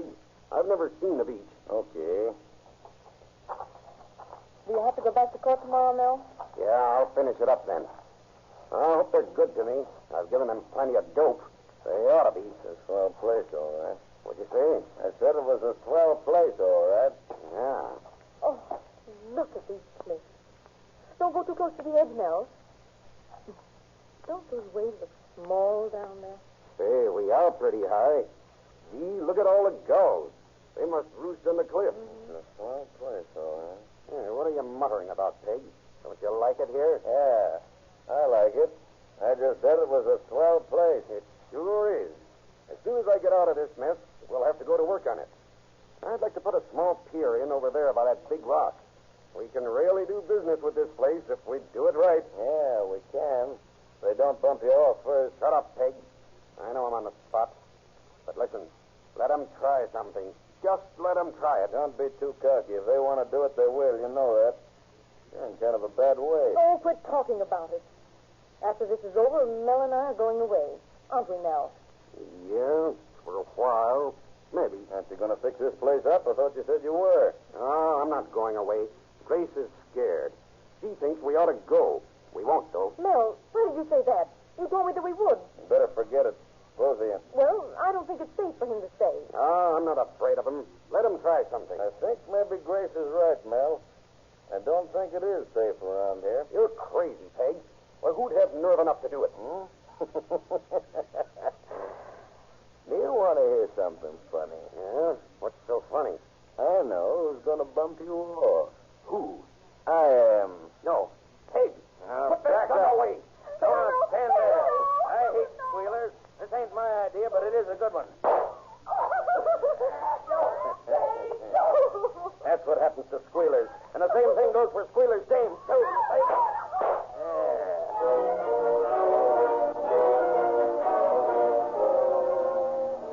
But the urge to live in Grace Ferrin is strong. After lying as dead for hours, he stirs, lifts her head, groans, starts crawling blindly into the fog, calling for help in a voice just strong enough to reach the ears of Thomas Williams as he walks down the road along the cliff. He rushes her to the Hillside Hospital in Petaluma. Hours pass. Hours when little hope is held for the wounded woman. But late that night, she regains consciousness long enough to name Vincent Lusich as the murderer. Hell fragments of the story. Under Sheriff McCurdy, in charge of investigation, and District Attorney Henry Greer start to work on the case at once. Issue a blanket order to be on the lookout for the Buick sedan in which Lusich had left the scene of the crime. The wheels of justice start turning. At dawn the next morning, the phone rings at McCurdy's home.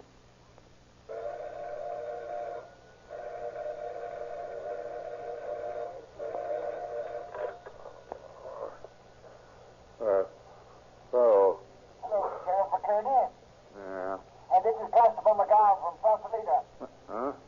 Oh, hello, Constable. A little early for a call, isn't it? I guess it is, but I thought I'd better call you. Lusich is in this neck of the woods. What's that? Lusich? Have you got him? Oh, no, but we found the Buick he was in. He left it about 2 blocks from the San Francisco ferry dock. Oh, that's great, Constable. Are you sure it's a car? It's the one, all right. Full of liquor. We found the barrel named purse in the back seat. Lusich must be in San Francisco. That's right. He must be there. Now, don't let anybody touch that car. I'll be down as soon as I can get there.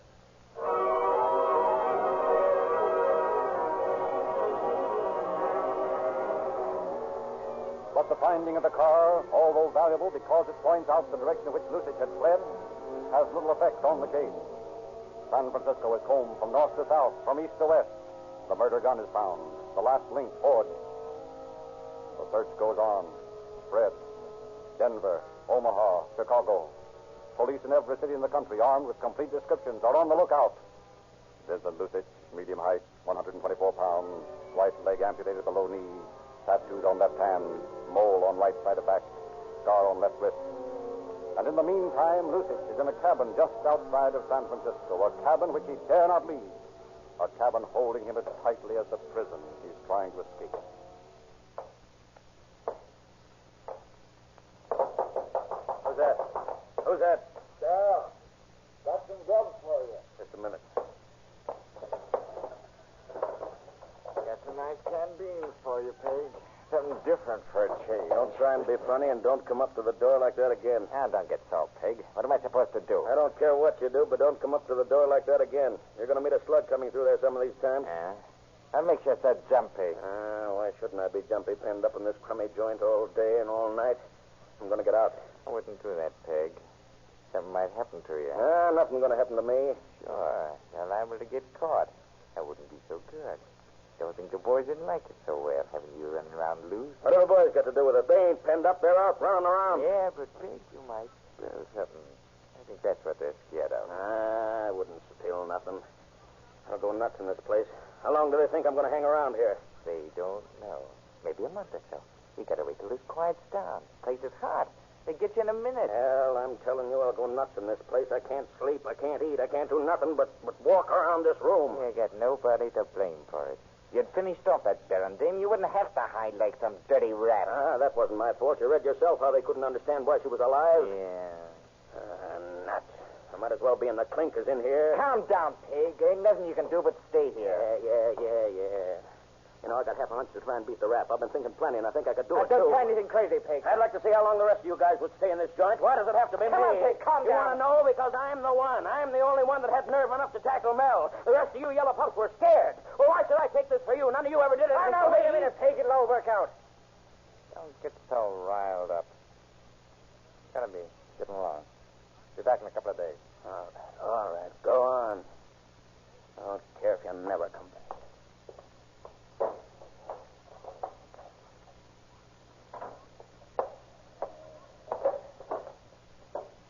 Hello, girl. Gotta get out of here. I gotta get out of here. I gotta get out of here!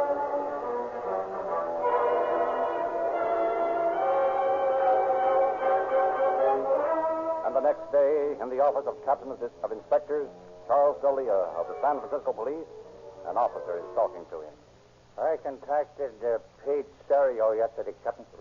Yeah, he's been in every dive in town. I hadn't even heard of Lucius. I've never seen anybody fade from sight like this before. Whoever's hiding him, there is somebody. Is sure doing a good job. Well, we haven't had a sign of him. I don't think he's in town. Yeah, maybe you're right. Well, can't give up. I'll put some more men on the case. We'll draw the net. Hello. I want to talk to Captain D'Elia. Well, who's this? Never mind. Give me D'Elia. Captain D'Elia speaking. Oh, hello, Charlie. This is Vince Lucy. Well, Mr. Lucy. Well, did you call for a police escort or something? Oh, come on. Let's quit kidding. Who was that, Captain? Some clever person having a little fun. Said it was Lucy. Hello. Hey, Charlie, what's the idea of hanging up on me? This is Vince Lucy. Don't you want to talk to me? All right, Joker. You're liable to get into trouble playing with the law like this. Look, I'm not fooling. I'm Vince Lucy. Down at Prince Cafe on Eddy Street. There's two of your men taking the front door, and they didn't even know me. You know, that made me kind of mad. Yeah. You are Lucy Johnson.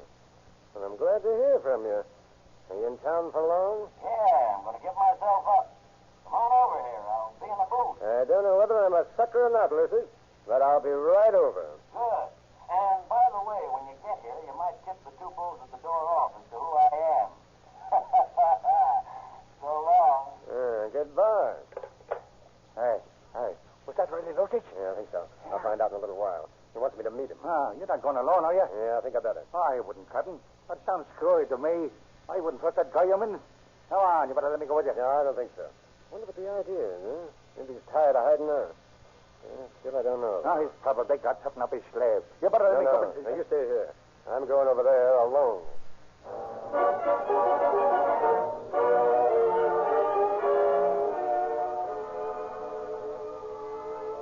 And a few minutes later, Captain D'Elia is at the restaurant, walks up to the booth where Vincent Lucic is finishing a sandwich. Well, hello there, Lucic. For some reason or another, I didn't expect you to be here. Sure, I'm here, Charlie. Sit down, order something. No, thanks. I'm not hungry. Huh? What's on your mind? Well, Charlie, I was hiding out, and all of a sudden I says to myself, Vincent, what are you hiding for? You've got nothing to be afraid of. Well, here I am. Oh, I'm glad to see you and all that. What's it all about? I'll tell you, this is a bum rap, Charlie. It was my life or theirs. I just happened to beat him to the draw, see? Who are you talking about? You know who I mean. Nell Sturdivant and that Barron woman. Oh. Yeah. I heard about her story. But you can believe me, Charlie, they were taking me for a ride, see? That's right. Yeah, that's right.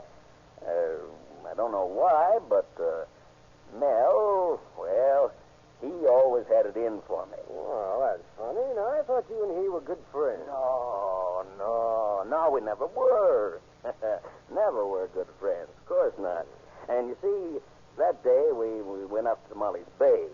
Well, I kicked about some of the things he was saying. Mm-hmm. What was he saying, Lucy? Oh, well, he was making some of his wisecracks. Well, when he was doing that, I got a little sore and I kicked about him. Mm-hmm. All of a sudden, he pulls out his rod and he hits me over the head with it. Yeah, I still got a bump. You want me to show it to you? No, never mind.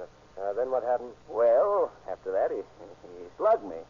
And, naturally, I reached for my gun and I beat him to the draw and I let him have it before he could plug me. Yeah, that's the way it happened. Now, just a minute, Lucy.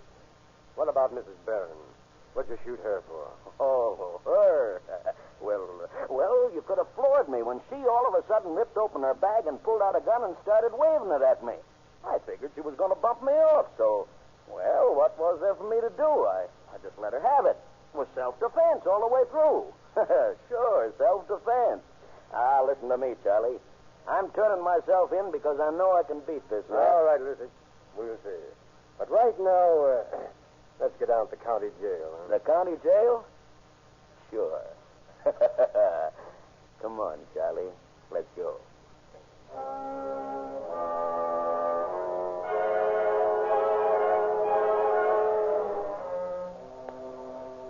So, just 4 weeks after the murder at Tamales Bay, Vincent Peg-Leg Lucid, confident, unruffled, goes to trial, tells his story.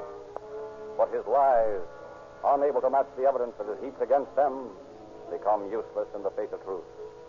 And cowed by fear, the man who killed Nell Sturdivant in cold blood received sentence June 29, 1930. It is the sentence of this court that you'll be confined in the state penitentiary for the rest of your natural life.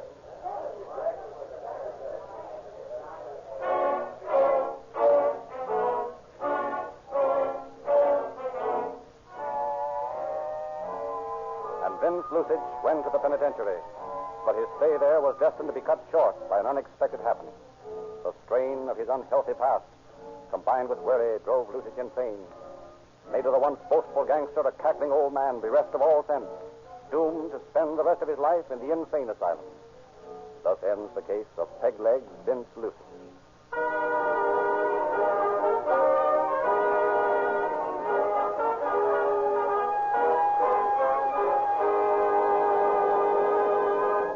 Police and other law enforcement officers drove 50 million miles last year on Rio Grande cracked gasoline to fight crime, to save property, to protect lives. Rio Grande is pardonably proud of the public service work their products are doing. It is a contribution to the welfare of the community and the strongest endorsement and recommendation of any gasoline.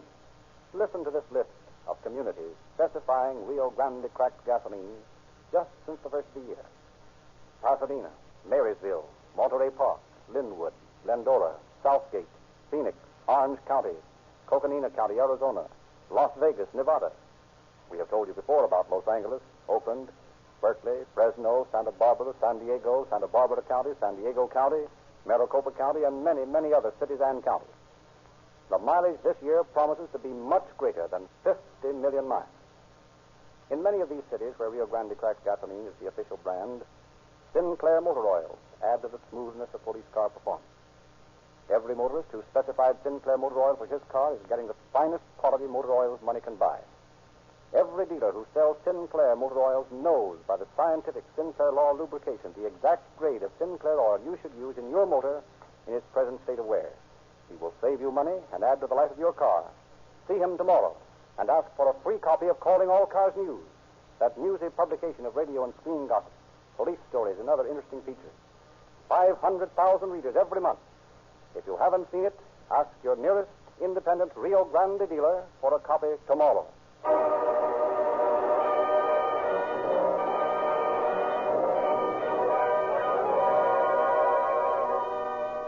cars. Attention all Marin County Sheriff's cars. The cancellation broadcast 178 regarding a murder. The suspect is now in custody. That's all.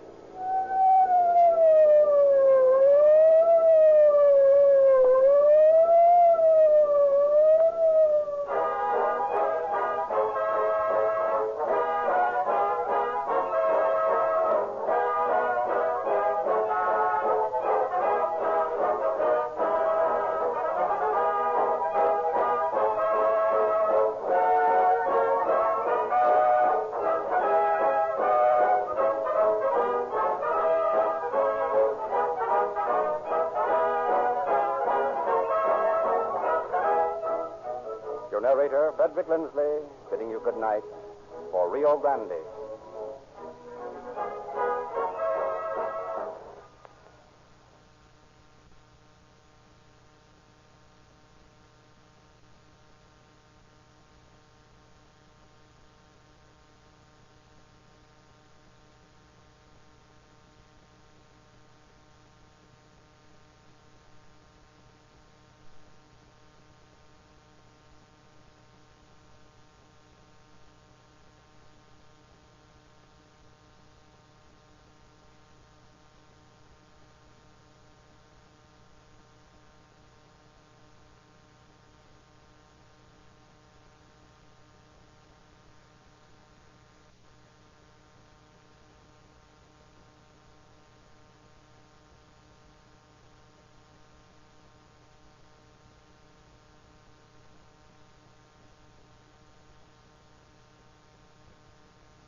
Copyrighted program created by Rio Grande.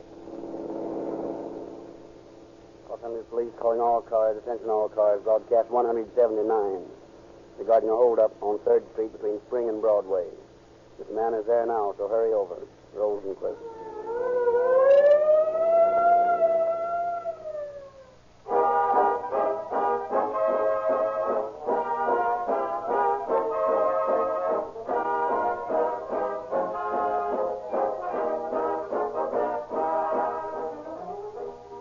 Gasoline, like good food, adds to the pleasure of living. If you are used to the best of either, the commonplace is not acceptable. That's why the best authorities on gasoline, those to whom gasoline means most, overwhelmingly recommend Rio Grande Cracked. That's why more police cars, fire engines, ambulances, and other emergency equipment are powered with Rio Grande Cracked gasoline wherever it is sold than any other brand. That's why for month after month, Los Angeles, Oakland, Berkeley, Marysville, Fresno, Santa Barbara, Pasadena, Monterey Park, Glendora, Linwood, San Diego, Phoenix, Las Vegas, Orange County, San Diego County, Maricopa County, Coconina County, and many, many other cities and counties specify Rio Grande Cracked gasoline for all their emergency equipment. Let this fact, then, be your guide to finer motor performance. The fact that last year your law enforcement agencies drove over 50 million miles, the equivalent of more than 2,000 times around the world, powered with Rio Grande Cracked gasoline. This is the most conclusive, authoritative proof of gasoline superiority ever made in the West. This superiority is due to the internationally famous Sinclair cracking process, which in the West only Rio Grande can use. tomorrow is the time to get police car performance in your car. See your independent Rio Grande dealer.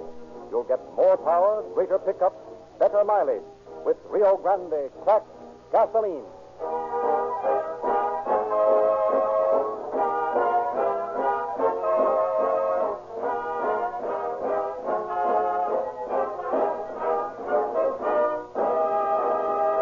As is our custom on this program, we have the privilege to present Chief James E. Davis of the Los Angeles Police Department. Chief Davis. Good evening, friends. The life of a peace officer is, to say the least, varied in the extreme. There may be days, even weeks, in which no act of violence occurs, which calls for anything more than mere routine investigation. Sometimes periods come in which activity is at fever heat. In some cases, the solution of the crimes is swift and sure. But in many cases, much work has to be done before the criminal is brought to justice. But eventually, every crook will be caught and justice administered to him.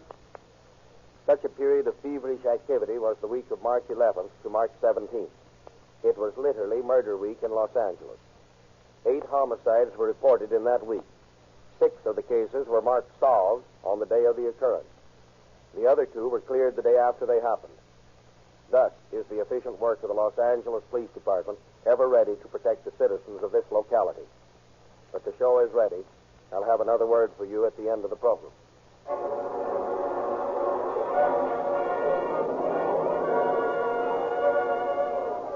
On the night of March 11th, John Morrison Snelling was standing at 3rd Street and Broadway selling papers to passers-by. Read all about it. Paper, morning paper, all about it. Paper, sir. And what edition is this? Oh, this is the last one this evening, mister. Next one's the morning edition. You get it home. All right, I'll take it. Here you are. Thanks, mister. Well, wonder what's going on down there. Sounds like somebody throwing bottles. Comes from that liquor store, too. Maybe it is bottles. Yeah, there were one out in the street. Let's get down there, huh? Wait a minute. Here comes the man out of the store. Hey, that's a holdup. Get a cop. Stop it, hold up. Stop it. I'll get him. Oh, help somebody. This newsboy's was stabbed. Help police. Somebody help. What's going on here? Come on, stand back, everybody. I saw him do it, officer. My wife and I have just bought a paper. You saw him do what? I saw the man come out of the liquor store and start to run. The newsboy tried to stop him, and the man stabbed him. All right, stand back now. Let's have a look. Right over here, Doctor. Well, what's the trouble? Oh, stab wound, huh? Well, pretty bad. Won't do much good, but we better get him to the hospital. All right, man, let's go. Steady. Oh, there you are. See you later, Hill. Anybody see which way the killer went? Well, he ran down Spring Street toward 4th Street. He crossed 4th. I saw him then running and noticed he had a gun in his hand. He tried to hold me up in my store there. When I wouldn't give him $20, he was going to take it himself. And that's when I started throwing bottles at him. We'll get your statement later. Come on, Ed. Let's take a run down Spring and see what we can find.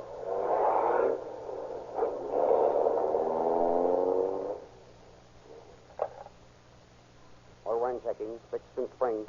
Anything doing? Just had a sighting at 3rd and Broadway. Killer running your way. Watch for him. Okay. Hey, lady, you can't make a U-turn there. Officer, quick.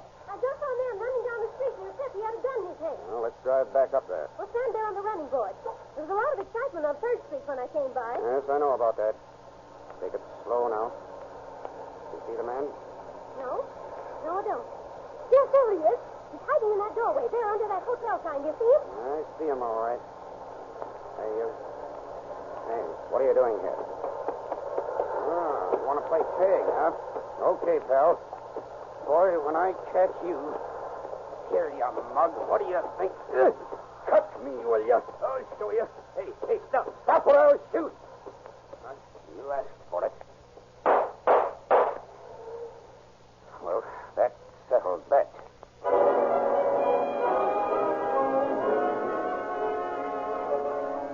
11:30, the evening of March 13th. Officers Olivis and Stanger speed to 956 East 23rd Street. The call is man lying on porch of house. Well, this looks like the place. 956 is the address. Yeah, there he is, right in front of the door. Looks like he's still alive. How you feeling, fella? Oh, not so good, boss. Who shot you? One in mine, boss. Let's get to a doctor. They'll fix me up. I'll tell you all about it later. We haven't got time to call an ambulance. Let's get him in the car. We'll ride him down ourselves.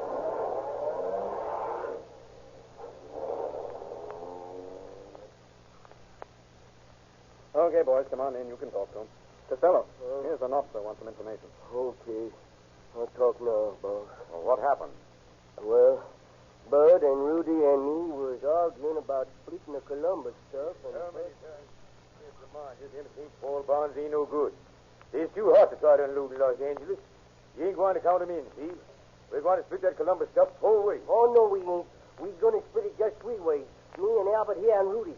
You didn't do nothing on that Columbus job, and you knows it. And, big boy, you ain't going to get none of it. Yeah, that's what you say. And you heard me say it. Yeah. Well, see if you can hear this. You hadn't ought to have done that, Bud. Ain't right to shoot a man like that. I ain't never done you no dirt.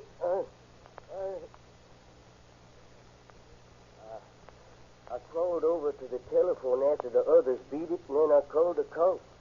Reckon I must have passed out there on the porch, though. Well, what did you do with the St. Paul Barnes?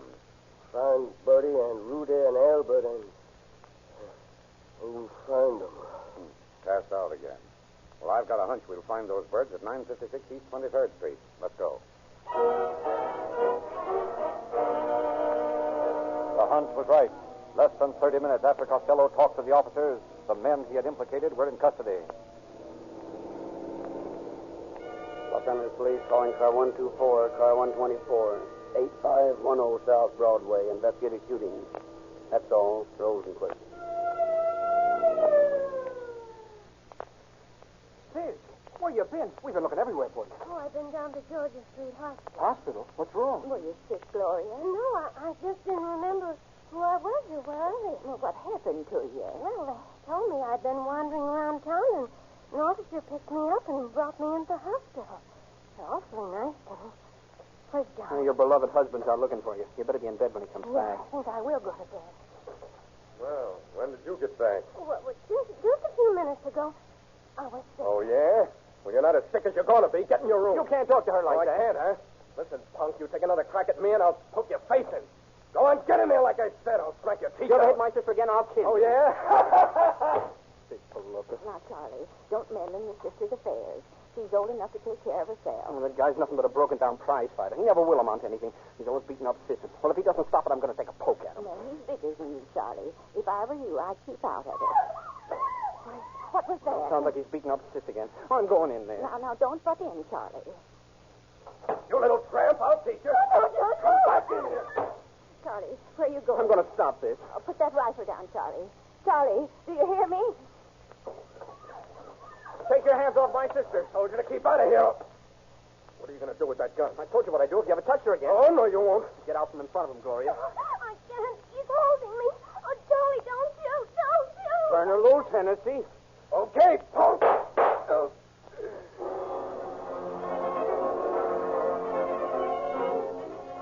Lieutenant, Let's Veteran Hurst found John Hennessy dead. Within a few minutes, Charles Luntz had told his story. He told it again and again, first to juvenile authorities and then in court. Obviously, it was a case of self-defense and the defense of his sister. Consequently, today, he's a free man.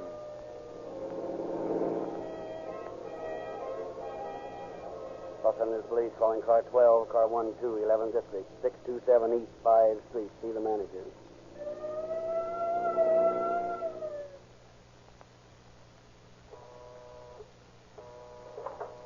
You the manager? Yes?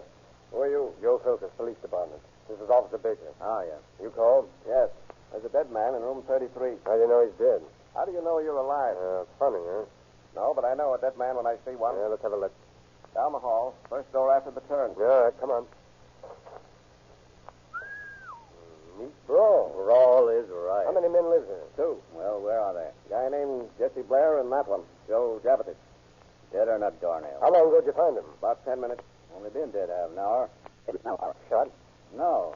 Looks like a blow on the jaw. Yeah, that wouldn't kill him. You wouldn't say that if you knew Blair. How do you know Blair killed him? I don't. I only know that this evening about 10 o'clock I passed by here and I heard Blair say that...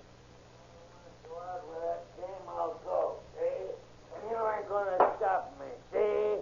I do as I please, and if you don't like it, you know what you can do, see? See.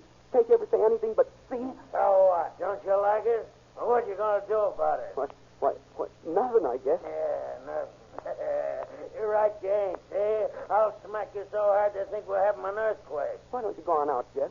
get a little fresh air. Take a walk or something. Oh, trying to get rid of me, huh? Well, I ain't going, see? I know. You think you'll get me out of here and call up that blonde dame, don't you? Well, let me tell you something. You're wrong, see? You ain't never going to call up no dame. You ain't never going to call up nobody. Not anymore, you ain't. I'm fed up with your advice and your preaching. I'm going to teach you a lesson, see? No, wait a minute, Jess. You got me all wrong. Get up, you rat. Get up and fight. Come on, get up, or I'll... Hey, Joe, come on, get up, Joe. Ah, come on, I didn't mean to hit you so hard, fella. Come on, get up, get... Joe. Then he went out and staggered down the street. Which way to go? Toward Maine. Come on, let's go. And so, before midnight, March 15th, Lieutenant Silkison Baker had found Jesse Blair and had obtained the confession. Murder Week marches on. Los Angeles Police calling car 133, car 133, 5737 to Wardy Street. A stabbing, possibly a murder. That's all. Rosenquist.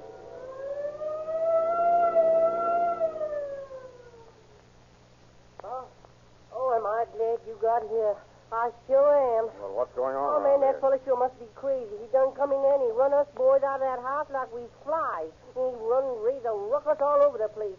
I heard Mrs. Valier yell a time or two, but I ain't seen her since he left. Is he gone now? And how, and boy, am I glad. Well, didn't you try to stop him? Me try to stop that dog when he had that knife? How did it happen? Well, me and Louis Logan was sitting in the kitchen drinking beer. I tell you, I'm sick of this waiting. Waiting, it's always wait a while. Well, what do we wait? Why do we not get married like you say before? Listen, Frank, I've told you 1,000 times why we can't get married. We don't have to go through all that again. Come on in and close the door, and neighbors will hear us. Who cares about the neighbors? All the time you worry about people hearing us, people seeing us. All the time you are ashamed to be with me. That is it. You are ashamed of me, Francisco Cancino. It is too much. I'm tired of your ranting. Who cares whether you're Francisco Cancino or Joe Dope? I'm sure I don't. If you can't be decent, get out of here and stay out. You expect someone, no? No. Who is it? I told you I don't expect anyone. But you lied to me. I'm not lying to you. I don't expect anyone. Who is that? Why, I don't know. Cat, I suppose. You have no cat, that I know. Well, there's no one else here. We shall see. Who are these men? Who are these men, I say? Who are those men? Why, that's Herbert the gardener and a friend of his. You laugh at me? Oh, Frank. You jealous fool. You laugh at me? Frank! No!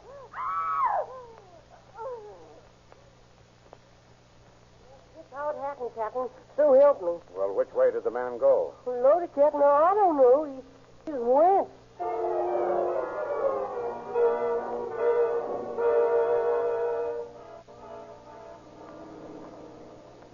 Broadcast from Los Angeles Police Department.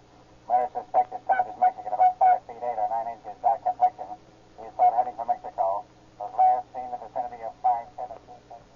Say, that fits the description of the man we passed back there on the road. It does, at that. Let's turn around and get another look at that bird. Right. There he is, right there on the bridge. We'll stop and ask him a few questions. Okay. Hey, you. Come over here. Look, he jumped over the railing. Come on, we'll soon catch that baby. Hey, wait a minute, you. What is it you want with me? Where's your gun? I have no gun. Well, what did you kill that woman with? With a knife. I cut her heart out with knife just as she had cut mine with her laughter.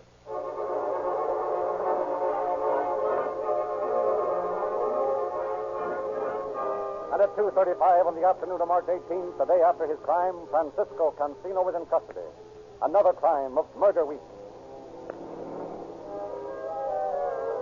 Los Angeles Police calling car 11, car 11, 110 North Main Street, 110 North Main. See the man. That's all. Rosenquist.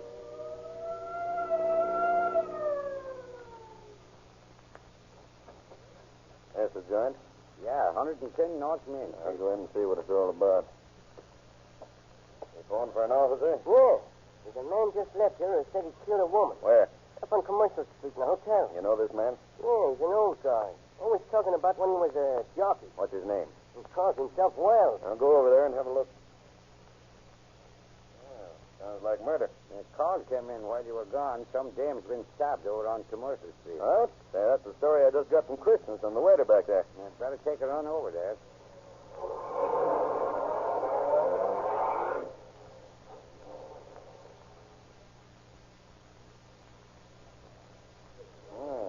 Quite a crowd around here. Yeah, it looks like the ambulance beat us to it. Hi, Doc.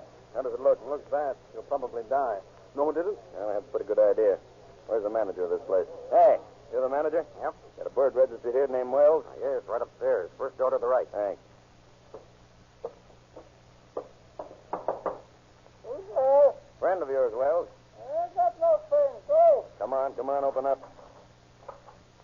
Who are you? I want to ask you some questions, Wells. Oh, go away, cop. I gotta wash my hands. Go ahead. Don't mind me. Why all the washing? Got blood on him. How'd you do that? What's anybody here? How'd you like to take a ride, Wells? On your horse? Oh, no, not exactly. Thought you might like a nice auto ride. Hate him. You'll like this one. Got any women? We might find one for you. Okay. Where are we going? To the General Hospital. What for? To see if Doris Sylvia can identify you as the man who stabbed her.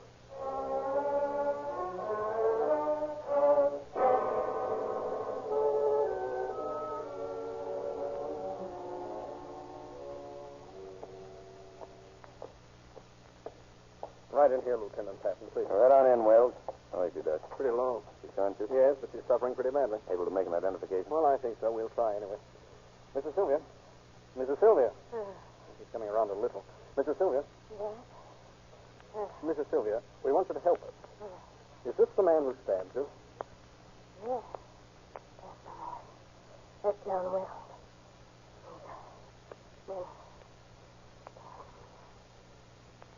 Wells is gone. Yeah, it's coming, sir.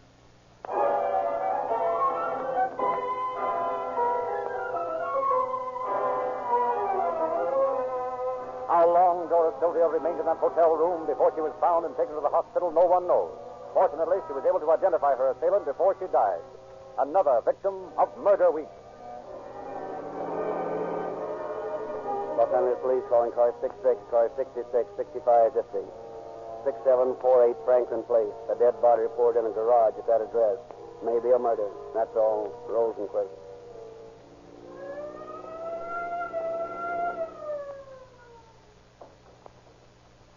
Look, Whaley, you go back and take a look around the garage, and I'll go in the front door and talk to the landlady. Okay. See you back there. What did you find, Whaley? Nice mess. I'll say you did. Looks like somebody smashed his head with a brick. Oh, you know Johnson and Simpson, don't you? Sure. How are you, boys? Okay. Just got the call on this a few minutes before you fellas came up. Been looking the place over. Whoever did this did a complete job. Beat him over the head with a brick and then cinched his necktie around his neck. From the looks of the car here, the fight must have started inside. Yeah, take a look at that bumper and headlight. Blood everywhere. Probably ran into him, too. Say, Johnson, did you find out the landlady's name? Yeah, I got it here in my book somewhere. Mrs. Biscara. I think we'll have a talk with her.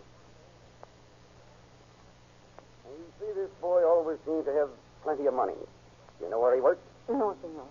But some of the boys say he, how you say, shoot the die. Tin-horn gambler, eh?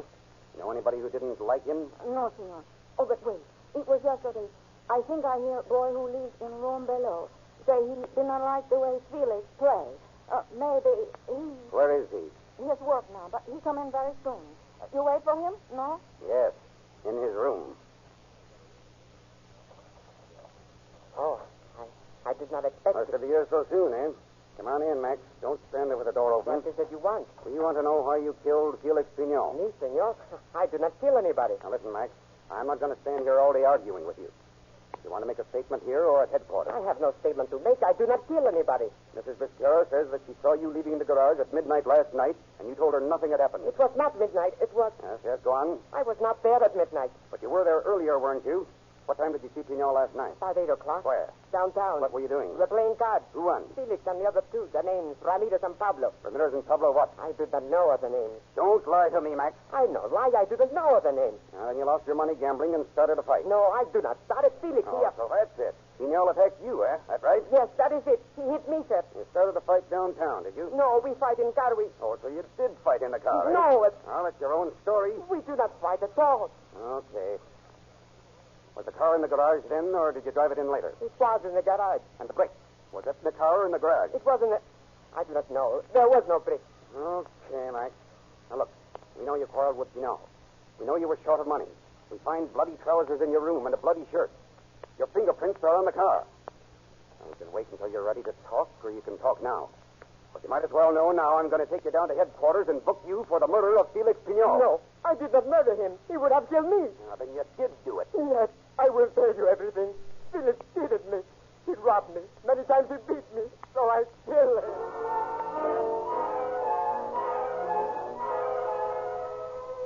And to officers of the police department, Bagheera told his story. Another crime of Murder Week. Los Angeles Police calling car 112, car 112, 5625 North Figueroa, 5625 North Figueroa. A hold-up in progress. That's all. Rosenquist.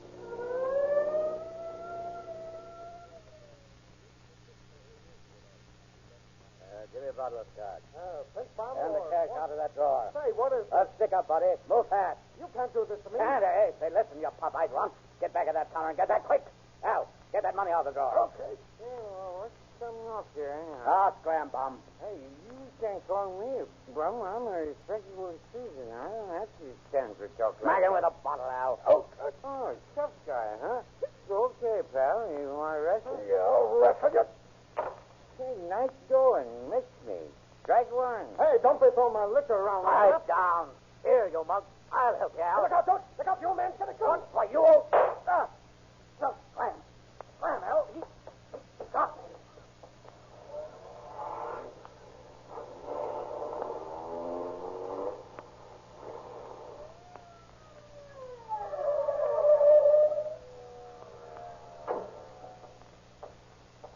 Who's that, Bert? I don't know. He walked in trying to stick the place up. That man over there started a fight, and I shot this one.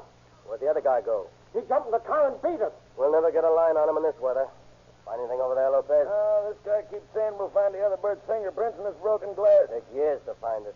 He's trying to smack me with the bottle. He's trying to see fingerprints on the glass. He picked it all up with fingerprints on it. Well, it's a gamble. Might try it. Boys downtown will murder you if you bring all that glass in there. He was going to hit I me. know. He was going to hit you with a bottle. Well, so am I if you don't shut up. I just thought maybe you'd find his fingerprints. Say, did you hear me? Sure, I heard you, but you better not get your fingerprints all over this. Come on, let's take this junk down to the office. Sheet number 22, no print. 23, no print. Number 24, no print. Say, you sure the guy did pick up a bottle? That's what the customer said, and you know about customers. Maybe this customer was wrong. Number 29, no print. Number 30, no print. Number 31. 31, wait a minute. Here's something, chap. There's definitely something here. You know whose it is? Well, that, in all my years of experience, is the most original remark I've heard. Here, take it run it through the latent prints and find out for yourself. They won't need this stuff anymore. Sure smells of gin. Hello, Brian. Find anything in the dead bandit that was bumped off helping his pal? No, every mark's been taken off his clothes. Oh, I found this pamphlet in his coat pocket. The Gospel according to St. John. I wonder where he got that. Down at the Union Mission on Main Street, apparently. Hey, look, Brian, here's a verse underlined. What does it say? Greater love hath no man than this, that a man lay down his life for his friend. The slain bandit was later identified as George Rudd. Thus, Murder Week in Los Angeles comes to a close. Again, it is demonstrated that crime does not pay. 8 out of 10 automobiles are using the wrong grade of oil. How about yours? Or do you know?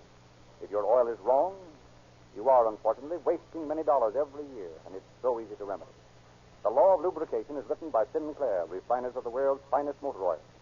Your Rio Grande dealer can tell you by the Sinclair Law of Lubrication the exact grade for your make of car at its present mileage. You must know this to lubricate your car intelligently.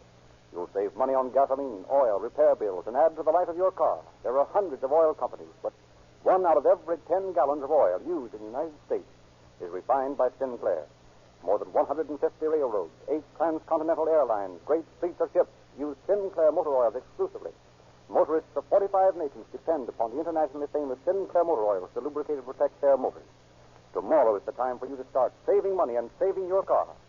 Be your Rio Grande dealer tomorrow. Sinclair eyes for safety with Sinclair motor oils and get police car performance with Rio Grande cracked gasoline. And now again, we hear Chief James E. Davis. I wish to express my thanks and the thanks of the people I represent, you, our listeners, to the officers who participated in the arrest which we have heard tonight. The splendid work of peace officers and the cooperation of citizens will make our communities dangerous for lawbreakers. Thank you, and good night.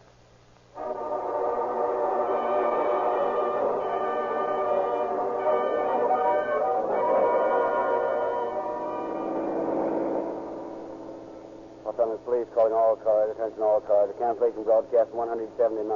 Suspect now in custody. That's all. Rosenquist.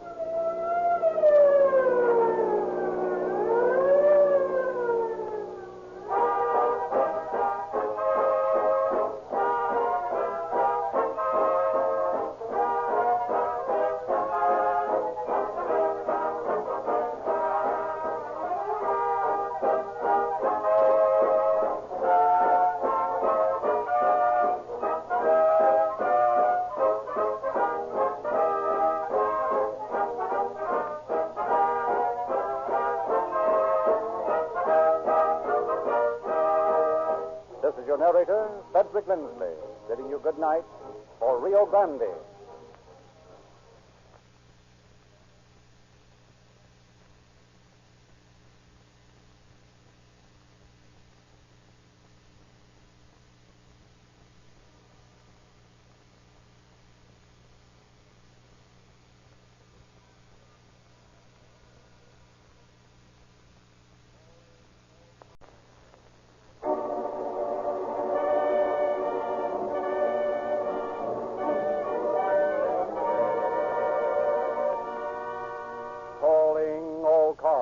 Copyrighted program created by Rio Grande. Los Angeles Police calling all cars, attention all cars, broadcast 180. Regarding a holdup at the Union Ice Company. Holdup's going on now. Hurry over. Rosenquist.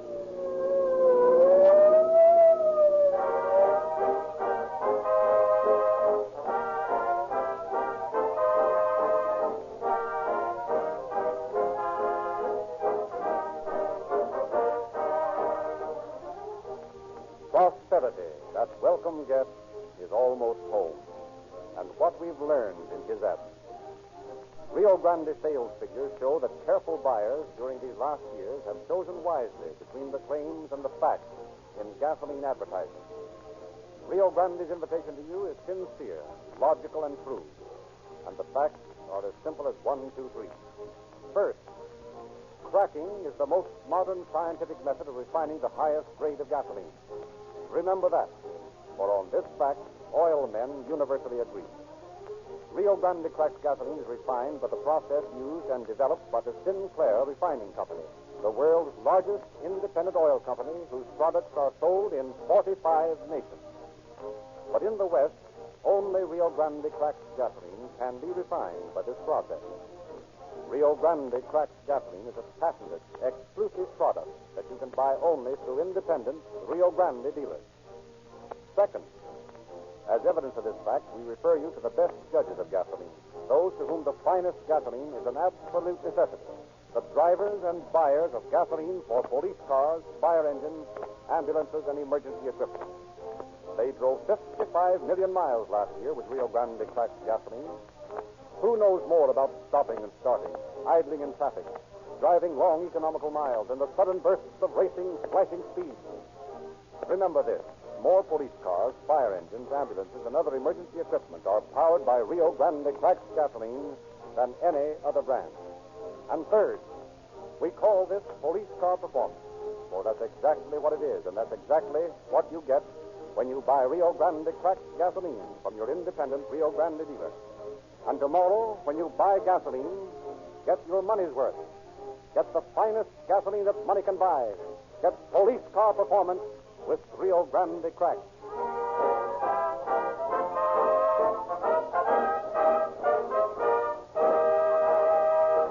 Tonight we are privileged to present Major Edmund L. Green of the Los Angeles County Sheriff's Office. Major Green. Good evening. Nearly every man, woman, and child of thinking age in this country, crime conscious as it is, has a cure-all for crime. No theoretical remedy exists which will clear up the crime situation in this country overnight. Since no cure has been found to be successful, the only other remedy seems to be either speedy apprehension of criminals or else prevention of the crime. The suggestion for the prevention of crime has been build more and stronger prisons. But even this has not lessened the urge on the part of some men to profit at the expense of others. In our story tonight, we have a narrative of a crime that was prevented. True, the crime was attempted, and in the attempt, 3 men met their death. But the fearless work of the law enforcement officers at the scene prevented another successful holdup. Through one single misstep, 4 men learned that crime does not pay. But the show is ready. I'll be with you again at the end of the program.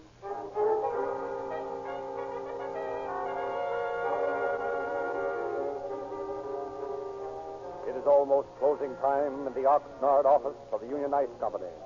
The bookkeeper has just completed his daily checks with the last driver when 4 men enter the office from the street entrance. Rich for the stealing of you. What is this? Who are you? Never mind, this is a stick-up. Keep your mitts in the air and we won't hurt you. Oh, yes? Get that money, Lefty. Keep your shirt on. Don't you see I'm getting it? Don't get tough with me. Go on. Get 'em over. You two mugs stop arguing. You're going to keep shooting your mouth off till we get our necks in a sling. Yeah? Well, you ain't no clam yourself. Say, could I take my hands down now? This is awfully tiresome. Not half as tiresome as a coffin. Go on. Keep him up. He's all right, Hoppy.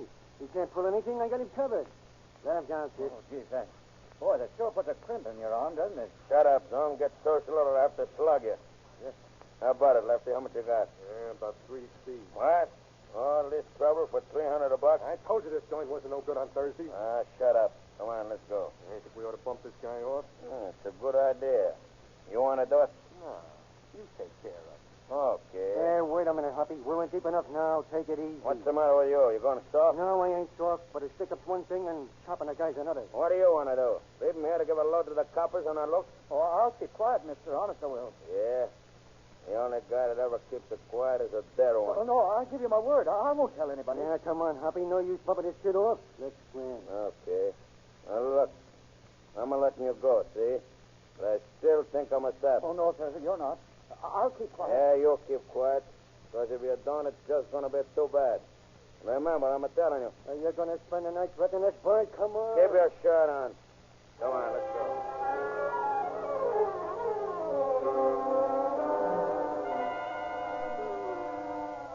Next day, at almost the same time in the evening, 3 men walk into the Glendale plant of the Ice Company. This time a lookout is posted at the door. Okay, pal, go on, get him up. You heard me, grab ass. In case you don't know, these is guns we're pointing at, you see. This is known as a stick-up. Oh. Come on, dumb guy. Get him up higher. Yes. Get the cash, Lefty. What's the matter with you? Just come along and keep that guy... Shut up. Come on, get that stuff and get out of here. What's the matter? You're getting awful jumpy lately. What's wrong with you? Nothing's wrong with me. We're pulling these jobs too fast, that's all. Don't you like ice houses? Stick around. We'll make it hotter for you. It's going to be hot for you if you don't watch that figure, finger. Stop trying to tell me how to do this job. I'm on this mob, see? Yeah, that's what you keep saying, but you don't seem to make them stick. Yeah? Well, why don't you try pulling out? All set.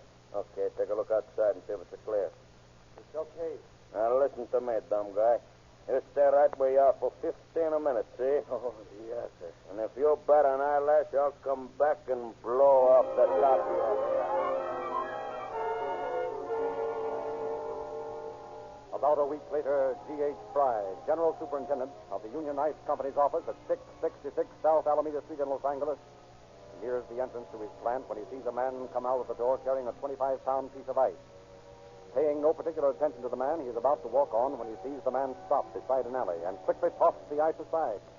Musing, he enters the office. That's strange. Never saw a fellow throw away a chunk of ice like that. Oh, Pop, come here a minute. Pop, did you see a tall man buying a piece of ice just now? Fellow with kind of sandy hair? Yes, that's the man. Yeah, saw it too myself. Notice anything peculiar about him? Well, he's been in here a time or two before. Matter of fact, he came in here yesterday, pretending to get a drink over there at the fountain. What do you mean, pretending? Just put his face down, didn't even wet his lips. sort of waved his eyes around like a crab looking around a rock for a dead fish. Do you think he was looking the place over for some particular purpose? I would have paid much attention to it, except almost as soon as he left, another fellow come in and did the same thing. That settles it. Remember that hold up in Glendale last month? Yeah. Some men did the same thing over there. What are you going to do? I'm going over to see Bill Traeger about it. Why, Sheriff Traeger? I've known him ever since he was a young fellow. He'll be able to give me the right kind of advice. You keep an eye on things till I get back. Yeah. No, I think I'll phone him first.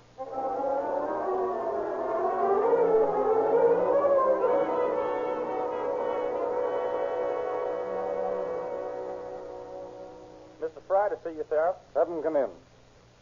Good morning, Bill. What's this you were telling me over the phone? Sorry I had to cut you off, but we don't like to get much dope over the phone. Never can tell who's listening in. Is that so?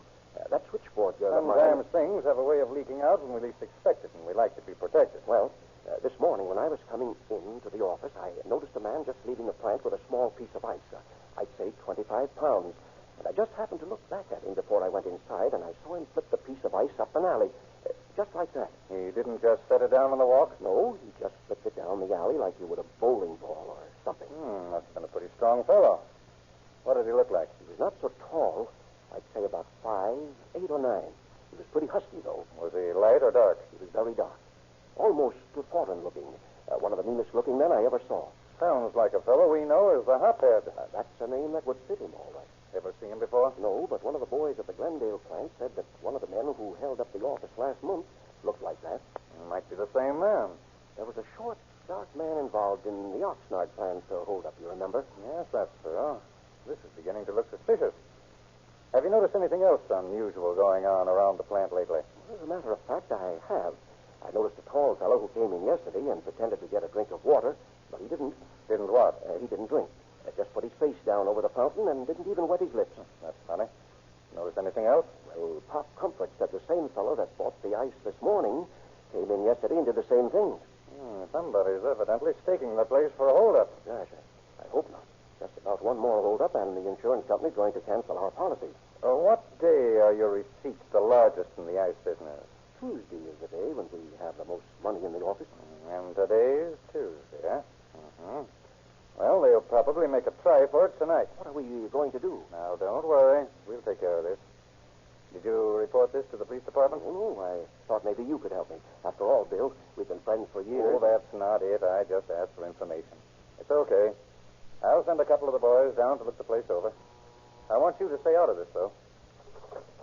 You ring, sir? Yes. Ask Stensland and Moody to step in here a minute, please. Yes, sir.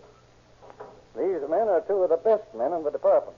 They'll go down and keep an eye on the office till this blows over, or till we catch the crooks. Come in. Mr. Fry, Inspector Stensland and Inspector Moody. All right. How do you do?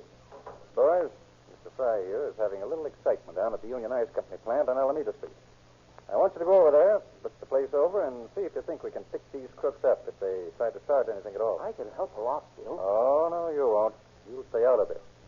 I know how well you handle a gun and all that, but this job is going to be dangerous. We don't want any innocent bystanders getting hurt. Well, we can't just walk out and leave the office vacant waiting for them to come in. No, that's right. We can't. Got anybody over there you can trust to let in on our little plan? We might tell Pop Comfort. No, I don't think he'd do. He'd be worse than you would about getting into trouble. No, we've got to have somebody who's calm, who won't get excited and start trouble. Well, let's see. Oh, I know just the man. Earl, my bookkeeper. Well, at least he looks like the logical man to have hanging around an office late at night. You think they'll try to do it at night? I figure they'll try to do the job just about closing time. Fry, you explain all this to your bookkeeper and see that he does exactly as he's told. This may be a tough gang we're looking for.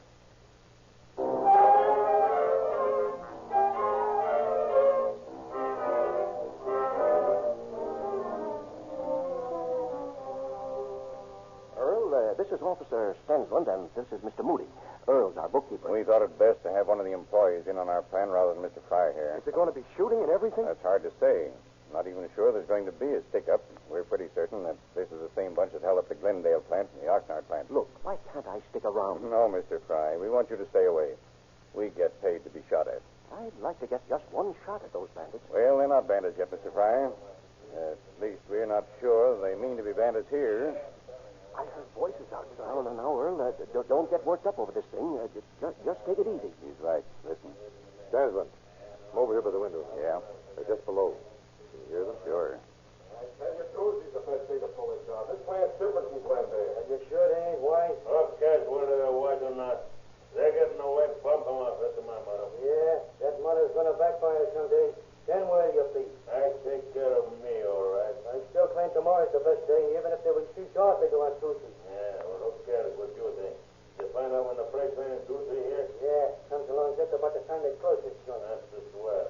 That train will drown out any noise we have to make. You figure on making any noise? Yeah, but that little bookkeeper got the smart. I'm going to let him have it. Remember that, Stansman. Yeah. We got to watch out for that kid. Don't worry, we'll watch him. They won't hurt him. That's what I figured. That's why I wanted him in on this. I felt they wouldn't bother him. Well, okay, have it your way this time. Maybe tomorrow would be better. And I have more money in there anyway. Yeah. That's right. I guess that's all for tonight. Earl. Yes, sir? Apparently our friends have decided to wait until tomorrow night, about closing time, to knock the place over. You go on home. You'll stick around a while longer in case they change their... And if they don't come back, why, we'll be prepared for them tomorrow night. You run along, get to sleep. Gee, Mr. Stansman, it'll be little enough tonight. I couldn't sleep if I had to. Sort of got you up in the air, have they, Earl? I'll say they have. Why, this is the most exciting thing that's ever happened to me. Yeah? You know, I've never done the things other fellas have, being crippled this way, and I guess I sort of missed the fun and excitement. Yeah, I know, Earl. Well, maybe you don't miss so much of that. Maybe you save a lot of energy some of us guys throw away. Oh, I don't really mind, only sometimes it gets sort of, well, you know. Sure, I know, son. Stay so long now. You got to be on the job tomorrow, you know. All right, Mr. Stansman, if you think I should. I'll see you tomorrow. Good night. Good night. Good night, Earl. Kind of a brave kid at that, isn't he? Yeah. Hope nothing happens to him tomorrow night. I don't know. That hophead sounds like a pretty bird. Think we ought to wait till he makes a try at it or pick him up tonight? Well, we haven't got anything on him. If we pick him up tonight, we'll only have to turn him loose. Yeah, I suppose so. What about the kid, though? Wish we had somebody else to leave in here. But have that youngster miss the only fun he ever had in his life? Not a chance. Just the same, I'd feel better if he weren't going to be here.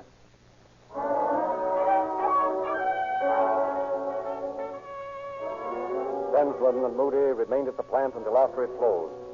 Finally, convinced that their men would not strike before the following day, they reported to Sheriff Traeger the outcome of the day's work. We stuck around the place until just a few minutes ago and decided it was all off for today. Nothing happened till late this afternoon. We heard voices under Fry's window, and that's when we got the tip that they were waiting until tomorrow. How many men were there? 4. A short, dark man they call Hop. Tall fella, slightly bald, older man. Yeah, I'd say about 45. A younger fella and a young kid. I'd say 18 or 19. Well, that's the trouble with gangers like that. There's always a youngster mixed up with a bunch of hardened criminals. Well, there's not much we can do about that. If he gets in with that sort of mob, he'll have to take the consequences. Oh, no question about that. Only if you can get by without anybody getting hurt, do it. I think we better take a couple of boys with us again tomorrow. We'll need somebody out in front as a lookout. We'll need somebody in the engine room. Let us know if they start in that way. We'll take all the men you need. But why the man on the street? That may tip them off. We can't see the Alameda Street side from Fry's office. Opens onto a side street. Bookkeeper's the only one who has access to the Alameda Street side. Has anybody a habit of hanging out in the main office? During the day, the usual office force is there, but we figure the gang will wait till everybody goes home before they try to knock over the place. And if there's any shooting to be done, do it first. The only thing that worries me is the bookkeeper. He's sort of excited over this thing. I'm afraid he'll pull some stunt that'll upset the apple cart. Well, if you think he'll get in your way, let's send him home. I'm leery of it myself. I think the kid's all right. Yeah? He's naturally keyed up over this thing, but he'll settle down before the fireworks start.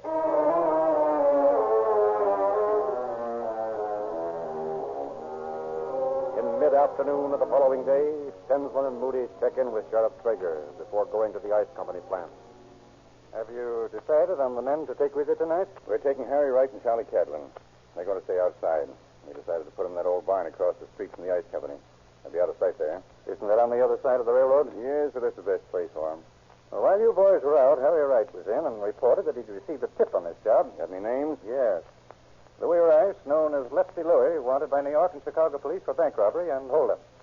Ed Merton, and incidentally, Merton's out on $10,000 bail right now. Huh. He's wanted in a half dozen places for robbery. He's also listed in the records as using the name of Mullins. I remember him. We brought him in once before in connection with that car barn job. You remember? Isn't he the same one who's running around with guilty? Hey, that's the guy. Sure. Say, Guilty must be the hop. Looks like you boys are in for a little plain and fancy roundup of some genteel crooks. Well, we're ready for them. We'll be looking down their throats. Better be sure. They'll probably be throwing lead all over the place. Well, we're not in the habit of taking chances, you know that, Chief. Well, there may be a little bit of, well, for the want of a better term, curiosity as to why we're handling this case from this office. But after what Harry told me today, it seems that it belongs here in as much as it's the same gang we are after on the car barn job and on the Glendale plant of Fry's Ice Company. Yeah, we better be getting on the job. It's getting late. What time do you figure they'll stick their neck in the trap? Sometime between 6 and 9. There's a freight train due along there about 6:30. A lot of switching's done along about 9. They'll try us sometime about then if they miss the 6:30. Well, better pick up Harry and Charlie and get down to the plant. Fry will be worried to death till you get there. Say, I'll bet that little bookkeeper wouldn't miss working tonight if they gave him the plant. Yeah, I'd feel a lot better if that kid weren't going to be there. Oh, he'll be all right if he just keeps out of the way and keeps quiet. Yeah, that's easy to say. But did you ever try to dodge a load of buckshot? Not yet. Never can tell when I'll have to start, though.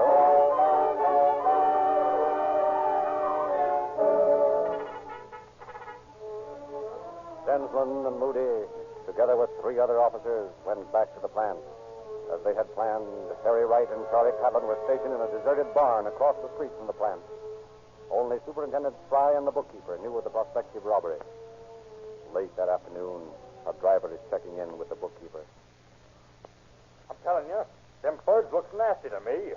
Why, they've been around this block at least 10 times since 5 o'clock. Well, you're just imagining things. It's probably some car that looks like the first one you saw. Listen, I might mistake the car, but I wouldn't mistake that guy that's driving. Why, it's the meanest-looking bird I ever saw. What does he look like? He's about my size, I reckon, and real dark. Got a stubble beard, too. And, boy, does he look like he'd beat his own mother. Well, what do the others look like? Well, one's an older man. I'd say about Pop Crumpus age. And the other 2 are just young fellas, but they're all plenty tough. You're seeing things, Pat. There couldn't be 4 men as tough as that. Okay, but don't say I didn't tell you. Hey, look. There they go again. Huh? See that car right across the street? That's the one. You're crazy, White. I've seen those fellas lots of times lately. Yeah. So have I. About a dozen times a day. Doing the same thing they're doing right now. Oh, well, nothing ever happens around here. You'd better get cleared out, though, before Pop starts closing up. Hey, is it that late? Oh, I've got to get home. My old age will soon be... Thought I'd never get him out of here. Oh, Mr. Moody, did you hear what he said? Yeah, I had the office door open a little. What did the man look like? Just like he said, tough and mean. Now, look, you stay as busy as you can. When they come in, don't get excited and start anything. If they get tough, well, we'll take care of them. I'm not excited. I'm just a little nervous. You know, waiting and all. Yeah, we know. Moody and I'll be in Fry's office here. We'll have the door open a little. You be ready. Don't try to do anything. Oh, I won't try anything, Mr. Stenson. Hey, quiet. Somebody's coming. Oh, that's Brighton, one of the drivers. We'll duck out of sight. Get rid of him. Oh, hello, Brighton. Oh, yeah. Say, you can't sit around in the office. It's against the rules, you know. So what? What are you going to do about it? Why, nothing, I guess. Only what? Listen, you. I've already checked out. I'm waiting for my buddy, see? And I'll sit in here if I want to. Rules are made for guys like you. Now, pipe down, because I'm sleepy. Oh, you can't go to sleep. Now, who says I can't? Mr. Fry said... you can't sleep here now. Listen, monkey, I'm going to sit right here, and I'm going to take a nap. And if you interrupt me again, I'm going to let you have one right on that funny kiss of yours. You get me? Yes, sir. All right. Only I wish you wouldn't right now.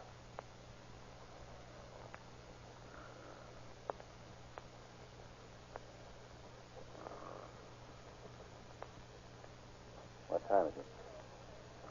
6:25. Pretty soon now. That train's due any minute. I hear it now.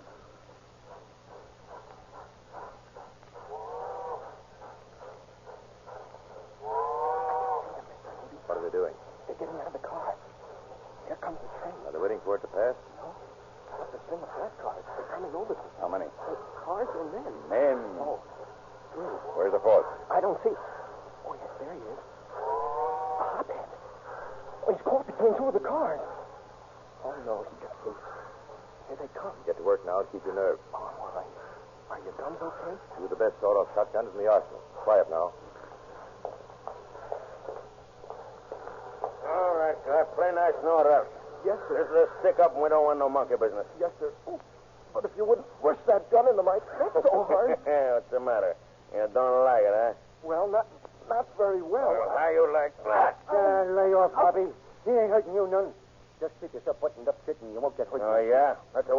think? Lay you off, Hoppy. Hey, wait a minute. Look over there. Who's that guy? You mean that fella asleep there? Sure. Who do you think I mean? Oh, well, that's Brighton. Shall I wake him up? No, don't wake him up. Keep still. Let him snore. This is going to be a good joke on him. Yeah, good joke. Louis, come here. You stand on that door and don't let anyone in. Okay. And don't let that guy out. Joe, come here. You watch that side over there by the counter. We're going to clean out this joint and no time at all. What's those guns? Now, wait a minute. Slam! Don't, Robbie. Help me. Yeah, nuts to you. Help yourself. You ask for it. Smart coppers, ain't you? Smart, huh? That's what do you think? Well, take a look at this kid on the floor. See this? I got my gun right in his neck, see? Right in the back of his neck. You make a one move, copper, and I'm going to blow his head off. How you like that, eh? Yeah, just what I thought. You don't like it. You don't like my way of playing, do you? Yeah. Well, how'd you like to see this kid with his face blown off? Like my pal over there. How you like that, eh? Yeah. You wouldn't, would you? Or maybe you'd rather have me shoot him in the ribs, like you did to that old man, huh? You like to have me do that, huh? You want to see me do that, copper? No, you don't, do you? Well, I tell you what I do. I'm going to make a deal with you. You let me alone, and I let the kid alone. Well, come on. How about it? Put that gun down. Huh? Put that gun down. I'm right behind you, and I've got you covered. All right. Don't shoot. I'm going to put it down. Don't shoot me. Take him up, Hophead. Hey, get this guy over me. How did you like to have a gun in your ear? No. Feel good? Oh, get him off of me, will you? Not Get him off of me. somebody else has the gun, is it, Hophead? No. Hey, there goes the other man. Get him, Harry. Stop that guy going to the door. You got him all right. What an awful way for a kid to die.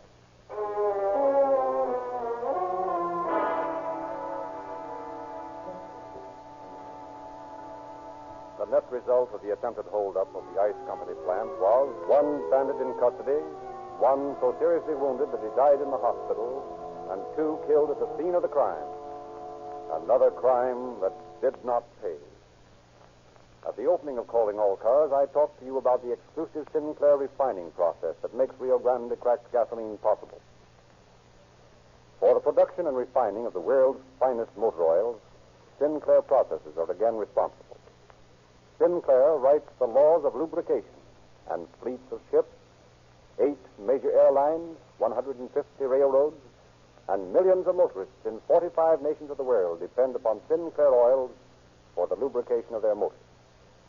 There are hundreds of oil companies, but Sinclair refines 1 out of every 9.5 gallons of oil sold in the United States. The secret of this success is the fact that Sinclair oils are refined from the highest-priced crude oils in America and super-refined, removing all the harmful wax and useless petroleum jelly found in many of the oils you buy. Sinclair oil will not break down in this summer's heat.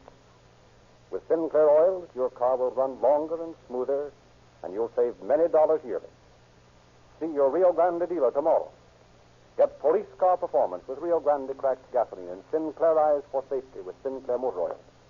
And oh yes, the new May issue of the Calling All Cars News is out. There are 4 true detective stories, movie and radio news, featured articles and pictures. You'll enjoy it, and it's free at your Rio Grande dealer. And now Major Green has a word for you.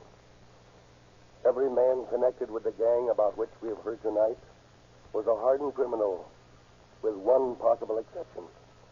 Even that man was guilty of association with a group that could not be anything but an enemy of law and order. Here was a group of men with prison records, but prison had not rehabilitated them. They had not gone to jail to accept punishment for their misdeeds, but because they had not choice. Their one aim in life was to get out of prison as soon as they could, so that they could commit more depredations on society. Subsequent actions by the surviving member of this gang proved conclusively that he was a criminal of the most ruthless and desperate tendencies. received a sentence of 10 years in San Quentin prison. Once again, it is demonstrated that crime does not pay.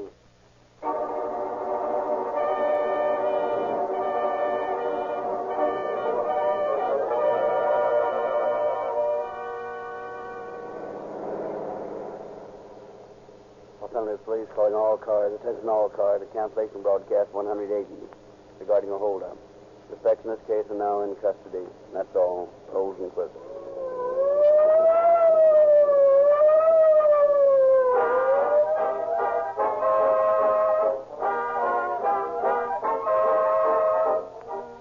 Next week at this time, the intriguing story of John Doe, number 71. This is your narrator, Frederick Lindsley, bidding you good night for Rio Grande.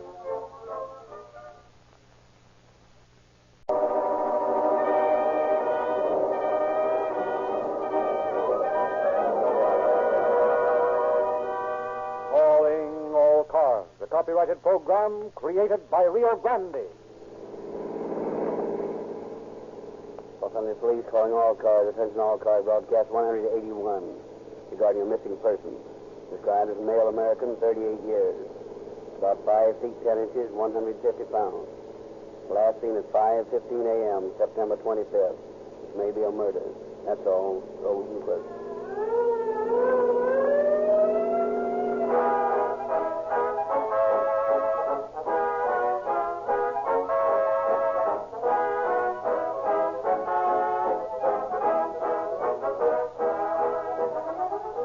Here's headline news for every motorist. For the fourth consecutive year, the city of Los Angeles elects Rio Grande cracked gasoline to power all police cars, fire engines, ambulances, and other emergency equipment. Again, Oakland, the great, fast-growing metropolitan city of the Bay region, has specified Rio Grande cracked gasoline exclusively to supply all city requirements. Now, Glendale and Buckeye, bustling Arizona communities, choose Rio Grande cracked gasoline in preference to all other gasoline for power, speed, economy, and police car performance. Here is the imposing roll call of cities and counties who specify Rio Grande cracked gasoline for all emergency equipment. Los Angeles, Oakland, Berkeley, Marysville, Fresno, Santa Barbara, Pasadena, Monterey Park, Glendora, Linwood, Colton, San Diego, Phoenix, Glendale, Buckeye, Las Vegas, Orange County, San Diego County, Santa Barbara County, Maricopa County, Coconina County, and many, many other cities and counties. We believe you will agree that this is the strongest testimony, the most valuable endorsement, the most conclusive proof of gasoline superiority that has ever been presented to you. Rio Grande delivers the superior type of performance because it alone, of all gasoline sold in the West, can be refined by the patented and internationally famous Sinclair refining process. Get police car performance in your car tomorrow from your Rio Grande dealer.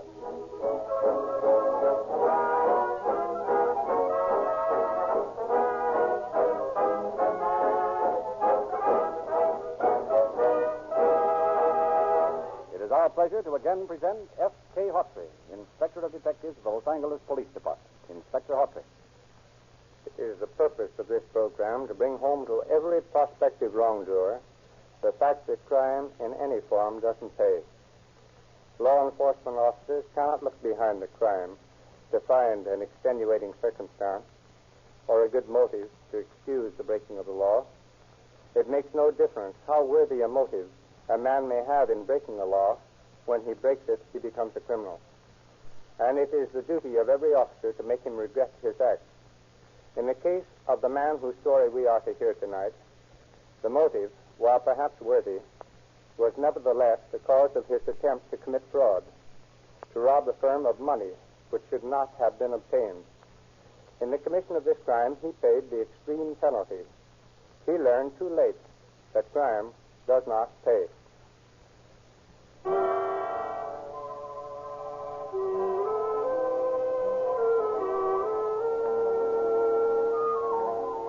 Early in the afternoon of a beautiful spring day in the little town of Santa Maria, California, two young people are leaving the administration building of the Hancock Foundation School of Aeronautics. Look, Lorraine, at last I've got it. I've got the thing I've been working for so long. I'm a transport pilot, Lorraine. Do you know what that means? Oh, I'm glad, darling. You worked so hard to get that certificate. 3 long years. Oh, they've been glorious years, Lorraine, because of you. Have you forgotten all those other things, Charles? I'll never completely forget them. Please believe me, dear, but I don't love you any less because I can't forget my love for her. You wouldn't be you if you did forget, darling. After all, it isn't so strange that a man should love the memory of his wife. And I'm not jealous, Oh, dear. please don't ever be. And please don't ever tell me there's anyone else you love. Oh, silly. There never could be anyone else. Well, I've got to go in now. Goodbye, dear. I'll see you tonight.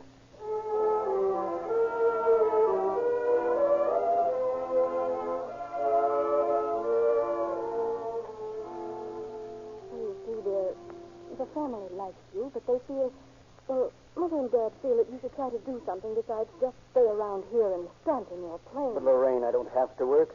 I've got enough for us to get by on, and I'll pick up a transport job before you know it.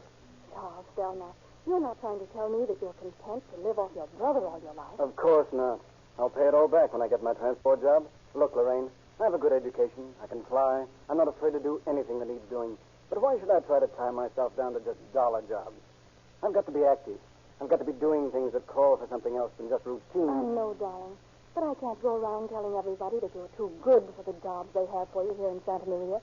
Can't you see that, dear? Oh, I suppose so. All right. I'll get out. Charles. I'll get out and get a job, any kind of a job. I'll get a job digging ditches or making roads or something so your precious family can say, don't you just love Charles Callises? Charles, that's not being very fair. Are you being fair? Who am I supposed to be in love with anyhow, you or your family? Okay, I'll get a job. I'll satisfy them.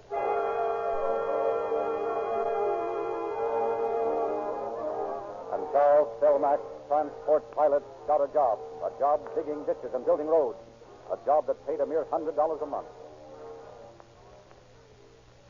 You the foreman on this job? Yeah, what is it? I got a truckload of prisoners out there ready to go to work. All right, unload them and tell them to get picks and shovels. Put part of them over there on that shoulder and send the rest of them over to help in that ditch. Maybe they'll get calluses. Calluses. I got them all right, and what good's it doing me? Ah, nuts. I'm quitting this cockeyed job right now. Lorraine can tell her family to take a long-running jump into... Hey, Shorty, come here.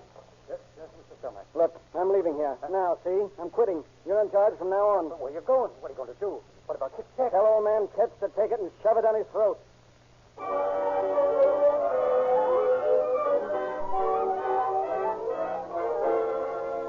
Once again, the name of Charles Stelmack figures in Bureau of Air Commerce records as his pilot license is suspended for 3 months for violation of low-flying regulations. Then, one morning in the spring of 1933, in front of a house on South Sycamore Street in Los Angeles. Good morning. I'm Dr. Hunter. I live next door. I saw your picture in the paper this morning.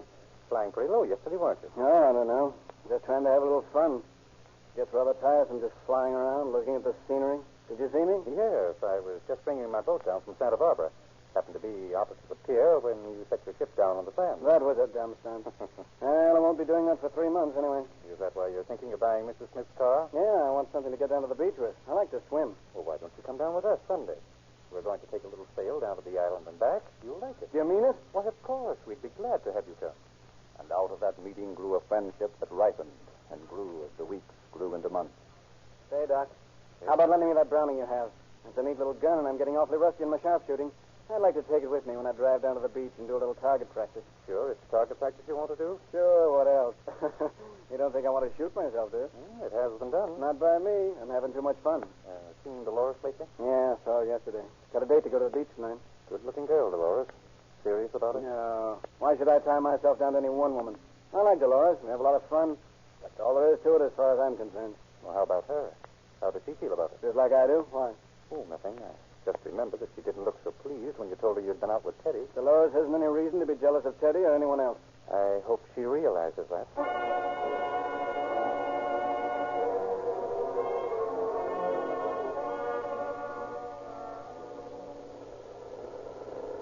Why so downhearted tonight, Charlie? Me? Oh, I'm not downhearted. Never felt better in my life. Well, why don't you act that way, then? Just thinking, that's all. What about? I'm worried about something that happened last night. What was it? They like to talk about it. Didn't amount to anything. Some guy stuck a knife in my shoulder. Charlie, you mean someone stabbed you? Did you report it to the police? No, I'll take care of him myself. I don't want any help from anybody. Do you think it was one of Teddy's boyfriends? I don't know, but I'll find out. And when I do, there'll be trouble around here.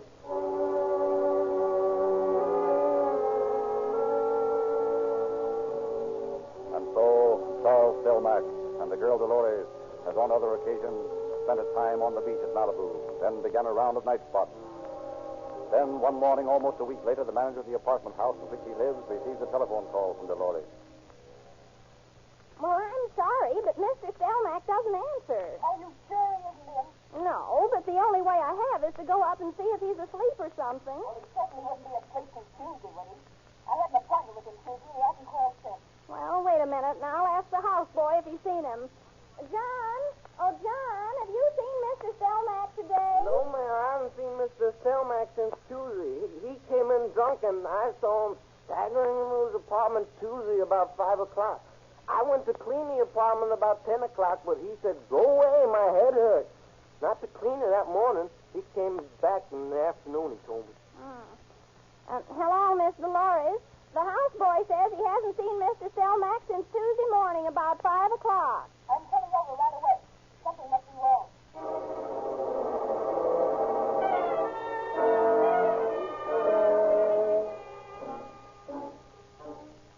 His apartment is right down the hall here, Miss Dolores.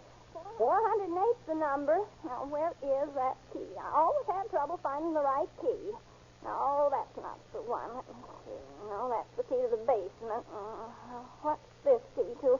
I can't remember. Now, let me see. Oh, please hurry, Mrs. Lichten. Don't rush me now. I got to find the key, haven't I? Let me try. Why, the door's not locked. Oh. Oh, what in the world's happened in here? What in the world's happened in here? Charlie. Charlie. Charlie. Charlie. Mrs. Lichten, come here. Look. What is it? What's the matter? Look, there on the floor. What? Well, look, it's here on the kitchen floor, too. Oh, look how this apartment's wrecked. Well, let's get out of here. Let's call the police. Let's do something.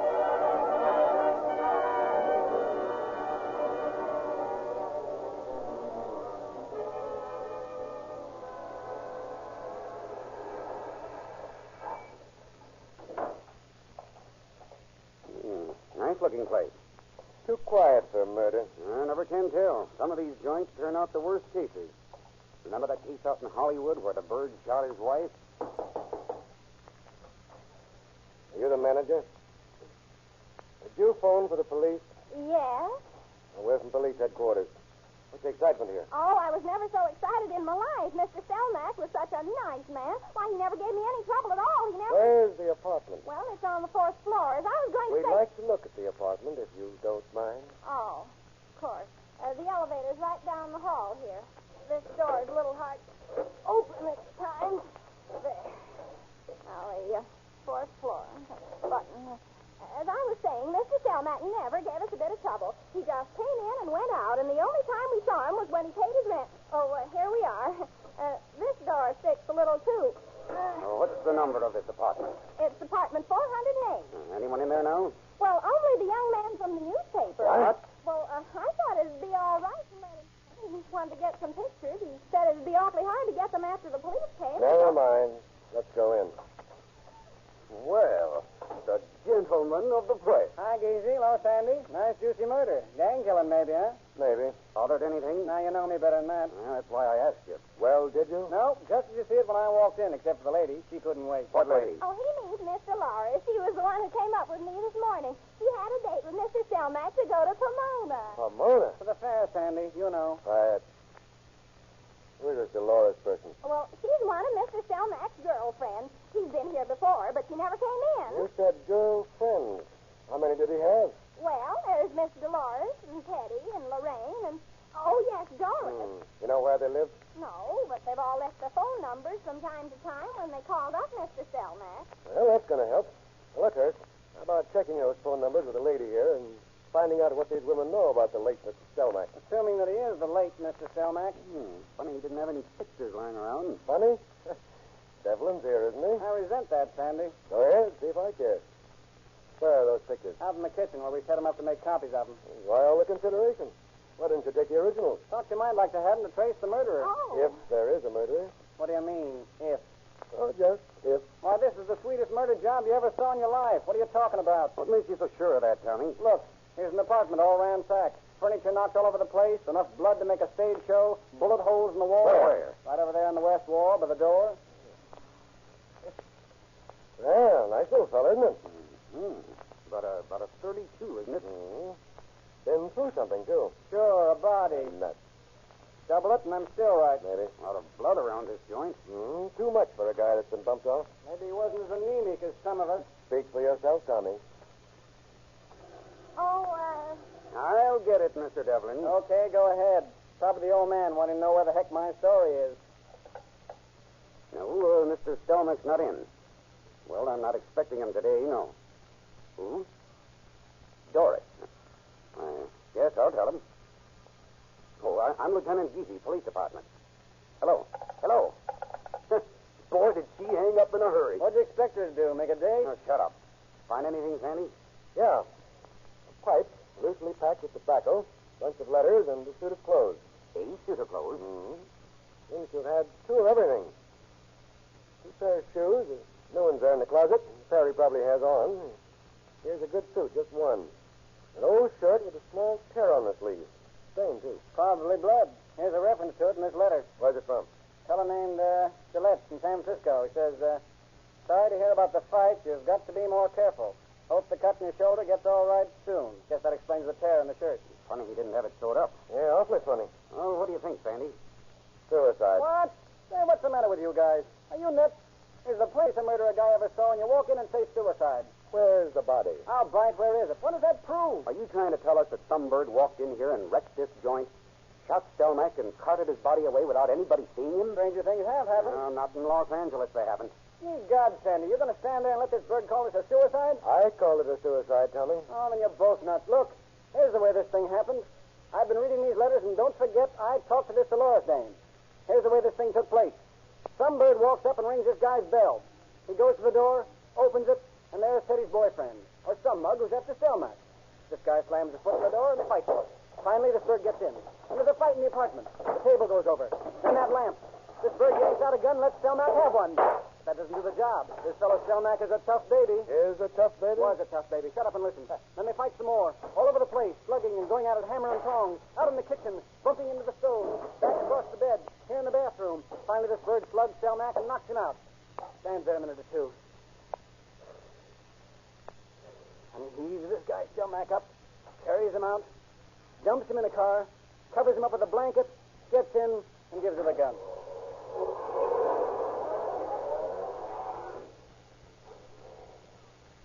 Okay, there's your crime. What do you say now? Suicide? You ought to be a writer. Nuts.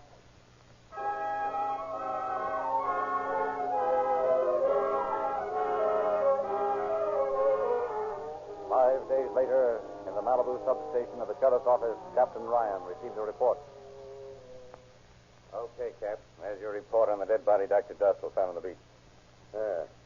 Man about 38 to 40. Haven't been in the water 5 days. Yeah. Shot through body just below chest, hole in left arm near wrist, cut on arm, upper tricep, blue trousers, no shirt. Find any gun? No. There's a sedan parked up on the road about half a mile from where the body was found. Has some bloodstains on it. We found his briefcase in the road. I see. Goggles, helmet and scarf. Any marks on him? Where? Here. Yes, here's a name. Charles Telmack. 119 East Morrison Avenue, Santa Maria, California. Telmack. Say, you don't suppose that could be the man reported missing by the Los Angeles police, do you? It could be. Well, I think I'll give him a ring.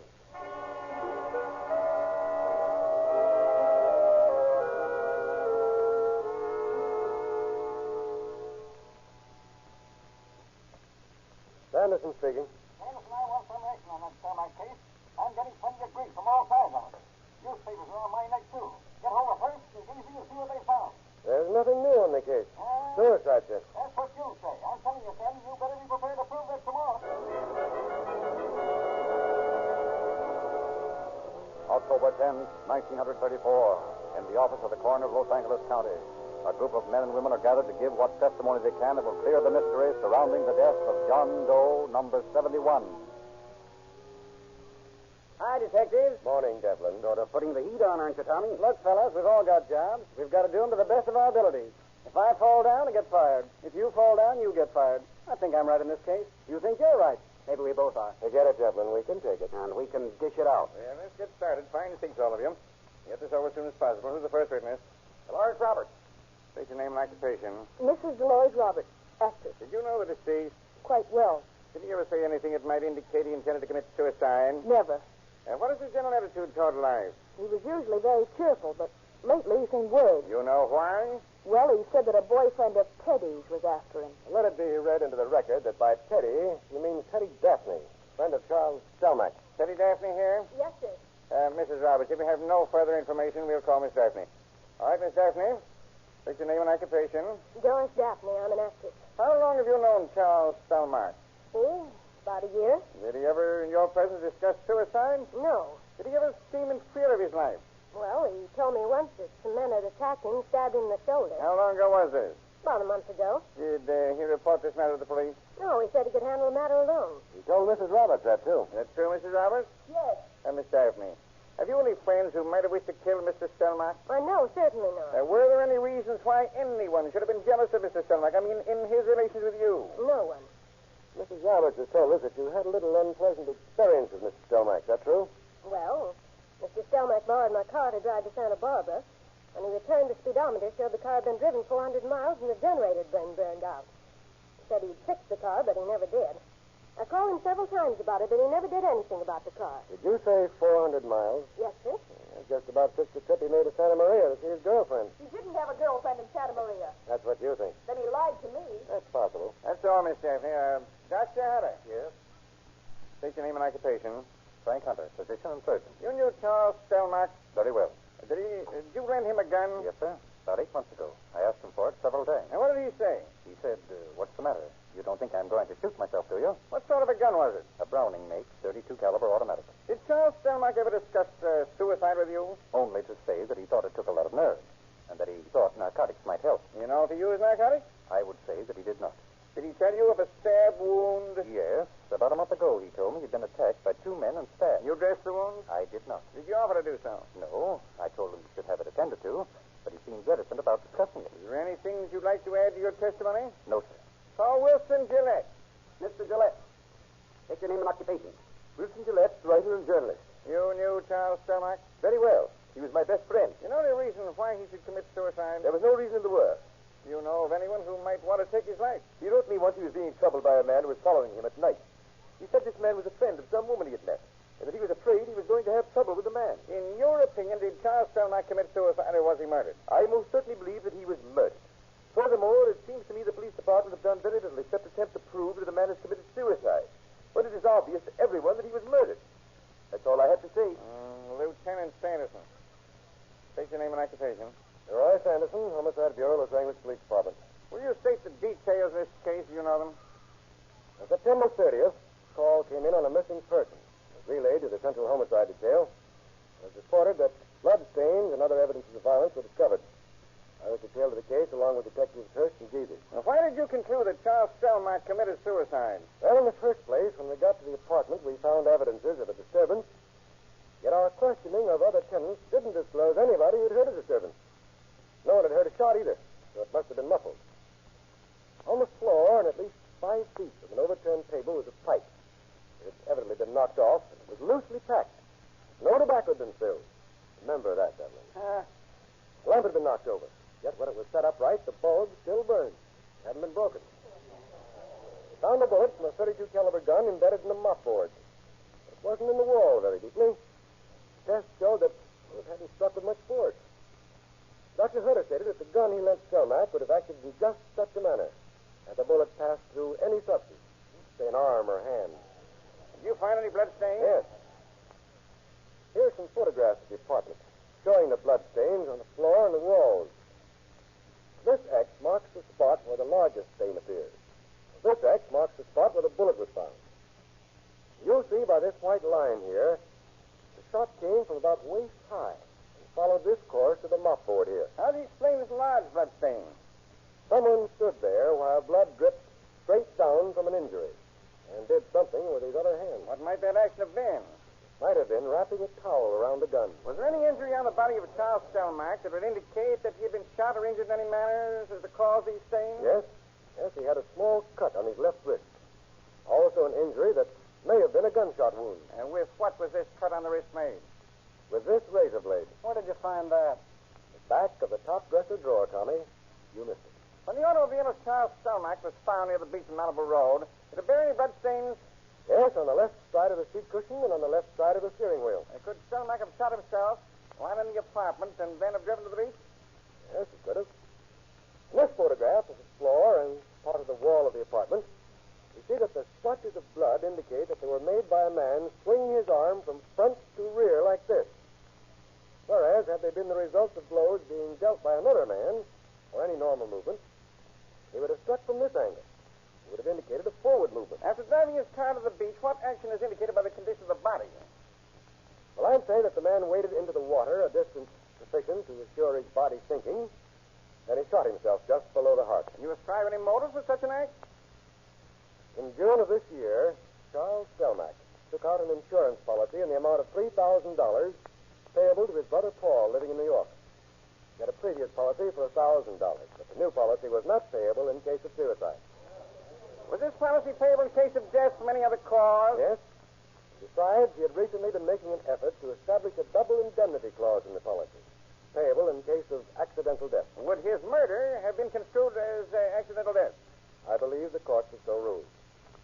I believe I can add much more. Why didn't you tell me about that policy? Where'd you find it? Stuck in behind one of those pictures you so carefully copied. Okay, you win. John Doe, number 71, murdered himself.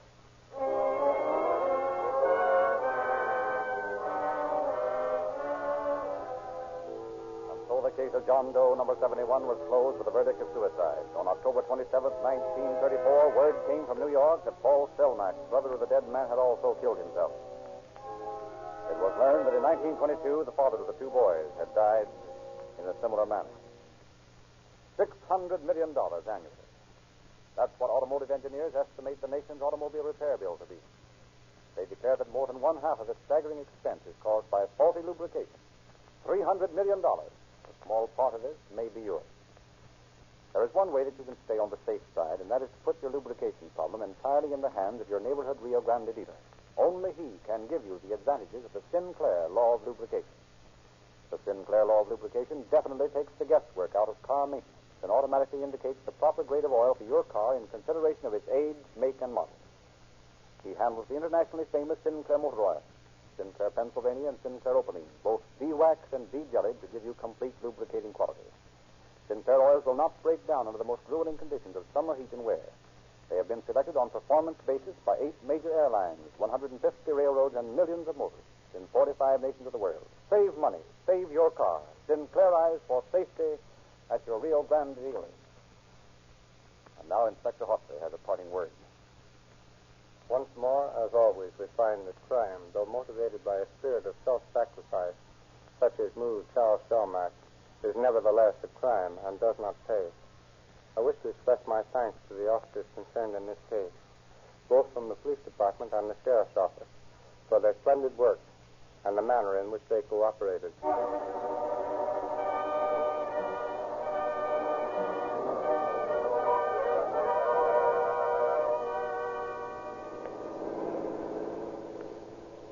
Los Angeles Police calling all cars. Attention all cars. The cancellation broadcast 181 regarding a missing person. Body was found on the beach near Malibu. That's all. Rosenquist.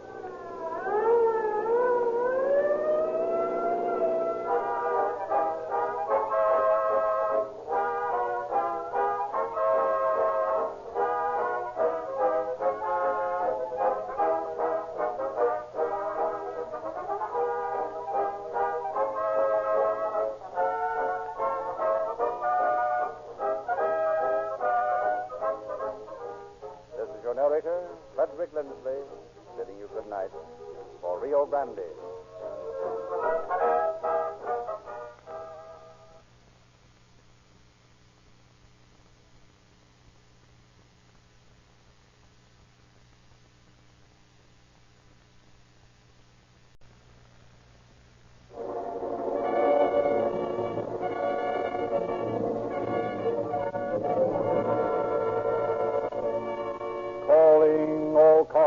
Copyrighted program created by Rio Grande.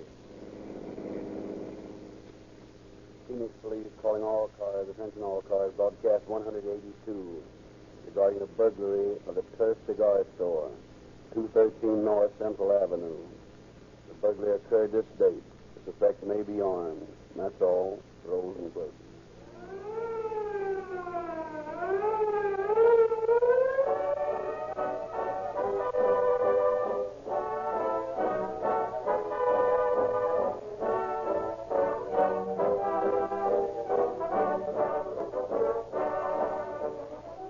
Rio Grande's success as the fastest growing oil company in the West has been largely due to 1 minute of time each week. This minute, spent with you through calling all cars. We thank you for the privilege of being an invited guest in your home, and we return this hospitality by inviting you to call at any one of the thousands of independent Rio Grande stations. Our invitation to you is sincere, logical, and true. First, cracked gasoline is the most modern scientific method of refining gasoline. Remember that. For on this fact, oil men universally agree. Rio Grande cracked is the only gasoline in the West that can be refined by the internationally famous Sinclair refining process, the model process of the oil industry.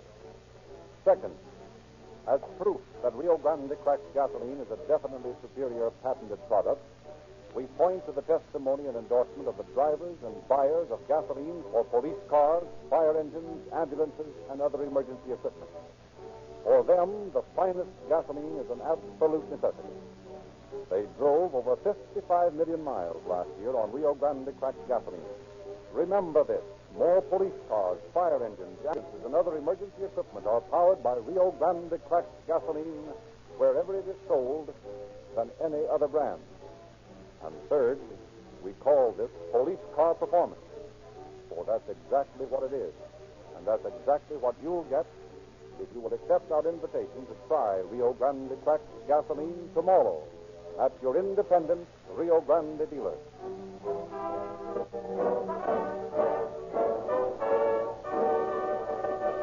Ladies and gentlemen, we have the following message from Sheriff Roy Merrill of Maricopa County, Arizona. In my years as a peace officer, I have come into contact with many youthful criminals. Always the impulse of the average citizen towards this type of criminal is to give him another chance.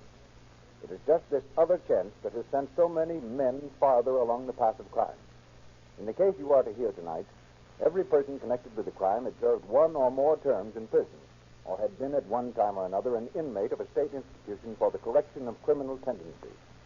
Of the men convicted and sentenced for the crime, not one of them thought for a minute of the possibility that his particular crime might not pay.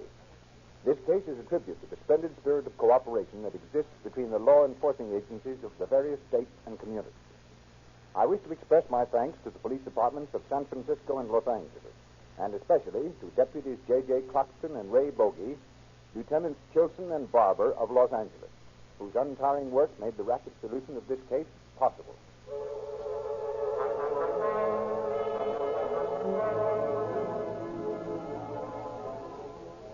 On a wet, dreary day in February of this year, in a cheap rooming house in the center of Los Angeles wholesale district, 4 men huddled around a small gas heater, discussing their plans, which they hope will gain for them the large bankroll that every crook covets.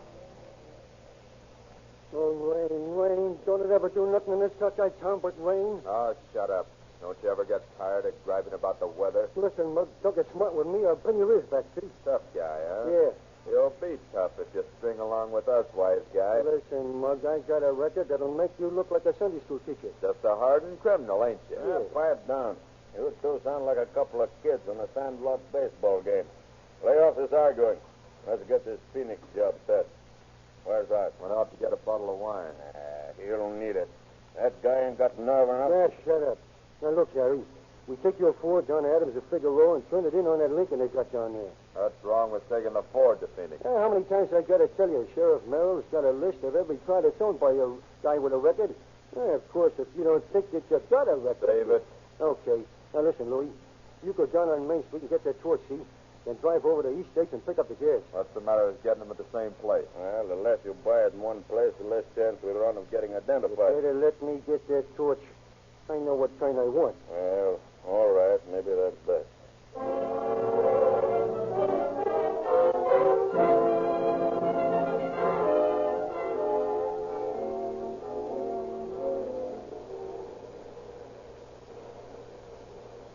there's Art on the curb now. Hey, who's that mug with him? That's Shorty Dolan. Some stumblebum Art's been running around with. Well, pull over. Hey, Art, come on, let's go. Wait a minute. Okay, let's hit it. Hey, who's that bird you was talking to when we drove up? A friend of mine. Oh, was he? Hey, who are you getting hard with anyway? I said he's a friend of mine. You want to make something out of it? Maybe I do. I told you he's a bird we met in a beer joint down in Pico. Just a mug who's out of work, down on his luck. He's all right. Yeah, I'm telling you, someday you're going to pick up a dick that way, and we'll all be in stir. Nah, don't worry about it.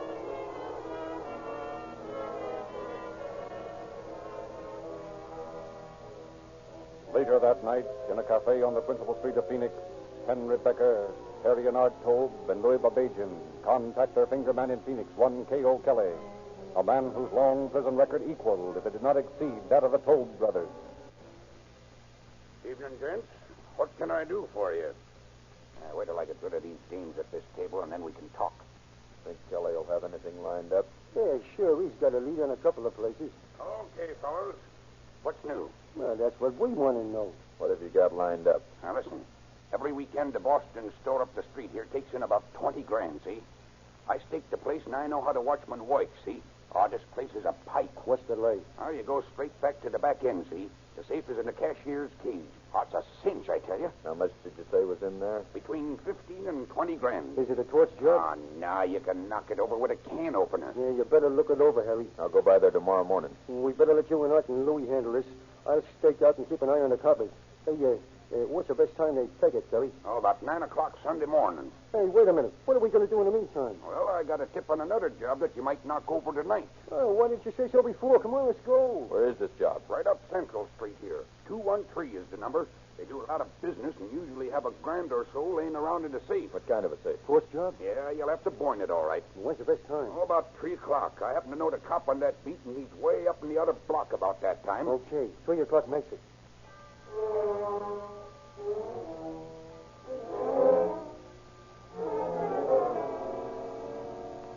Returning to the tourist camp where they had registered, Becker, Tobe, and Babajian prepare to open the Turk cigar store safe at 3 o'clock the next morning.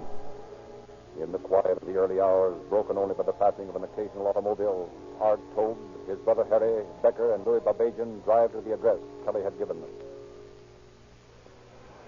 Here's the joint. 213. Art, you wait. Keep the engine hot and be ready to scram. Okay, then get going. Go on, Louis. Bring that other tank. One's enough. Hey, let's go. Got that crowbar? Yeah. Okay, Louis, do your stuff. This is a pipe, just a little padlock. A little heel like this. This is off. Walk in, my friend. Hey, where's that box? Over there in that corner. Hey, nice view from the street, too, huh? Yeah. I brought a blanket out of the car. Where'd that come from? From the cabin. It's got Dixie Construction Company painted on it. Hey, Harry, you should sure to wait for them. Nah, Jim Blake did. He used to live in that tourist camp. Maybe he left it there. Yeah, if he did, he stole a better one. Come on, let's go to work. Here, Louis, hold that blanket up so the torch flare won't be seen out front. Okay. Give me a hand with this other end, will you? Yeah. Come on, stretch it out there. That's it. Hey, this thing melts like cheese. How much you got left? Less than a quarter of an inch. Take it up, will you? Hey, what's the matter? You losing your noise? No, I just don't want to spend the night in this joint. Come on, you guys. Quit that arguing. I All don't want to right, stay here all all right. the time either. There Do some she work. is, my friend. Both doors open. Help yourself, little children. Oh, boy. Look at them silver dollars, will you? Looks like a mint. Put out that torch, you dope. Yeah. Come on, get that stuff together and let's get out of here. Here, Louis, take this silver. Okay, I'll bring got the it. tank. If I can take the rest of the stuff. You all set? Let's beat it.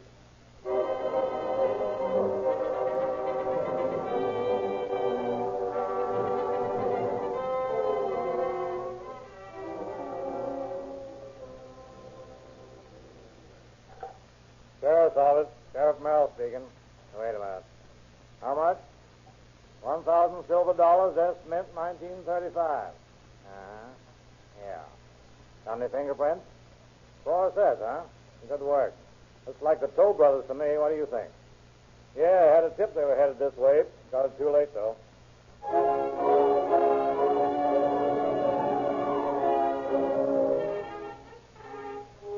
Sheriff Merrill and his deputies gather all information possible at the scene of the crime, interview other possible suspects, talked to the manager of the auto court where the Tobe boys, Becker and Babajian, had stopped and broadcast this information to officers in Los Angeles and San Francisco, known hangouts of the gang. Soon, information from the Department of Justice, Washington, was being received in Phoenix. Referring fingerprint information, your prints mentioned show subjects as Louis Babajian, Henry Becker, Arthur Tobe, and Harry Tobe. Nice bunch of boys. Oh, Edwards, why this information to San Francisco and Los Angeles? What do you want to do? Round them up there or bring them all back here? Let's round them up in Los Angeles. Okay.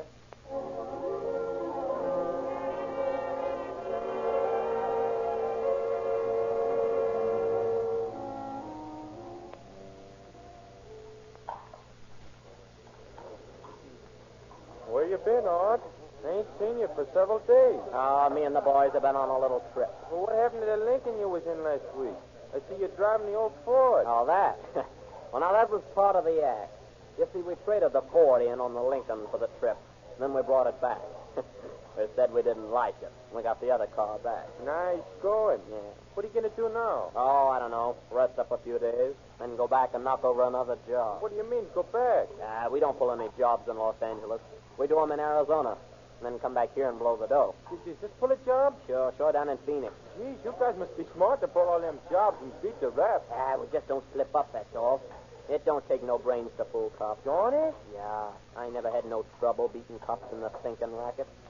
Say, look, I know right now that the L.A. cops are after me hot and heavy, see? Am I hiding? Nah. They even got a guy tailing me all the time, see? Do I care?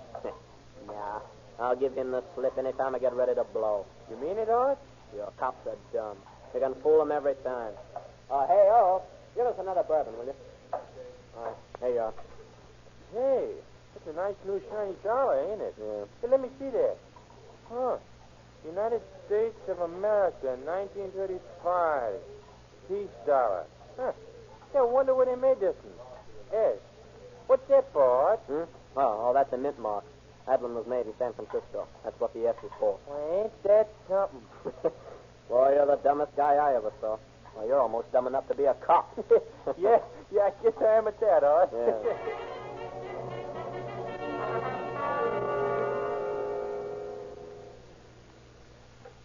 Burglary details. Gilson speaking. Sure, we're ready. Send them in. Well, they're bringing in our young hoodlum. Edward, you better get over there on the right. Okay. Roach, you can sit there by Barbara. I'll sit here and ask these monkeys a few questions. Come in. Come on in, boys. I believe you know these officers. This is Deputy Sheriff Roach and Detective Edwards of Phoenix. You ever been there? Oh, I believe you know Lieutenant Barber. At least you do, Art. This is Art Tobe and Henry Becker. That's what he was calling himself the last time I picked him up. How about it, Henry? Yeah, next to you, copper. Nice boys, both of them, when you get to know them like we do. Now, boys, sit down and take it easy. We want to ask you a few questions. A bit personal, perhaps, but then you know how these things are. You like to talk, don't you, copper? Well, listening's more in my line, Becker. Well, let's get down to business. Henry, I want to ask you some questions regarding a burglary that was committed in Phoenix, Arizona on February 7th, 1937. Get going. You purchased a Lincoln Zephyr from an automobile dealer at Adams and Figueroa. Is that true? Yeah. And in company with Art Tobe, you drove that car to Phoenix, Arizona. Is that true? Yeah. And in that car, you had a cutting torch and 2 Presto tanks, did you not? Yeah. Which were being taken to Phoenix for the purpose of opening a safe there. Is that true? So what? Do you know that opening a safe by the use of torches is considered an explosive case? Huh? I said that using a torch on a safe constitutes a felony, or explosives are used. No, you can't pull that one on me. I didn't use no explosives. Did you know that the license number of your car was taken by the tourist camp manager in Phoenix? No, I didn't know that. Did you remove a blanket from the outer court where you and Art were staying? Yeah. Where's the blanket now? I don't know. Hey, listen, Chilson. I don't know what you're asking me all these questions for. I admit I went to Phoenix in the Lincoln, and I admit I took along a cutting torch, but I'm a welder by trade, see, and I used that in a repair job down there. Hey, you can't pin that torch job on me. Did I say anything about a turf job? Well, no, but, no. What's the idea, Becker? Hiding something? I ain't talking. You ever see that dollar before, Becker? No. You ever see it, Art? No. That's funny. Got your fingerprints all over it. Now, listen, you ain't got nothing on me. Art, didn't you tell me you pulled a job in Phoenix? I never saw you before in my life. Take a good look, Art. Don't you remember your stumble-bum friend, Shorty? Why, you double-crossing rat. I told you that guy wasn't on the level, but you was too smart to listen to anybody else. You screwball. Yeah, you ought to pay your ears back. Go ahead, Becker. Don't mind us. Nuts to you, copper. Thanks, Becker. Now tell me, what did you boys do with the money? Wouldn't you like to know, huh? We do know. We just want to get your version of it. You want to tell us now, or shall we wait till you get to Phoenix? Yeah, well, what difference does it make anyhow? Yeah, we knocked over that torch joint. We got about $1,500, see? Some of it was in silver and some of it in paper. The blanket was left in the store. He had the Dixie Construction Company painted on it. I don't know where it came from, but... Who else was in on this job, Becker? Wouldn't you like to know, huh? Well, we'll consider your suggestion, Henry, and find out. Okay, Bill, lock 'em up. Listen, Chilton. Let's get Ray Bogey and Claxton and stake out that joint where they lived before. The Bajan's going to turn up there sooner or later. Sounds like a good idea.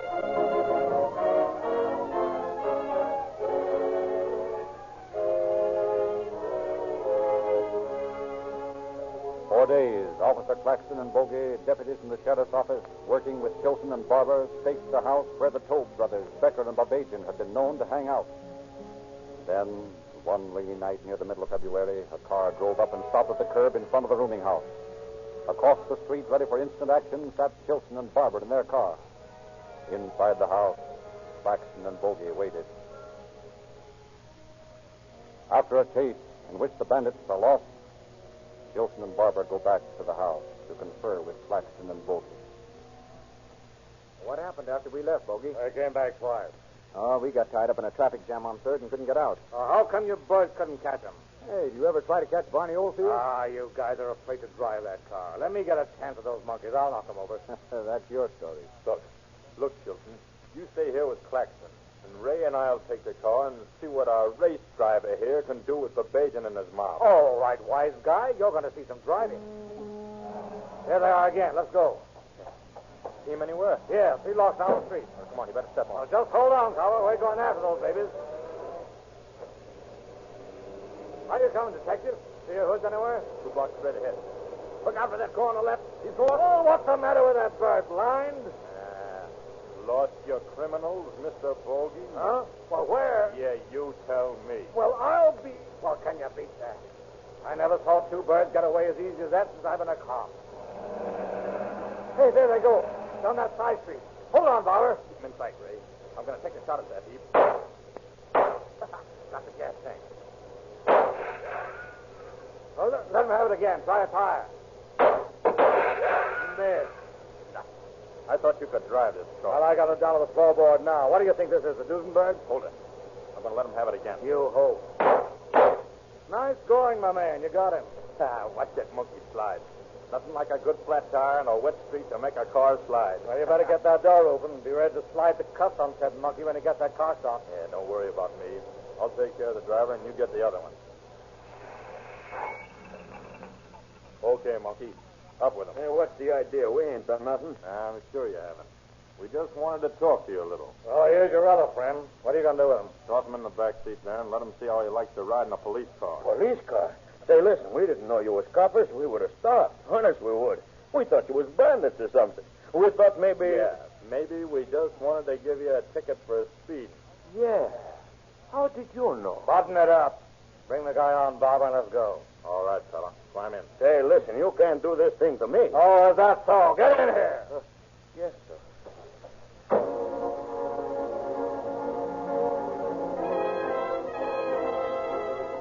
Next morning, Babajan is brought into room 45 in the City Hall for questioning in connection with the Phoenix burglary. With him is Harry Tobe, brought from San Francisco. The boys tell me you were in a hurry last night, Louis. Yeah. I was going to the bank for my old man. I'll bet you were at that. What bank? Oh, any bank. Any bank robberies last night, Barber? Not by Babajan. Now, Louis, I want to ask you a few questions about that Phoenix job. Phoenix job? Oh, of course, you wouldn't know about that, now would you? I wouldn't know about anything you talk about. You weren't in Phoenix on the night of February 7th? February 7th? Let me think. Oh, no. February 7th, I was in Long Beach. Well, just so we won't waste your time, Louis, I think we ought to tell you that your friend Art Toby said that you were in Phoenix on the night of February 7th and that you and Harry here and Henry Becker broke into the Turk cigar store and stole $1,500. That's a lie. You asked Harry where we were that night. Well, how about it, Harry? In Long Beach. That's what I thought. Only I couldn't figure how you got that Dixie Construction Company blanket you left in your room. I couldn't figure how you got that in Long Beach. Oh, no, you don't. I left that blanket in the store. That's right. Huh? What? Yeah. We left it in the store in Long Beach. Oh, yeah. In Long Beach. That's what I thought, too.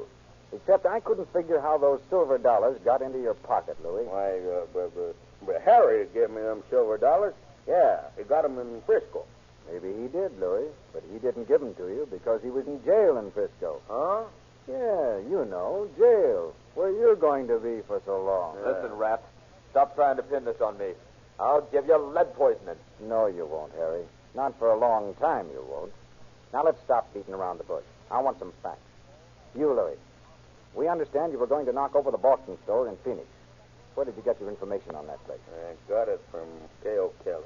What did Kelly tell you? Well, he told me when the watchman wouldn't be there and how much we'd get. How much was that? 15 or 20 grand. How are you going to get into the place? Easy. Busted open. And who was to be in on the job? Harry Tobe, Art, and myself. Watch yourself, Louis. Button it, Tobe, or off. You what? Oh, save it, boys. Save it. Now, Louis, who was present when you got this information from Kelly? Art and Harry Tobe and myself. Harry, do you remember this conversation? I wasn't there. It was told to me afterwards by Louis and my brother. Say, maybe we ought to leave you boys alone for a while so you could get together on your story. That's my story. And you're stuck with it. Harry, how was this safe going to be opened? With a hammer and punches. It was a safe that could be opened by the punch method? You could have opened it with a can opener. So you were there? I was in Long Beach. Yeah, that's what I thought you said. Well, how does it happen that you boys passed up this 20 grand in the Boston store? Well, Harry looked it over and found out the watchman stayed in the store all the time. I thought you said Kelly told you the watchman wouldn't be there. Yeah, but he lied to us. Us? Well, it's Art and Louis. Oh, of course. You were in Long Beach. That's what I said. Mm-hmm. Well, look, boys, maybe we can get along better if I tell you some of the things we know about you. Now, we know that you all live together in the apartment on Santee Street. You owned a Ford sedan. You traded it in for a Lincoln Zephyr, which you drove to Phoenix, Arizona, right? So what? So you broke into the Turf cigar store and got about $1,500, which you came back here to spend. How much of that did you get, Harry? About $165. Still in Long Beach? Nuts to you, copper. You know, Harry, I don't believe that Long Beach story. How about you, Roach? Well, no, I don't believe I do. How about you, Edward? Well, I can't say that I do. Well, Harry, it looks like you're going to have to go back to Phoenix. We're going to miss you, boys, I hope.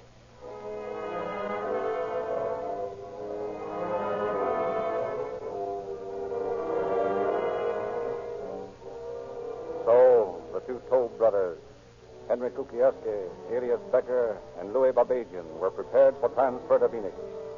Arrangements were made for them to see a few of their friends before leaving, and they were told they were to be transported by automobile. A plan was formulated for their escape. Well, boys, we're about ready to go. Oh, Barbara, you got those leg irons? Yep, here they are. Hey, what's the idea of the Oregon boot? Yeah, what do you think we are, crooks? You can't do this thing to us. That's just what I thought. But you see, here's a pair for you, Louis, and a pair for you, Harry. I think you'll get used to them by the time you get to Phoenix. Well, so long, boys. And oh, yes, those tweezers your friend smuggled in might work on handcuffs, but not on those leg irons. So you can use them to pull your eyebrows. Goodbye, boys. Look, I still say you can't do this thing to us.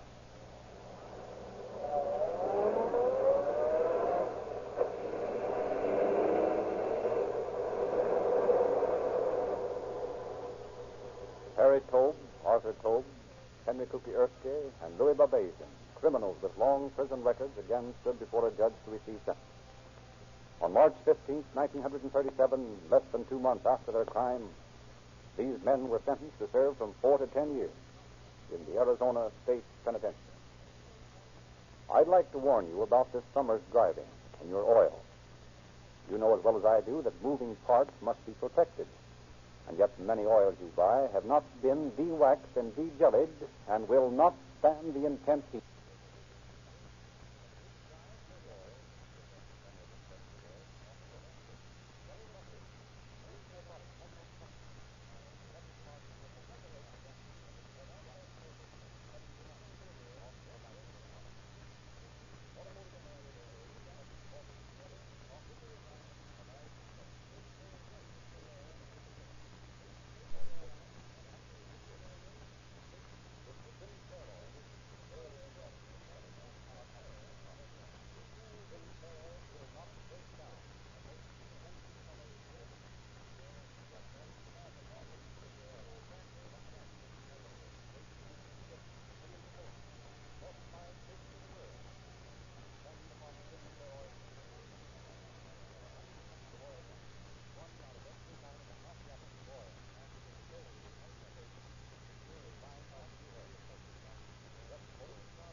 Copyrighted program created by Rio Grande. Los Angeles Police calling all cars. Attention all cars. Broadcast 183 regarding a bank robbery. Number 1 suspect describes an American about 6 feet, weight 170 pounds. Number 2 describes an American about 5 feet 4 inches, weighs about 180 pounds. The short bandit has a deep scar on the side of his face. That's all. Rosenquist.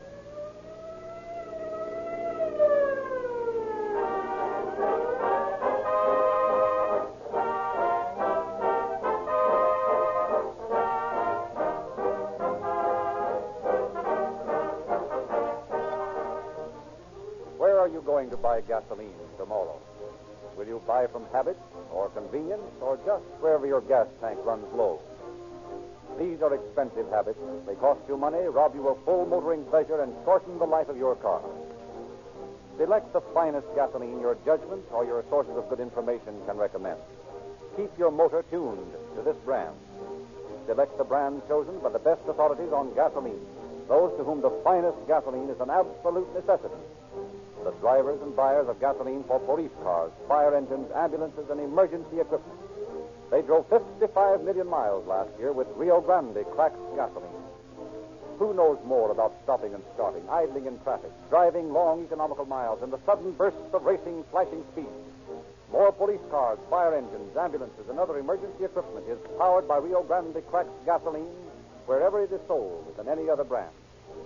This is the most valuable endorsement, the most conclusive proof of gasoline superiority that has ever been presented to Western Motors. If you are not already getting police car performance with Rio Grande cracked gasoline, tomorrow is the time to start. For summer driving, get the increased power, the added mileage, the police car performance that only Rio Grande cracked gasoline can give. See your neighborhood independent Rio Grande dealer tomorrow.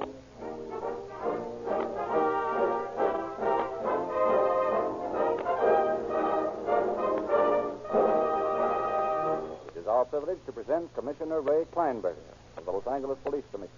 Commissioner Kleinberger. Good evening, ladies and gentlemen.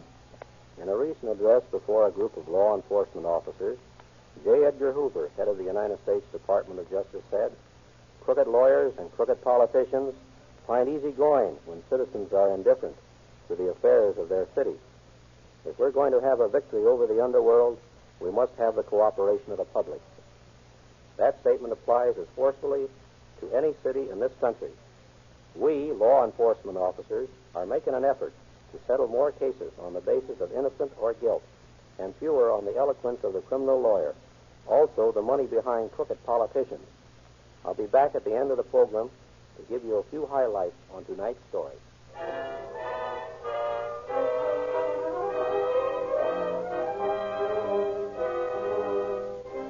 On an afternoon in March 1933, a coupe rolled along the highway north of Seattle, Washington. In the rumble seat of that car, a man, unconscious, bleeding, lay handcuffed. The man in the rumble seat was Custom Officer E.L. Ballinger. Half an hour earlier, he had come across the coupe parked near the highway north of the city.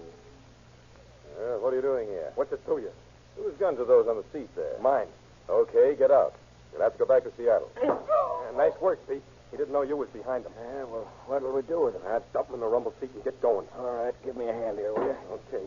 Yes, much heavy. You're telling me. There we go. Now in with him. I slammed down the lid. Yeah, we're going to have to slug this guy. Yeah, how come? That's the only way to keep his mouth shut. Nuts, he can't squawk. I hit him before he got a good look at us. He'll still be groggy when we dump him out. How's he going to identify us? Just the same, I don't believe in taking chances. First good spot I come to, I'm going to let him have it. I want to get it over. Yeah, that's the way with you young fellas, all right. You want to get it over and swing for it. I got a better plan. Listen to me, son. You drop me off in Seattle. I'll get my car and catch you south of town. We'll switch this bird to my hack. I'll take care of him. You go back to Seattle, get the new car, and I'll meet you in L.A. later on. Well, what if you get picked up? I'm taking the risk, not you. Don't you worry about anything. You'll be driving a new car. You'll be all right.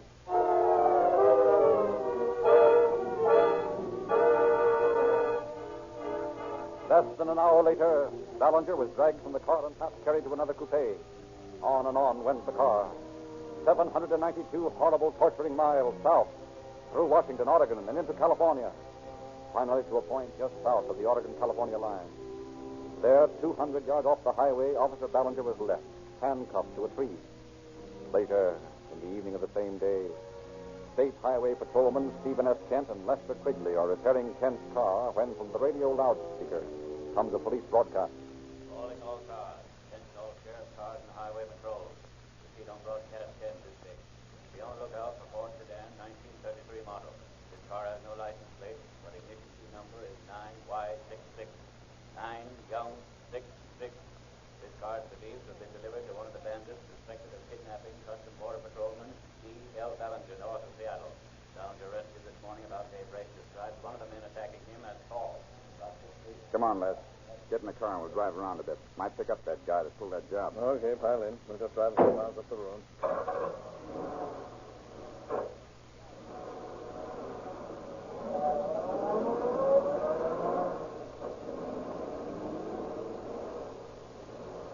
Say, there's a new sedan parked in that blind street back there. Now back up and we'll take a look.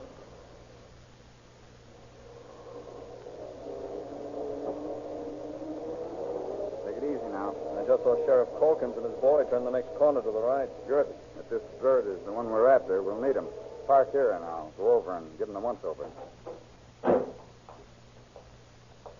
I'll have to ask you boys to get out. We've got orders to search every car that's like this that shows up. Yes, sir. I'm just a hitchhiker. He gave me a ride, and Pipe down. Nuts to you, copper. You get out of that car, I'd have to haul you out. Oh, yeah? And you asked for it. Hey, you can't get away with it. Who says I can't? Beat it, punk. There's another carload of bulls. Come on, get going. I can't. I'm too scared. Give me that gun. Stop. Okay, pal. I got a toy just made for rats like you. Well, that's something. How's Simpson left, Dad? Too late to do them any good, son.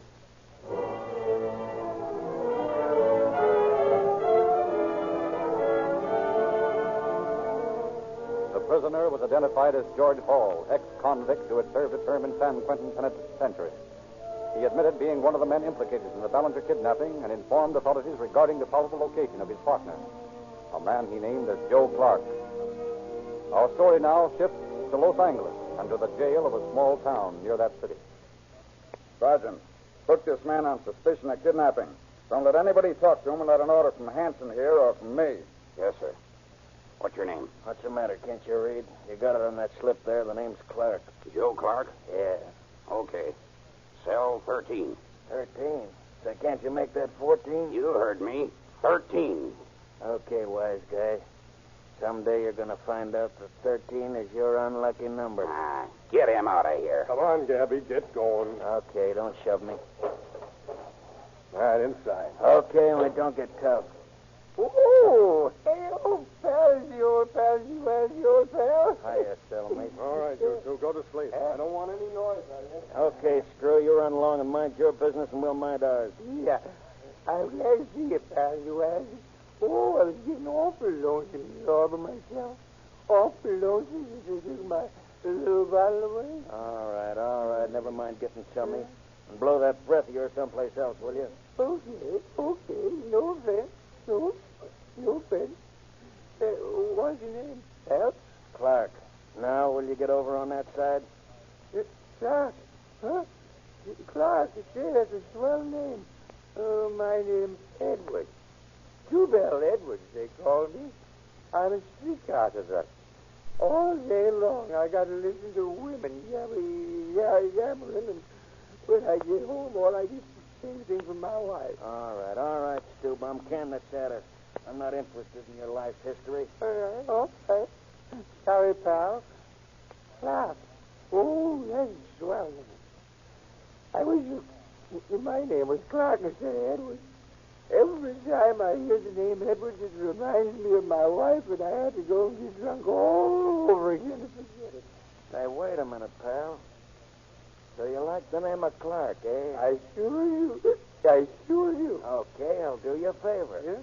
I'll make your name Clark. You will? Sure. How? Just give me your booking slip, and I'll give you mine.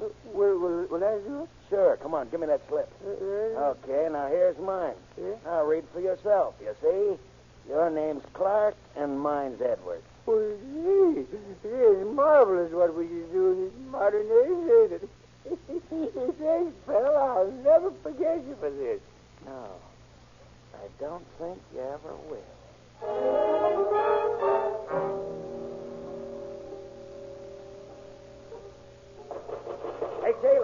Hey, Taylor. Come on, Screw. Hey, Taylor, wake up, will you? I gotta get out of this joint. Hey, you drunken bum, stop snoring, will you? Hey, where's that Taylor? Hey, Screw! Taylor! Hammering about in here. You want to wake everybody up? Hey, look, be a good guy, will you? I got to get to work. I got picked up on a drunk charge last night, and if I don't get to work this morning, I'll lose my job. Yeah? Let's see your booking slip. Okay, here you are. Mel Edwards, intoxication. That's right. Well, Go on, get a bail bondsman, and let's get this thing fixed up so I can get to work, will you? Well, I'll see. Who's that bird doing the snoring? Him? Oh, he's some bum named Joe Clark. They brought him in last night. Oh, so that's Clark, huh? I got orders not to let anybody see him. Well, come on out. We'll see what we can do about you. Thanks a lot, buddy. I don't want this bird Clark to get away. Hold him for the Federal. Well, come on. There's a guy in the office who might fix you up.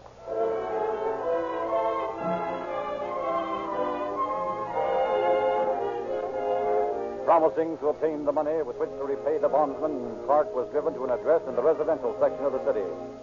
He went inside ostensibly to get the money, but Clark simply walked in the front door and out the back door. Again, a desperate and dangerous criminal was at large. Our scene now shifts to the office of Captain H.S. Seeger, then head of the robbery and narcotic detail of the Los Angeles Police Department. Men, I'm not complaining about your work. You've all been loyal and efficient, but we've had 4 bank robberies in 5 months. And so far, we haven't the slightest clue to the identity of the bandits. All we know is that one of them had a bad scar. Now, I feel that the reputation of the department's at stake. We've got to do something. Well, I got a tip the other day, Chief, that might mean something. What is it? Well, a rather prominent shyster, I won't mention his name, but he told me he could give us the names and addresses of these Mutt and Jeff bandits. What's the catch to his proposition? Well, first, he wants to know the amount of rewards offered. I thought so. And then he wants an absolute guarantee that both Mutt and Jeff would be killed by the police as soon as we sighted them. What? Yeah, that's what he said. I told him you wouldn't go for it, but I'd tell you anyway. I'll tell the world we wouldn't go for it. Who does he think he is, making a deal like that? Yeah, he said he knew a bank they were planning to stick up, and he'll tell us where it is, provided we agree to bump them off. Well, just for luck, keep an eye on that bird. Seeger speaking. Harry. Yes. This is Charlie Rule. Mm-hmm. Got some dope you might use on that Mutt and Jeff case. That's just what we're looking for. Ran into a fellow named Edwards. Not the streetcar conductor. No. This is the fellow who's been working for a shyster named Carter. I just had a run-in with that bird a day or so ago. But wait a minute, Charlie. Okay. Hey, Chambers. Yeah? Was your man named Edwards the one who made you that screwy proposition? Nope. I just wondered. Hello, Charlie. Hello. Sorry to keep you waiting. Just checking up with one of our men. When can we see this friend of yours? You meet me in half an hour at the Westland Hotel. Sure. What room? I'll meet you at the elevator on the 12th floor. Okay. Half an hour.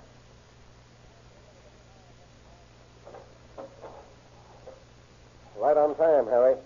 The room is right around the corner here. How come this bird's so eager to talk? Seems to have had some sort of a row with Carter. Says he's going to get bumped off. That sounds fishy to me. No, I think Edward's on the level. Here's his room. Oh, come in.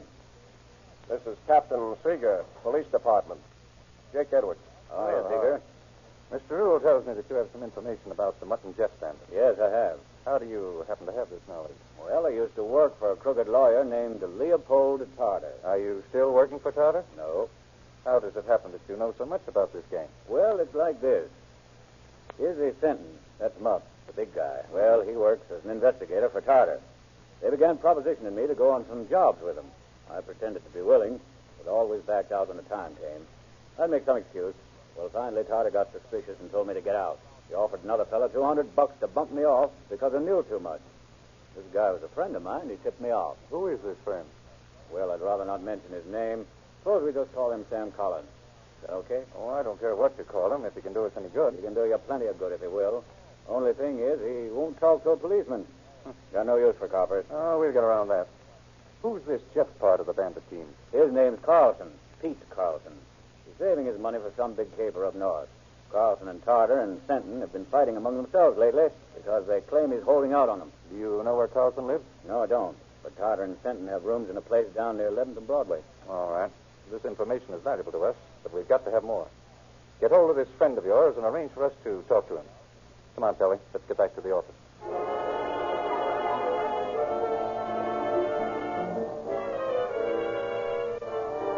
Back in Captain Seeger's office, Seeger, together with Joe Taylor, Captain of Detectives, and Detective Chambers, lay plans for the capture of Pete Carlson, Izzy Fenton, and the shyster attorney Leopold Tarter. Edwards told me that Leo Tarter was in on this hold-up gang and that he wanted to get rid of his partners. Now, Chambers, I'm going to ask you a point-blank question. Was Leo Tarter the man who offered to put up the finger on Mutt and Jeff? Yep, he's the man. I thought so. See what you can find out in the files on Tarter and on a guy named Carlson. Check up on Fenton. See if there's anything in there on Sam Collins. Yes, sir. Tell Johnson and Guy Beeson and Harry Tash to come in here. Okay. Robbery detail. Seeger speaking. Seeger, this is Edwards. Oh, yes. Made an appointment for you to talk to Sam Collins at my place at 9 to 6. Fine. What name did you give him? I did. Just told him a friend of mine wanted to meet him. Well, now listen. When we come in, introduce me as C.M. Christensen, special investigator for the Bank of America. You got that? Yeah. Oh, wait a minute. Sit down, boys. I'll be with you in just a minute. Yeah, that's right. Christensen. All right. 6 o'clock. Goodbye. Okay, boys. Yes, sir. Now, here's the job. I want you boys to put a dictaphone in Leo Tarter's office and one in Izzy Fenton's apartment on Broadway. Here's the address I got from Edwards.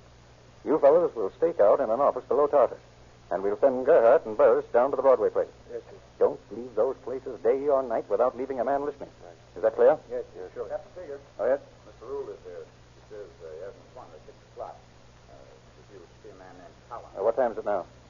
5:30. Okay, I'll be right out.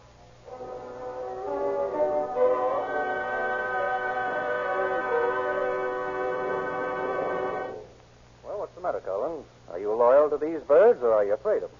If I told you what I know about that bunch, my life wouldn't be worth 2 cents. Well, how are they going to know where we got our information? I don't know about that, but they would some way. Besides, I hate squealers, see? You don't have to tip the police to this gang. I represent the bank, and when you give us the dope we want, you'll be out of it. Nobody's going to accuse you of yelling copper. Yeah, I know, but you guys go straight to the bulls with whatever I told you, see? You don't know anything, you can't tell anything. So what's the answer? I keep my mouth shut. Look, Collins, you see these pictures? You know any of these fellows? Never saw them before. Who are they? Well, 2 of them are the birds we've been talking about. The other one is Tark. Now, that's settled. Let's stop stalling around, and you tell us a few things. Just how deep are you in with this mob? Hey, wait a minute. I'm not in on this, see? Well, then suppose you tell us what you know. All right, you win. Sure, I know more. What do you want to know? We want to know where we can find Pete Carlson. I don't know where you can find him. I thought you were going to tell us something. I am, but I'm telling you the truth. I don't know. How did you happen to connect with this mob? Well, I used to run a little garage up in North Hollywood. And one morning while I was working on a car...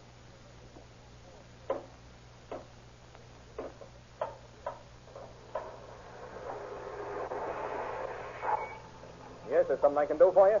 Yeah, I need my lights fixed. The taillight's out. I'll take a look at it. Hey, there's blood on your fender back here. Cut yourself trying to fix this light? What's it to you? You just fix the light. Okay, she's all set. Just a loose wire. You're a pretty fast worker, aren't you? You, know anybody up north? Yeah, quite a few people. Why? A friend of mine told me to look you up. Said you was a smart guy. Well, maybe. What do you mean, smart? I've had quite a little experience opening banks. Oh, yeah? Thought I'd like to go in business down here. I had a partner up north, but he got detained by some smart coppers in Wairika. I see. He's in a jam, needs dough bad. I've been told that you and I might get together on a proposition. You got the wrong information, mister. I can't help you. Nice place you've got here. Yeah, thanks. Little money to fix it up so it'd look real nice. I'll tell you what. If you have a friend who'd be interested in my business, I'd be willing to let you have, say, $500 for your trouble. Oh. How's that sound to you? Well, I'll think it over. Where can I get hold of you? Here's a number. It's my attorney in Sacramento. I always have a mouthpiece in every place I work. You just call him and he'll put me in touch with you. Okay, I'll keep my eyes on. When did you get lined up with Tarter? Well, about a month after that, a cousin of mine from New York took me up to Tarter's office and introduced us. I happened to think of Carlson, so I told Tarter that I thought maybe I had a client for him. I spent $6 of my own money phoning that guy in Sacramento to find Carlson. Did you get him? Yeah, a couple of days later, Pete calls me, and I took him up to see Tarter. Did you consider that the connection? Yeah, but I never got the money. Okay, Collins. Now, look, Captain Joe Taylor down at headquarters is a good friend of mine. I'm going to ask him to have a couple of the boys stick around to see that nothing happens. Say, I don't want any bulls hanging around. Well, do you want to have your head blown off by Carlson? Now, go on home and watch yourself.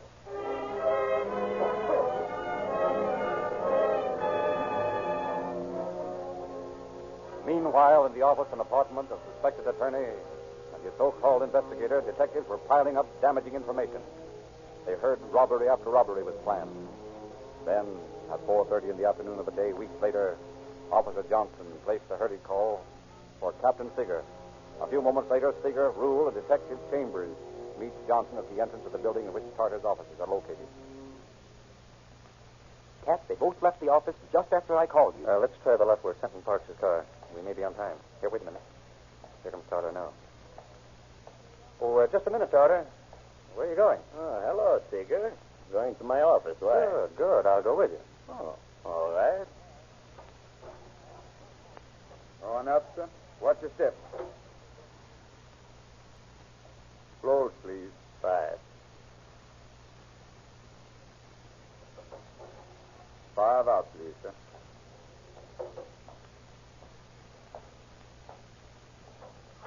Well, Johnson, you and Chambers wait here in the outer office. If Fenton shows up, grab him. Keep that phone girl quiet if any calls come in. Have her put him through as usual. All right, now, Seeger, tell me, what's this all about? Watch him, Seeger. I know you don't, Tarter. No, you don't. Nice little 45 you've got there, Tarter. Probably would have used it, too. Just what's the idea, Seeger? You can't pull this stuff on me. No, well, Tarter, the jig's up. You're under arrest. Arrest? For what? For bank robbery. Bank?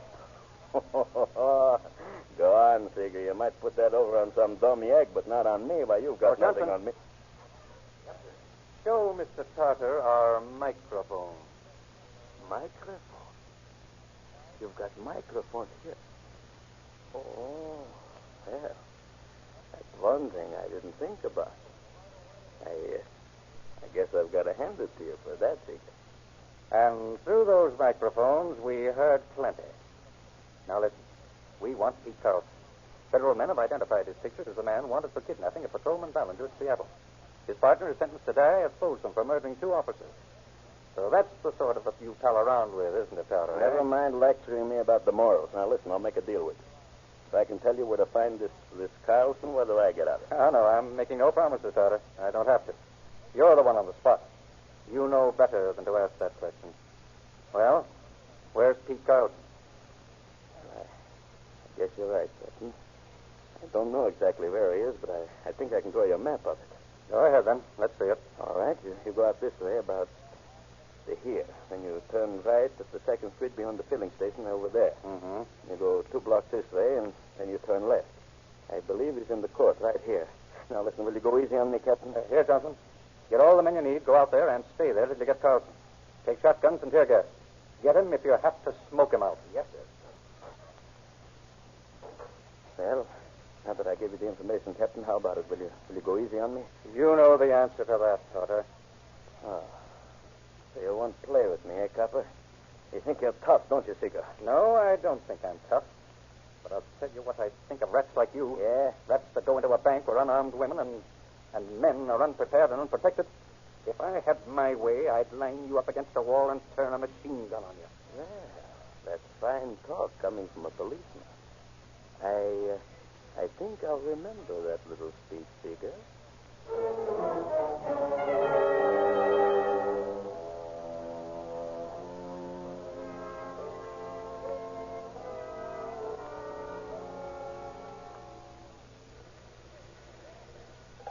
Yes? This is Seeger, Johnson. Any fight? No, he walked in. We got to pick him up, and he was smart. Okay, bring him down to my office. I'll meet you there. All right, fellas. Let's take this shyster down and book him. Oh, wait a minute. Here comes Fenton down the hall. You get him, Storm. We'll put the bracelets on him and bring him along.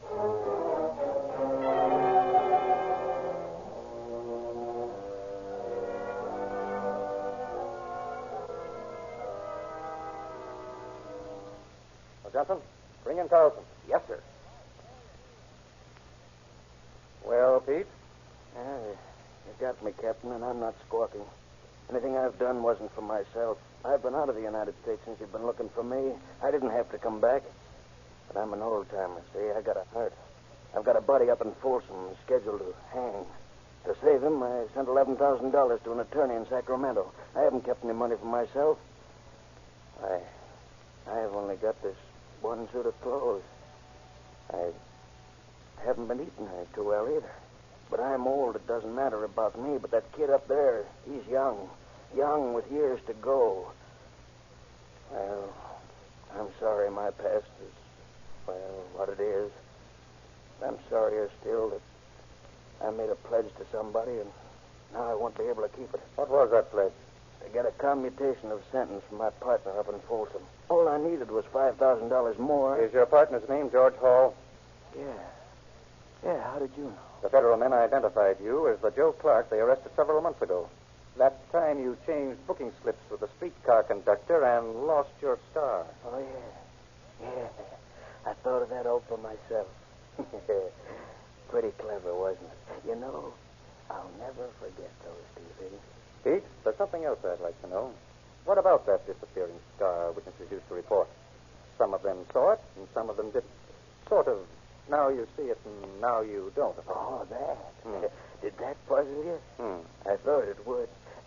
Would you like me to tell you about that, Captain? Yeah, if you don't mind. Oh, of course not. Well, all that was, Captain Seeger, was just a streak of collodion. You know, the stuff they call new skin. Why, they even use it in the movies for scars. All you got to do is go into a drugstore and get a little bottle of this collodion. Then you put it on. The witness sees the scar. After he sees it, you peel it off, and there you are. Pretty easy, isn't it? Oh, say, Come to think of it, Captain, that makes a pretty nice little Cinder, doesn't it? Hmm?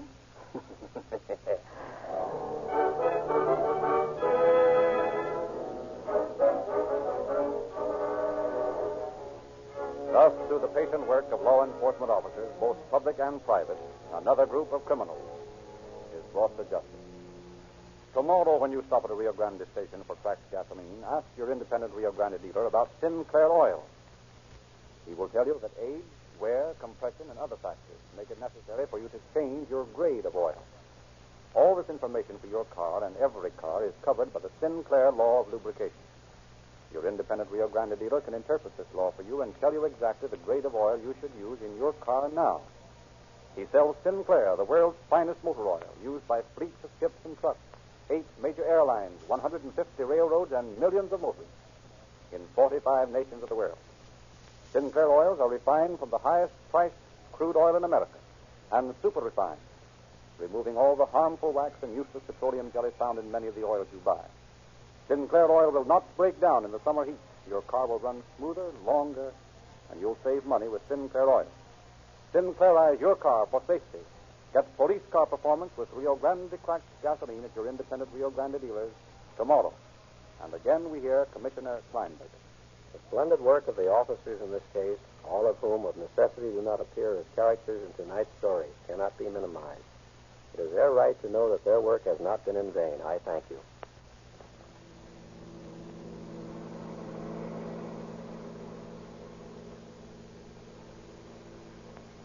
Los Angeles Police calling all cars. Attention all cars. The cancellation of broadcast 183 regarding a holdup. Suspects in this case are now in custody. That's all. Rolls and clips.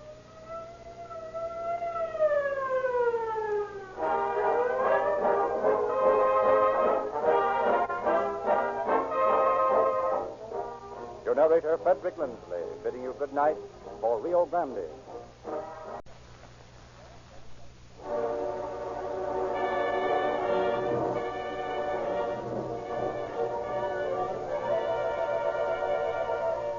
Calling all cars, the copyrighted program created by Rio Grande.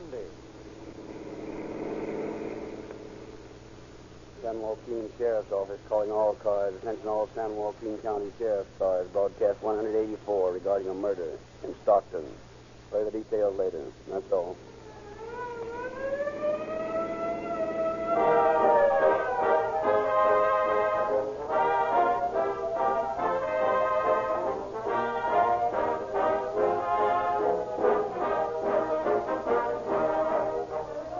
At this very moment, while I'm telling you the success story of police car performance with Rio Grande cracked gasoline, the police cars, fire engines, ambulances, and emergency equipment of your cities and counties are proving my statement. Every minute, Rio Grande cracked gasoline is powering some fire engine, thundering through city streets at top speed. Ambulances screeching their way to the side of injured citizens. Police cars doggedly cruising in your district, ready to leap into dashing, flashing speed, that you or your neighbor may have the protection and security to which you are entitled. Rio Grande is pardonably proud of this small contribution to your peace and safety, and of the acknowledgement by law enforcement departments of your city and county government that Rio Grande's cracked gasoline is the finest gasoline obtainable for police, fire, and emergency equipment. That's why Oakland, Berkeley, Fresno, Marysville, Bakersfield, Los Angeles, Pasadena, Arcadia, Monterey Park, Linwood, Colton, Glendora, Santa Barbara, San Diego, Phoenix, Glendale, Buckeye, Mesa, Las Vegas, Santa Barbara County, San Diego County, Coconina County, Maricopa County, Orange County, and many, many other cities and counties have specified Rio Grande cracked gasoline to power all their police, fire, and emergency equipment. We believe that you will agree that this is the strongest testimony, the most conclusive proof of gasoline superiority that has ever been presented to you. Why not follow the lead of those who know most about gasoline? Get Rio Grande cracked. This quicker starting, faster accelerating, longer mileage gasoline will give you a new conception of performance. Get police car performance with Rio Grande cracked gasoline at your independent Rio Grande dealers tomorrow.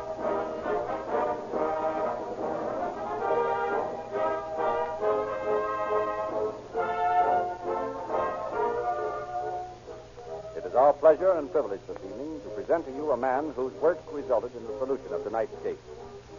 Deputy Sheriff Rudy Weber of Stockton, speaking from San Francisco.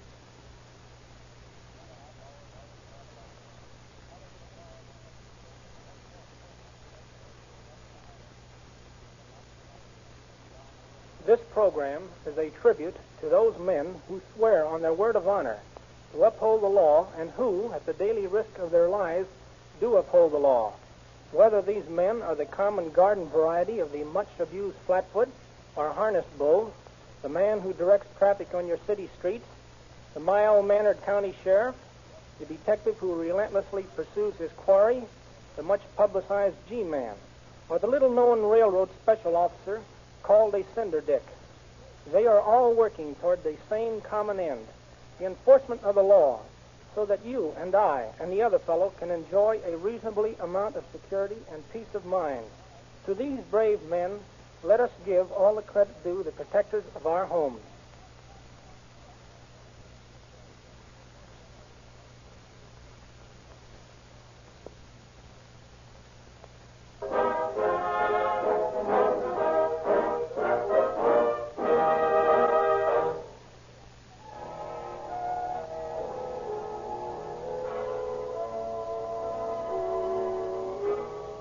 On the night of September 7th, 1935, Rodney Gordon, a patrolman for the Western Pacific Railroad, bade his wife goodbye and drove to the railroad yard 1 mile south of Stockton, from which long trains of cars loaded with fruits and vegetables were moving like groaning leviathans toward the east.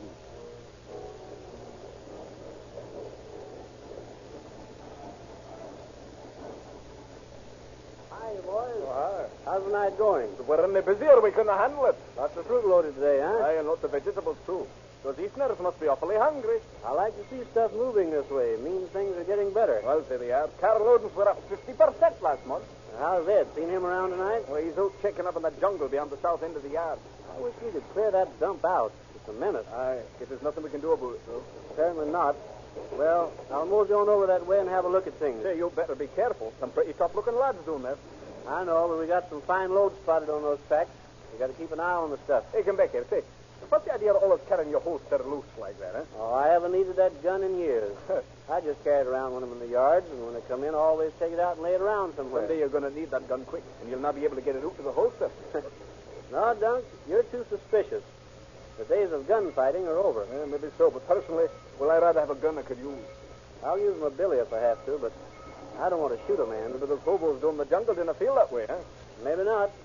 Any way I can handle them. Aye, have it your way. Be seeing you. I'll check in later. So long.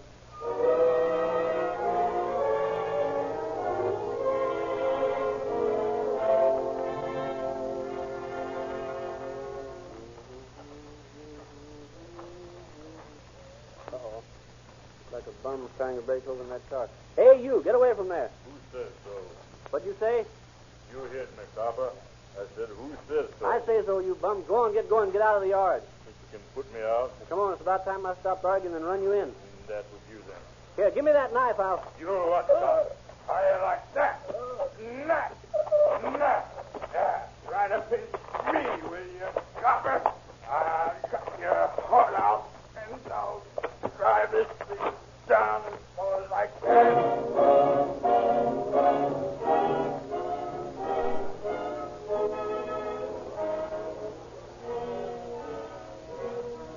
At 4:15 the next morning, S.W. Moyes, the Western Pacific Car Inspector, is making his rounds checking air brakes when he stumbles over what he at first thinks is a sack of some yielding material.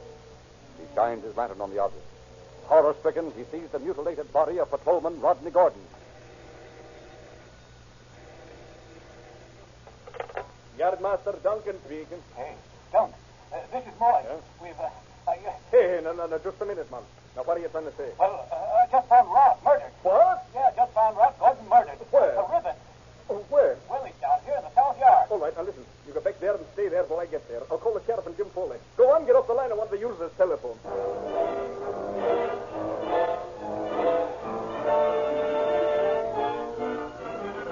James J. Foley, Division Special Agent for the Western Pacific Railway, had headquarters in Sacramento, 48 miles away.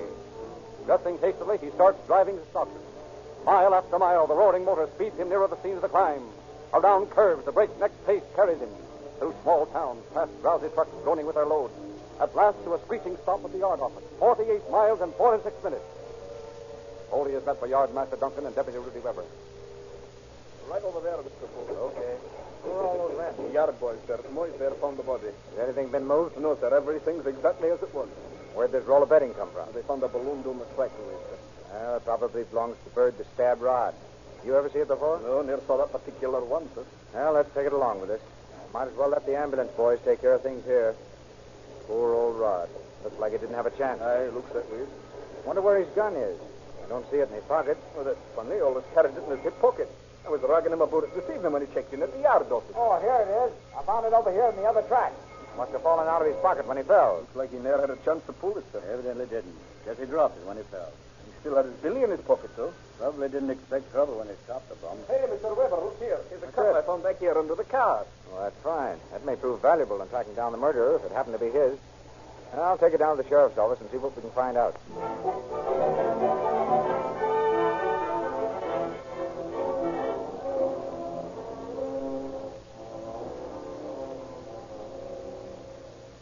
What'd you find out about that balloon and cab, Rudy?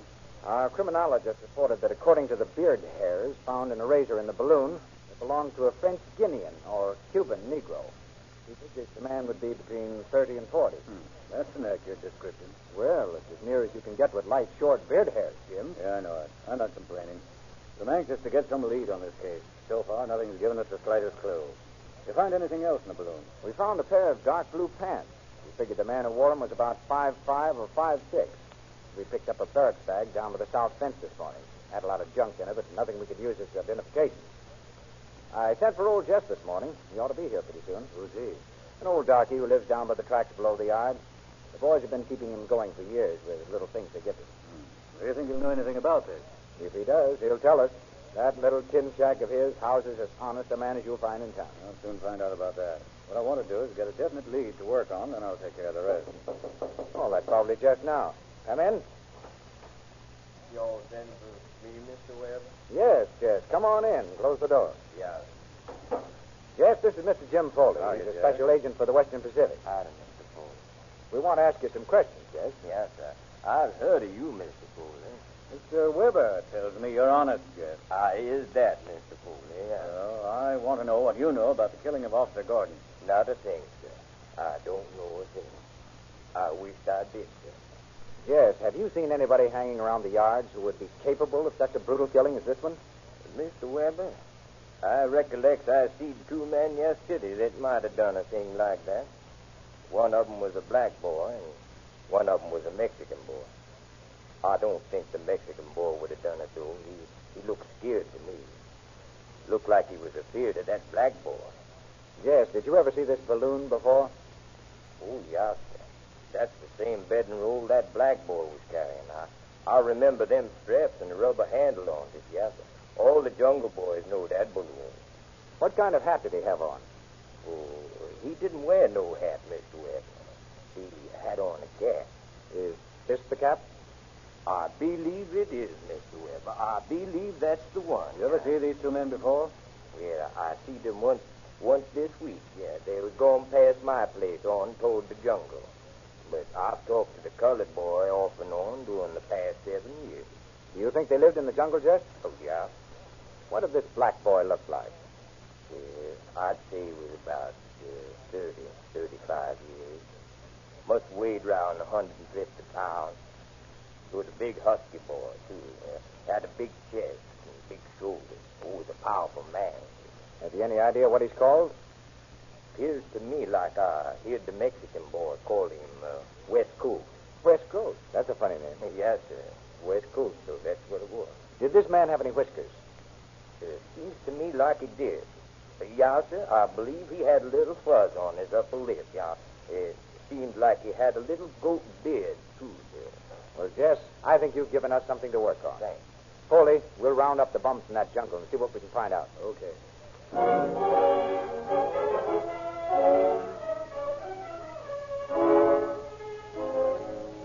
A dragnet was thrown around the vicinity of Stockton, and every jungle combed. Scores of vagrant and itinerant floaters were picked up and questioned. The news of the murder of Patrolman Gordon had been broadcast, and excitement was at fever heat. Then, one day in early November, Deputy Sheriff Weber is questioned, a jungle habitué. You ever seen this cap before? Yes, sir. I've seen it lots of times. Where'd you see it last? Well, boss, I can't say exactly. It's been most a month since I see that cap. Was anybody wearing it when you saw it last? Yes, sir.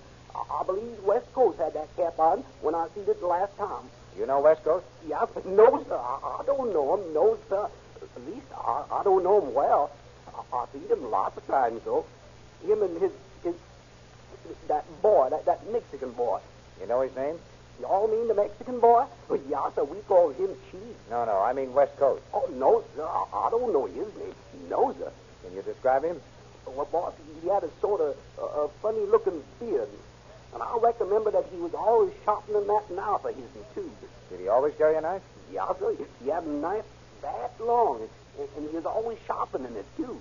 Did you ever see this balloon before? Indeed, I have. I've seen it lots of times. That belonged to West Coast. I seen them carrying it the day before Officer Golden was killed. Oh, he's a bad man, mister. Yeah, I agree with you. You say he had a long knife. Anything peculiar about that knife? Well, sir, it was a long knife made out of file, I reckon. It's got a funny turned back point. Oh, he was always sharpening on that strap there on the balloon. This West Coast, did he drink much? He drank lots of cheap wine, and he smoked marijuana, too. Rudy. Yeah? A couple of youngsters here say they got some information for you. Well, have them wait, will you, please? We'll see them in a minute.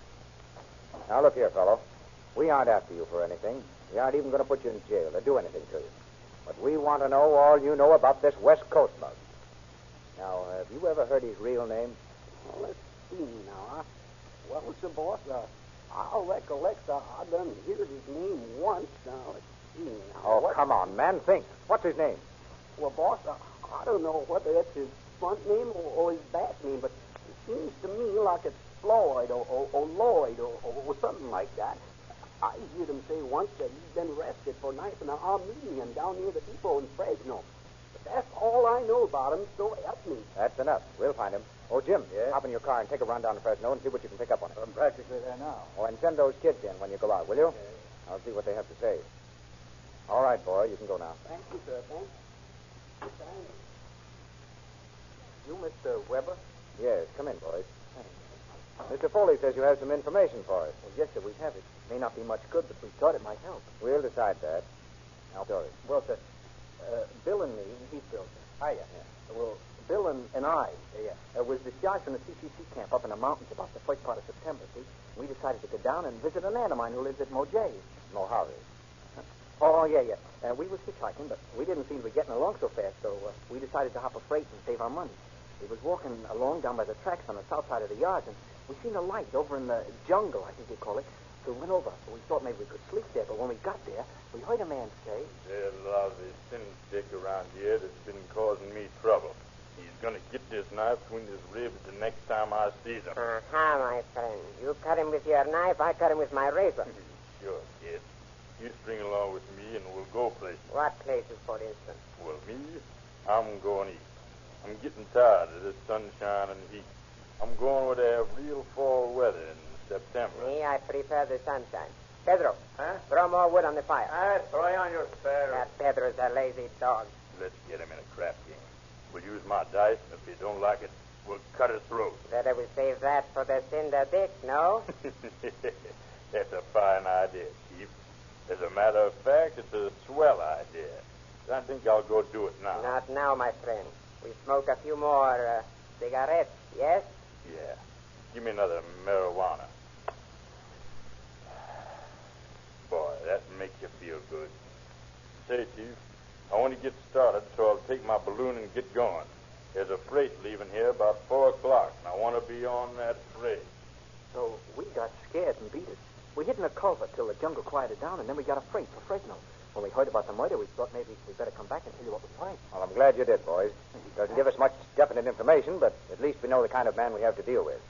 Tell me, have you ever seen this bundle before? Yes, sir. That's the bundle a man with the knife was sitting on. Did you ever see this cap? Yeah, that was on the Negro's head. Would you recognize this man if you saw him again? Yes, sir, I would. I'd know him anyway. All right, thanks. As soon as Foley gets back, I want you to help us identify any pictures he gets. We'll find that bird yet, and when we do...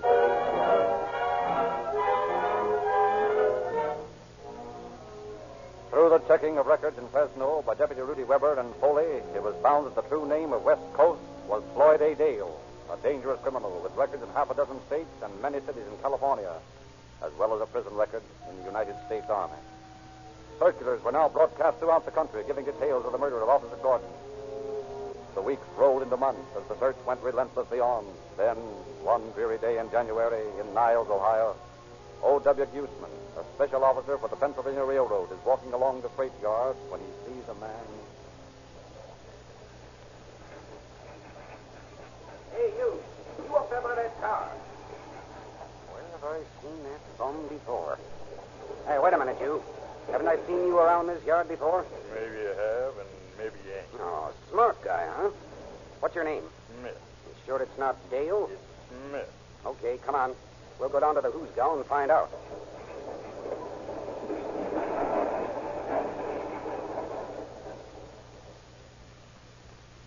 You're Joe Smith? Yeah. This the man you arrested yesterday? Yes, Your Honor. I picked him up in the Pensy yard. That doesn't look like the same man I booked last night. No. I found this razor blade in his cell this morning. He shaved off his whiskers with it. That right, Smith? That's right. What's the charge? This man's wanted by California officers for murder. Can you prove that? Why, no, I can't prove it, but I'm sure he's the man. Where'd you get your information? From a circular sent out from Stockton, California. Well, where is it? Well, right here in my pocket. Doesn't look like the same man to me. Well, that's because his hair is cut differently and his beard's gone. You print him? Yes, sir. We've mailed the fingerprints to California officers. Smith, is this your picture? No, sir. Where were you on September the 8th, 1935? I was in Miami, Florida. Well, I can prove it. Guzman, I'm not convinced this man is Floyd Dale. I see no reason for holding him for California officers. Smith, if I find you guilty of vagrancy, fine the minimum fine of $5. Pay the clerk. Boss, I ain't got no $5. In that case, we'll have to keep you in jail until you serve out the fine. That suits me. Take him away, Joe. I tell you, Judge, that guy is the same one who killed that officer in California. If you're so sure of that, why don't you wire Stockton and ask them if they found their man? Well, that's just what I'm going to do.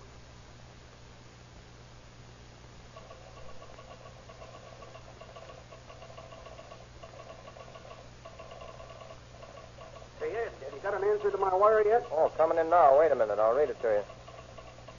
From your description and fingerprint classification, Joe Smith is really Floyd Dale, hold prisoner at all costs. It's signed W.R. Groom, Chief Special Agent, Western Pacific. That's all I wanted to know.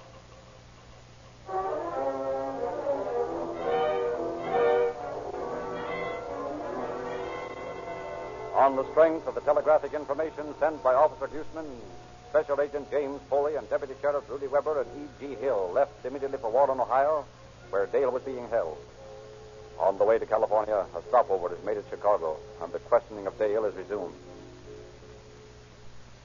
Do you deny that you're Floyd Dale? I never heard of Floyd Dale. Is this your picture? What do you think? I'm asking the question. You answered it. You heard me, didn't you? Well, I think it's your picture. Well, let's see your proof. No. Picture. Well, let's see your proof. No. Well, let's see your proof. No. Well, let's see your proof. No.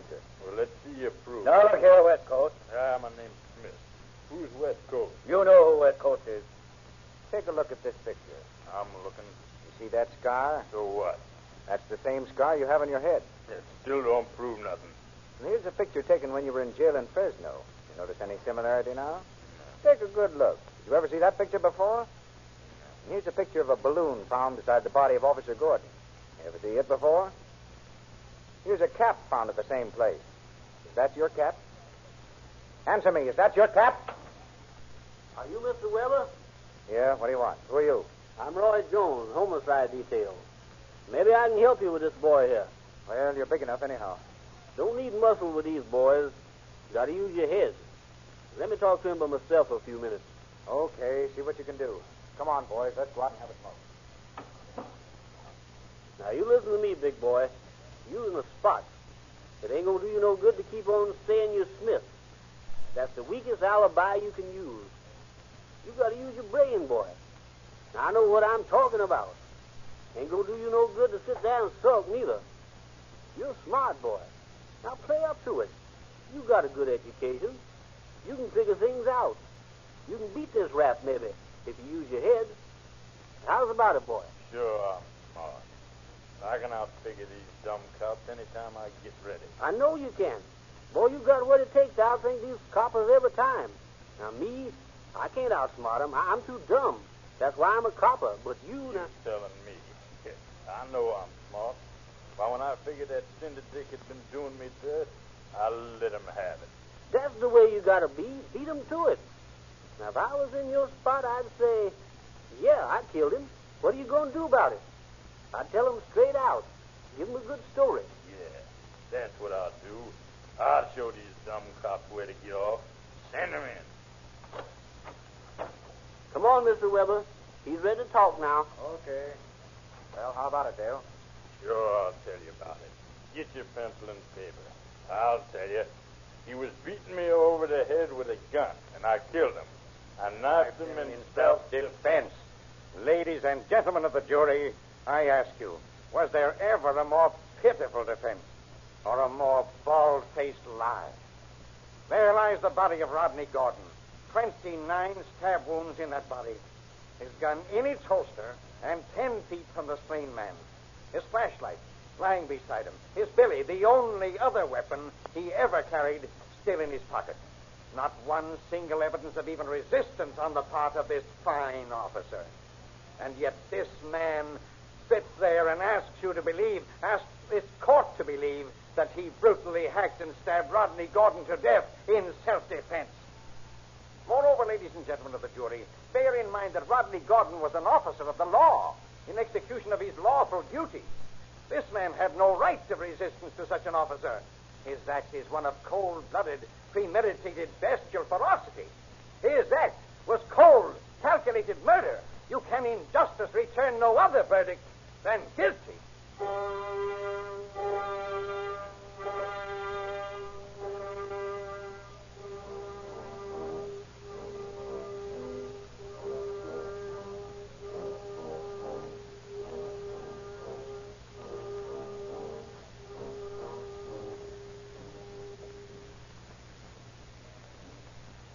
Almighty God, we beseech thee to have mercy on the soul of this man, and to Never take him... mind that.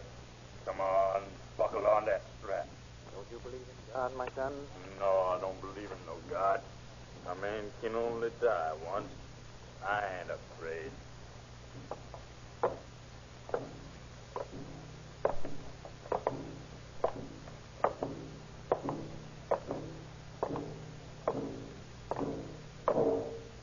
Cinder.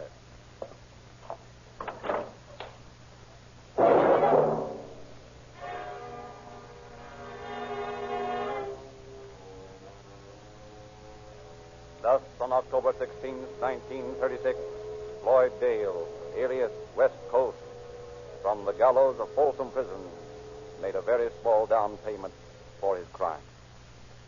The June issue of Calling All Cars News is out. Walter Winchell, America's one-man newspaper, gives a personal interview to Calling All Cars News, about which he told us, quote, "It is one of the best ever written on me."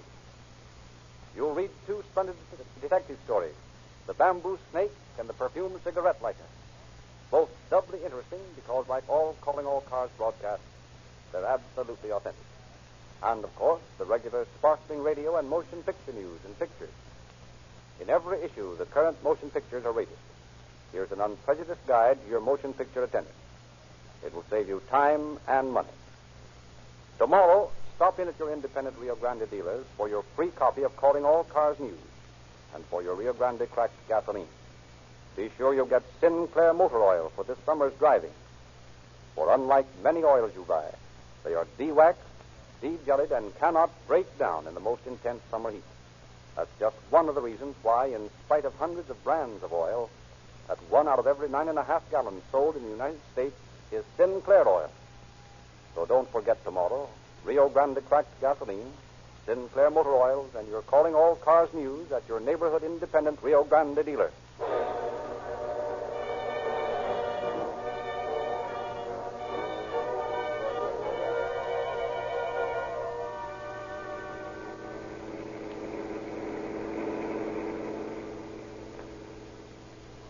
San Joaquin County Sheriff's Office calling all cars. Attention all cars. Cancellation broadcast 184 regarding a murder in Stockton. Suspect is now in custody. That's all.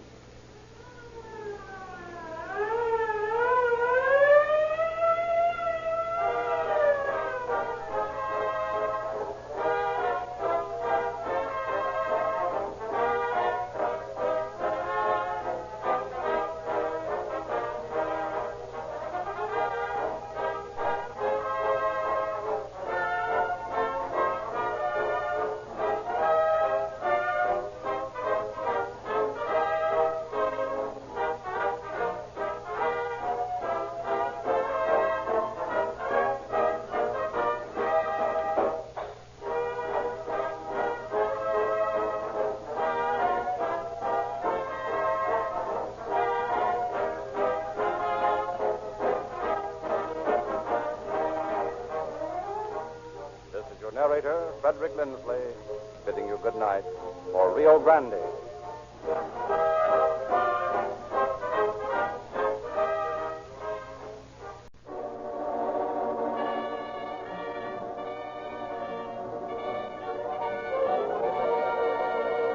Calling all cars, the copyrighted program created by Rio Grande. Police calling all cars. Attention all cars. Broadcast 185 regarding a shooting at 310 Marchesall Street. That's all. Rosencliff.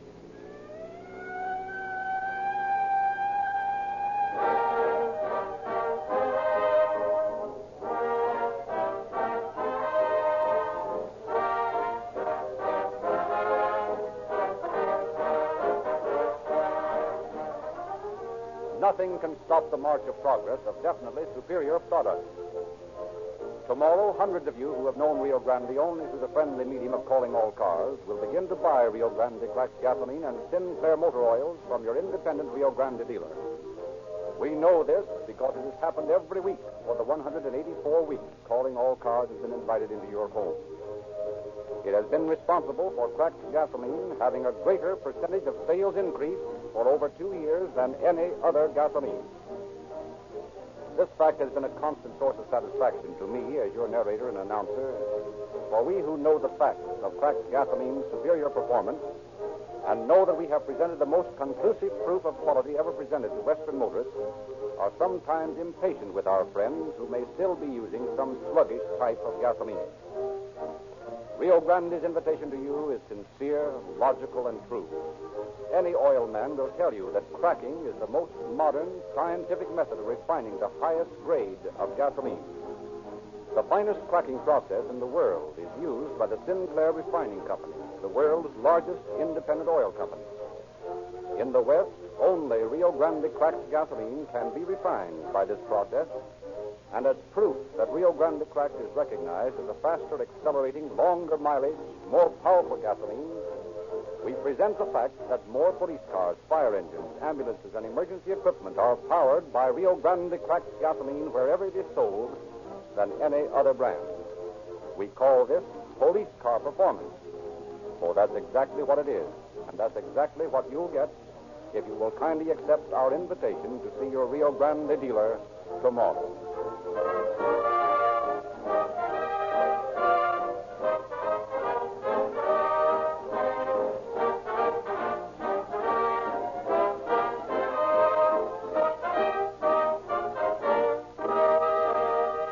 Once more, it is our pleasure to present Chief James E. Davis of the Los Angeles Police Department. Chief Davis. Good evening, friends. Bret Harte once said, "For tricks that are dark and ways that are vain, the heathen Chinese is peculiar." In my years as a peace officer, this has not been my experience. I have found that the Oriental view of justice has not always coincided with the Occidental view, but in the main, I have found Chinese people to be upright and respectable citizens. Probably no white man will ever fully understand the vast importance which pride or face has for the average Oriental. But this true story of Los Angeles Chinatown may possibly add a little to our appreciation of its importance to this race from the land of lotus flowers. But your program is waiting. I'll have a few highlights for you at the end of the broadcast. When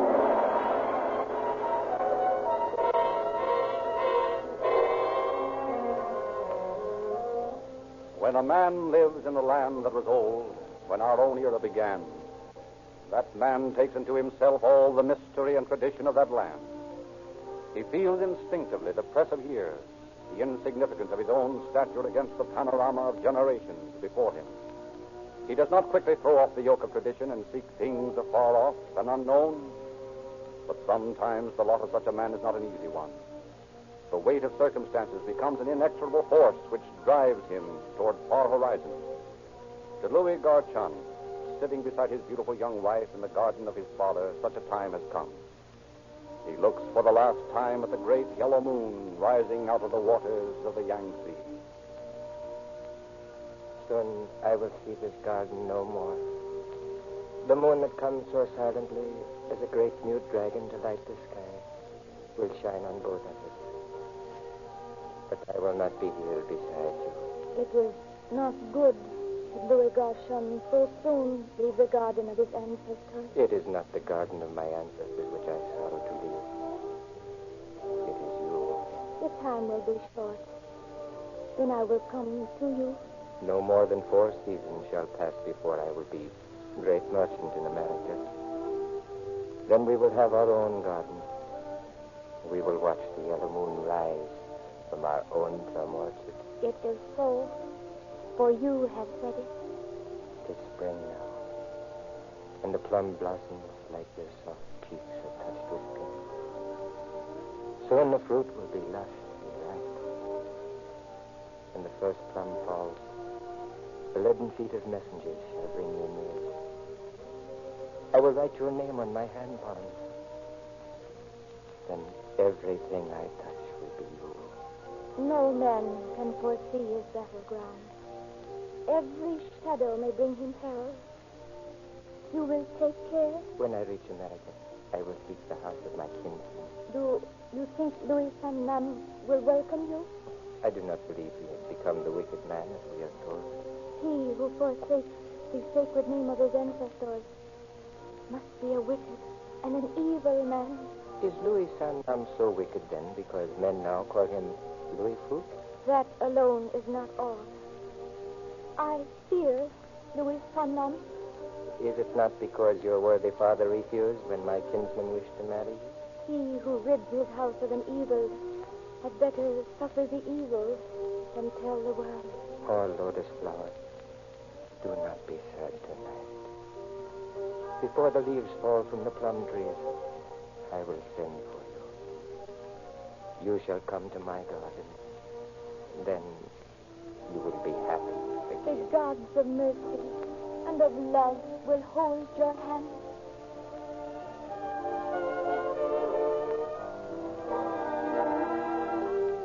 But things did not go as Louis Garchon pictured them that night, under the yellow Chinese moon shining over the garden by the Yangtze. The months went by. The plum trees bloomed again in the garden of Chun's ancestors. The months became years. The laws of the new land would not let Toy come to America. The 5th New Year comes and goes, and with it goes the soul of Louis Toy. In a gambling den in Chinese Alley, we find Louis San Nam, known to his associates as Louis Fouque.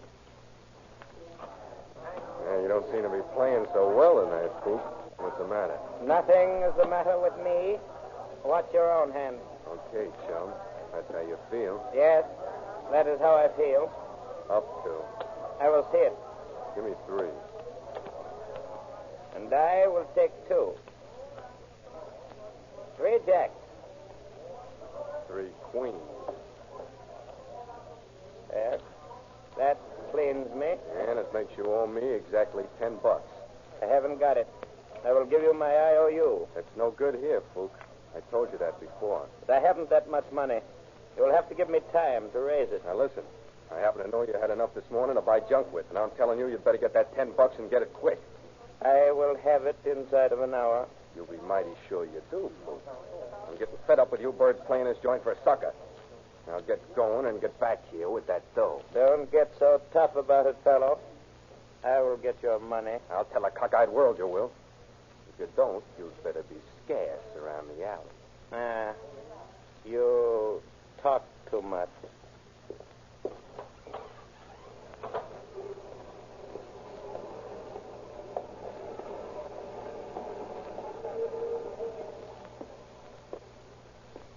Good evening. What can I do? Oh, Captain Salam. I did not recognize you. Sir. It is dark in here. Why do you not light up this place? The light costs too much money. I am saving it. What for? You cannot send for toy now, you know. Yes, I do know. Oh. I'm sorry I spoke that way, son. You know, I love toys, too. I know. Son, I am in a spot. I do not believe I understand. I am in a jam. I need help. It shall be a pleasure to help, kinsman. Swell. I mean, it shall be a pleasure for me, too. What is your need of me? I need money. It is a matter of faith. Is it honest debt? What has that got to do with it? Why, nothing, I suppose. I owe $10 to a friend of mine, a debt of honor. Gambling? Yes. I have no money for gambling. You will not help me? I will help you, but I have no money to pay gambling debt. Well, let me have $10. I will pay you back. I have not that much in the store. You haven't $10 in this place? Only a few moments ago, men brought goods which I had ordered. I needed all I had to pay for them. Well, how much have you? I have only $5. Well, let me take that. $5 will help. Maybe I can stall them for the rest. You are welcome to what I have. Things are getting pretty bad when a fellow's own cousin will hold out on him. I am not, as you say, holding out on you. I have given you all that I have in my store. Would you have me borrow for you? That would not be a bad idea. It is an evil idea. I shall not borrow for you. What's wrong with you? For 5 years, I have been a member of this community. I am known and have the confidence of my fellow countrymen. You have not. Well, so now you are taking to preaching, eh? Does no gratitude grow in your heart? Gratitude? Gratitude for what? A measly $5? Ha! Do not make me laugh. Abundance, like want, ruins many. You and your philosophy. I'm getting fed up with it. I shall repay this loan exactly 1 month from today, son. With interest.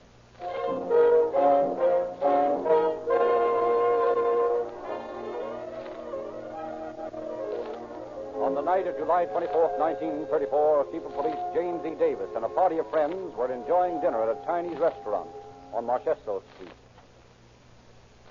I remember a very interesting case. It was back in 1927, just after I'd been made chief of the department. This particular criminal was a petty thief, a pickpocket. He tried to get into narcotics smuggling, wanted to become a big shot, and it was about the... Oh, that's next door. Excuse me, but I'll have to get on the job. I'll be back as soon as I find out the trouble.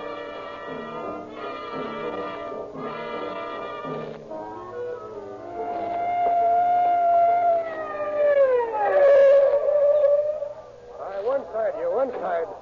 Why, beg your pardon, Chief. I didn't recognize you. Oh, that's all right, Sanderson. I guess I did just about fill up this little door then. What happened? That's what I've been trying to find out. I heard the shooting and ran down here, but the murderer had walked out. Man dead yet? Not quite. All right, boys. Careful. That's it. All right, you people. Clear the way there. Looks like he's a bit shot up. Yes, I counted 5 wounds myself. I heard 6 shots, though. Well, we can allow him 1 miss out of 6. See the gun anywhere? It's on the floor, just under the edge of the bed. The murderer evidently threw it into the room after he shot the man. Any witnesses? Well, these fellows here. Got the names on this card. They apparently saw the whole thing. Looks like most of them were related. What was the victim's name? I gathered from a remark made by Yen Toy here that his name was Louis Garchon. Oh, yes, I've heard of him. Known all over Chinatown for his philanthropy. Yen Toy said he was the #1 boss man. That's about tops in Chinatown. Yes. I'm wondering about something, Sanderson. What's that, Chief? Have you ever seen so many young Chinese around the scene of a murder before? Oh, now that you mention it, it is odd, isn't it? Yes. Usually all you find around a place like this is a lot of old men. And just try to get one of them to talk. No, I think think you got your answer in that number one boss man, Chief. You're probably right. Who's on the case with you? Well, practically everybody in the homicide detail, including Joe Filkers. Filkers seems to be having a fine time out there interviewing Chinese. Here he comes. Get set. Evening, Chief. Hi, Sandy. Why the greetings? Came over in the same car, didn't you? That's right, we did. Say, I got a swell list of witnesses here. What have you found out? Well, it seems that one, Louis Fuchs, a cousin of the deceased. Oh, so he's dead, huh? Got a Yeah. report on that, too? Yes, sir. Caught it on the radio a minute ago. What about this Louis Fuchs? Louis Fuchs, on or about the 24th day of last month, June, attempted to borrow the sum of $10 from Louis Gard-Chun. The deceased? Yeah. It also seems that Louis Gard-Chun, having only $5 at the time, gave the cousin that amount and told him to be on his way. Which caused Fuchs much mental anguish, no doubt. Right. He suffered much lost faith. So he came in and shot Louis Gard-Chun? Yes, sir. How'd you know? I gathered as much from the conversation of our star witness, Louis Yen Toy, the gentleman standing behind you. Toy, this is Lieutenant Filkers of the homicide detail. Hiya. This illiterate person is honored. May the gods help you to swiftly bring to justice the murderer of Louis Gard-Chun. Your expression of goodwill and cooperation have quite overwhelmed the honorable police officer. Yeah, you say Louis Fuchs did this deliberately. Quite deliberately. We are old men. We come often to the shop of Louis Gard-Chun. He is only a few years in this country.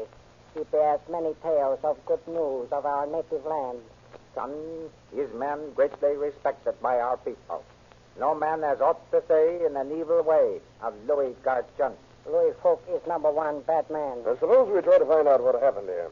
Now, Yen, where were you when this occurred? I sat by the door there. Did you see Louis Fuchs come in? I saw him. What did he do? He come to door. No word was spoken. Chun rose and ran to room. Here. Louis Sannam followed him. Louis Sannam shot Chun many times.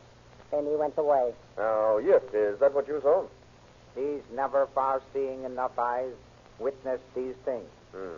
Aside from this loan business, did Louis Sannam have any other motive that you know of? The wise ones have said love and jealousy were born on the same day.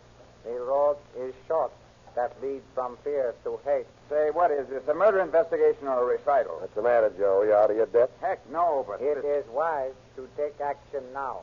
Only the fool rests while the thief is still uncaught. Well, this is hardly a thief we're after.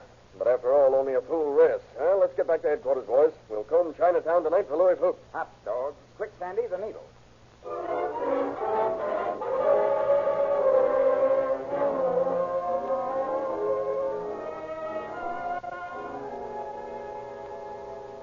Captain Wallace, I want every available man you have. I'm throwing a cordon of radio cars around Chinatown. I want to send your men into every place where Louis Fuchs might hang out. Okay, Chief. I have a list here of addresses where Fuchs most likely to visit. It's another evidence of the willingness of the Chinese to bring this man to justice. Given to us by two Chinese girls, acquaintances of Fuchs. Quite an array of them, isn't it? 18 in all. Now, Wallace, I want you to put Lieutenant Littlejohn here in charge of one group. All right. Give Sanderson and Filkers one group. Yeah. Brown and Kesey can work with still another group. You start in at one end of Chinatown. Use this list for all it's worth. I want Louis Fuchs.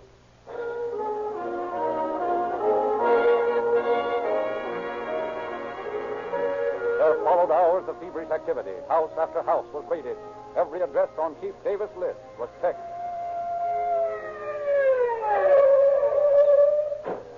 Filkers, Scotland Yard. Coming in, me lad. Open up, open up. Okay, get 'em up. Let's have some light here. Mother of Moses, did you ever see so many guys in one room? Your Oriental contacts are rusty, Joe. This is only a small family group. 15, 16, 17, 18. Ye gods, you can't get 18 people into this dump. You missed one, Joe. Look under that packing box there. Uh-oh. Oh, sleeping in the lower, huh? Come on, get out of there. Come on. Come on, girl, come on. Get up here with the rest of them. Now listen, monkeys. Listen. We're looking for Louis Fuchs, Abby. You'll catch him, Louis Fuchs? No, catch him. Louis Fuchs, no catch him in this place. No see Louis Fuchs. 2 or 3 days. You know him? Oh, yes. Me know him. No see. 2 or 3 days. Come on, Sandy. Let's scram. We'll knock over the next dump.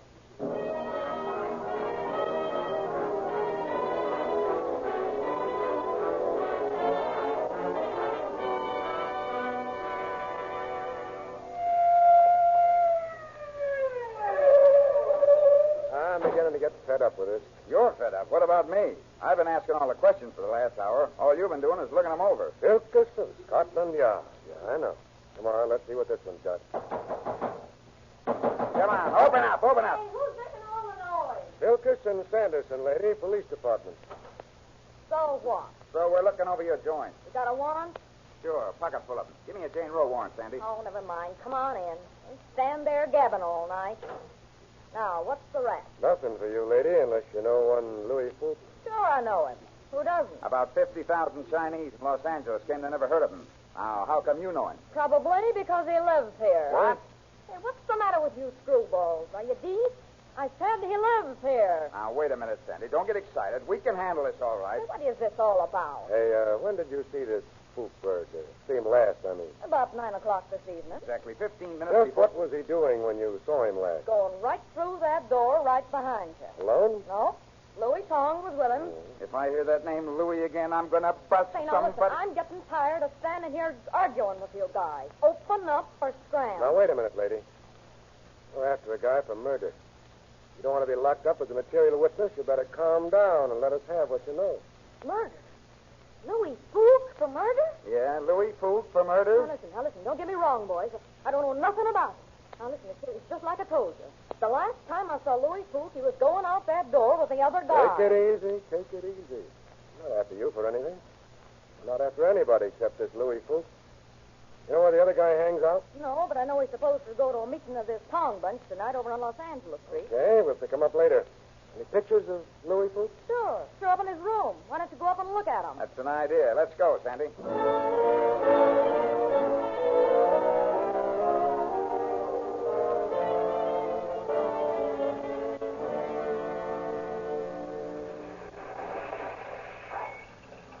Well, here's our Tong headquarters. Might as well park here till they come out. Yeah, which may be any time between now and daylight.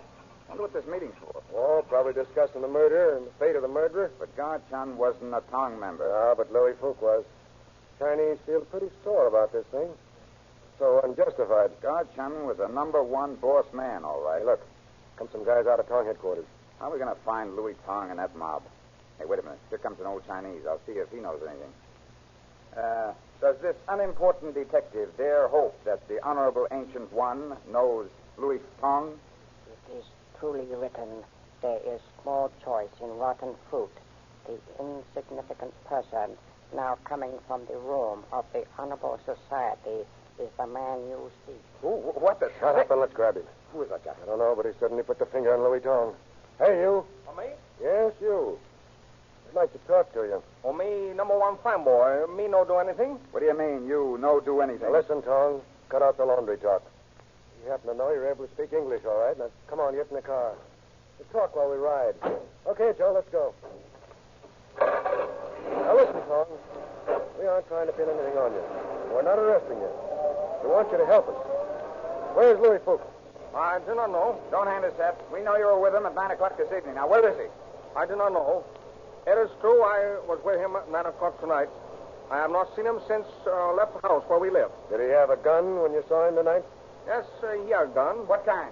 I was 38, Smith & Wesson. How do you know? He showed it to me. Did he tell you he was going to shoot anybody?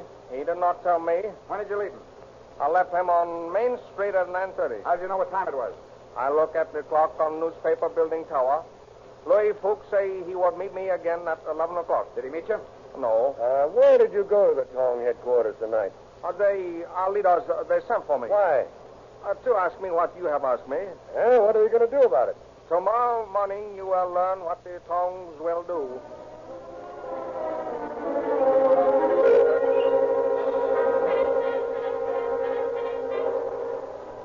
Next morning, before a drab, shabby building in the heart of Los Angeles, Chinatown, Chief of Police Davis, Captain Wallace, and officers of the homicide squad gathered for a few hurried words before climbing the creaking stairs to the headquarters of the Bing Kong Tong.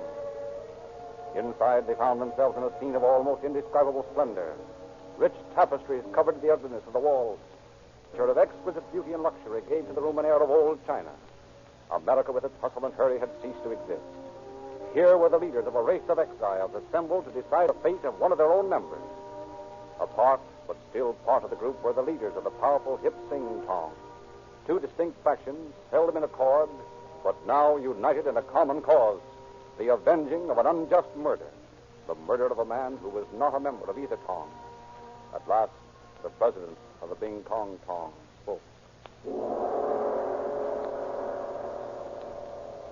It is truly said, silence is a true friend who never betrays. It has also been written that the flower of success can bloom only in a contented heart. No person among our people can have a contented heart while freedom still clasps to her bosom one who has so unjustly slain his friend. May this humble person request that the illustrious officer make known his wishes to this unworthy group? I deeply appreciate the honor you've shown in asking me to come to this meeting. Let me assure you that no member of your tongs is under suspicion except Louis San Nam. He is the man we want. If there is here one who knows where Louis San Nam hides, let him speak. Louis San Nam is not in this city. Will the president ask this worthy member the source of his information? How do you know this? One of the members of our honorable society has helped him to escape. A fraud is not perfect unless it is practiced on clever and cunning persons. We are not clever and cunning persons, so the fraud is not perfect. The unloyal ones will not go unpunished. It is with sorrow, honorable officer, that I convey to you the news that one of our people has betrayed us. It is given to me to say also that our people offer a reward for the capture of Louis San Nam.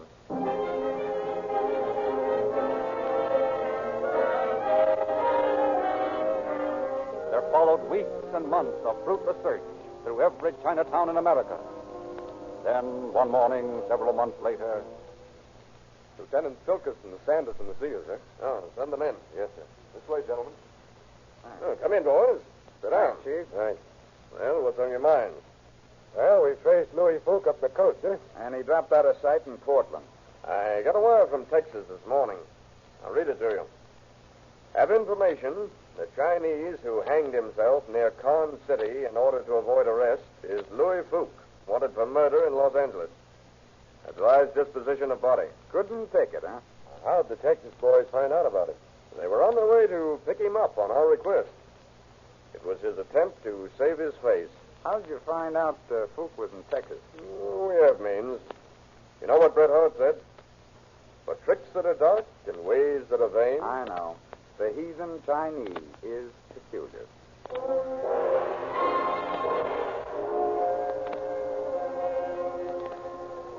Subsequent investigation led to sending an officer to Texas to exhume and identify the body of Louis San Nam, known to the underworld of Chinatown as Louis Fook. The Sinclair refining processes that are responsible for the quality of Rio Grande cracked gasoline are also responsible for the quality of Sinclair motor oils. There are many reasons for you to use these internationally famous oils, but the one most important reason right now is this. Sinclair oils contain no petroleum jelly. That's a useful product in your household, but a bad one in your motor. Most oils do contain this harmful ingredient, and you know what happens to it when it gets hot. It melts and breaks down to a watery substance. Sinclair oils will not break down in the most intense summer heat, and that's one reason alone why 8 major airlines, 150 railroads, great fleets of ships, and motorists of 45 nations of the world depend upon Sinclair oils to protect their billions of dollars worth of motor equipment. You'll add months or years to the life of your car, and you'll save money with Sinclair motor oil. If you didn't get your free copy of the June issue of Calling All Cars News this last week, that's a third good reason for seeing your Rio Grande dealer tomorrow. Sinclairize for safety with Sinclair motor oils and get police car performance with Rio Grande cracked gasoline. And now, Chief Davis has a word for you. One of the most interesting phases of this case we have not mentioned. The family of Louis San Nam, or Louis Fook, cooperated with the Chinese Chamber of Commerce and with the Tongs to distribute pictures and descriptions of Louis Fook to every Chinatown in America. Thus it was that his movements were soon known throughout this country. He could not associate with his countrymen nor with Americans. He was indeed a marked man, a man who had lost his face.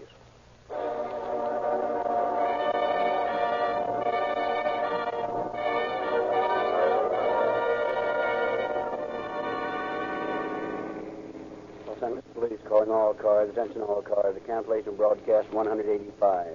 This case is now closed. That's all. Rosenquist.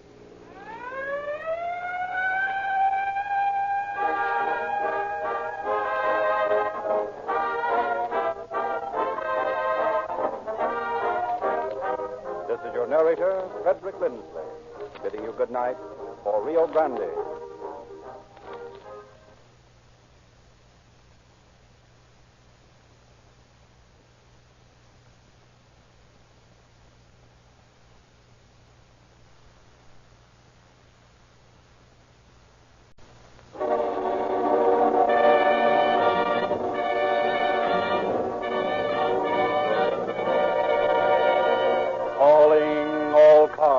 Copyrighted program created by Rio Grande.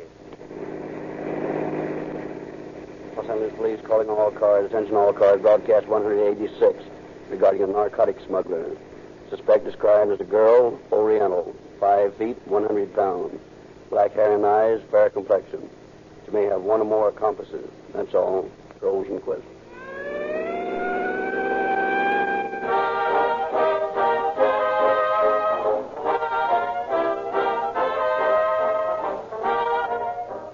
For 3 years on Calling All Cars, I have been telling you the story of Rio Grande cracked gasoline. A story which has always been written by someone else. Tonight it's my personal privilege to tell you how I feel about gasoline. Now, I'm not an engineer or a chemist, so I know nothing about the contents of various gasolines or just what they should contain, but I do know that tests for gasoline quality are made and are the basis of selection for practically every large city. Oakland and Los Angeles, for example, the 2 largest users of gasoline in California, have specified Rio Grande cracked gasoline for years to power their police cars, ambulances, and other emergency equipment, and have just renewed these contracts. Some 30 other cities and counties have selected Rio Grande cracked as the finest gasoline obtainable to power their motor equipment. This in itself is enough for me, for I believe that Rio Grande's presentation of the fact that more police cars, fire engines, ambulances, and other emergency equipment is powered with Rio Grande cracked gasoline wherever it is sold than any other brand, that fact, I say, is the most honest and convincing reason to buy that has been offered to us as motorists. Furthermore, I know that Rio Grande, in large measure, has been responsible for the preservation of the independent gasoline dealer, a most important and commendable policy. So tomorrow and every tomorrow, use Rio Grande cracked as the finest gasoline you can buy for your car.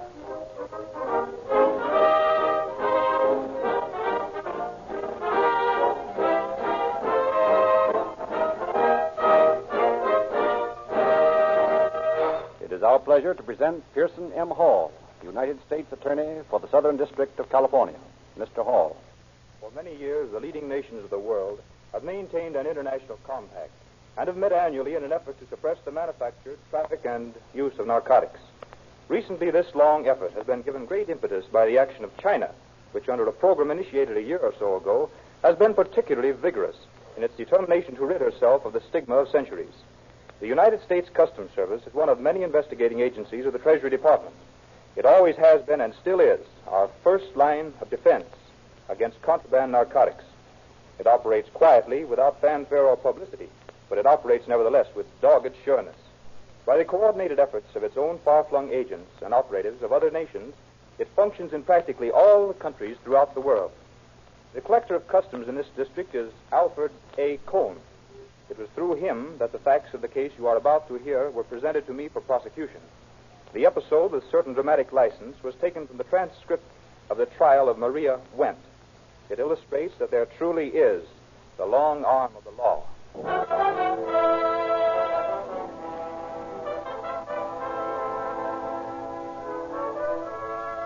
Aboard a yacht, lying quietly in the Bay of Naples, a man and a woman sit watching the dancing lights of other ships at anchor. Across the still water comes the strains of music, a love song played softly in the casino. A soft Italian moon carves its way up the crest of the surrounding hills as the man and woman watch the lights moving slowly to and fro across the harbor. The day's lovely tonight, isn't it, dear? Nothing's as lovely as you, Nina. You do love me, don't you? More than anything in the world. Must you go away tomorrow? Yes. Why? Well, I've told you, dear. I have to get back to the factory. We're sending out another shipment this week, and I've got to be on hand. Can't somebody else tend to that part of the work? You promised you wouldn't bring business into our trip. I know. And after all, the honeymoon is a sort of one-time affair, isn't it? But things haven't worked out as I'd planned. Is anything wrong? No. Oh, now stop worrying your pretty head about me. But I am worried about you, darling. You've been so quiet all day. Ever since that cablegram came this morning. Tell me, what's wrong? Oh, it's nothing. It'll work out all right. You must tell me what's worrying you. Well, Spay is demanding more men to run his office. He claims he lost a boatload of guns last month because he didn't have enough men to protect them. Darling, I wish you weren't mixed up with men like Spay. I don't trust him. But, Nina, we've got to get these guns into China. And Spay is the only man we can use in Shanghai. He's the only man with enough connections to make it safe. But what are his connections that they're so valuable? He is engaged to marry the daughter of one of China's most influential officials. Then why don't you send him the men he wants? Darling, I've a confession to make. What is it, dear? I'm not the rich importer I told you I was when we were married. You're not? No. I'm just an ordinary, cheap gun runner, trying to make whatever I can out of smuggling guns into China so that one set of Chinese can blow out the brains of another set. Oh, darling. Do you really think that makes any difference to me? You may be a gun runner, or even a smuggler, but you're not cheap or ordinary. I love you, darling. Don't you realize that? No matter what you are, or what you do, nothing can ever change that. You don't have to worry about money now or ever. Why, more than either of us could ever use. It's yours, darling. All of it.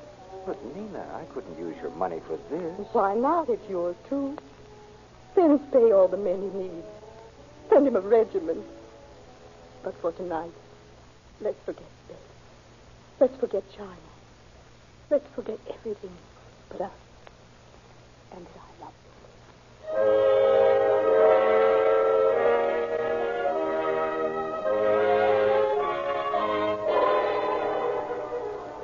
Through the still whiteness of a hospital in Shanghai walked Dr. Albert Spay, in a dark, thin man whose furtive glances cast an air of mystery about him.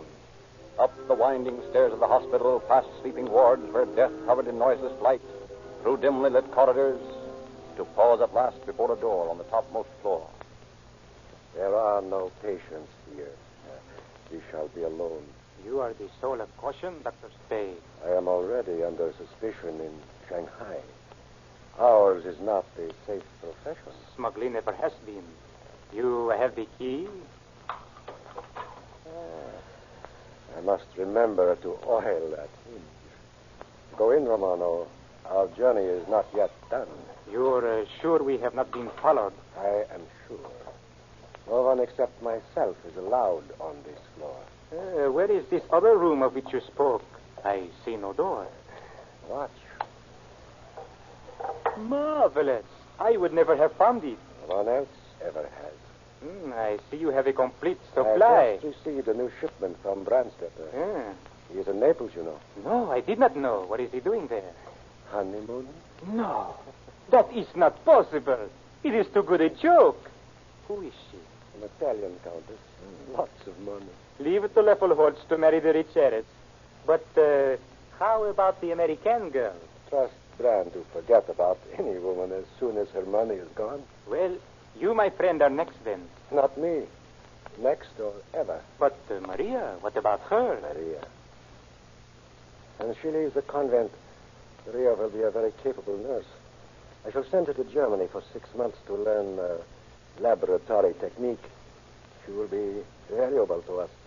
But as for romance, it is not for men like us. Brandstetter seems to fancy it. With him as with us, it is a business. Romance is his chief source of capital. We have made our fortunes. Then we shall consider romance, eh? Meantime, we go to work and pack our ammunition. Our ammunition.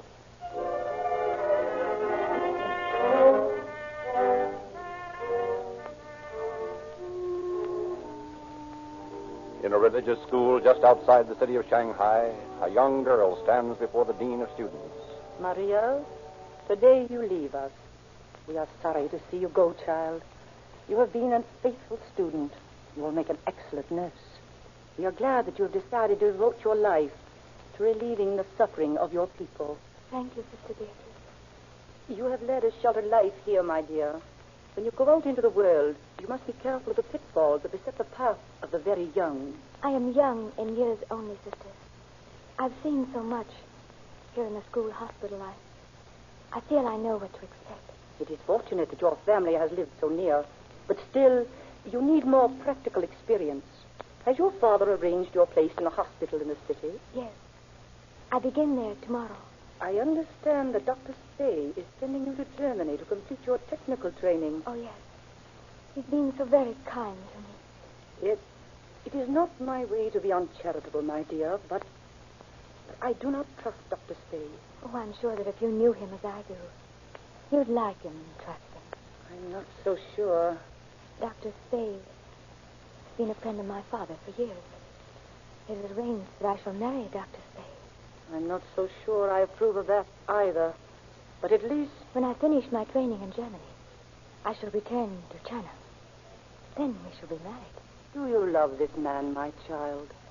Oh, I love him. I love him so much that sometimes I think I'll die before I see him. My throat aches to sing, call his name. Oh, Sister Beatrice, I do love him so. Oh, such love is dangerous. It destroys. It kills. My love cannot destroy. It cannot kill. It can only bring life. New life to both of us.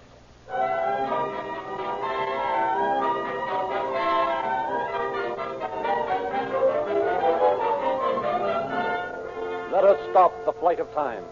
Let us turn back the clock to a time just a few weeks before our story began. The scene is the League of Nations Assembly at Geneva.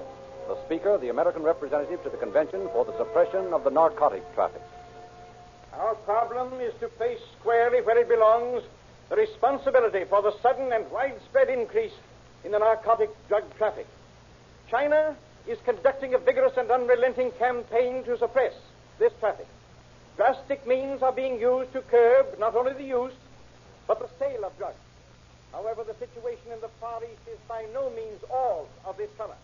I demand that the Speaker either make his charges specific or withdraw his remarks. I do not believe that there is any doubt as to my meaning. I decry that bad faith. I demand good faith from all the members of this assembly here toward treaties and agreements for the suppression of this illegal drug traffic. I demand specific names of persons known to be violating these agreements. Gentlemen, such demands can achieve nothing. No punishment can be meted to individuals that will excuse governmental laxity in enforcing its agreements. Again, I demand that the Speaker be specific. Very well. Gentlemen, I name Letterhost Brandstetter, now in Naples. I name Dr. Albert Spey, now the head of a hospital in Shanghai. I name Alfredo Garcia Romano, associate of Spey and head of the ring in Mexico City. And, gentlemen, shall I continue? I promise the cooperation of my government in the apprehension of Letterhost Brandstetter. I pledge the facilities of my government for the capture and punishment of Albert Spey. The Mexican government will spare no expense and effort to apprehend and punish Alfredo Garcia Romano.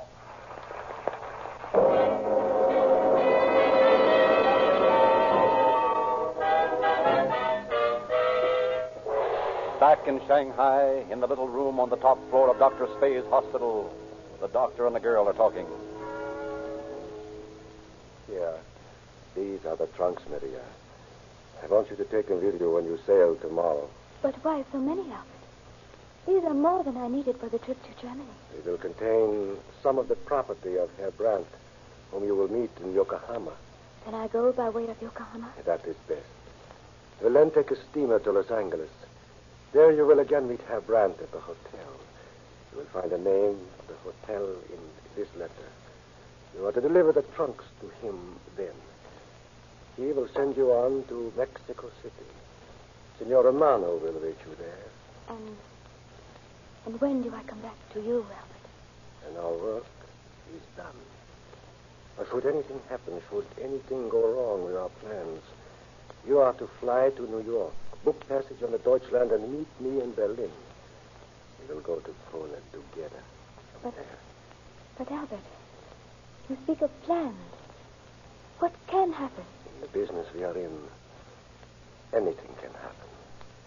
You must not talk to anyone you do not know while you are on the boat. Albert, what are you keeping from me? You mean? You're not telling me all that I should know, Albert. What is in his trunk?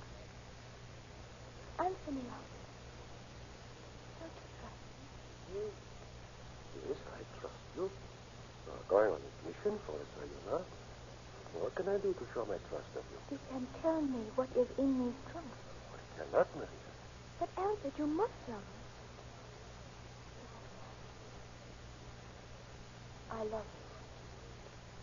Do you know what that means? I suppose so. You suppose so? Oh, Albert, don't you know that there are no seas too wide, no mountains too high, no torture made too great, no suffering that I would not stand you up. Maria, come here. You hold me.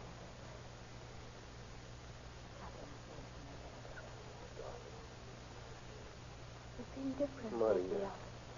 You're hiding something.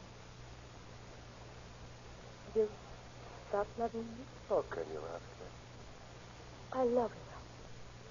Remember how Serrano told Roxanne he loved her? That's how I think of you. Your name is like a golden bell that rings in my heart. And when I think of you, I tremble.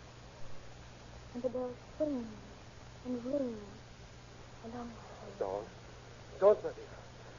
Oh, my dear. Tell me what's wrong. Darling, you'll despise me. You'll hate me. Can't you say how much you hate the people you do what I'm doing? What is it you're doing, dear? Look, Maria. Here in the corner of the trunk. Albert. No, you couldn't.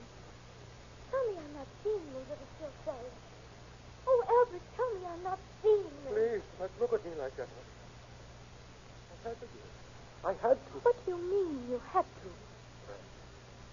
His real name is Ransom. You know him as a chemical engineer from Berlin. In reality, he is the head of the syndicate handling the stuff from the Mexican front. I'm in this too deep, Maria. I'm afraid to think of trying to break this man's neck. Is this the man underneath in that hat? Yes. He is the man. If he isn't there. Someone will meet you at the hotel. You are to turn the trunks over to him. And then? In Mexico. And if I fail? No, Maria. You must not fail. All my life is worth for you to get through. If I do fail, it's the end for you. For me. It's the end. But you succeed. If I succeed, it's the end for us.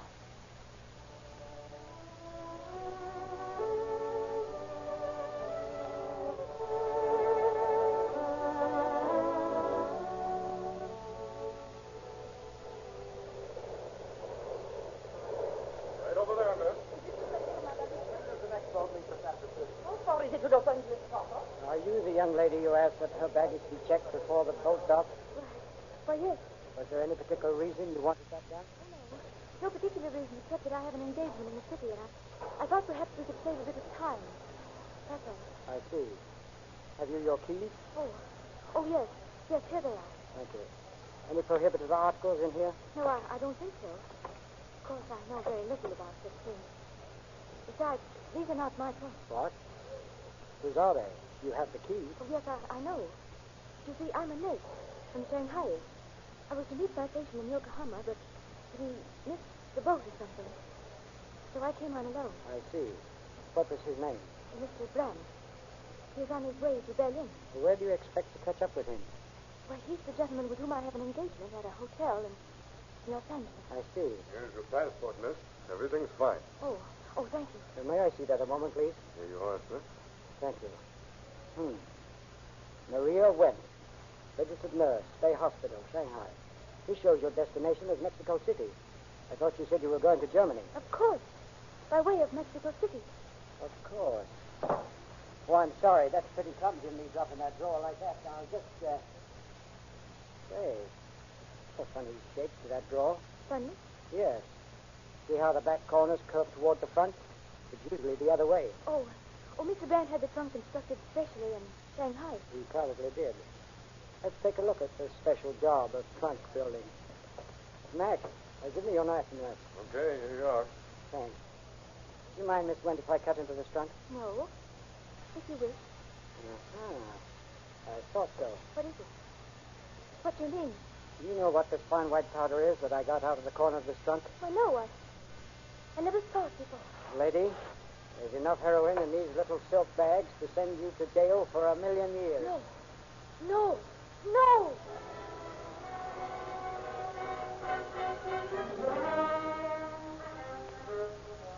In the trunks of Maria Wendt, customs officers found 54 pounds of heroin, the most powerful drug known to the narcotic trade. But Maria Wendt is not placed in jail. Guarded by an officer and a stenographer, she is taken to a room in a downtown hotel, the hotel at which she is to meet Herr Brandt. Officers hope the leader of the gang will keep the rendezvous. But hours pass, and no attempt is made to contact the girl. Miss Clark? Yes? Your brother's in the lobby. He says you must see me at once. Well, can't he come up here? He asked me to tell you that he's got a opinion. All right, wait a minute. Say, Bill, I've got to go downstairs a few minutes, okay? Well, you know, we're supposed to stay here and question this girl. I might need you if she decided to talk. I'll only be gone 5 minutes. Eddie's downstairs. I've got to go down and see if he needs anything. I'll be right back. We shouldn't risk this. If anything happens and one of us is out of the room, why, no telling who'll get the axe. Nothing will happen. I'll be back in a few minutes. Make it snappy, then. Now, Miss Wendt, how about this trunk? Where'd you get it? I have told you so many times that the trunk is not mine. It is that of Herr Brandt. And so far, you failed to convince us that there is any Herr Brandt. I cannot help that. The trunk belongs to him. To contain narcotics, I do not know. You mean to say that you brought that trunk all the way here from Shanghai and didn't know what was in it? I do. Well, if you think we're going to believe that story, you're crazy. Crazy or not, as you say, it's true. Now, once more, may I take a bow? Oh, yes, go on. Thank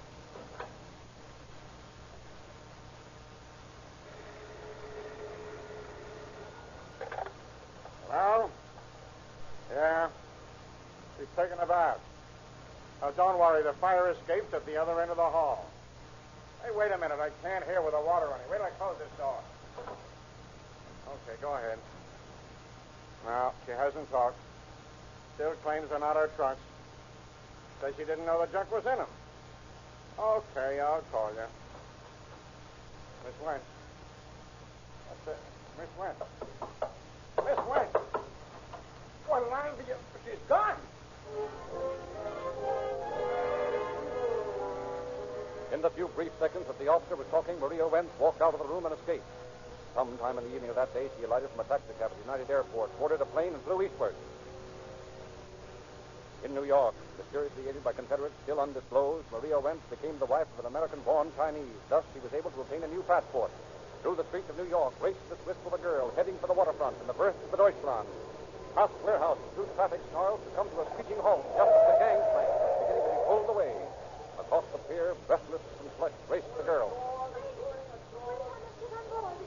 Wait. Just a minute, sister. What's your hurry? Who are you? Federal officers, miss.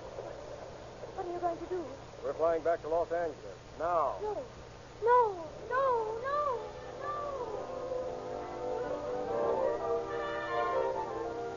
Maria Wendt was returned to Los Angeles, and within 10 days was indicted for the smuggling and possession of narcotic drugs. Our scene shifts to the court of Judge Albert B. Stephens. Brilliant young Assistant United States Attorney Jack Irwin is questioning Maria Wendt. You so those trunks are not yours? No, they are not mine. Well, why were they in your possession? I was to deliver them to Herr Brandt in Mexico City. You know this Herr Brandt? His real name is Brandstetter, isn't it? Yes.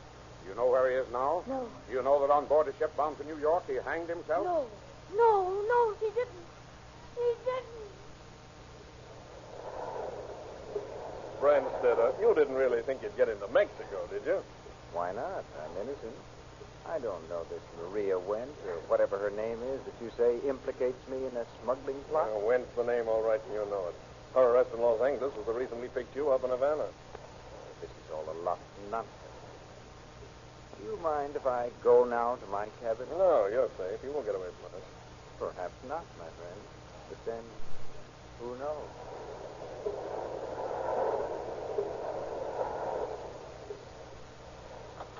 Hey, Branstetter. Time for dinner. Branstetter. Well, I'll be... Hey, Purser! Yes, sir? Get the ship's doctor. A man hanged himself. No, he didn't.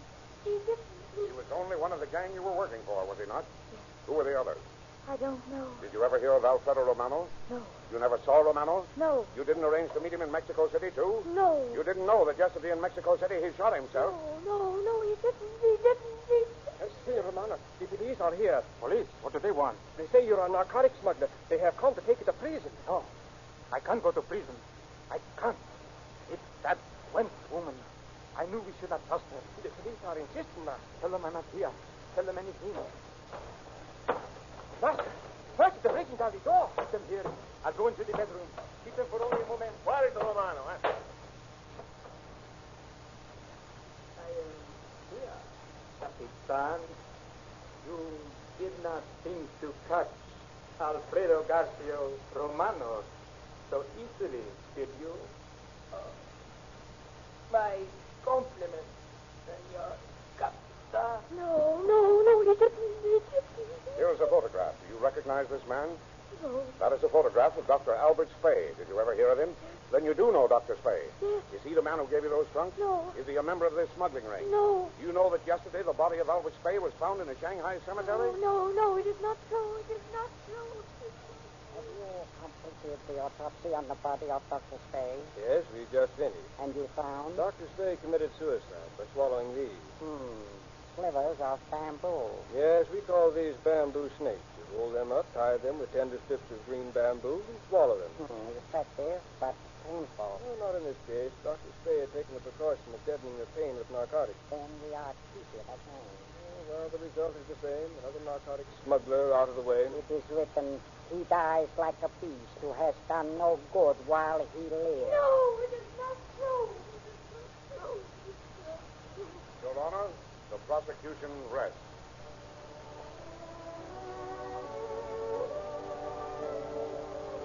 "15 minutes later, the jury verdict was read. Guilty as charged. No. Maria Wendt was doomed to prison. Remember this. Hot summer days, long vacation drives over roads of every conceivable type.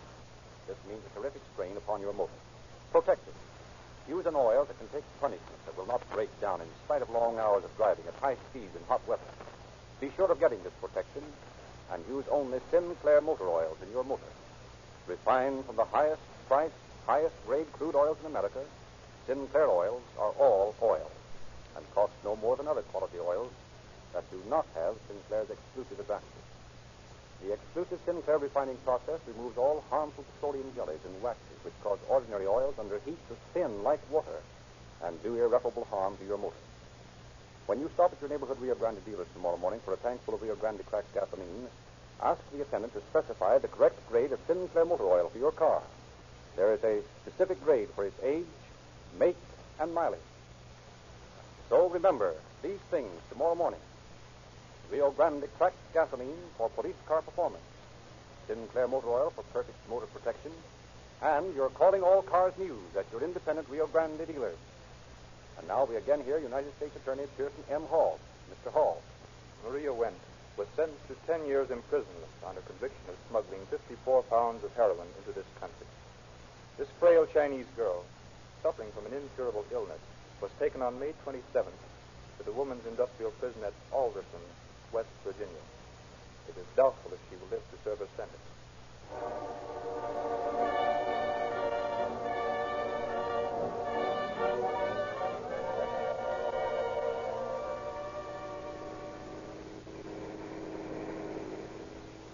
Los Angeles Police calling all cars. Attention all cars. A cancellation of broadcast 186 regarding a narcotic smuggler. Suspect is now in custody. That's all. Roll for